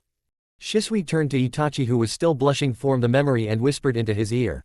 You got to stay with Minato ni-chan. Yes he did, Shisui-kun. Makoto turned her head to smile at the boy. He stayed with Minato-kun multiple times when I had to go on missions. There isn't anyone I trusted Itachi with more than him, she said with fondness and pride in her voice. Why is it that the young are always taken from us so early? Sarutobi said with a frown. It's because of what happened after that story, which is why I won't let you go find Naruto and Hinata. What happened after Minato ni-chan came to your office? Shisui asked the Kage, who chuckled. That's a story for another day. But just know that both Minato and I were not happy with the two of them for doing that, and both of them got reprimanded once Minato brought all three of them home. Sarutobi explained while giving the two women in the room a very nasty glare. You know, I wonder what happened that women we met, Hitomi asked to the group, who shrugged their shoulders. I think her name was Konan. She was a very interesting person. Makoto remembered meeting the women when they were captured and found her to be very nice and a pleasant person to talk to. While I would love to reminisce more, I do have work to do. I'm going to have to ask you all to leave because I have a meeting in the next 20 minutes that I need to prepare for, Sarutobi said with a kind smile as he showed the group out of his office. When the group exited the tower, they all decided to go to Ichiraku Ramen to see Makoto's third teammate. When they explained to Tyuki what had happened to them that morning, he was worried deeply about the two children and decided that their ramen would be on the house for the day. I hope they are both okay, he said as he served the group their ramen. Yeah, Makoto whispered into her bowl. I hope so too. Fuck deep in water country fuck. They are gaining on us, Naruto screamed to Hinata, who was slightly behind him. They were currently sprinting across a forest trying to get as far away from Kiri ninjas. Why are they even chasing us? Hinata asked as she fired an arrow behind her today and slowed down the ninjas as much as possible. She watched as the arrow hit one of them in the leg and made him fall out of the trees. Water style, water ball jutsus. Dodge, Naruto yelled as he dodged the water balls that were hurtling towards the two children. Lightning style, lightning tag. Naruto sent out bolt after bolt of lighting towards the ninjas in an attempt to give Hinata some time to recover and get back onto her feet after getting hit with once of the water balls. Hinata, are you okay? He asked as he wanted her rub her ankle. Yeah, just hit my ankle on a branch, I should be fine, she called out as they started running again. Water style, water whip. Naruto was able to grab Hinata and dodge the whip of water that was about to hit them. The whip instead hit a tree branch and caused it to splinter into hundreds of tiny wooden splinters. Hinata, how many are there? He asked as he tried to figure out a way to stop the ninjas that were pursuing them. 5 all around high Chunin chakra reserves, she answered after she activated her bloodline. Okay, here's the plan, I'm gonna make a stun tag. I want you to make some clones and hide in the trees. Get ready to shoot them once they are stunned. Do you understand? He asked as he grabbed all the healing equipment that he had. She nodded her head and summoned 4 clones to appear. All 5 Hinatas disappeared into the trees waiting for the enemies to be stunned. After 3 minutes of furiously drawing seals, Naruto had the entire area covered in stun tags. Now all he had to do was wait for the ninjas who should have been arriving soon. Water Saintliel, rapid bubble spray. Hundreds upon hundreds of bubbles started appearing in the trees. Naruto looked at the bubbles with a raised eyebrow until they wide-ended when he heard the explosions. Poop, he screamed as he ducked for cover. Thankfully his plan was still semi-intact due to some of the bubbles landing on some of the tags. Hinata now, Naruto screamed as he held up the ram Hansel once all 5 men were in the range of the remain tags. Kai. The 5 ninjas immediately felt an eclectic shock run their bodies which momentarily caused them to stop moving. That was when Hinata and her clones started shooting the men in vital areas. Once all the men were thought to be dead, Hinata came out of the trees and ran up to Naruto. "Alright, they are dead, we need to get out of." Naruto was abruptly cut off by one of the ninjas who hadn't died yet. "If I have to die then so do you." One of the ninjas screamed as he started pouring all his chakra into his final jutsu. Water style, exploding bubble. "No," Naruto shouted while trying to get to Hinata, but it was too late. The massive explosion rocketed the children in separate direction across the forest. Naruto felt his leg snap as he was sent flying into a tree at a very high velocity. Once Naruto was able to regain his bearings, he immediately noticed that he was at least a mile away from where he originally was. "Hinata," he shouted as he frantically tried to find his friend. He stretched out his senses as far as they could go but still couldn't find her. "Hinata," he screamed as he started running toward where they last were. He could feel the pain in his leg but he chose to ignore it. He finally got to the center of the blast and tired finding her again but still couldn't seem to locate her. "Hinata." Naruto collapsed to his knees with tears in his eyes. His breathing jagged and labored, each breath coming in more painful than the last. He tried to stand up on shaky legs but simply couldn't muster the strength to do so. Right now, all Naruto could think about was his promise to Hitomi. All he had to do was protect Hinata and stay with her. Now, Naruto was injured in the middle of water country. However, Naruto didn't care about where he was. All he knew in that moment was that Hinata wasn't there with him. All he knew was that Hinata and himself were now totally separated. Chapter 22, Foreign Policy and Domestic Affairs. Fuck deep underneath Konoha fuck. Danzo Shimura smiled to himself as he read the most recent reports that had been left on his desk. While he knew that the plan to eliminate the genin that were in the Chunin exams was a gamble, he was quite pleased that it worked out in the end. He placed the papers down and spun around in his chair to face a large window that overlooked the massive ravine that was also home to Konoha's route.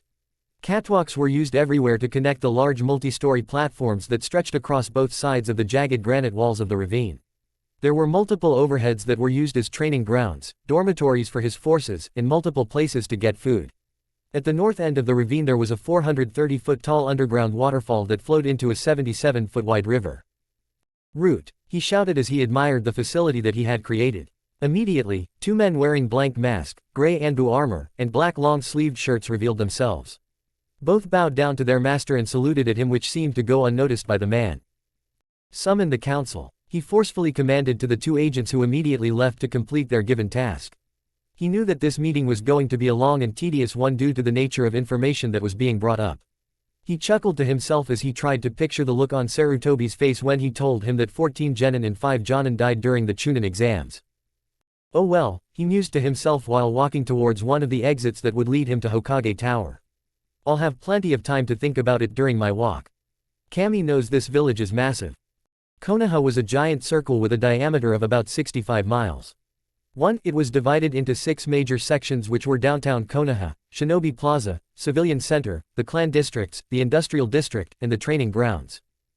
Downtown Konoha are better known as the cone due to its cone-like design around the Hokage monument. This was where most of the business affairs and really important business affairs took place. A lot of local companies both domestic and abroad were housed. There were nice restaurants, cafes, banks, parks, and even civilian gyms. This was also where the Hokage's office and residence was.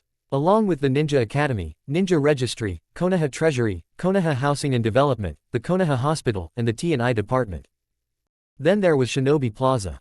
This was where most of the Jonin and some of the Chunin ninjas lived due to its abundance of high-quality housing that was only offered to ninjas. Due to the high number of ninjas that lived here, a lot of the shops were catered towards their tastes, such as grab-and-go dining, weapon shops, same-day gear repair stores, and dojos run by retired ninjas. There were also some bars ran by local retired ninjas scattered around the district as well.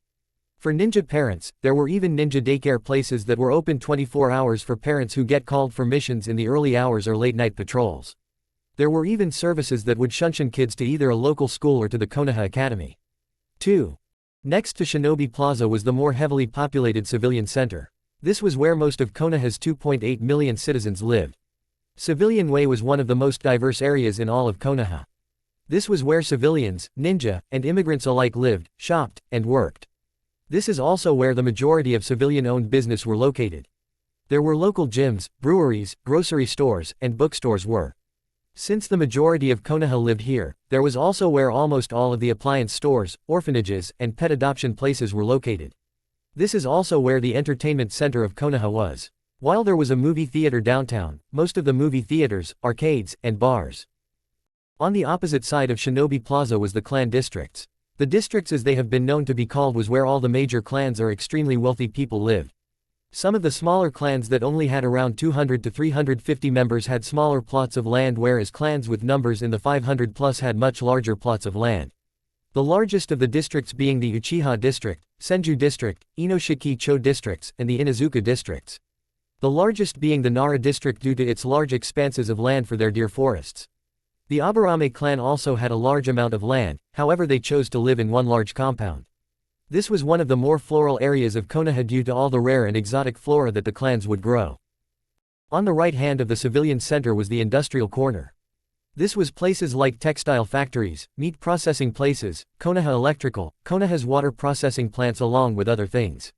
This was also where the more nefarious parts of Konoha were. The famous red light district is also located here.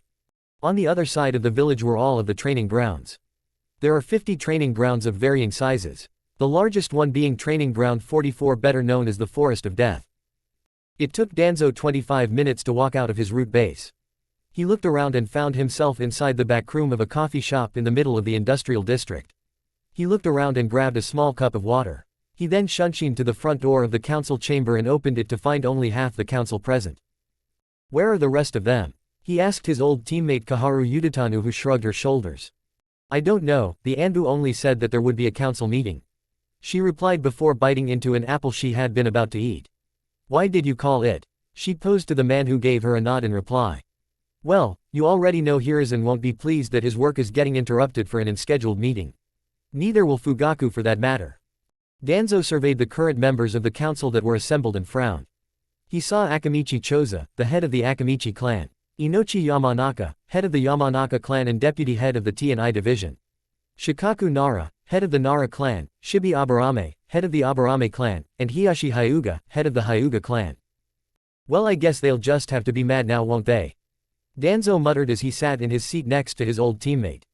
It'll be good for Hiruzen. He needs to work those old bones every once in a while. PFT, like you're one to call someone old, Danzo. Choza grumbled under his breath to his two friends, who quietly chuckled. Danzo, who heard the men and chose to ignore them. 10 minutes passed before the door opened and Hiruzen Sarutobi walked into the council chambers. He quietly walked up to his seat and sat down, releasing a breath. Who called this meeting? He asked the collective group, who all pointed at Danzo, who rolled his left eye due to his right being under a bandage. Sarutobi looked at the man with a raised eyebrow. Are they correct in say you called this meeting, Danzo? He asked the man, who once again nodded his head. Yes, it is true, however we should wait for the others to arrive before we begin. He stated calmly. Fine, Hiruzen said with a frown as he looked at the door and waited for anyone else to arrive.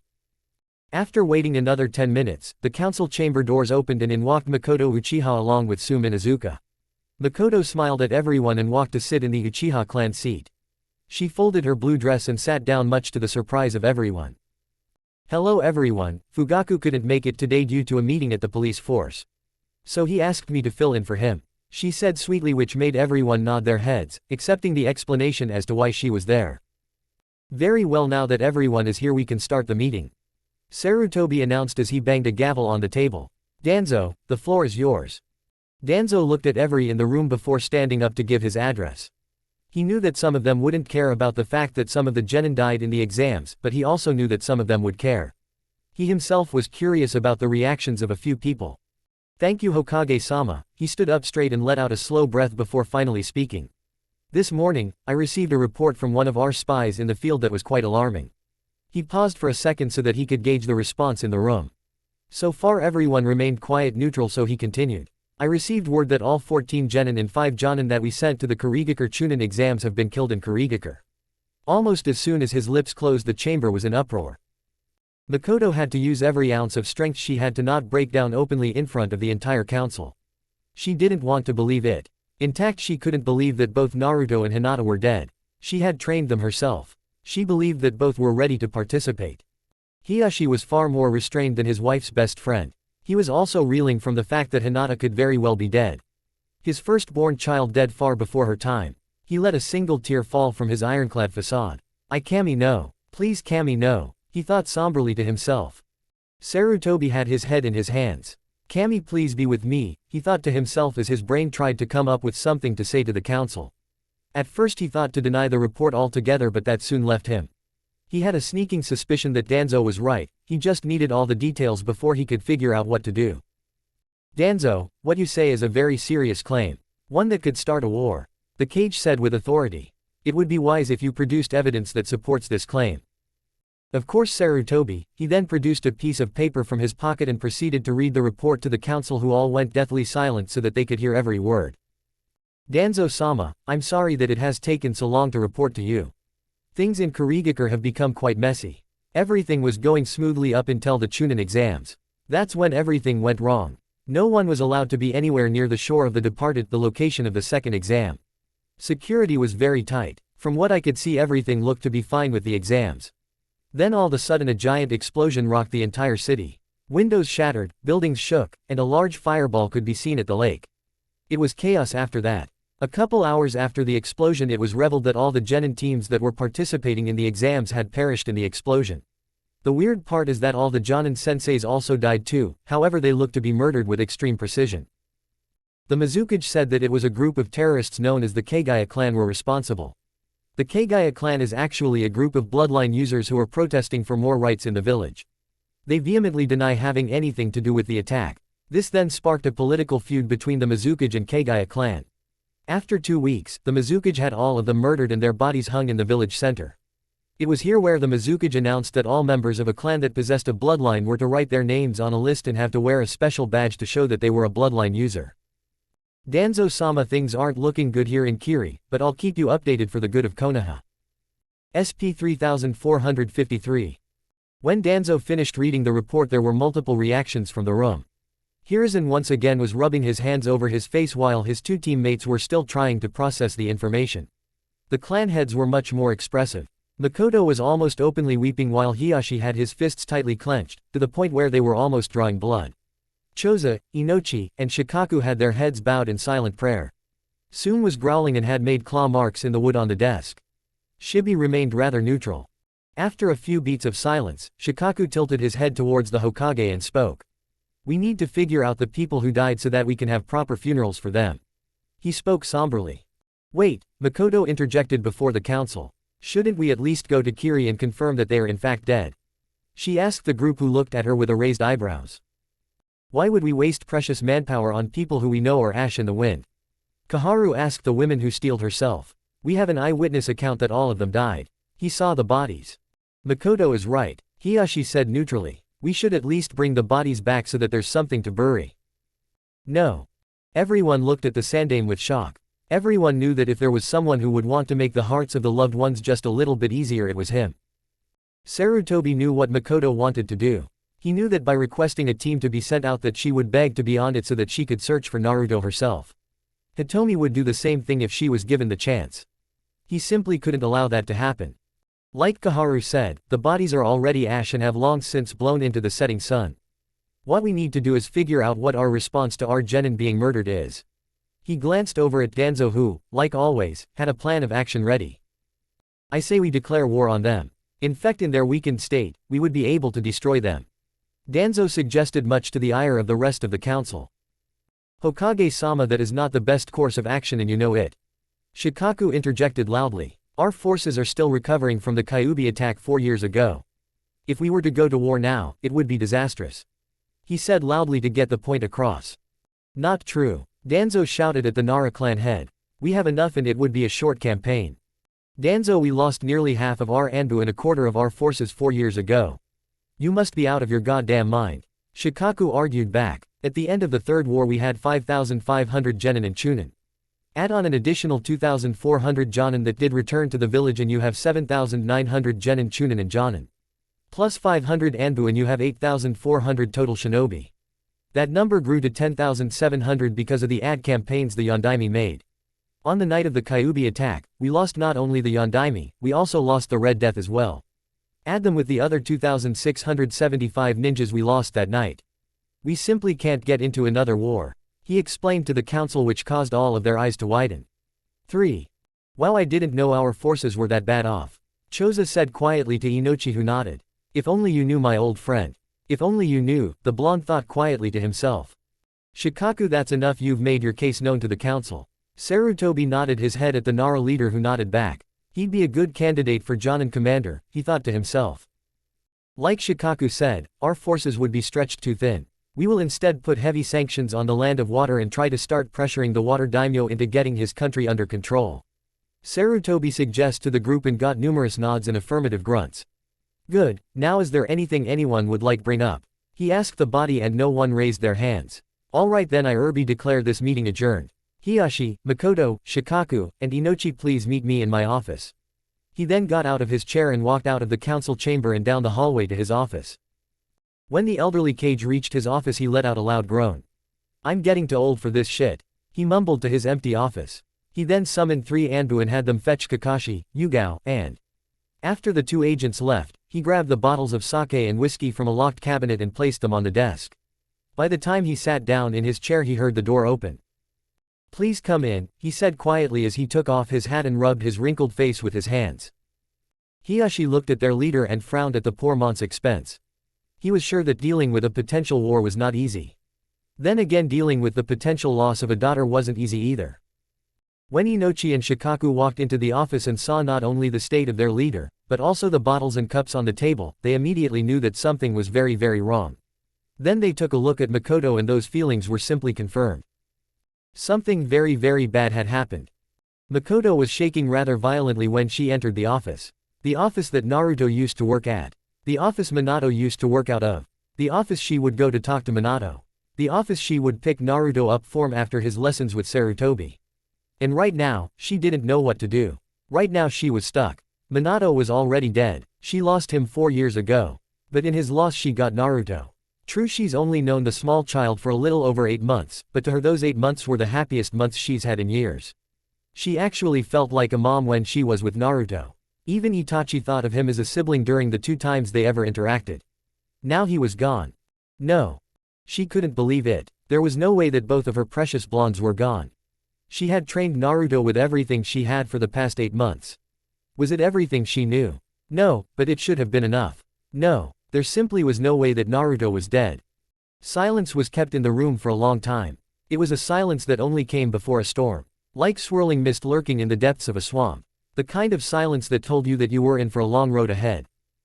This strange silence was broken by the Anbu who had brought in Kakashi, Yugao, and Hitomi. All 3 of them noticed the strange vibe of the room and were quite confused. The silence was kept until Sarutobi gestured for them to sit in the chairs that had been brought out for them. Hokage-sama, why are we gathered here? Kakashi asked while looking around at the group of people that were sitting next to him. The Hokage knew that this was going to be a long and difficult conversation. He knew that everyone in this room was going to kill him because of the decisions he had made in the past 10 months, but they simply had to be done. He took a deep breath while taking on of the cups and poured himself some whiskey. He then gestured to the greater group and was supplied when Inochi, Shikaku, Makoto, and Hiyashi took a glass and started pouring themselves glasses of alcohol.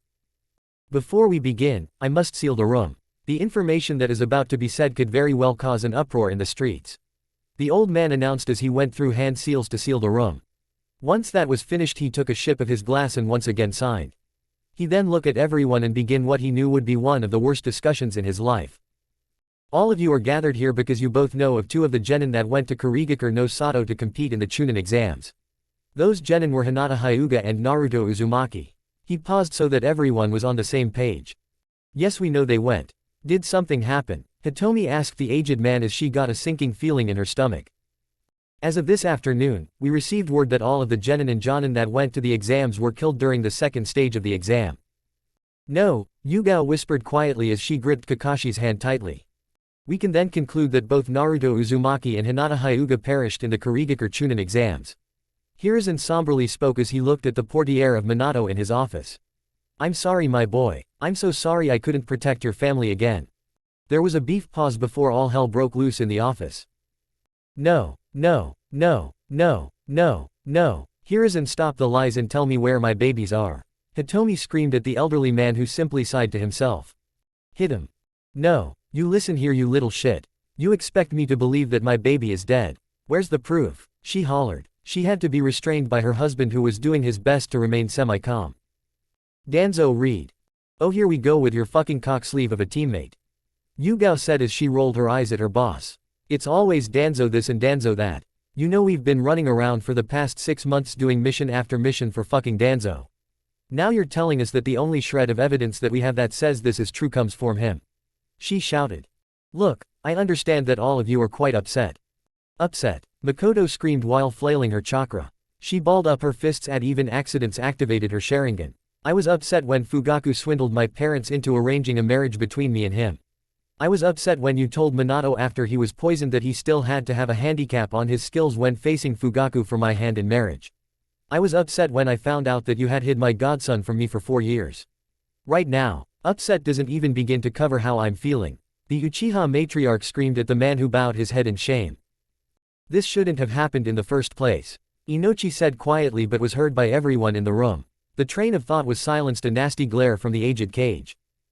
How did it happen? Kakashi said stoically. Yugao squeezed his hand, he squeezed back. It took 20 minutes to explain to the group the report from Danzo and what the council decided to do because of it. Hitomi for the first time in her life agreed with Danzo. She wanted to raise hell and slaughter all of Kurigakure. Kakashi and Yugao were just numb to it all. They didn't think that this could happen. There was so much that they were going to do with Naruto. They had already requested off for his birthday and they were going to treat him to an actual birthday party with cake and presents. Now they couldn't. They simply couldn't. I want to lead the team to confirm the kill, Kakashi said with determination and hope in his voice. I'm afraid I can't let you do that, Kakashi. There simply is no need for it. The report said that they were all incinerated instantly.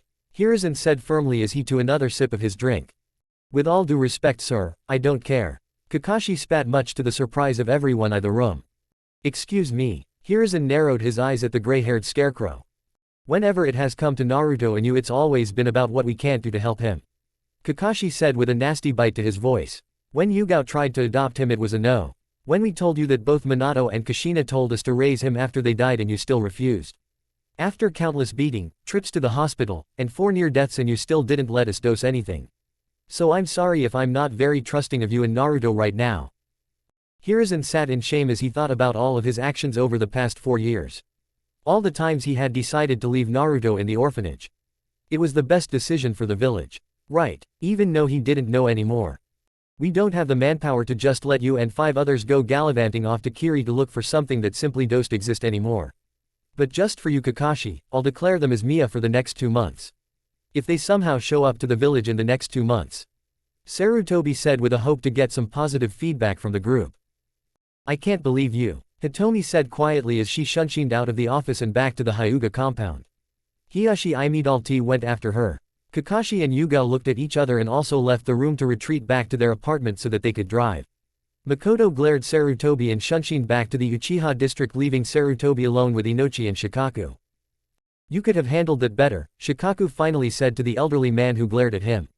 They all were just trying to process it. You don't have to worry about insubordination or them deserting the village. Good, Kami knows we've already lost enough power. Now we don't have a Jinchuriki. Hiruzen said with his head in his hands. I don't think they are dead. I think you are underestimating Naruto and Hinata. Shikaku stated matter-of-factly. It would make our lives a lot easier if they were still alive. Inoichi grumbled as he sipped his drink. Yes, Sarutobi said as he turned around to look at his home. Even Kami weeps for the fallen, he said as he gestured to the heavy rain that was falling out of the sky. Kami, may the departed rest in peace. Shikaku said as he lifted his glass up to pay respects. Hear hear. Fuck Konoha's civilian center fuck. While the meeting with Sarutobi and the other took place, Danzo was once again on the move. Right now he was enjoying a walk in the civilian center. He found that this part of Konoha was much more pleasant to be in than the others for various reasons. A little over 20 minutes he looked out of the corner of his eye and saw that the windows of one of the local orphanages were slightly ajar at different angles. He smirked to himself as he walked up the stairs and entered the building. It was a medium-sized building with 3 floors and a basement. There were nice wood furnishings, but nothing too fancy due to the amount of children that were always running around. He walked up to the front desk and smiled at the attendant who looked at him. She was a short young girl around the age of 22 who had dark blonde hair and green eyes. She wore a white long-sleeved shirt and black leggings and flats. Hello, I couldn't help but notice that your windows were all open at odd angles. Are your rooms not equally heated and cooled? He asked the lady at the desk who immediately looked terrified. I'll have to go talk to the matron. She should be able to answer your question. She stuttered to the man who grinned even more. If you could, that would be great. He slyly said to the girl who immediately scurried away. His eyes lingered on her figure as she sped to the matron's office. It only took a second for a tall brown-haired woman to walk out of the office and smile at him. Ah, Danzo-sama. It's good to see that people still care about the children, she said with a conniving smile on her face. Why don't we talk in my office? She said as she gestured for him to meet in her office. That would be quite wonderful, Fuharu-san. He walked into the office and took a seat. I see you have some things for me, Fuharu. He asked once the door was closed. Yes, Danzo-sama, she said as she pulled out 2 vanilla folders from the inside of her desk. Meet Tenten and Rock Lee. She pushed the folders towards the man who examined them closely. Tenten is fond of throwing things and has very good natural accuracy, while Lee is a natural-born fighter, though he doesn't seem to have an chakra. Danzo looked at the 2 children and gained maliciously. He then pulled out a coin purse and placed it onto the desk. He looked at the woman who grinned at him. Both will make fine additions to the roots of our village. Thank you, Fuharu-san. Your hard work always brings you nice rewards, he said cryptically as he stood up from the desk. He started making his way to the door but stopped right before. You know the place to drop them off, correct? He asked Amebira, who scoffed at him. That's what I thought, he said as he left the office after closing the door behind him. Once Danzo left, Amebira placed her head in her hands as she cried quietly to herself in the solitude of her office. She raised her head and looked at the black coin bag and cried even harder. Kami, forgive me, she whispered to herself as she slowly put the coin bag into her desk. Kami, forgive me. Chapter 23, Catch Me If You Can. Deep in the forests of Water Country, October 13, 5-2 AFK. Naruto was wandering the forests of Water Country alone and cold. It had rained last night and he wasn't able to find proper shelter in time before a downpour occurred. Well, he mumbled to himself while walking through the forest, it's been how many days, Ka-chan, Ba-chan? He asked the voices in his head as he continued his track through the woods. Well, Guppy, to my count it's been about 60 days since you and that girl were separated. I'm shocked that Hiruzen hasn't sent out any men to try and find you, Mito said as she drank her morning coffee on the couch in Naruto's head. 60 days. He screamed into the trees that towered over the now 4-year-old boy. How has it been that long? Well, it would seem that after you both initially got separated, her chakra wasn't detectable for you. That would make sense due to how extreme that explosion was. The residual chakra in the air would have made it very hard for someone like you to find her, Mito explained to the child who groaned into his hands. I need to find her, he exclaimed as he sat down and examined all the supplies he had left. Naruto was very glad that all of his supplies was stored in storage scrolls. If he had brought something like a backpack to the exams, he wouldn't have been able to grab it before the explosion. He still had all of his scrolls on him and most of them were still full. He had 25 kunai, 35 shuriken, and 20 feet of ninja wire. He has all of his sealing supplies and clothing. The only thing he didn't have a large amount of was food. He had to hunt for all 3 meals since he had used up all of the food he had brought with him since he didn't think he would be gone for nearly 65 days. Naruto put away all of his supplies and continued to walk down the trail he had found. He had been walking a normal pace so that he could try and have a better shot at sensing anyone that was in a 5-mile radius of him. Right now, however, all he could find were animals. This is gonna take forever, he groaned in frustration as he continued to walk. Well, it could be worse. You could be injured, Mito reminded the child who face-palmed. Ba-chan, you're not helping, he said to his grandma who chuckled in his head. Hi, she said with a smile on her face. I'm just trying to make you laugh, Guppy. Well, he immediately froze when he sensed people off to his left. Once he was able to confirm that they weren't ninjas, he started to tree hop towards them to try and catch up to them. Now Naruto, remember to be careful, Mito reminded the boy who nodded his head in agreement. It's been a very long time since I've been in this part of Water Country. It took Naruto 20 minutes to reach the people who he had initially. He finally stopped to find them. He noticed that it was actually a wagon being pulled by 2 horses. He decided that he needed a closer look, so he hopped to another branch and noticed that there was a group of people in the wagon as well. After a few moments of observing the group, he figured out that it was actually a family of 5. There was women who he estimated to be around 35 years old. She had dark red hair with green eyes and was around 5 feet 7. She was wearing a pink dress with a purple belt around her curved belly, showing that she was in the middle of a pregnancy. The man he noticed looked to be around the age of 40. He had blonde hair with streaks of gray and blue eyes. He looked to be 5 feet 10 and had very strong beefy arms. He wore black trousers and a dark blue cotton shirt which was stretched over his chest and arms. The oldest was a boy with red hair and blue eyes like his father. Naruto observed that the boy looked to be around the age of 10. He wore green trousers and a brown long-sleeve shirt. The second oldest was a girl with strawberry blonde hair and eyes like her father but wore a light blue dress with black flats. She was around 4 feet 3 and was 7 years old. The youngest was a little boy not much older than Naruto. He looked to be around 5 years old. He like the rest of the children had strawberry blonde hair. He had green eyes and wore a white shirt and red pants. Minato. Kushina. Akari mumbled quietly to herself as she looked at the couple that Naruto was watching from the trees. What did you say, Ka-chan? Naruto asked internally as he continued to watch the family as they walked down the path. Nothing, kid, just keep watching them, she said as she reminisced about memories. Naruto shrugged his shoulders as he continued to watch the family.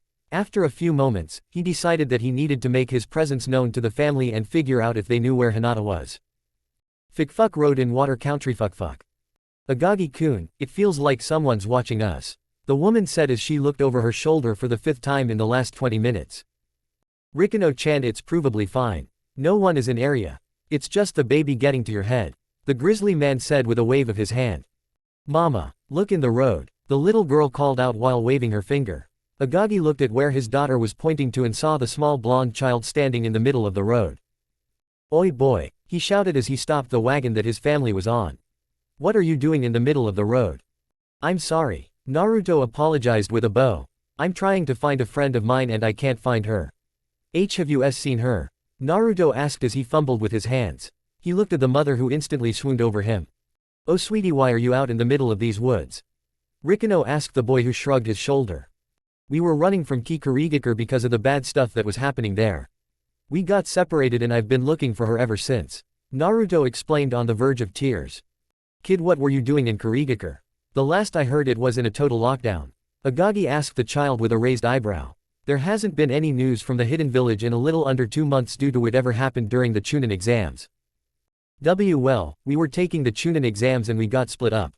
Can you help me? He cried to the family who looked at him with raised eyebrows. You a ninja? Agagi laughed at the boy who glared at him with tears on his cheeks. Kid, you look like you can't even open the pickle jar, he said as he continued to laugh. What good is a pipsqueak like you gonna do as a ninja? Naruto growled at the man who continued to laugh at him. He then proceeded to make 3 copies of himself with no hand seals. He and his clones then proceed to annihilate the surrounding trees with fireball jutsus. Agagi and his family were amazed at the abilities that Naruto had. Does that prove it? Naruto growled out as his clones disappeared into thin air. Yeah kid, Agagi replied with a smile. Now you were talking about a girl. Naruto eagerly nodded his head, waiting with bated breath for any news the man would have. Agagi rubbed his chin in deep thought as he thought about anything having to do with a girl. Wait. Naruto looked up at Wagon and saw that the little girl was talking. He looked at her with wide eyes and a smile. Have you seen my friend? He asked her, to which she nodded her head. Rikigi-chan, how do you know this kid's friend if you have no idea what she looks like? Agagi asked the girl who smiled at her father. Some of the men were talking about how they got a girl in the woods, she said with a large smile on her face. Wow, she gasped, I guess her running off and eavesdropping actually did some good for once. Rikino exclaimed with a sweat drop on the back of her head. Thank you so much. Do you know where they were taking her? Naruto excitedly asked the girl who shook her head. No. I'm sorry, I didn't hear it. All I had was girl with pretty eyes was found in the woods, Rikigi said with a frown on her face. Naruto looked at the man who shrugged his shoulders. Well, that's all we know, kid. I hope you find your friend, the patriarch of the family said with a kind smile. Thank you, Naruto called to the family before taking off down the road. Guppy, don't forget to ask where they heard that news from, Mito yelled from the couch in Naruto's head. Naruto immediately stopped running and asked the family where they had heard. They told him that the town was about a 1.5 days walk. Naruto once again thanked the family and started running in the other direction. Once the family was out of both sight and earshot, he channeled chakra thought his body and held up the ram hand seal. Full body resistance seals Kai. Immediately, all the resistance and gravity seals that were on Naruto's body were released. He was quite shocked at how light he actually felt when he pivoted from one foot and the other. Naruto smirked to himself as he sprinted away towards the village. It wasn't until midday when Naruto found the first hurdle in his plan to rescue Hinata. He had only been running for about 3 hours when he sensed 3 Chunin-level ninjas in the trees. I don't have time for this. He groaned to himself as he sped off towards the ninjas so that he could determine if they were a threat to him or not. Naruto once again found himself on a tree branch looking at a group of 3 Kurigakure ninjas sitting on stumps eating cooked fish. The man sitting closest to Naruto was around 5 feet 8, had gray hair and a scar across his cheek. He wore the standard Kiri ninja uniform consisting of gray vests with vertical stripes on them, black pants with ninja pouches tied at their waists, and blue ninja sandals. The man in the middle was a 5 feet 2, thin man with balding brown hair. He wore a brown vest over a long-sleeved white shirt, and black pants. The third was the tallest of the group, standing at about 6 feet. He wore a gray coat and black pants. "Hey Rikazaka-san, what do you think the boss is gonna do with that haul we brought up to Iwamoto Cove?" asked the man in the gray coat. "I think he'll be pleased that we brought him so many exotic catches." The man in the uniform, now identified as Rikazaka, replied nonchalantly. "Plus Kaneshima-san over here found us one of those famous hyugas that everyone always wants." "Yeah," the short man name identified as Kaneshima shouted with a fist pump. "She looked so tired and frail that it was easy to capture her. Man, I'm sure she's gonna be a real looker when she's older too." Arkazaka said, a disgusting smile on his face. "Bonobu-san, you think she'll even make it to puberty?" he asked while glancing at the tallest member of the group. "She has too. Everyone wants the Byakugan and they'll do anything to keep one," Bonobu replied nonchalantly with the wave of his hand. "She's definitely going to make it past puberty. They're gonna be fucking her the very day she starts growing some teeth." That was the last thing he said before a kunai was seen flying through the back of his head and out his eye. Bonobu and Arkazaka immediately jumped to their feet and drew their weapons. They went back to back and started to frantically look around to try and find who the person who killed Kaneshima was. They then heard some rustling in the trees and bushes, but when they looked, all they saw was a bunny rabbit. "What the fuck?" Bonobu asked as he looked at the rabbit. "There's no way that a rabbit killed Kaneshima." "That's because it wasn't the rabbit, you fucking idiot." Arkazaka facepalmed at the sheer stupidity of his partner. But there's no one here," Bonobu shouted as he tried to find the person. "Kunai just don't go flying out of fucking trees. What's next? They start talking to us?" Arkazaka asked sarcastically to his partner, who was still shaken up. Naruto had been watching the scene unfold for a few minutes before he got tired of it and decided that now was the time to make his presence to the ninja known. He hopped down from his branch and held out 2 kunai in a reverse grip. "Tell me where the girl is." Arkazaka looked at Naruto and laughed. Usually he was a very reserved guy who barely let out any emotion other than sarcasm, but when he saw this toddler holding kunai like a ninja, he couldn't do anything other than laugh. "Kid, what are you doing here? We're looking for someone who killed our friend," Bonobu quietly shouted while pointing at Naruto.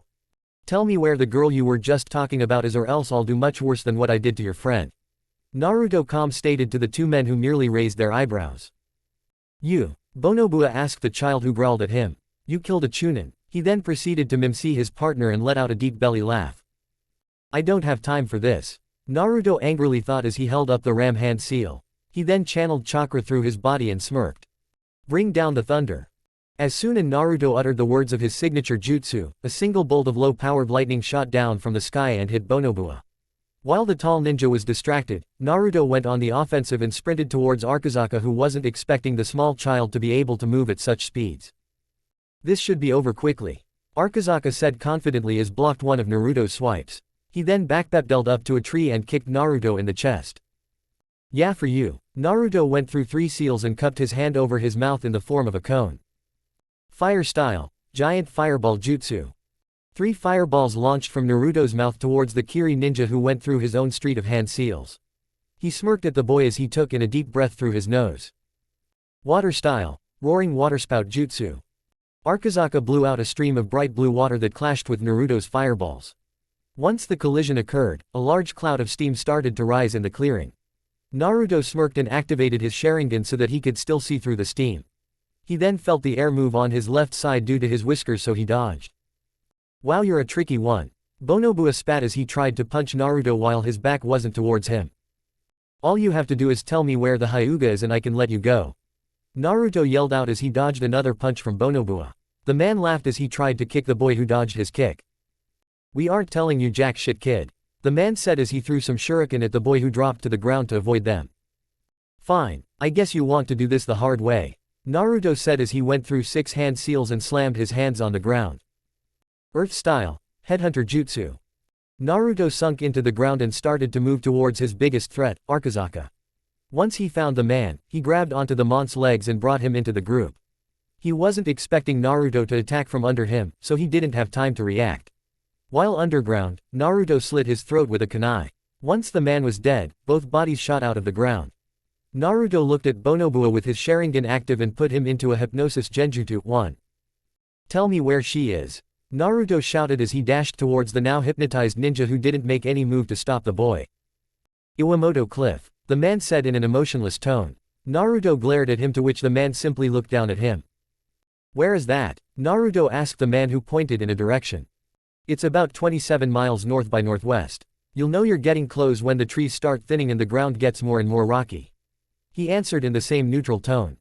Thank you, Naruto said as he sent a kunai into the mont's jugular. He then took off in the direction that Bonobua pointed him to go in.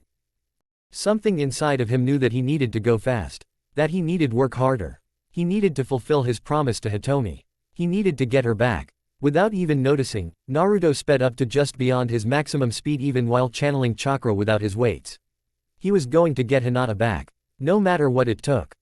Fuck Naruto's seal fuck. Akari and Mito watched the fights that Naruto were in with very serious expressions on their faces. Once he took off towards the cove, Mito turned to a deathly serious Akari and frowned. You know, she said as she poured herself some tea from a pot on the table. He's scarily like Minato and Madara, she said before taking a sip of her tea. What do you mean? The fox asked with a raised eyebrow. Naruto is a perfect mixture of Kushina's determination and Minato's ruthlessness. Sure, he could be cute, nice, and relatively harmless. But like his father, Minato's wrath was second to none, and his revenge could be both quick and effective, or slow and messy. There's a reason why he became Hokage. Mito explained to Akari, who nodded her head still confused. Mito, I still don't understand what you're getting at. Akari, did you see how effectively Naruto took down those men? She asked again as she took a sip of her tea with a raised eyebrow. Yeah, he took down the targets, got the intel, and left no trace. He actually did a really good job. Akari commented while taking a sip from her glass of white wine. 2. Yeah, a little too well. Mito commented to the women sitting next to her. Naruto is a 4-year-old who's a killing machine. He didn't need to hypnotize and kill that ninja. Hell, it was within his power to get that information from them without even using a single attack. Mito exclaimed while setting her cup down onto the table. Akari, I don't think you get it since you're not a mother. But right now, Naruto is starting down a path that could lead to a lot of bad things. She frowned while taking another sip of her tea. I think that he'll be fine, she said confidently with a smile. I mean, we're gonna be there to help guide him, right? I believe in us, and I defiantly believe in Hiruzen, and Hitomi, and especially Makoto. You know, Mito stroked her chin with her fingers. I've always gotten a weird feeling about him. I mean, don't you think it's a little strange that he hasn't sent any search or rescue parties after Naruto? The Jinchuriki of the village. Along with some of his other decisions he's made, she said calmly as she watched Naruto run through the woods. Akari was getting slightly uncomfortable with what Mito was saying, so she decided to change the topic to something else. Do you think Naruto can keep this pace up? Mito glanced to her left in the living room and saw 2 colored status bars. The red one is his energy level, which showed how much energy and stamina he had left. The blue one was his chakra level, which showed how much chakra Naruto was losing or gaining. Meh, she replied while calculating the amount of chakra and stamina Naruto had left. He's got about 40% stamina left and 70% of his chakra left, so he should be fine, but he could be getting into some fights later when he finds Hinata. And I can also supply. No. Akari turned her head to give the elderly lady a raised eyebrow. What do you mean no? You'll destroy his body if you give him any of your chakra. His body simply can't handle that kind of stress. It's barely coping with the resistance seals and the training that he's been doing. Children this young aren't supposed to be training, running, and fighting like this. Mito gave Akari a sharp glare as she deflated any argument she had vanishing. I just hope he gets out of this in one piece. Fuck woods of water country fuck. Naruto was pushing himself to the absolute to get to Hinata as fast as possible. It had taken him nearly 2.5 hours to get to where the man said that the rocks would start to change. He had been observing the trees and his surrounds while he was running, but now he was able to see what the man had been talking about. All throughout the woods, there were different kinds of trees, like some weeping willows, red maples, river birch, and overcup oak were always present due to the wet and cold climate that water country was known for. He also noticed the birds and deer that were always around. He had been hunting rabbits, deer, and raccoons. Now, there were a lot less trees and a lot jagged rocks. He also noticed that he was going uphill for at least half the time he was running. While he always enjoyed a nice run, the constant running was starting to get to him. I have to do it for Hinata, he thought as he pushed himself even harder. After another 25 minutes of running, he finally sensed other people walking in the cliff face. He smiled when he felt her and subsequently sped up to try and get to her faster. When Naruto finally got out of the woods, he ran into a flat grassy clearing that had a few bushes dotted around it. He took a look around and noticed that there was a very sharp drop-off at the end of the clearing. Those must be the cliffs, he thought to himself. What he didn't know was that they weren't just any cliffs. There were cliffs that were 750 feet tall and had jagged rocks at the bottom. Naruto took a minute to catch his breath before he tried to locate Hinata. He turned his head and found her among 20 other girls of varying ages and races. There were 10 guards walking next to and nearer them. All of the guards were wearing black pants and ninja shoes with gray long-sleeved shirts. They all had multiple ninja pouches on their thighs and hips. "Alright bitches, get in line so we can count ya," one of the guards yelled, which immediately caused all the girls to go rigid. Naruto observed the condition of the girls and he was stunned. All of them looked skinny and pale. His eyes tried to find Hinata, and when he saw him he nearly blew his cover. Hinata had terrible bags under her eyes, bruises and scratch marks on her face and neck, and was walking with a limp. Naruto could also make out that she was shaking as well. One of the girls, a young blonde-haired girl, fell to the ground and started coughing up blood. She looked to be around 10 or 11 and was wearing a poncho-like shirt with brow pants. "Get up," one of the guards yelled at the girl who merely whimpered. "Boss, this one isn't getting up," he shouted to the man at the front who shrugged his shoulders. "Kick her over the edge," he yelled from the front of the line. The man nodded his head and kicked the girl over the side of the cliff. Her screams could be heard for a few seconds before they were silenced by the roaring sounds of the water below. Naruto locked eyes on Hinata as he formulated a plan to try and rescue his first and only plan. After a few seconds of thinking, he smirked to himself. He kicked a pebble over to where Hinata was standing, praying that it was cross the estimated 30 feet 9.1 m between them. He was thankful when she looked up at him and her eyes widened.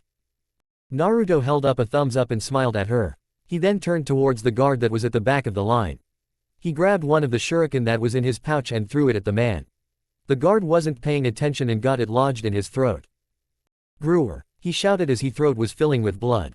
The commotion caused all the guards to go on alert and start grabbing girls that were deemed valuable. Naruto groaned when the leader of the guards grabbed Hinata by the wrist. Well, this just got a lot harder. "Ninja," one of the men shouted as they took up defensive positions. Some of the guards started throwing shuriken and kunai into the woods. Naruto dodged them and shunshin to the open field above the cliff. "Let my friend go," he yelled at the leader, who raised an eyebrow at him. "And who are you to tell me what to do?" he yelled while dangling Hinata above the ground. "Give me my friend and I won't hurt any of you," Naruto yelled as he raised his hands in the air while slowly walking over to Hinata, who was thrashing around in the guard's arm. Naruto felt the airship induct a fireball coming from behind him. He then has to jump when he sensed someone under him. Once Naruto was back on his feet, he started going through hand seals, finally landing on the boar seal. Wind style, giant whirlwind justu. Out of Naruto's mouth came a large gale of wind which knocked some of the guards back, giving the child enough time to get to Hinata. When he finally reached the girl, he punched a leader in the stomach, which forced him to stumble backwards. "You little brat," he yelled as he glanced at the other 8 guards who were either trying to recapture some of the girls who had ran away due to not being bound, or were running towards Naruto and himself. "You'll learn to never mess with the order of gargoyles." 3. He then proceeded to quickly kick Naruto in the stomach, which caused the boy to keel over and lose his breath. The leader didn't let up and he tried to kick Naruto in the head while he was on the ground. Naruto was able to feel the movement of air through his whiskers and dodged downward kick. He then landed a sweeping kick which caused the man to back up in order to avoid getting hit. The leader glanced over his shoulder and smirked. "You said you want your friend?" he asked Naruto, who glared at him. He didn't however notice that Hinata was dangling over the edge of the cliff. "Naruto, he's gonna drop Hinata." Akari and Mito screamed from inside of his head. He however was too late to try and get to the man before he let go of Hinata. All Naruto heard for a moment was the shriek of Hinata falling over the cliff. He took one last look at the leader of group before he sprinted towards the cliff and jumped over after Hinata. "Naruto!" she screamed as she plummeted towards the jagged, rocky bottom. She was trying to orient herself but was failing miserably. "Hinata!" he screamed as he reached out his hands in a desperate attempt to save her. "I can't let her die." He thought as he plummeted towards the rocky bottom, I can't lose her. I can't let her die. I won't let her die. I will save her. Suddenly Naruto felt his chakra draining from his body. He looked at his stretched out arm and noticed that cream-colored chains were shooting towards Hinata. They had a strange glow to them as they shot through the air chasing after the girl. If Naruto strained his eyes, he could see that something was at the end of the white mystical chain, it looked to be a small white claw. But Naruto didn't care. All he cared about was saving Hinata. All he cared about was being reunited with his best friend. It didn't matter to him how he did it. Just that he made it happen. Chapter 24. Just hold on, we're going home. FANFIC Cave in the Iwamoto Cliffs on October 13th. FANFIC.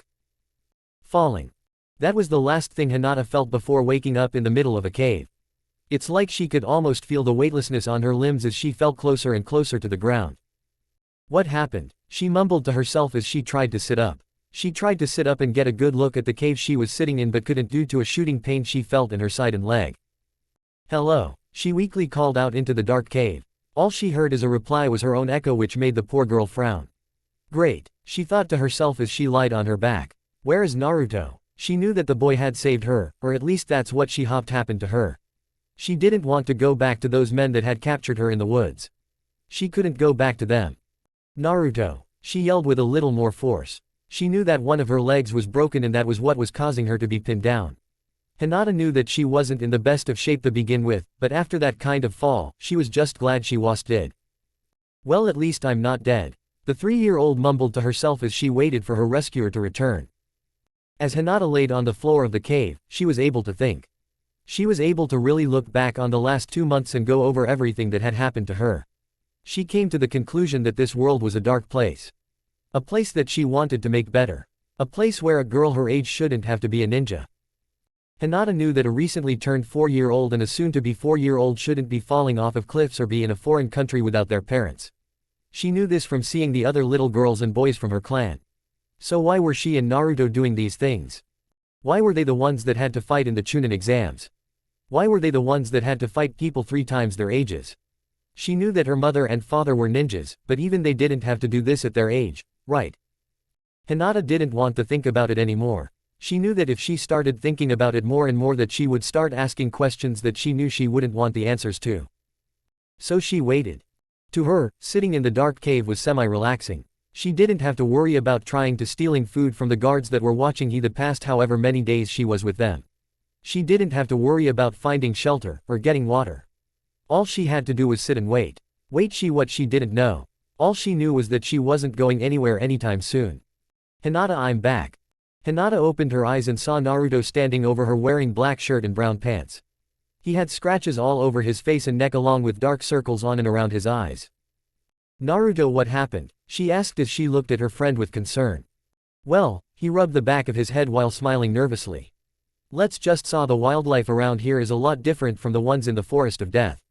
Naruto said with a smile before walking away and towards what Hinata could only assume was an animal. There was silence for a few minutes because the sound of something sharp clattering onto the floor. Naruto, who was butchering a deer, turned around and sprinted back to Hinata. Hinata-chan, you're awake, he shouted with a giant smile on his face. I'm so glad you're alive. Hinata was startled when he said this. How bad was the fall? She asked herself mentally as she once again tried to sit up and looked at Naruto properly.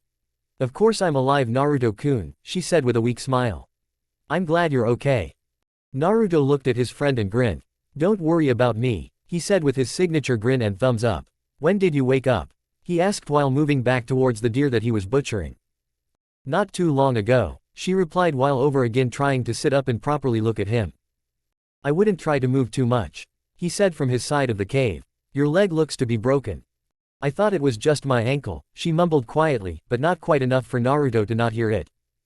Wait, your ankle? He asked while moving towards a dead fire pit. When did you hurt your ankle? I don't remember exactly, but it was a couple weeks after we got split up. Oh, he said quietly. Silence was held in the cave while Naruto worked on the fire. It wasn't a big fire since the cave itself wasn't all that big either.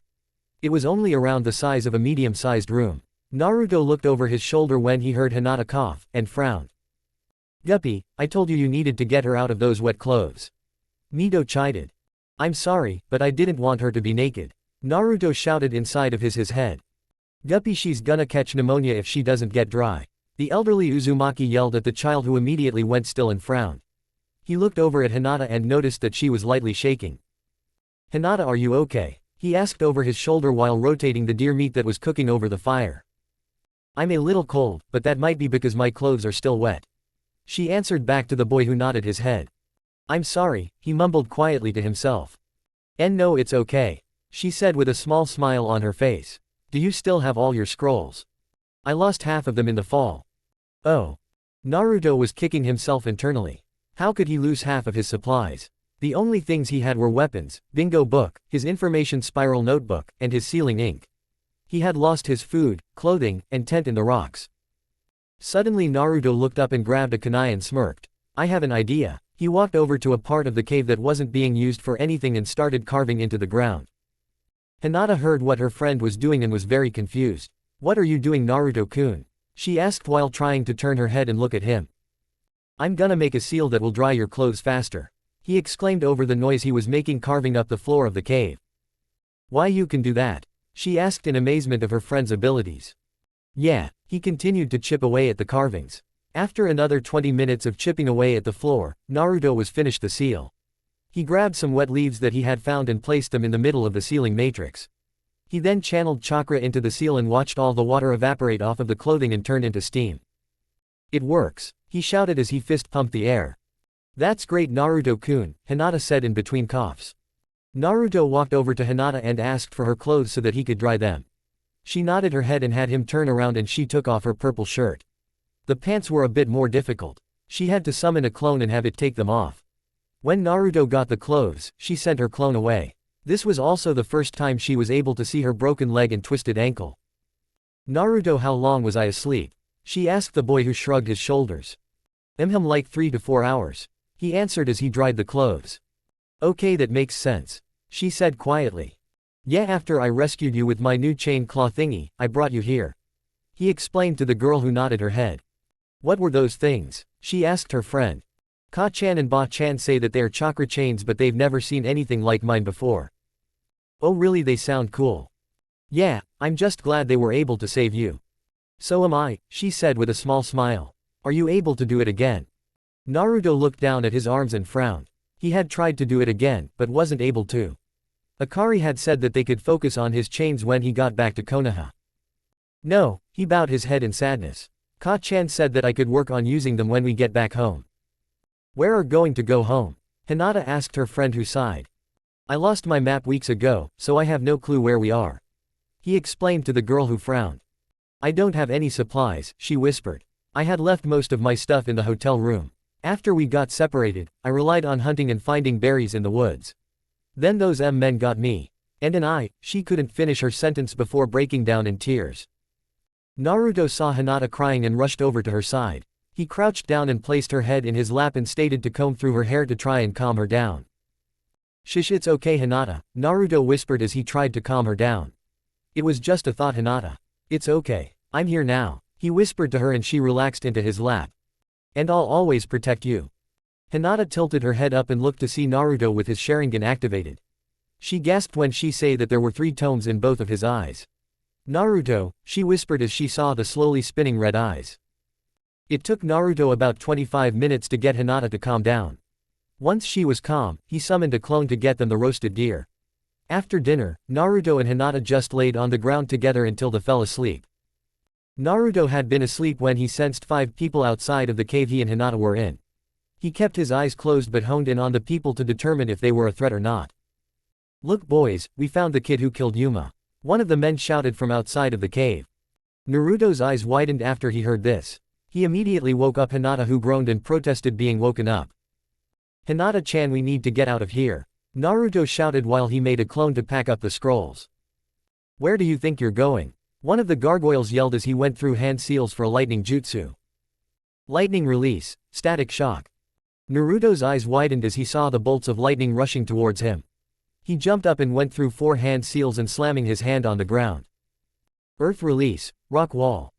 Naruto turned his back on the rock wall that he had created and tried to pick up Hinata, who by this point was wide awake. Naruto, what are you going to behind you?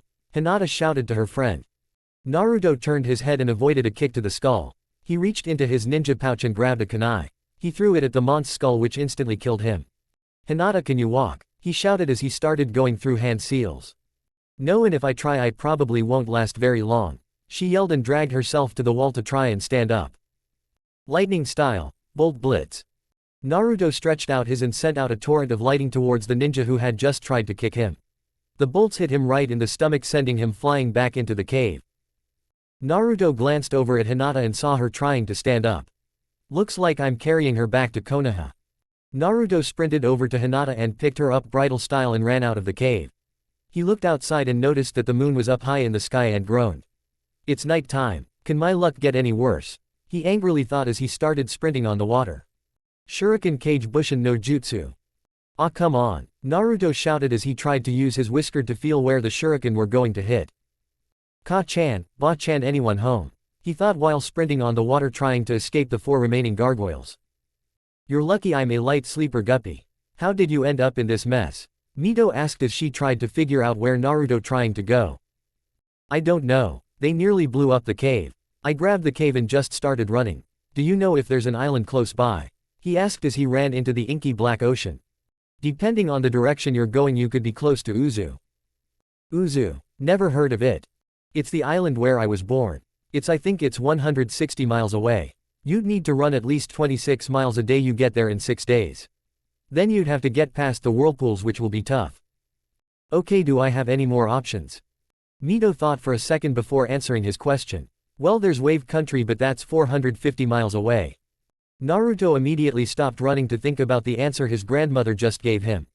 "Wait, why is that so much farther away than Uzu?" he asked out loud to his grandmother. "Well, Guppy, Uzu is about 200 miles wide. You have to run the entire width of Uzu in order to get past it. Then consider the fact that from Uzu to Wave is 90 miles. Add that, the width of Uzu, and the 160 miles to get to Uzu, and you 450 miles too. And how long would that take me?" he grumbled as he started running again. "About 11 days if you sprint and run 40 miles a day." "Wonderful," he mumbled to himself, and he continued to push forward. By this point Naruto could only barely feel the 4 men behind him. However, he was about to run straight through a rainstorm. He groaned as he tried to pick up the pace and get through so that he wouldn't have to get Hinata any more sick. "It can't get any worse, can it?" Naruto asked out loud to no one in particular. Unfortunately for Naruto, things did in fact get much worse. After running nearly 40 miles a day for 3 days straight, Hinata's condition started getting much worse. Before, Naruto would occasionally hear Hinata groan or cough while he carried her, but now he could visibly see that she couldn't breathe very well and complained about a sharp pain in her chest. When he got to a small island, he was able to check her over and he confirmed that she had pneumonia. Along with that, her leg looked like it was infected and her ankle was still bruised. He had fashioned splints for both her leg and ankle and had torn his green shirt to make Hinata a cold albeit sweaty compress for her head. "Ba-chan, Ka-chan, what do I do?" the boy asked as he examined Hinata's weak form. Would he be able to get into Uzu? Akari asked the aged Uzumaki, who shook her head no. "Unfortunately, Guppy, you need a sealed key made out of Uzumaki blood to get there."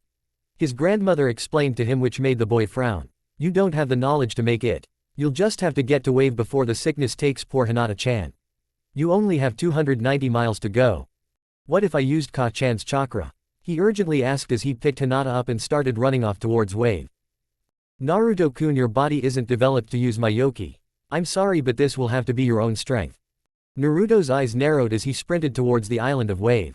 "My own power, huh?" he asked as he ran. "I will not let Hinata-chan die," he thought to himself as he ran just a little faster. "I will keep my promise to Hitomi Ka-chan and Makoto Ka-chan. I will not give up." From this point moving forward, Naruto was running 60 miles a day using his chakra. Before, he was just running by using the endurance that he had gotten training before the exams, however now he was reinforcing his muscles with as much chakra as he could. 3. It took him 6 days to get to the island of Wave. Naruto had been as fast as his body could take him and it had taken its toll. He had never been so achy and tired in his short life. But he wasn't worried about himself, right now he was more worried about who he was carrying. Hinata wasn't look good. She was pale, covered in sweat, and had rosy cheeks. She was now violently coughing up mucus that was sometimes mixed with blood. However, there was some good. The splint that Naruto had made had helped keep her leg and ankle from getting any worse. When Naruto arrived on Wave, he immediately noticed the lack of any medical aid. He searched the village of any doctor or healer but couldn't find any. When he asked around, all he heard was that once a month a medical ninja from Konoha always came and took care of their sick. Naruto looked at Hinata, whose symptoms had plateaued for the time being, and decided to head straight for Konoha. "Ba-chan, how long will it take me to get to Konoha from here?" he asked as he started to tree hop while carrying Hinata. He did his best to try not to shift her in his arms. "If you're going this pace you should be there the night of the third day," she said in astonishment. She had been looking at his energy and chakra bars and they were only 1/8 full. She didn't know how he was able to go this long. Is this the length he'll go for her? She wondered as he continued to hop through the trees. Once Naruto stopped on the first day of tree hopping, he decided to summon a fox and have it tell Sarutobi that he was almost at the gates of Konoha. The fox nodded its head and disappeared to go deliver the message. Once the fox was gone, he looked at Hinata and sighed. "Just hold on, we're almost home," he whispered to her as she slept on a mat he made out of leaves. Naruto woke up the next morning with a determined look on his face. He made a simple breakfast for himself and Hinata and gathered them fresh water to drink. Once that had happened, he placed Hinata gently into his arms and hopped into the first tree. It was there where Hinata's symptoms took a nosedive. She started coughing up blood and moaning in pain while situated in his arms. "Ka-chan, I don't think she's going to make it," Naruto shouted as he pushed himself to go even faster. "Kid, you gotta get to Konoha fast," she urged her son while she sat nervously on the couch inside of the seal. "What will happen if I use up all of my chakra?" he shouted as he started pumping chakra to his legs. "Best case scenario, you pass out from chakra exhaustion. Worst case scenario, you and I both die." Naruto paused for a second and looked down at the weak form of Hinata. She was so weak and tired that she couldn't even open her eyes and look at him. "Hinata," he whispered to her friend who groaned in response. "Just hold on for me, okay? We're almost home." Naruto," she whispered weakly. Naruto looked at her and smiled softly. "Just a little longer, I promise." He then channeled all of his remaining chakra to his legs and sprinted to Konoha. Or at least until he sensed 4 ninjas coming at him. By this point he was only 60 miles away from Konoha. He stopped running and noticed that all of the emotions were gone. "I don't like this," Naruto mumbled as he observed the ninjas in front of him. "Naruto Uzumaki, under the orders of Danzo Shimura you are to be terminated. We are your judge, jury, and executioner." Naruto's eyes turned into the Sharingan, and his anger skyrocketed. "I have been running for the past 10 days from Kurigakure carrying a dying teammate and you think you can just kill me before I get there?" he shouted as he formed the ram hand seal with one hand. "Bring down the thunder." Lightning rained down from the sky and hit one of the root agents, scorching him to ash. Naruto looked at the other 3 and frowned at them. "Usually I don't try to kill on the first move, but I have somewhere to be." Naruto took off towards Konoha, much to the surprise of the agents that were sent after him. Fire style, fireball jutsu. Naruto did a flip and held up the same seal he just used. Water style, water whip jutsu. The whip hit the ninja square in the neck, causing him to stumble and hit his head on a tree branch, which killed him. Naruto continued to tree hop towards Konoha but was weary of the other 2 agents that were lurking in the trees. Sometimes he had to dodge kunai that were thrown at him, but other than that he decided not to worry about that. Until a large ball of mud was flung at him. "Alright, that's it." He closed his eyes and found the 2 ninjas. He maneuvered Hinata in his arms and threw a kunai at both the ninja. One of them got hit in the chest and fell down towards ground, causing the kunai to get lodged deeper into his chest, killing him instantly. "I won't let you get to Konoha," the root agent yelled as he ran out of the trees and towards Naruto. The agent tossed some shuriken at Naruto, who dodged them. Naruto looked at the man who accidentally looked him in the eyes and casted a paralysis genjutsu on him. Naruto sprinted towards him and slashed him in the throat, killing him. Someone wasn't in a good mood, Akari said after the fight ended. She now understood what Mito had told her. He was ruthless when he didn't want to be messed with. "I just want to get Hinata back to Konoha," he said as he channeled all his Remming chakra back to his legs. He looked down at Hinata, who looked even more pale, and frowned. "I won't let you die, Hinata," he screamed, and he sprinted full speed towards the village. It only took a few more hours before Naruto felt the sheer drain of his chakra. It felt like his heart was beating faster and faster as he ran. His legs were burning, his arms were aching. "Guppy, you need to stop pumping chakra or else bad things will happen," Mito yelled from his head. Naruto simply ignored her and continued to run. Do it for her, do it for Hinata. He pushed the last ounce of chakra he had into his legs, and that was when he saw them. The 30 feet tall gates of Konohagakure no Sato. He smiled as a few tears streamed down his face when he passed them. "Naruto-kun." He looked over and saw Hiruzen Sarutobi standing in his Hokage robes waving at him with a big smile on his face. Next to him stood his adopted siblings, Yugao and Kakashi, who had tears in their eyes. Next to them were Shisui, who had a massive smile on his face, and Itachi, who was also smiling. Standing next her son was Makoto, who had the biggest smile on her face. Next to her was a sobbing Hitomi and her husband Hiyashi, who while not crying like his wife was quite pleased to see Naruto return with his daughter. Naruto walked over to them, albeit very slowly. Each step he took felt like he was walking in lead. By the time he made it over to the group he had nothing left and nearly stumbled. He gritted his teeth as he looked at Hitomi with tears in his eyes. "I'm sorry. I couldn't keep your promise," he whispered as he bowed his head in shame while still holding a barely alive Hinata. Hitomi looked at the child and smiled at him. She took her daughter from his arms and kissed him on the forehead. She then looked at her daughter, whose eyes had opened just a little to see her mom. "Ka-chan," she whispered as she tried to look into her mother's eyes but couldn't due to how weak her body was. Hitomi shushed her daughter gently and rocked her in her arms. She looked at Naruto, who by this point was willing himself to stand in front of her. "Thank you, Naruto-kun," she said with a gentle smile on her face. "Thank you for bringing her home." She then moved out of the way so that Makoto could see him. She knew that the boy was on his last legs and she wanted Makoto the chance to see him. "Naruto-kun," the elder Uchiha breathed as she collapsed on her knees to catch the now falling boy before he hit the ground. She shifted him to her lap so that he could be as comfortable as possible. "Sochi," she whimpered while trying to keep his attention on her. "You did so well, my son, my beautiful baby boy. You did so well." She tried to keep her voice as even as possible to not scare the poor boy who she knew could possibly be dying in her arms. Hinata," he mumbled as he tried to stay awake, but his body simply couldn't let him. It was as though his eyelids were made of lead. "I brought her back," he said before coughing up blood. "Never gave up. Yes, you just a brave boy," she praised as tears streamed down her face. "You are my brave little boy. My brave Sochi-kun," she smiled as she kissed his forehead. "I love you, Ka-chan," he mumbled under his breath. Makoto could see that he was losing the battle against conciseness. "Naru-kun, I need you to do one more thing for me, okay?" she asked while looking at Kakashi and Yugao, who were crying next to her. "I need you to close your eyes and rest." "But Nada," he mumbled as he struggled to keep his eyes open. "Naruto, she's gonna be okay." She smiled at the child, who looked at her confused. "You." That was when the dam broke for the poor mother. She didn't all out sob, but her Mangekyo Sharingan activated as she watched the child take what could be his last breaths. "I'll be okay," she said with a sad smile on her face. "I promise I'll be okay." She kissed the boy on his forehead one more time and gave him one last smile before giving his blood-covered hand a light squeeze. "Rest, sweetie," she spoke softly into the boy's ear. "You can rest now." Chapter 25, Homecoming. The Orange Dragon, downtown Konoha on October 23, 52 AFK. Makoto sighed as she walked down the streets of downtown Konoha. She was wearing black flats, a white button-up shirt, and a green skirt that went down to her ankles. "I'm late to my own gathering," she mumbled to herself as she entered the Orange Dragon. It was a relatively new place that had opened up after the end of the Third Great War.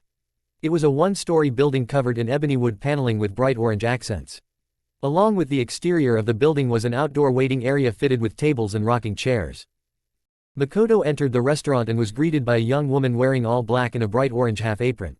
She was around 5'6" and had short brown hair with brown eyes. "Konnichiwa," she bowed. "Welcome to the Orange Dragon. Do you have a—" She looked up and instantly recognized the woman standing in front of her. "Oh, you Uchiha-sama," she squeaked, bowed again and started shaking behind her desk.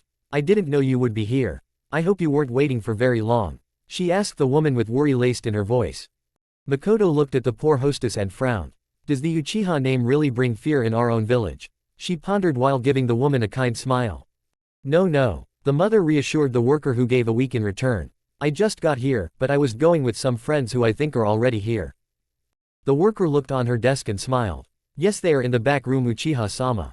Please enjoy your time here." She bowed to Makoto, who smiled and bowed back.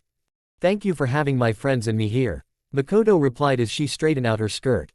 "Would you like me to lead you back to where they are?" The hostess moved from behind the small desk and gestured for Makoto to follow her. Makoto nodded her head and followed the short lady as they weaved in and out of tables. The hostess stopped in front of an ebony-framed paper door. "Your party is in here, Uchiha-sama." She bowed, turned and walked away back to the front of the restaurant. Makoto slid open the door and walked into the room. She was immediately assaulted by the smell of fresh bread and the slightly salty smell of miso soup with turkey in it. She smiled when she looked up and saw Hitomi and Hiyashi sitting at one end of the table. She turned her head and saw that Shikaku and Yoshino were at the other end. It's good to see that Fugaku still lets you out of the house, Miko. Shikaku stood up and greeted the women with a hug. He placed his white napkin on the table and brushed off his black pants. He wore a white dress shirt with the first 2 buttons unbuttoned and a black blazer. It's good to see that Yoshino still gets you out of the house, you lazy oaf. Makoto smiled and returned the hug. I had to drag his lazy ass out in order to get here one time. Yoshino smirked as she too got up to greet her old friend. She was a lovely woman dressed in a red and white dress with her brown hair flowing down her back. On her feet were a pair of red 4-inch heels. Makoto smiled at the lovely Nara couple, and then went over to hug Hitomi and Hiyashi. It's good to see you in places outside of the Hokage's office. Hitomi squealed while crushing her friend in a hug. For today's lunch Hitomi went with a dark purple blazer, black blouse, and white pants with black 5-inch heels. Indeed. Hiyashi stood up and stretched out his hand to shake Makoto's. Although I was quite pleased to see you at the council meeting last month. He neutrally replied to the woman who nodded her head. Yes, it was nice to get out of manner. She smiled while pulling out her chair at the table. It's nice that we are all together and we aren't dealing with bad news from the Hokage. She joked much to the table's amusement. Yes, I'm glad that we are in the old man's office to hear bad news. Hitomi laughed while placing her hands in her lap. I'm just glad I'm at a meeting to talk about something other than damage control. Shikaku grumbled while blowing on his bowl of turkey miso soup. Damage control? Yoshino asked with a raised eyebrow. For what? He's probably referring to the meeting we just had about the sanctions the administration is placing on Kiri due to the Chunin exams. Hiyashi explained to the group. The news of what happened to the genin that were sent to Kiri swept across the village like a wildfire. People were talking about it in cafe, bars, grocery stores, even in libraries. Most of the civilians were reasonably uneasy about the fact that so many of their village's ninjas had been killed during what they thought were peaceful times. It's such a shame what happened to those poor genin. Yoshino lamented to the group who all nodded their heads. Makoto and Hitomi were trying to put on brave faces for the group, however everyone could tell that the news had affected deeply. Yeah, Hitomi whispered while trying not to let a tear fall. At least none of our clans were among the ones affected, right? The Nara matriarch said in an attempt to lighten the mood slightly. This however had the exact opposite effect. Makoto and Hitomi bowed their heads in sadness for their lost children. They had been holding out hope that both of them were alive, but it was getting harder and harder to do after going days with no news. The Hyugas were affected by the violent acts that took place in Kurigakure. Hiyashi kept a neutral face, but all those in the room could clearly tell that something had happened. Something big. Yoshino looked at the 2 women and then back at her husband who was still eating his soup. She poked him in the side which caused the man to glance up and look at the current state of the room. What a drag, he mumbled while whipping his mouth with his napkin. They'll be okay, he consoled while looking at the 2 mothers. I keep telling you both this. They are both good ninjas who will get back home. This was not the response that Yoshino was looking for. In fact, it only made things more confusing for her. Wait, what do you mean they? Everyone excluding the Nara matriarch froze. Sarutobi never actually told them that Naruto and Hinata's involvement in the Chunin exams was an S-rank secret. They all just agreed that the fewer the people that knew about the fact that Naruto and Hinata were ninjas the better. Alright, what's going on? Yoshino placed her hands on the table and arched an eyebrow. She didn't receive a response which made her ever so slightly more frustrated. Okay, since no one wants to say anything, I'll just piece it together myself. She then proceeded to get in front for the door and smirk. Okay, so what do we know? We know that Genin died in Kurigakure. We also know that Shikaku keeps telling Makoto and Hitomi something along the lines of, they'll be okay. This could mean a few things, but let's wait before we come to a conclusion. Yoshino looked at her husband who was grumbling under his breath with his hands over his head. Hiyashi was glaring at Shikaku while Hitomi and Makoto were stone-faced.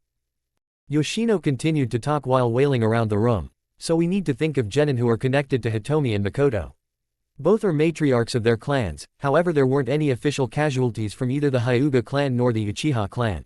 So that rules out anyone from the clan themselves. She paused to take a sip of her water before continuing. So if they aren't from the clan, then it has to be something directly related to them, right? She smirked to the group who was getting more and more nervous. Now this is the hard part. What could possibly be directly related to Makoto and Hitomi that would make them sad about genin? We first need to ask what is a genin. They are usually children. Both Makoto and Hitomi have children. Makoto has an older son and a young son while Hitomi has a daughter. She moved her hand to her chin to look more dramatic. To anyone else that would make sense, but to use it dosed because we know that Itachi is already a chunin and Sasuke is a 5-year-old. Hinata hasn't had her birthday yet, so she's still 4. Those are all the children, right? Wrong. We need to remember that if Naruto was alive, he would be 5 too. Speaking of Naruto, we need to first figure out if he's alive. We can figure this out through deductive reasoning. Sarutobi announced that a boy was used to seal the 9 tails on October 26, 47 AFK. To any normal person this would mean nothing to them, but to us in this room, it means a whole lot. We all know that an Uzumaki is the only one who can possibly hold all of the fox's yoki. There was only one Uzumaki in the village. Our dear friend Kushina Uzumaki Senju, who was due to give birth on October 10, 47 AFK. When was the Kyuubi attack? October 10, 47 AFK. So we now know that Naruto is in fact alive, but what does that have to do with the Chunin exams? In order for this theory to make sense, Naruto would have to be in the Chunin exams. Why would an, at the time, 4-year-old be in the Chunin exams? Well, that's where the theory falls apart. Yoshino shrugs her shoulders and walks back to their seat at the table. The only way for both of you to be sad was if both Hinata and Naruto were in the Chunin exams. The only problem with that is I can't think of any reason for them to be there. You were right, Shikaku mumbled with his head down. He looked up to see shock written all over his wife's face. Naruto and Hinata were both put in the Chunin exams. I'm more surprised that you knew that Naruto was alive this entire time. Hiyashi took a sip of his water, then turned to look at his wife who was seething in anger. How did you know he was alive? Hitomi bellowed. Hiyashi put a hand on his wife's lap in an attempt to calm her down. I received a message from an ANBU that their son was killed after the sealing. Makoto gritted her teeth and clenched her right fist in her lap. I was told that after Minato sealed the 9 tails that Naruto died taking the fox with him. I was also told that same thing, Hitomi added while bending a metal fork in her hand to try and relieve her anger. Shikaku and Hiyashi looked at each other and sighed. They both knew why their wives were deceived. They were a part of the group of people that knew that Naruto actually lived. Let's just start from the beginning. Shikaku stood up and grabbed his glass of water. The meeting on October 11th was one of the longest and hardest meeting we had ever had to be a part of. All of the previous clan heads were there, the current clan heads were there, the civilians were there, hell even the fire daimyo was there. He explained before taking a sip of his water. When Sarutobi sat in the Hokage's chair instead of the elder chair, that's when we knew the gravity of the situation. Minato had just died, a new cage had to be figured out. Along with the thousands of casualties, hundreds of wounded, and the tens of orphans, there was a lot going on. Sarutobi brought out a small blonde baby and said that Minato had used an orphan named Naruto to seal the 9 tails, but everyone that knew a thing or two knew that he was lying. He passed to let Hiyashi add anything, but the clan head stayed silent, so he continued. I and Shibi knew almost instantly that that baby was Minato's son. He had blonde fucking hair for Kami's sake. What other blonde babies were born on that night that would be named Naruto? So why did you say anything to us, Shikaku? Hitomi screamed. She had raccoon-like marks all over her face from the tears that were pouring from her eyes. Why didn't you do anything? Everyone that knew Minato and Kushina tried to adopt the child. Hiyashi said somberly. I tried, Shikaku tried, Inochi tried, Shibi tried, Sum tried, but not only did our parents say no, but so did Sarutobi. Yes, he said, why would you all try to adopt a random blonde baby? It would look quite strange, wouldn't it? He deliberately didn't say the boy's last name to throw all of us off. Even when he did say that he was Naruto Uzumaki on the day he announced his status as the Jinchuriki, he explained him giving the name, Uzumaki, is a tribute to the fallen clan. This was also meant to throw people like Makoto and Hitomi off. He didn't want to reveal who Naruto truly was. That's why he sent Hitomi and Anbu that said he died after the sealing. That's why you both didn't say anything. Sarutobi tried to hide him in plain sight. Makoto reasoned with clarity written on her face. Yeah, and look how well that turned out. Hitomi slammed her hands on the table, causing the dishes to rattle. You out of everyone should know the hell that that child went through. The only reason I know is because he has horrible night terrors. The only way I can calm him down is if I get Hinata and place her next to him. Actually, he is a very restless sleeper even when I'm there. He doesn't scream or anything, but he does move around a lot. She explained their sleeping arrangements to the group who all nodded their heads. But let's not get off track. Shikaku, what happened in that meeting? Well, it was decided that Sarutobi would become Kage again, the funeral arrangements were made, damage reports, and what would happen to the child. Sarutobi was the one who sent the Anbu. That seems like something he would do. Yoshino stood up and went over to crying Hyuga. You couldn't have known any of this because everyone in that room was sworn to secrecy. She comforted while rubbing the women's back. I lost so much time, she sobbed into the Nara's shoulder. And now they are possibly dead. Suddenly there was a knock on the sliding door which surprised everyone in the room. Since Shikaku was standing up, he walked over to the door and cracked it open. I'm sorry to bother you Nara-sama, but there's a talking fox outside looking to talk to Uchiha-sama. Makoto, who was listening to the hostess talk, widened her eyes. She shot out of her seat and ran to the door. She pushed Shikaku out of the way and looked at the woman with hopeful eyes.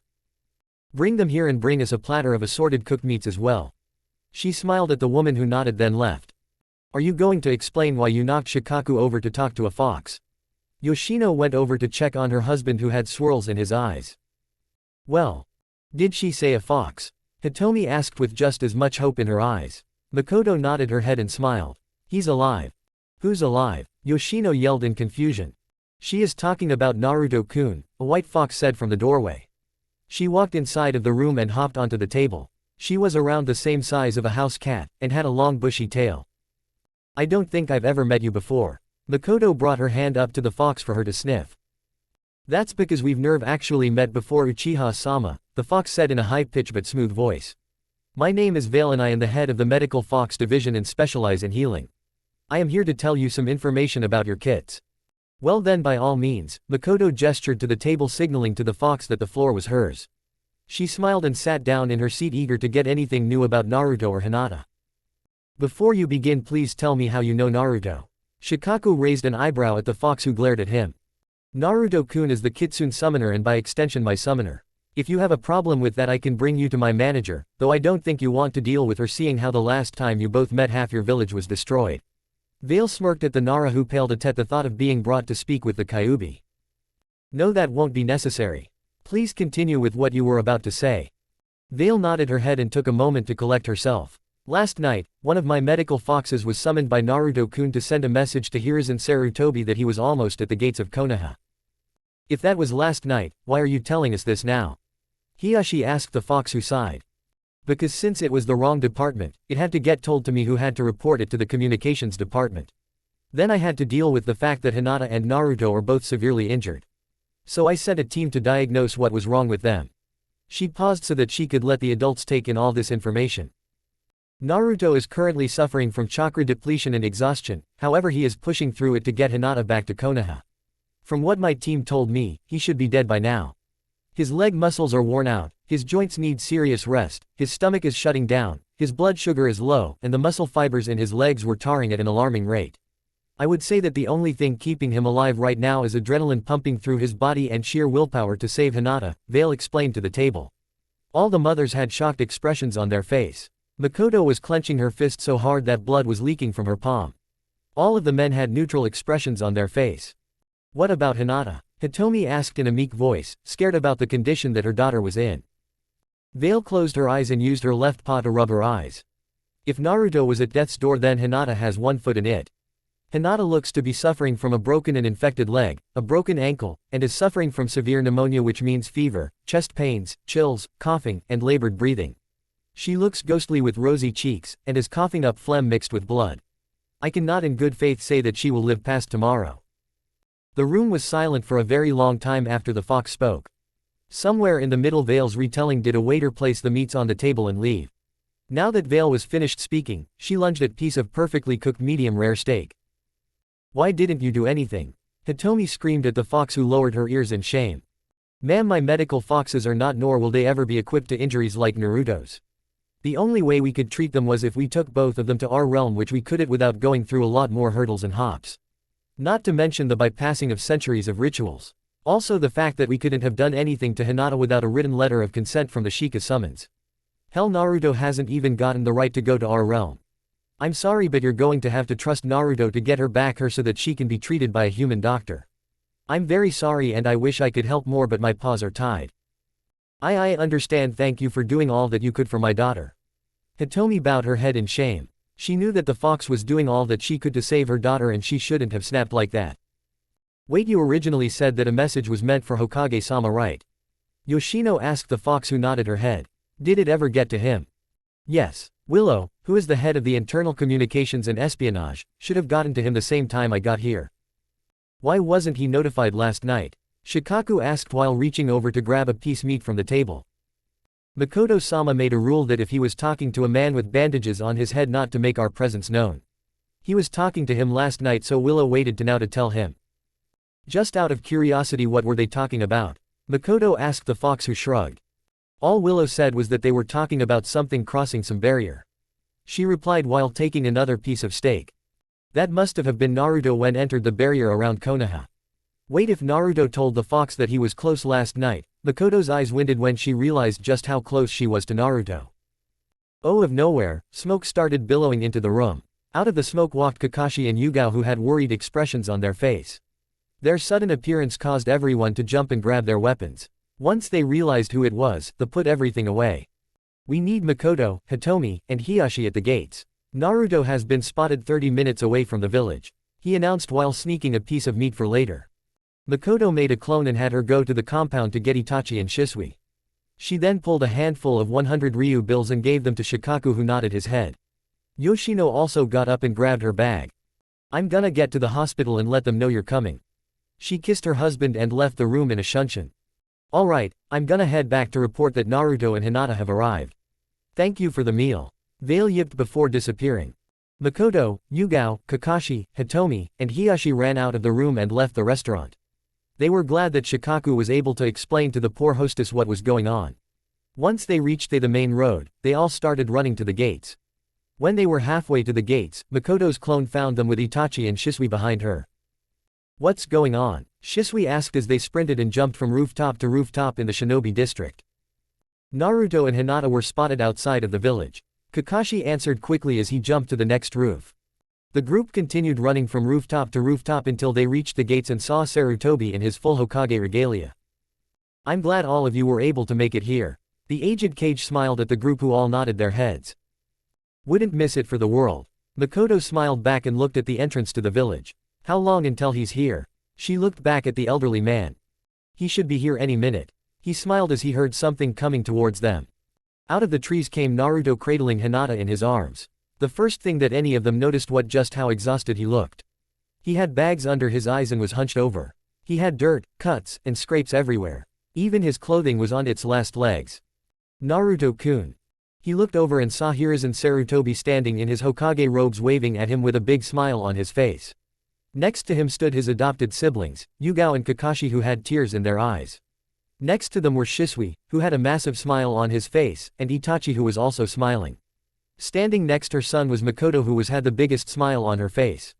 Next to her was a sobbing was Hitomi and her husband Hiyashi, who while not crying like his wife was quite pleased to see Naruto return with his daughter. Naruto walked over to them, albeit very slowly. Each step he took felt like he was walking in lead. By the time he made it over to the group, he had nothing left and nearly stumbled. He gritted his teeth as he looked at Hitomi with tears in his eyes. I'm sorry. I couldn't keep your promise, he whispered as he bowed his head in shame while still holding a barely alive Hinata. Hitomi looked at the child standing in front of her and gently smiled at him. She knew he had spent everything he had to get her back here. She knew that the boy in front of her did everything in his power to keep Hinata safe, and right now that was the only thing that mattered. She took a shaky step towards the boy and kissed him on the forehead. She then gently took her daughter from his arms and kissed her on the forehead, causing her to wake up. Ka-chan, she whispered as she tried to look into her mother's eyes but couldn't due to how weak her body was. Hitomi shushed her daughter gently and rocked her in her arms. She looked at Naruto, who by this point was willing himself to stand in front of her. Thank you, Naruto-kun, she said with a gentle smile on her face. Thank you for bringing her home. She then moved out of the way so that Makoto could see him. She knew that the boy was on his last legs and she wanted Makoto the chance to see him. Naruto-kun, the elder Uchiha breathed as she collapsed on her knees to catch the now falling boy before he hit the ground. She shifted him to her lap so that he could be as comfortable as possible. Sochi, she whimpered while trying to keep his attention on her. You did so well, my son, my beautiful baby boy. You did so well. She tried to keep her voice as even as possible to not scare the poor boy who she knew could possibly be dying in her arms. Hinata, he mumbled as he tried to stay awake, but his body simply couldn't let him. It was as though his eyelids were made of lead. I brought her back, he said before coughing up blood. Never gave up. Yes, you just a brave boy. She praised as tears streamed down her face. You are my brave little boy. My brave Sochi-kun. She smiled as she kissed his forehead. I love you Ka-chan, he mumbled under his breath. Makoto could see that he was losing the battle against conciseness. Naru-kun, I need you to do one more thing for me, okay? She asked while looking at Kakashi and Yugao who were crying next to her. I need you to close your eyes and rest. But Nada, he mumbled as he struggled to keep his eyes open. Naruto, she's gonna be okay. She smiled at the child who looked at her confused. You. That was when the dam broke for the poor mother. She didn't all-out sob, but her Mangekyo Sharingan activated as she watched the child take what could be his last breaths. I'll be okay, she said with a sad smile on her face. I promise I'll be okay. She kissed the boy on his forehead one more time and gave him one last smile before giving his blood-covered hand a light squeeze. Rest sweetie, she spoke softly into the boy's ear. You can rest now. Once Makoto was sure that Naruto was unconscious and securely in her arms, she slowly lifted him and walked next to Hitomi. Both mothers looked at each other with tears in their eyes and sprinted towards the hospital. They're really back, Makoto whispered to the mother next to her as they ran. Let's just hope they live to see the fruits of their labor. She replied with a smile full of worry. When they finally reached the hospital, there was already a team of nurses outside waiting to take the children from the mother's arms. Among the team of nurses was Yoshino who was waving at them. Man, they look awful, she walked over and placed a hand on both of their shoulders. You both did good work, she whispered before letting the nurses take them inside to the ICU. Once the children were gone, she walked over to Hitomi and Makoto who were rooted in their places. Hey, the Nara grasped the women's hands in her own and led them towards the door. Shikaku-kun had them box up our food and he brought it with him when he got here. You should eat something. Both mothers let themselves be led towards the ICU waiting room where they saw Shikaku pacing back and forth. He looked up and saw his wife walk in with the two mothers, he immediately walked over and hugged them both. I just saw them and for what it's worth. Don't. Makoto glared at the Nara who hung his head. This wasn't your fault. You did the same thing after Minato and Kushina's funeral. We couldn't do anything about the situation. But I do know that there will be a different outcome than theirs. Shikaku nodded his head and sighed. Kami, this is so fucking troublesome. You can say that again. Makoto and Hitomi battuned their heads and glared at the Hokage as he walked into the waiting room. And what are you doing here? Makoto sneered as she stood up and walked towards her leader who sighed. I know that you're not too pleased with me right now, and to be honest, I'm not too pleased with myself either. I'm just here to send my condolences to you Makoto and to the Hyuga family. He hung his head in shame and bowed to the two women. As the Hokage, as Naruto's mentor, and as the person who authorized for them to go to Kiri. I'm sorry, so sorry. There are multiple things in my life that I regret, this is one of them. Makoto and Hitomi just looked at him. They didn't have any expression on their face. But everyone there could tell that they were upset. Kakashi and Yugao who had made their way next to the two mothers were glaring at their cage. Is that all you came here to do Hokage-sama? Shikaku asked from a chair. He tried to signal to the Hokage that they all really just wanted to be left alone. No, he reached into his robes and placed two chunin vets onto it. He then looked up to see the shocked expressions of everyone there. I'm Irby giving Genin Naruto Uzumaki and Genin Hinata Hyuga a field promotion to chunin effective now. Anyone that can survive in a foreign country for nearly 90 days deserves to be a chunin. In addition to that, they have also been given these. He placed two small pieces of paper which Kakashi and Yugao instantly recognized. There's no way, Yugao whispered as she looked at the paper more closely. So that's why our squad has been down 2 members for so long. Kakashi realized as he looked at the cage who nodded his head. Yes, he answered with a small smirk on his face. Can someone explain to me what's going on? Hitomi asked impatiently. Kakashi held up the small pieces of paper and held them up to the two mothers. These are Anbu forms. There are 3 ways you can join the Anbu. You can be handpicked by the Hokage himself like Yugao and I. You can apply, or and this is the hardest way, the much harder way is that you can be personally requested and recruited by the Anbu commander. You want them to be Anbu? Makoto asked with wide eyes. Yes. In fact, the current Anbu commander wants them so badly that she agreed to give them a year off to train and hone their skills. If they make it in, they would be placed on a team with Kakashi and Yugao. He smiled at the 2 wide-eyed agents. What will they do for the next year? Kakashi asked, still in shock at the fact that his adopted brother was hand-selected to be in his team. Train, make friends, and continue to learn under me. That is if you let them. Hiruzen answered while looking back at Makoto and the Hyugas. Well, I let Itachi and Shisui apply for it, so I would look bad if I didn't let Naruto do it.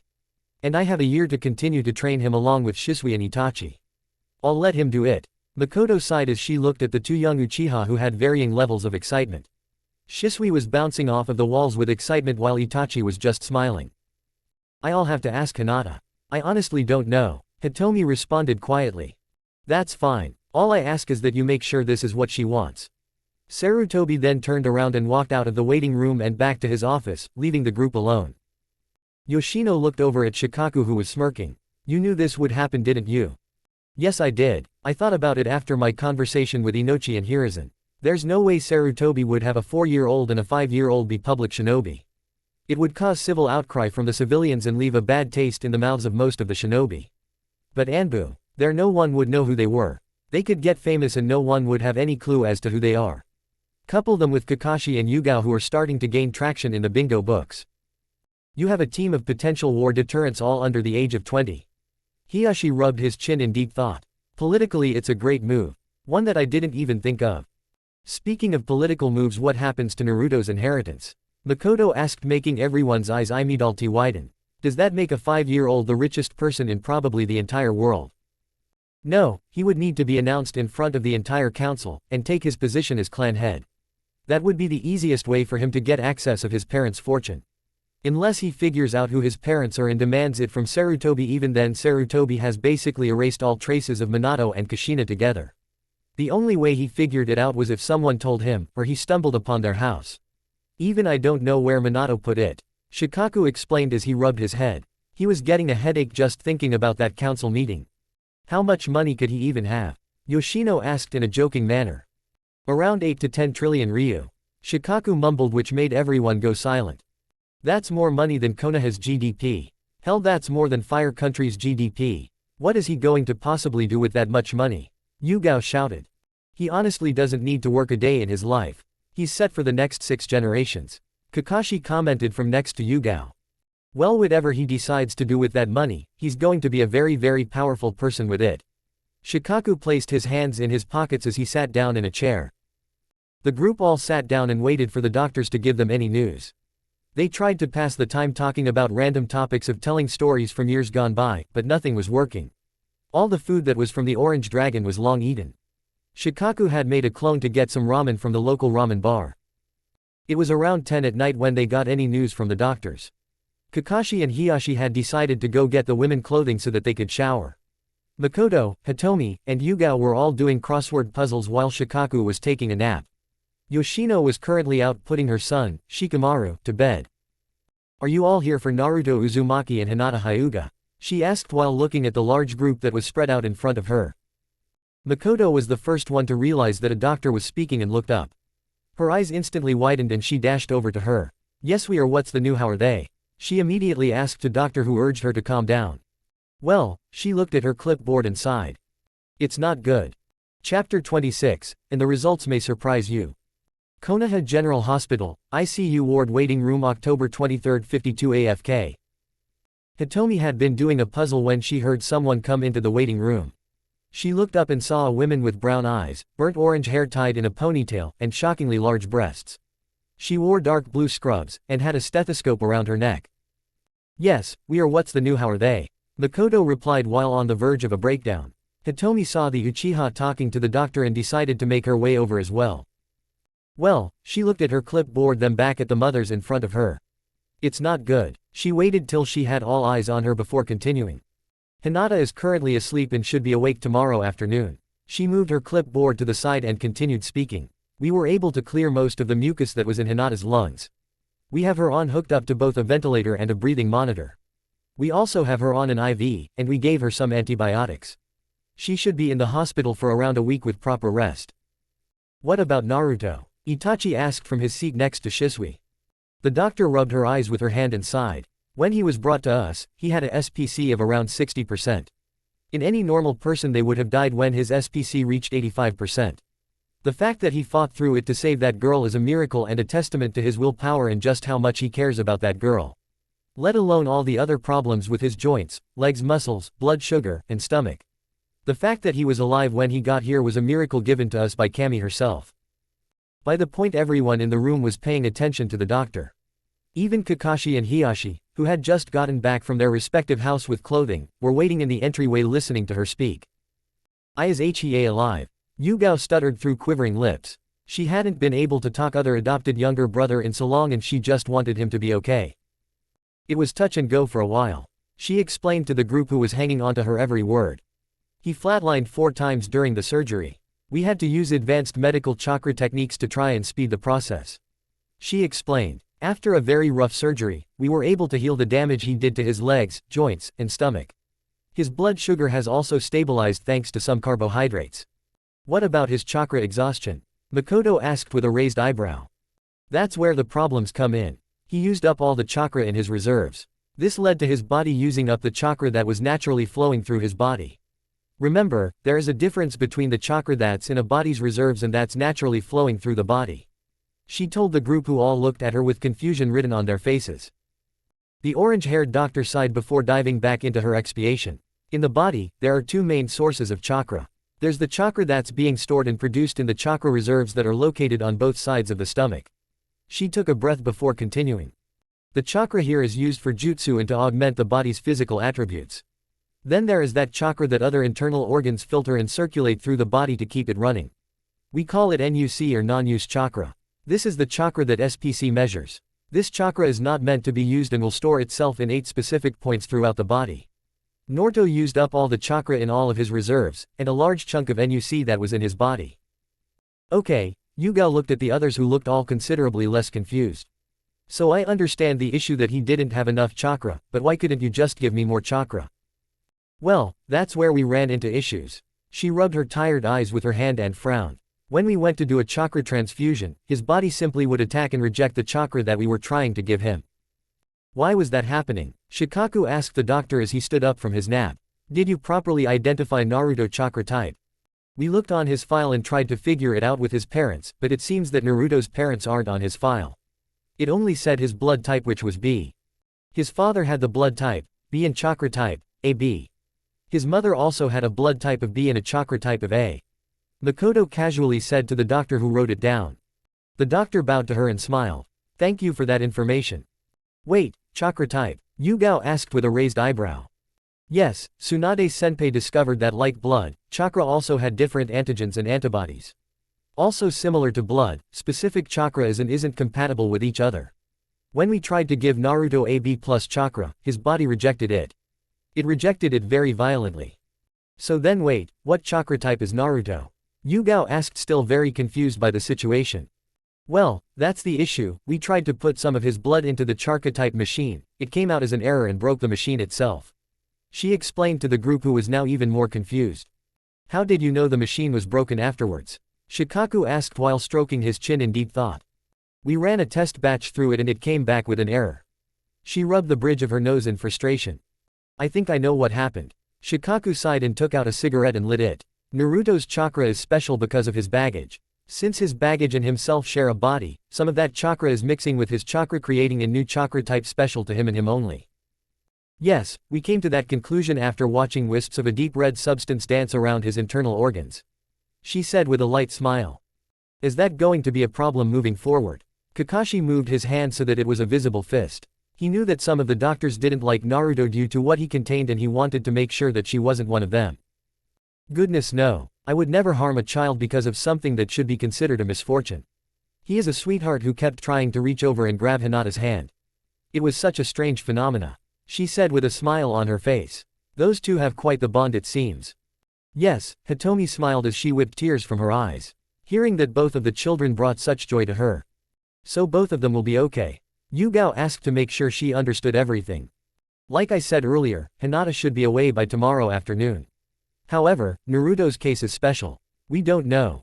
Attention. A code blue has been reported in ICU room 34. The doctor raised an eyebrow when she looked around and saw the flashing blue lights. She then glanced down at her clipboard, which made her eyes widen. The doctor then sprinted out of the room towards Naruto's room. When Makoto saw the doctor's eyes widen, she knew that it was Naruto's room. So when the doctor sprinted out of the room, so did she. She followed the women down the many hallways and corridors of the hospital. When the doctor and Makoto arrived to Naruto's room, there was a single nurse trying to hold Naruto down. She saw that Naruto was somehow awake, thrashing around his bed, and screaming. Nurse Joy, what seems to be the problem? The female doctor moved next to one of the nurses who was at Naruto's bedside. She was a fair-skinned woman with bright pink hair and blue eyes. She was in the usual outfit, light blue scrubs that all Konoha nurses wore. Well, Inoue-sensei, we were monitoring Uzumaki-kun when he suddenly started thrashing around and screaming. We don't understand how he could possibly even be awake. We thought he would be in a coma for at least 2 weeks. The nurse replied as she tried to hold down the thrashing child. Hinata, he shouted while trying to get free from the poor nurse who was trying to hold him down. We need to get him back asleep, or else he'll not only reopen all of his sticks but he could cause internal bleeding. Dr. Inoue shouted before turning to try and find something in a drawer next to the bed. Have we given him any kind of sedative? She asked the pink-haired nurse, who shook her head. You don't remember? Nurse Joy commented while still trying to calm him down. We tried to give him one during his surgery and it didn't work due to his immune system being supercharged by the... Have you tried genjutsu? Both looked up to see Makoto standing at the foot of Naruto's bed. Dr. Inoue had totally forgotten about the mother who had followed her to the boy's room. The nurse shook her head and frowned. None of the medical nin are here past 2,000 hours. She explained to the mother, who frowned. We simply don't have enough of them for the night shift. The fact that we were able to get some for their surgeries was a miracle from Kami-sama herself. Makoto was shocked to hear how heavily understaffed the hospital was. She had known that they had been heavily taxed due to the constant fighting in the ninja world, but to hear that they didn't even have enough medics for a night shift was unheard of. Wait, you don't have medical nin here at this hour? I just told you we didn't. So we can't put him under any genjutsu. Nurse Joy snapped at the women who brushed it off. Makoto activated her Sharingan and walked over to the still screaming child. I need you to keep his eyes open, she told the doctor and nurse duo, who nodded back to her. If I'm gonna put him under, I need to use a lot of chakra, she thought to herself as she approached the child. Sleep. It only took a few seconds for Naruto to fall back into an unconscious state. Makoto was grateful that she had been good at illusions back when she was a ninja. She looked at the nurse and doctor, who were looking at her with wide eyes. Wow, Nurse Joy whispered to herself. That was so cool. Makoto chuckled to herself as a sweat drop formed over the back of her head. I mean, it was no big deal. She rubbed the back of her head while she watched Naruto sleep. Shouldn't you do something so that he won't wake up again? Oh, Dr. Inoue shook the amazement from her head and returned to a more professional decorum. We need to call Aizawa-san from anesthesiology so that we can make sure he stays out. How long is he going to be here? Makoto stroked Naruto's hand with her thumb gently. This was the second time she had seen him in the hospital, and she absolutely hated it. He should be here for at least a month, Dr. Inoue said while checking all of Naruto's vitals. He should be able to be awake in a couple of weeks. You don't sound too sure of yourself. Makoto glanced at the orange-haired doctor, who was frowning. Unfortunately, Uzumaki-kun is a special case. Usually we are able to heal chakra exhaustion by giving them a chakra transfer like I said earlier, but his body wasn't able to receive any kind of chakra. It also doesn't help that he has abnormally large chakra reserves for a 5-year-old. Yeah, I guess you're right. Makoto sighed to herself before taking one last look at the sleeping child. I'm afraid we must leave. Dr. Inoue stood up and walked towards the door. Visiting hours ended long ago and he needs his rest. I'm sorry, but I'm going to have to escort you back to the waiting room. Makoto nodded her head and let herself be led back to the waiting room. She saw everyone who had originally come with her to the hospital. Itachi was currently asleep on Shisui's shoulder. Yugao was still doing her puzzle, but anyone who could look into her eyes could tell that she wasn't actually focused on the puzzle. Kakashi and Hitomi were talking about random things, and Shikaku, Yoshino, and Hiyashi were playing cards. How was he? Shikaku asked without looking up from the game he was currently playing. Well, she sat down, rubbed her now twitching eyelids. He's gonna be unconscious for at least the next 2 weeks, he was screaming, Hinata, so he probably has some kind of mental and emotional trauma, and regular painkillers don't work on him because of the fox. She groaned loudly while throwing herself against a bench that was in the waiting room. Wait, he can't take painkillers? Yugao asked while running her hand through her now greasy purple hair. The fox purges them all from his body. It was the same way with Kushina, replied Yoshino without looking at the Anbu. Alright, Shikaku stood up and stretched his arm to try and crack his back. We need to leave before security forces us too. You think that I'm gonna leave? Hitomi screamed into the dark waiting room. I've been waiting for my babies to come home for the past 3 months and you think I'm just going to leave them just because they are in the hospital? Hitomi, Makoto tried to comfort the mother but was cut off. No, I've waited too damn long to see them. I'm gonna be here the minute they both wake up. I'm sorry ma'am, but Uchiha-sama is correct, you must leave. Hitomi looked up to see a large man with pale skin wearing a green and white turtle mask. He had on a gray breastplate that looked like he had been through multiple hard-fought battles due to how many scratches and dents it had. Under the breastplate was a black, mesh, sleeveless turtleneck shirt that came up to just below his chin. He had metal braces on both of his arms. He had one ninja pouch on his hip, and wore black shinobi pants tied into black shin-length boots.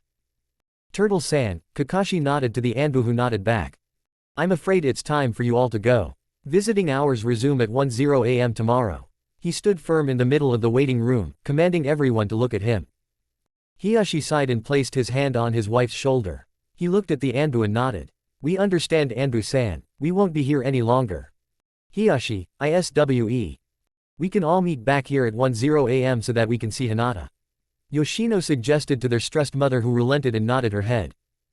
Yes, we can meet back here at 10 a.m. Makoto nodded her head while shaking a sleepy Itachi and Shisui. Both had fallen asleep on the soft bench that lined the waiting room's walls. All right, fine, we'll meet back here at 10 a.m. Hitomi grumbled bitterly as she was led out of the waiting room by her husband. Yes, we will see you all at 10 a.m. tomorrow. Kakashi informed the group as he stood next to Yugao who had just put away her puzzle. She looked up at the group and smiled. As everyone left the hospital, Makoto stopped walking and looked at the hallway that led to Naruto's room. She was fighting everything in her to not go back to that room and be with him. Ka-chan. She looked back and saw Itachi looking at her with a raised eyebrow. Why did you stop walking? Makoto smiled fondly to her child before kneeling down in front of him and smiling. Itachi, she whispered to her son who nodded his head. When you one day meet a lovely girl, and have children of your own, you'll understand. She leaned in close and kissed his forehead. Ew, Shisui shouted in fake disgust, causing the group to all laugh and smile for the first time that day. Fuck Danzo's root office fuck. Danzo was sitting at his desk, doing paperwork, when he felt a presence approaching him. He looked up from his desk and saw his cage walking towards him. He could see the web of wrinkles on his old graying face from where he sat. It's been a while since we've had one of these meetings, Hiruzen. The shinobi no Yami spoke with a slight smile on his face. I should have prepared some tea and biscuits had I known you were coming. Danzo, the elder Sarutobi stared emotionlessly into his old teammate's eyes as he approached him. I see you're still operating in the shadows. Please, he scoffed at his old friend with a smirk on his face. Like you have it known the entire time. You'd be suspired at how much I know these days. He walked up to the chair that was in front of his desk and sat down. What did you find out? About what? Sarutobi slammed his hands down into the desk in front of him. He looked up at the man in front of him with the meanest glare he could muster. Don't play games with me, Danzo. The only game I'm playing is one you were too weak to finish all those years ago. The root commander sneered. Remember, I'm the one who has the guts to make these moves. Or did that slip your mind when you went to pity those fools? And I want you to remember that it's not you they'll blame but me when they find all of this out. The elder Cage yelled into the empty cave where they sat. When who figures it out? Danzo asked with a raised eyebrow. The last ones who came close to figuring out are now dead. The only one who has a chance of figuring all of this out is busy dealing with 3 brats, 2 of which aren't even here's. And a loveless marriage that. I'd be careful about what you say about those 2 children, Danzo. Hiruzen interrupted before continuing. All 3 of them have been commissioned for the Anbu Black Ops. Hiruzen warned as he eyed his old teammate. Ah yes. Danzo stood up and walked up to the glass window that was behind his desk. Itachi Uchiha, Shisui Uchiha, and Naruto Uzumaki. Or should I call him Namikaze now that he's in Chunin? How did you find out about that? Hiruzen growled angrily through gritted teeth. Oh please, Danzo waved off the man with a small chuckle. I can see your political moves from a mile away. It was obvious that you wanted them to be Anbu. I'm shocked Hitaki hasn't figured it out yet. Actually he has, and how did you even know about that? All nominations and applications are ranked secrets. Are you really suggesting that there's information in this village that I don't know about? Danzo chuckled to himself quietly, which made the elderly Cage even more frustrated. But to answer your question, you have quite a few leaks in your administration. And where are they? Suddenly the cavern was filled with a boisterous laughter. Hiruzen looked at Danzo, who was still looking at the window, but now was holding his stomach due to his laughter. I didn't realize that I had become a walking comedian. Hiruzen narrowed his eyes, and glared daggers into his friend's back. Oh Hiruzen, Danzo said while wiping a tear from the corner of eye. You think I'm just gonna tell you where the leaks are? He turns back around and smirked at the man. That's not how this game works and you know it. I'm very well aware of how this game we play works. Hiruzen grumbled with eyes full of hate. If you're so well aware, then why are you asking me such stupid questions? Danzo chucked as he walked back to his desk. Honesty, I'm starting to see why you were replaced all those years ago. The desk that was in front of them was no more as soon as those words left Danzo's mouth. Splinters of wood rained down from the sky like little wooden raindrops. Danzo smirked at the amount of chakra that was wafting off the elderly cage like rays of sunlight. Did I strike a nerve? Danzo asked with mock concern in his voice. He grinned at the old man in front of him who was still seething with rage. Don't mention that. Sarutobi bellowed into the cavern, cause him to leak out more chakra. Ma, Danzo waved him off and started pick up papers that were now on the stone-cold floor. So what was it you wanted anyway? What you found out when you sent 4 of your root after Naruto? Hiruzen yelled at the man who raised an eyebrow in response. I never sent anyone after Naruto and that Hyuga. You're not the only one who can get information in this village, Danzo. I want what you know and I want it now. Well, that's too bad because he killed them all. Silence for a long time after that was said. Sarutobi knew that Naruto was strong. He knew that Naruto was strong. He knew that Naruto could take care of himself, but to beat 4 of Danzo's men, that was something that he was not expecting. How strong were the ones you sent this time? He asked after a few beats of silence. Mid to high chunin. I told you to send strong opponents if you were going to go down this path. Hiruzen cried in frustration. You told me to send opponents that wouldn't kill him. Hiruzen facepalmed and started rubbing the bridge of his nose. So you've got nothing on his abilities? Nope, although, I'm sure you haven't just asked him about it. You think it's that easy? Hiruzen asked the man with a raised eyebrow and a chuckle. Maybe I'm not the only one who's losing their edge. Ah, that's right, he's under the protection of one Makoto Uchiha. Danzo growled to himself, which made Sarutobi chuckle. What's wrong? Sarutobi chided with a smirk. Something not to your liking. I'm shocked you're not worried about her more. She's one of the only people in this whole village who could figure this whole thing out. It's not like she can do anything about it. Fugaku has made her credibility almost zero, everyone thinks she's just a fangirl of the Yondaime, and everyone's terrified of her. He explained while stacking more papers. Hell, I'm shocked she's not pregnant again so that he can keep a closer eye on her. Danzo commented while organizing the remains of his desk. Sarutobi got up from his chair and turned towards the exit. Yes, because we all know how Fugaku loves his women submissive and breedable. He sarcastically commented while walking away.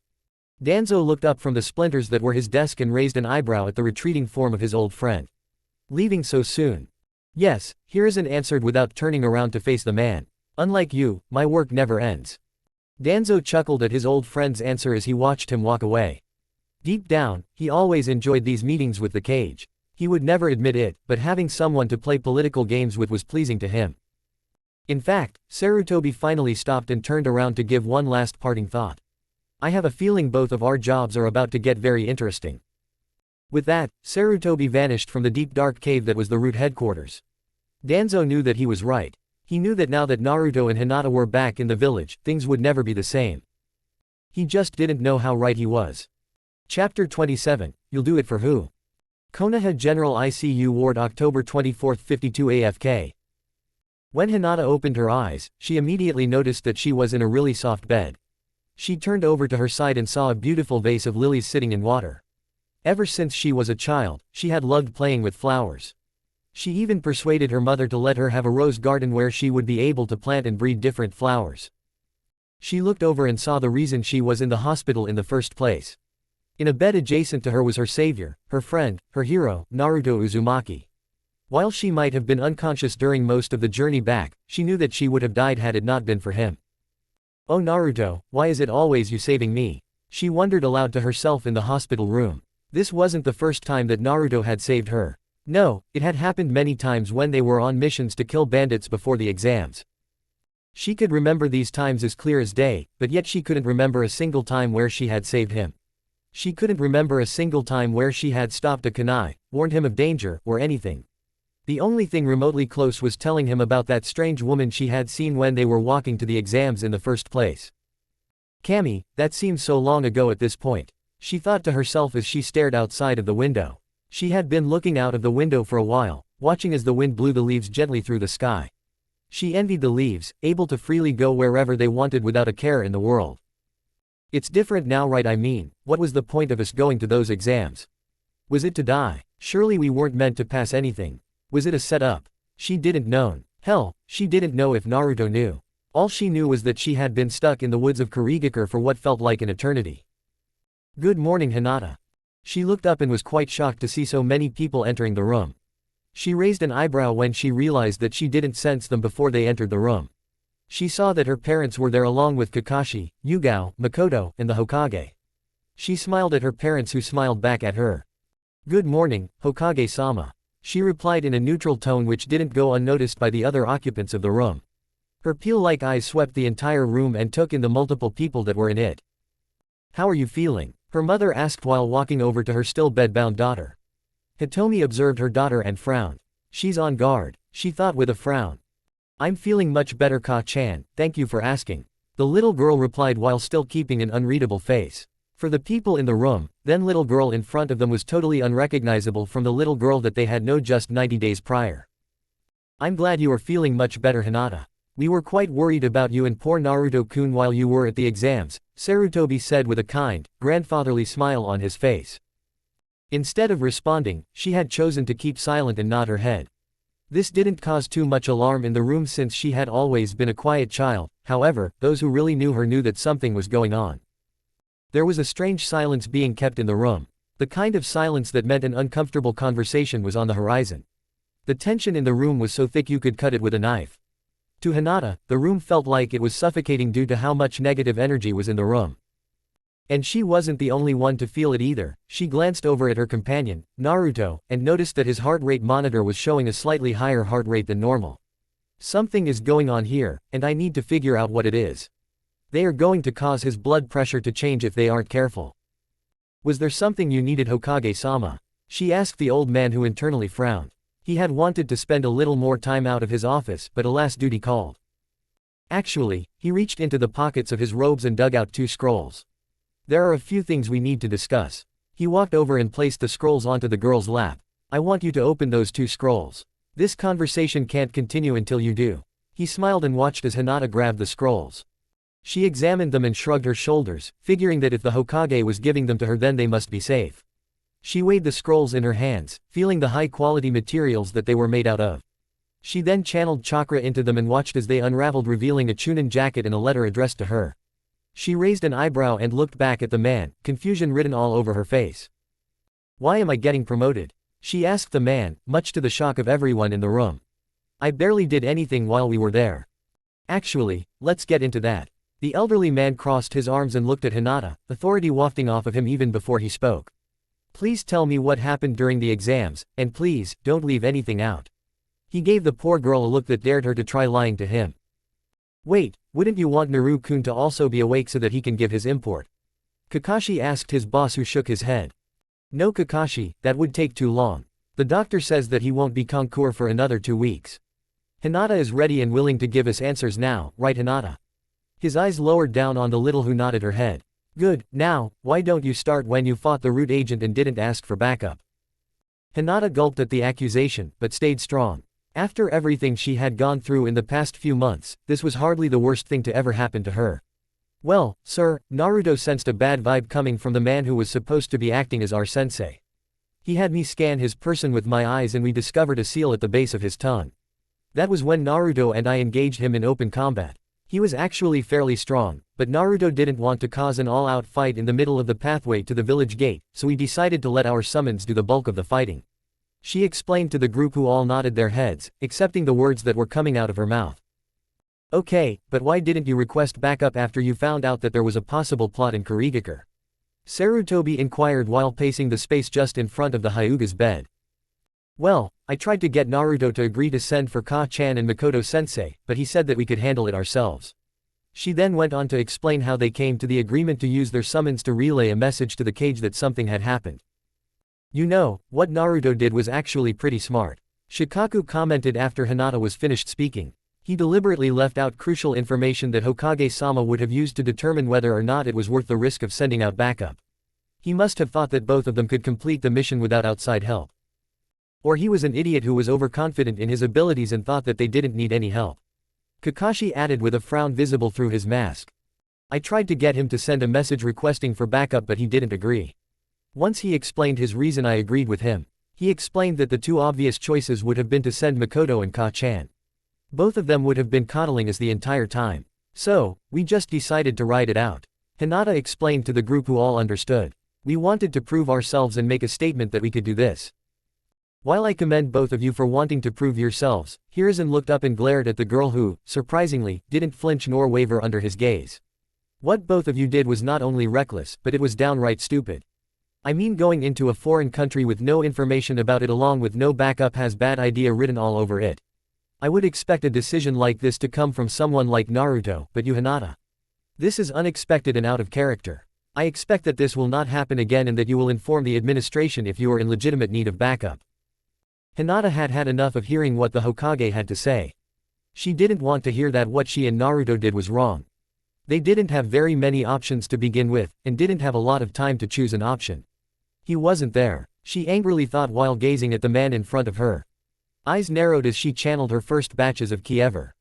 If it wasn't already clear to everyone in that room, Hinata had changed. She wasn't the same little girl she was when she left the village all those months ago. She had the look of someone who had seen her fair share of things. She wasn't about to sit back and listen to someone talk down to her. Last time I checked, decisions like this fall on the captain of the squad. And when the captain is indisposed, it's a vote among the members of the squad. Hinata fired back at the Hokage who coiled back in shock. He had expected multiple things, but not a nasty Hinata. That's what we did, we voted and both of us agreed to not tell you about it. I don't appreciate you talking down to me like I don't know the results of that decision. Last time I checked, you're not the one in the hospital bed, I am. And don't talk bad about Naruto-kun when he isn't here to defend himself. She turned away from the man and looked back at the window. She let out a deep breath. She watched as more leaves guided through the wind. This time, two smaller leaves fall away from the much larger group, twisting and turning in the wind as they defended to their final resting place on the ground. Hokage-sama, Shikaku looked at the man who turned his head over his shoulder. I think you should talk about what's next for Naruto and Hinata. He knew that they weren't going to get any more information out of Hinata.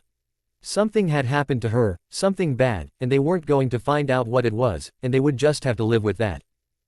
Hiruzen frowned but nodded his head. He wasn't afraid to admit that he wanted to know what truly happened while Naruto and Hinata were away.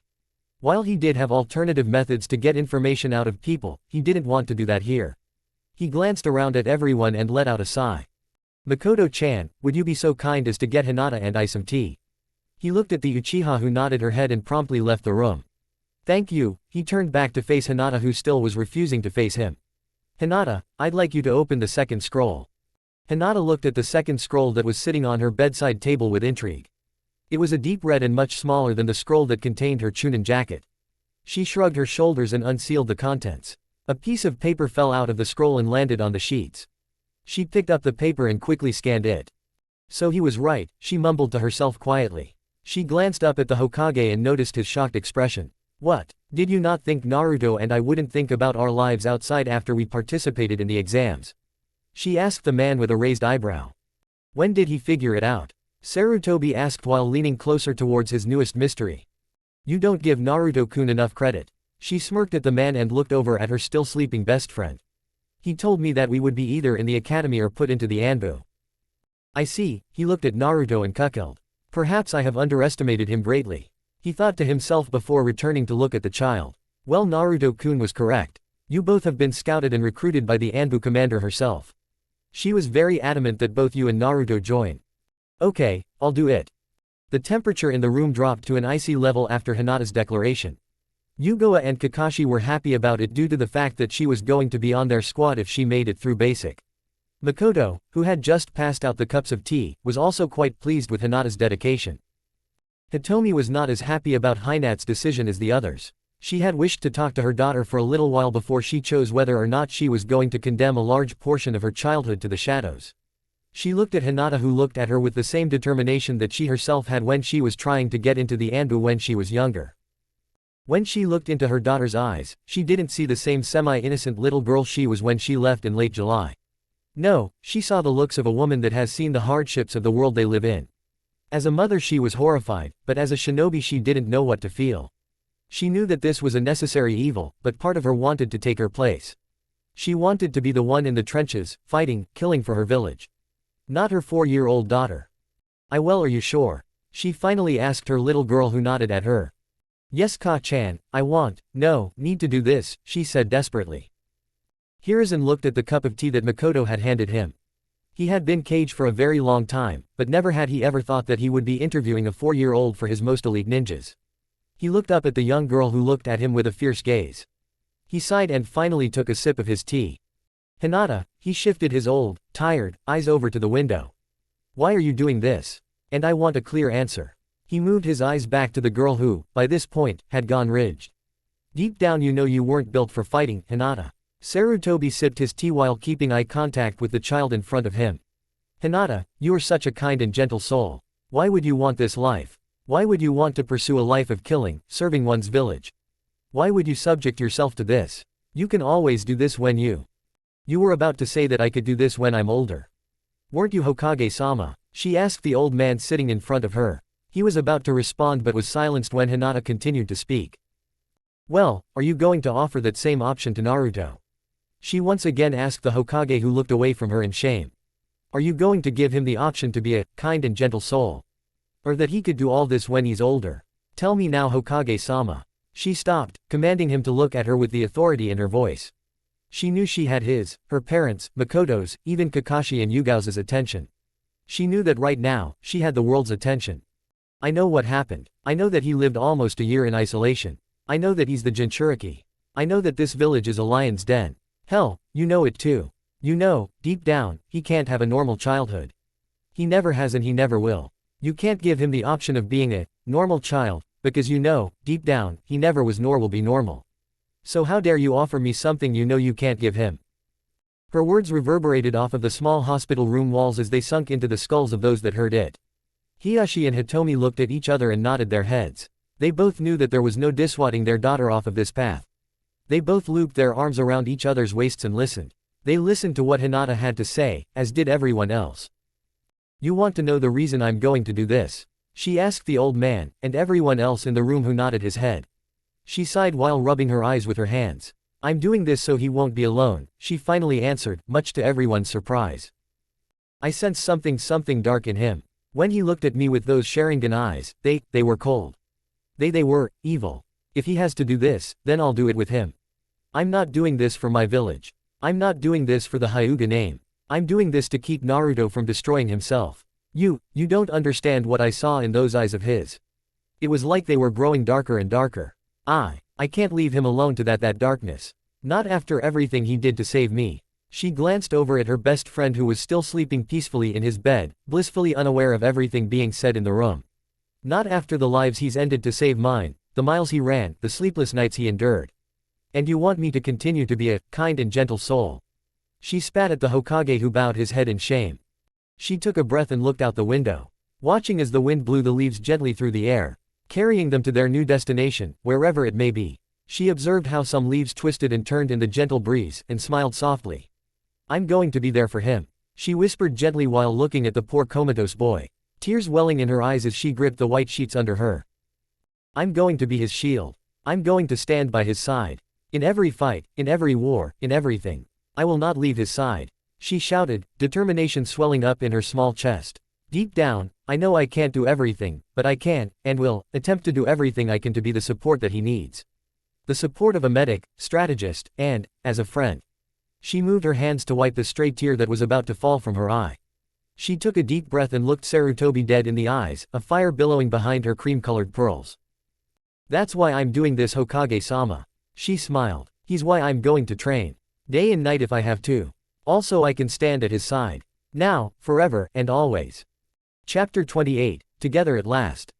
Konoha General ICU Ward December 24, 52 AF. Naruto didn't remember when he could start to feel other people. It sort of just happened for him. He had just been floating in a dark void, endlessly drifting in nothingness. Slowly but surely he was able to feel and hear. It wasn't a quick process by any means, but what initially were raw noises to him started to become voices. What used to be raw chakra around now could be distinguished between different living things. Now, Naruto was back to what he thought he could function. He could sense people around him, he could pinpoint where all the nurses and doctors were in the hospital. He could feel the swirling of people's chakra as they moved closer to them. He could identify their emotions as they passed his room, and smell what they ate for breakfast that day. This, of course, meant that he could feel when 3 people walked into his room in the dead of night. He kept his eyes closed, but was now wide awake, ready to strike. Is he awake yet? One of them, a man, asked while they moved around the room. I don't think so, another, this one a woman, said while moving to look at what Naruto thought was probably his chart. Says here that he shouldn't be up and moving till after New Year's. Good, the third and final person said as they walked behind the women. Let's keep it that way. We have orders to do this as quietly as possible. Of course, the woman said while reaching into what Naruto thought was some kind of bag. He could feel her reaching and pulled out a kunai. Well, that's not good, Naruto thought as he moved his arm to stop the woman's arm. He sat up and opened his eyelids to reveal his bright blue slitted eyes. Well, he smirked as he looked at the 3 killers in his room. This is one way to wake up from a coma. He didn't let the ninjas recover from their shock and jumped out of the bed, ripped the IV out of his arm, and started sprinting out of the room. After him, the boss shouted. Naruto didn't need to look behind him to feel the kunai knives that were flying towards him. He ducked and weaved out of their way as he continued to run down the hallway, hospital gown blowing in the wind he was creating. Shit, he cursed as he turned around to see the 3 ninjas blocking his only exit. You have nowhere to go. Naruto turned to look at his would-be assailants and took in their appearances. We really need to upgrade this village's security, he thought as he noticed the kiri headbands the 3 ninjas wore.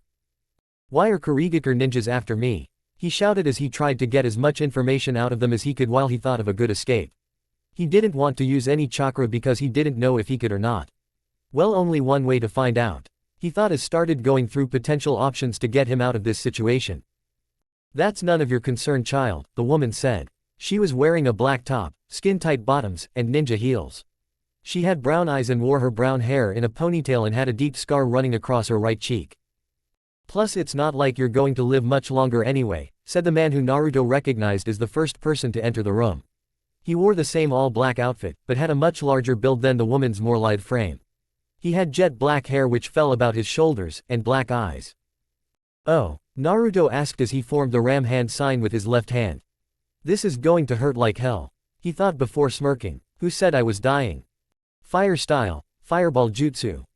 He turned around and blew a fireball into the wall, causing it to crumble, allowing for the cold Konoha winter air to rush into the hallway. He shivered slightly and jumped out of the hole he created and launched himself as far away as possible. Once he landed on one of the lower roofs of the hospital, he sprinted towards the edge of it and hopped to another roof which was close by. I need to get out of here, he mumbled to himself as he ran from roof to roof. Since Konoha only had one major hospital, which was situated right in downtown Konoha, he had very few options of where he could go. He thought about going to Makoto in the Uchiha district, but he knew that waking her up along with countless other Uchihas would have been a terrible idea.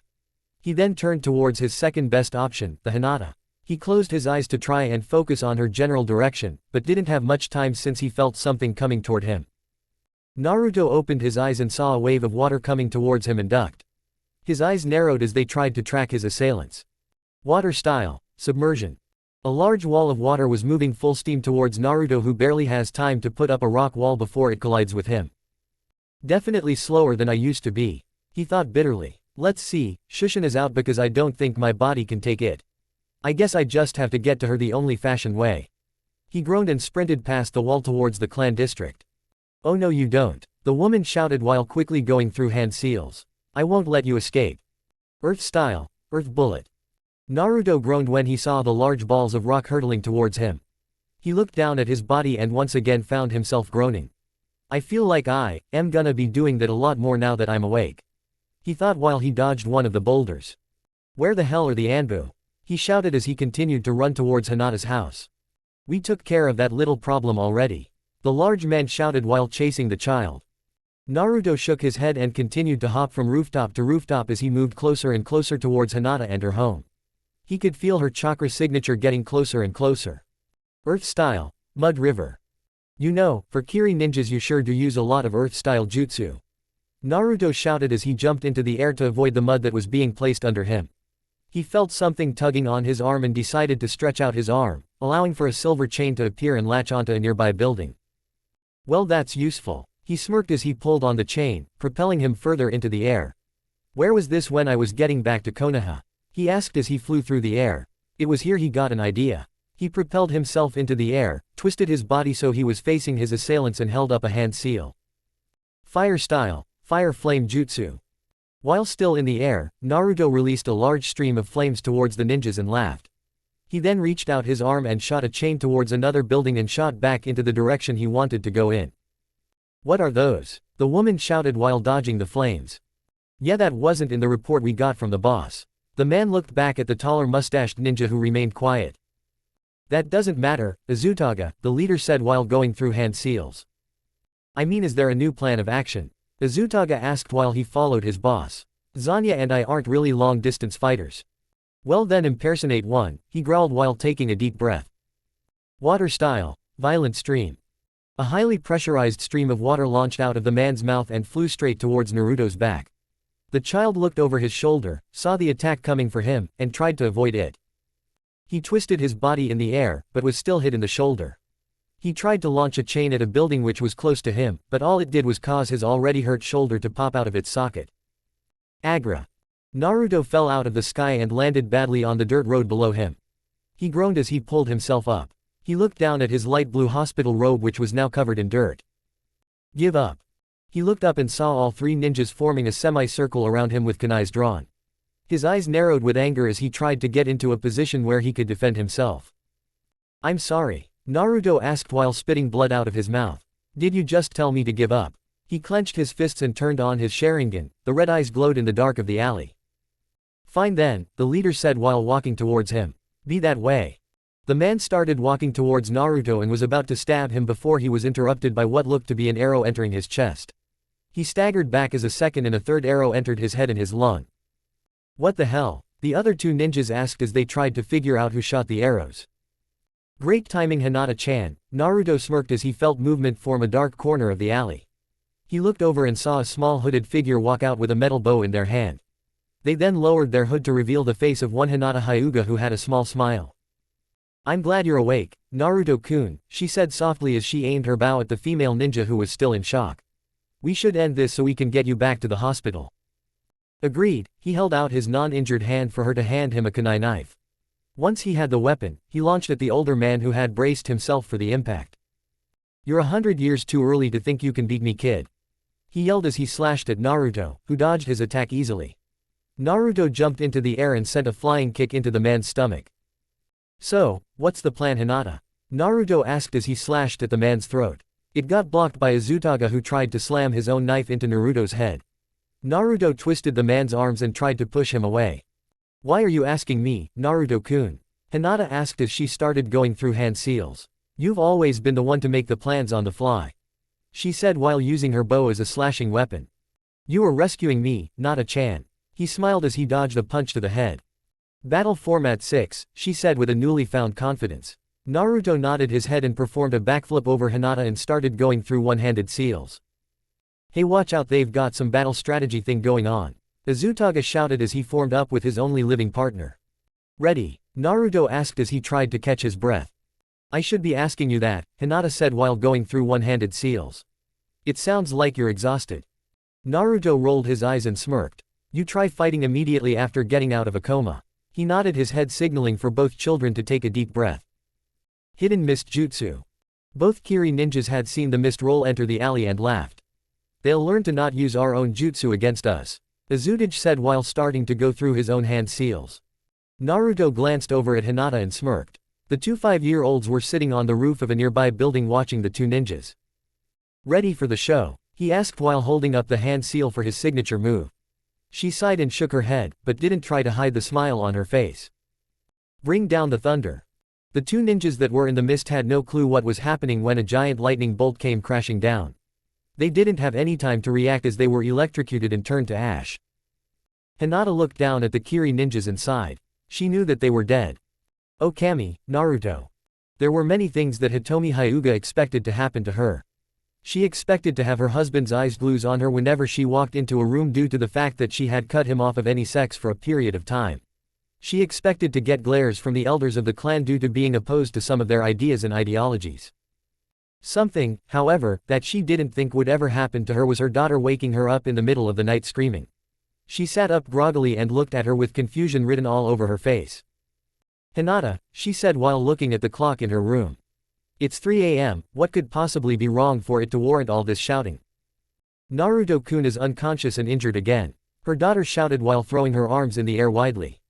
"Hinata, Naruto has been in a coma for 2 months," she explained to her daughter. "He's still at the hospital."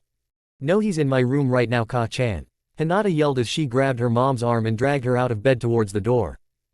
That got the gears in Hitomi's head to start turning. Why would Naruto be here? She asked herself while she followed her daughter.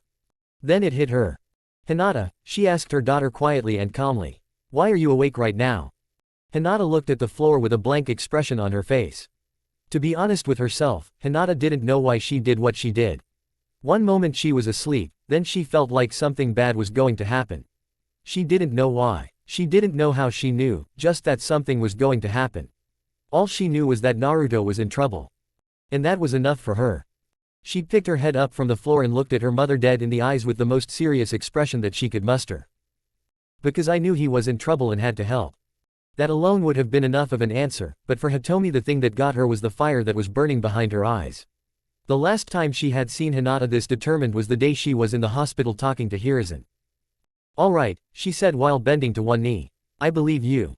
Then let's go." Hinata smiled while walking towards her room. Once she reached it, she slid open the door to reveal a very pale Naruto lying on her bed.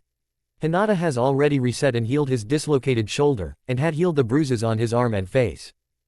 "He looks to be fine, maybe he was just tired," Hitomi said as she walked over to him and looked at him closer.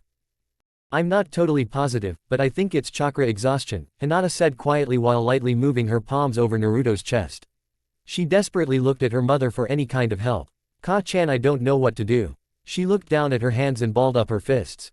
Hitomi looked at her daughter and nearly shed a tear at the look of despair on her face. She had watched Hinata sit by his side in the hospital every day for 3 weeks before she was told that it wasn't good for her mental health. Not that throwing herself into intense physical training was any better. Hitomi walked over to Hinata and got down onto her knees so that she could look her in the eyes. She brushed a bit of her indigo hair out of the young girl's eyes and smiled at her sadly. "Honey," she said quietly while cupping her cheek. "He'll be okay." Hinata looked over at Naruto again and deflated. All the drive and determination gone, only to be replaced by intense sadness. "I miss him," she whispered while letting the tears she had been holding back run down her face. "I missed him so much." "I know, sweetheart." Hinata looked at her best friend and sighed. "I can't keep watching him lay in a hospital bed," she sobbed as she tried to keep her tears hidden from her mother. It hurts me so much." Hitomi clutched her chest and let out her own sigh as she saw how distraught her daughter was. She had been in a similar situation with Kushina after she had gotten injured in the war. She gently grabbed her daughter and moved in to give her a hug. "Don't worry, darling," she cooed softly as she felt her daughter sob into her. "He's going to get better. He's going to get so much stronger that you won't have to worry about him." "But if I don't worry, then who will?" she asked while looking up at her mother, tears streaming down her face. "Makoto-san has her own family to worry about. You have to worry about the clan with two-san. Kakashi and Yugao have missions to worry about. Who's gonna worry about him if I don't?" Hitomi was stunned by what she just heard. She looked at the fire and desperation in her daughter's eyes and truly felt pain. She knew that ever since Hinata found out the lengths that Naruto had gone through to save her, that she was even more determined to be by his side.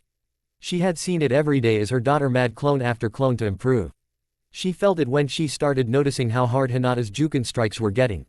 She knew that Hinata wanted to get stronger, but to see the length that she would go for this boy, it was inspiring.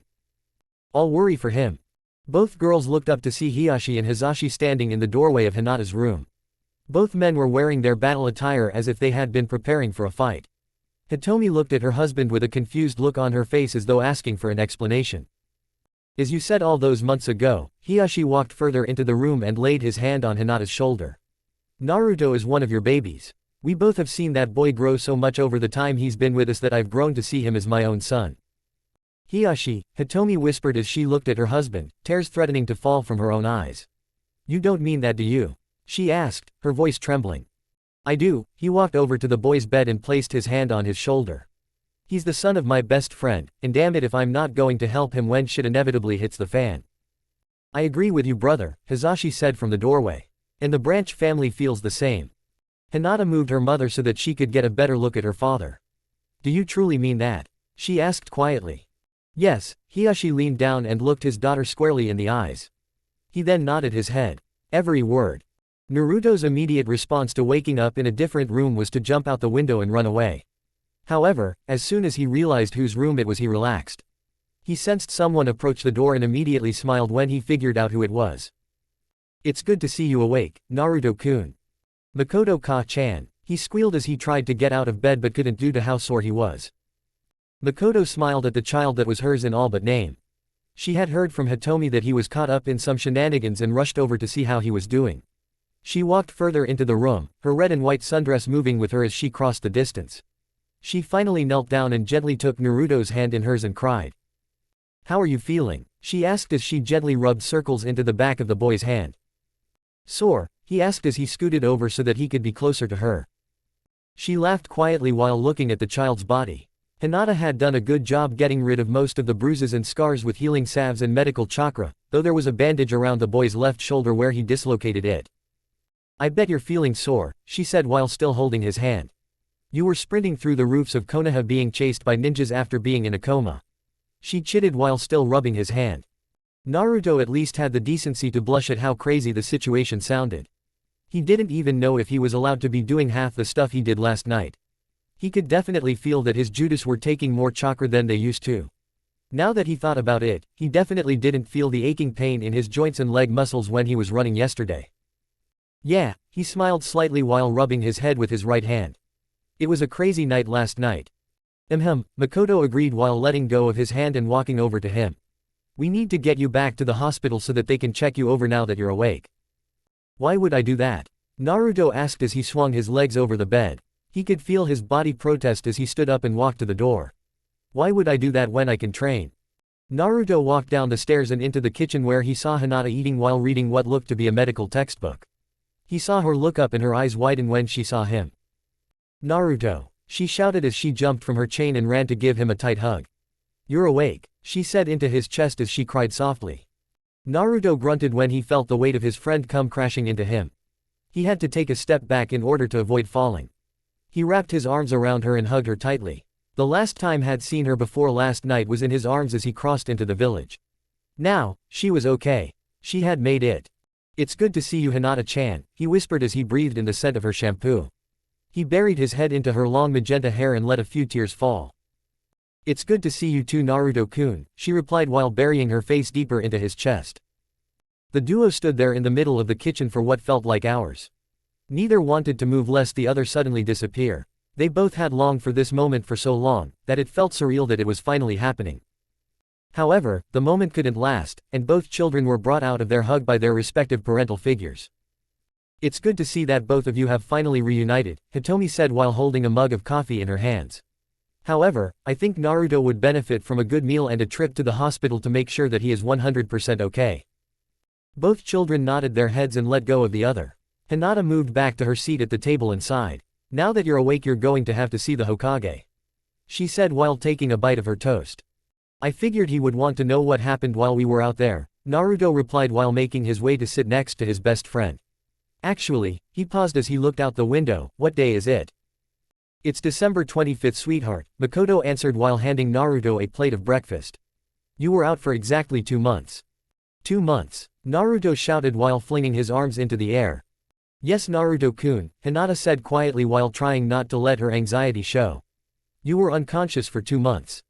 Geez, did we even pass the exams?" he asked while taking a bite of his eggs. "Funny you should ask." Makoto walked over to her purse and pulled out the same 2 scrolls that had been given to Hinata. "These are for you. I'm sure Hiruzen would have wanted to talk to you about it, but he's not here right now." "What are they?" he asked while Makoto handed him the scrolls.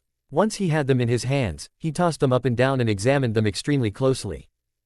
"Just open them, silly," Hitomi giggled while sitting down in front of Hinata. Naruto shrugged his shoulders and channeled a bit of chakra through the scrolls and caused it to explode in a small cloud of smoke. He waved his hand in the air to clear the smoke from his face and immediately stopped moving when he saw the green jacket and a piece of paper. "I passed," he shouted as he looked at the Chunin jacket that was now in his possession. "How the fuck did I pass?" He then looked at Hinata who was smirking at him. "Did you pass too?" "Oh, just wait till you see the second scroll," she said while turning her full attention to Naruto. He raised his eyebrows and opened the second scroll. He mumbled quietly as he read the piece of paper, his eyes growing wider and wider as he continued reading. I knew it, he shouted while fist bumping the air. I knew he was going to put us into the anbu. He turned to face his friend who was smiling at him. I'm guessing you're accepting. Of course I am, she answered while sliding over her application. The paperwork is due January 4th, so you need to get it signed. Oh, he won't need to worry about that. Makoto reached into her bag and pulled out a scroll with the Hokage's seal on it. Kakashi and Yugao already took care of it. She tossed the scroll to Naruto, who caught it. All it needs is your signature and then you can take it to the Hokage. Naruto nodded his head and grabbed a pen from one of the many that Hinata had when she was studying and signed the document with his name. He showed it to Makoto, who nodded her head and smiled. When will we officially get promoted? Hinata asked while Naruto tried to put on the jacket. When I talked to Hiruzen, he said we could have a small ceremony with a few of the other clans that knew that you both were in the exams. Hitomi explained while she collected the clean dishes. So who all knew we were going to Kiri? Naruto asked while drinking a glass of milk. The Yamanaka, Nara, and Abiram, Makoto answered. Don't forget Danzo, Naruto added while clenching his fist. The little shit tried to kill us before we even left the village. Makoto and Hitomi looked at each other and sighed. They both knew that they would have to know the full story of what happened to Naruto and Hinata when they left. However, they also knew that it could wait. They had seen how happy the two children were to see each other. Should we push for details? Hitomi mumbled to her friend as they watched the children talk about the training they were going to do to prepare for the Anbu. Makoto shook her head and smiled gently. When she looked at Naruto and Hinata, she could only see herself and Minato. Two lifelong friends whose lives were thrown into chaos because of the actions and decisions of others. She looked at the children and softly smiled. No, she said while wiping a tear that was starting to fall down her face. He's only just gotten back. Let's let them enjoy this little bit of peace they get before they start training for the next life-altering disaster Sarutobi is going to throw them into next.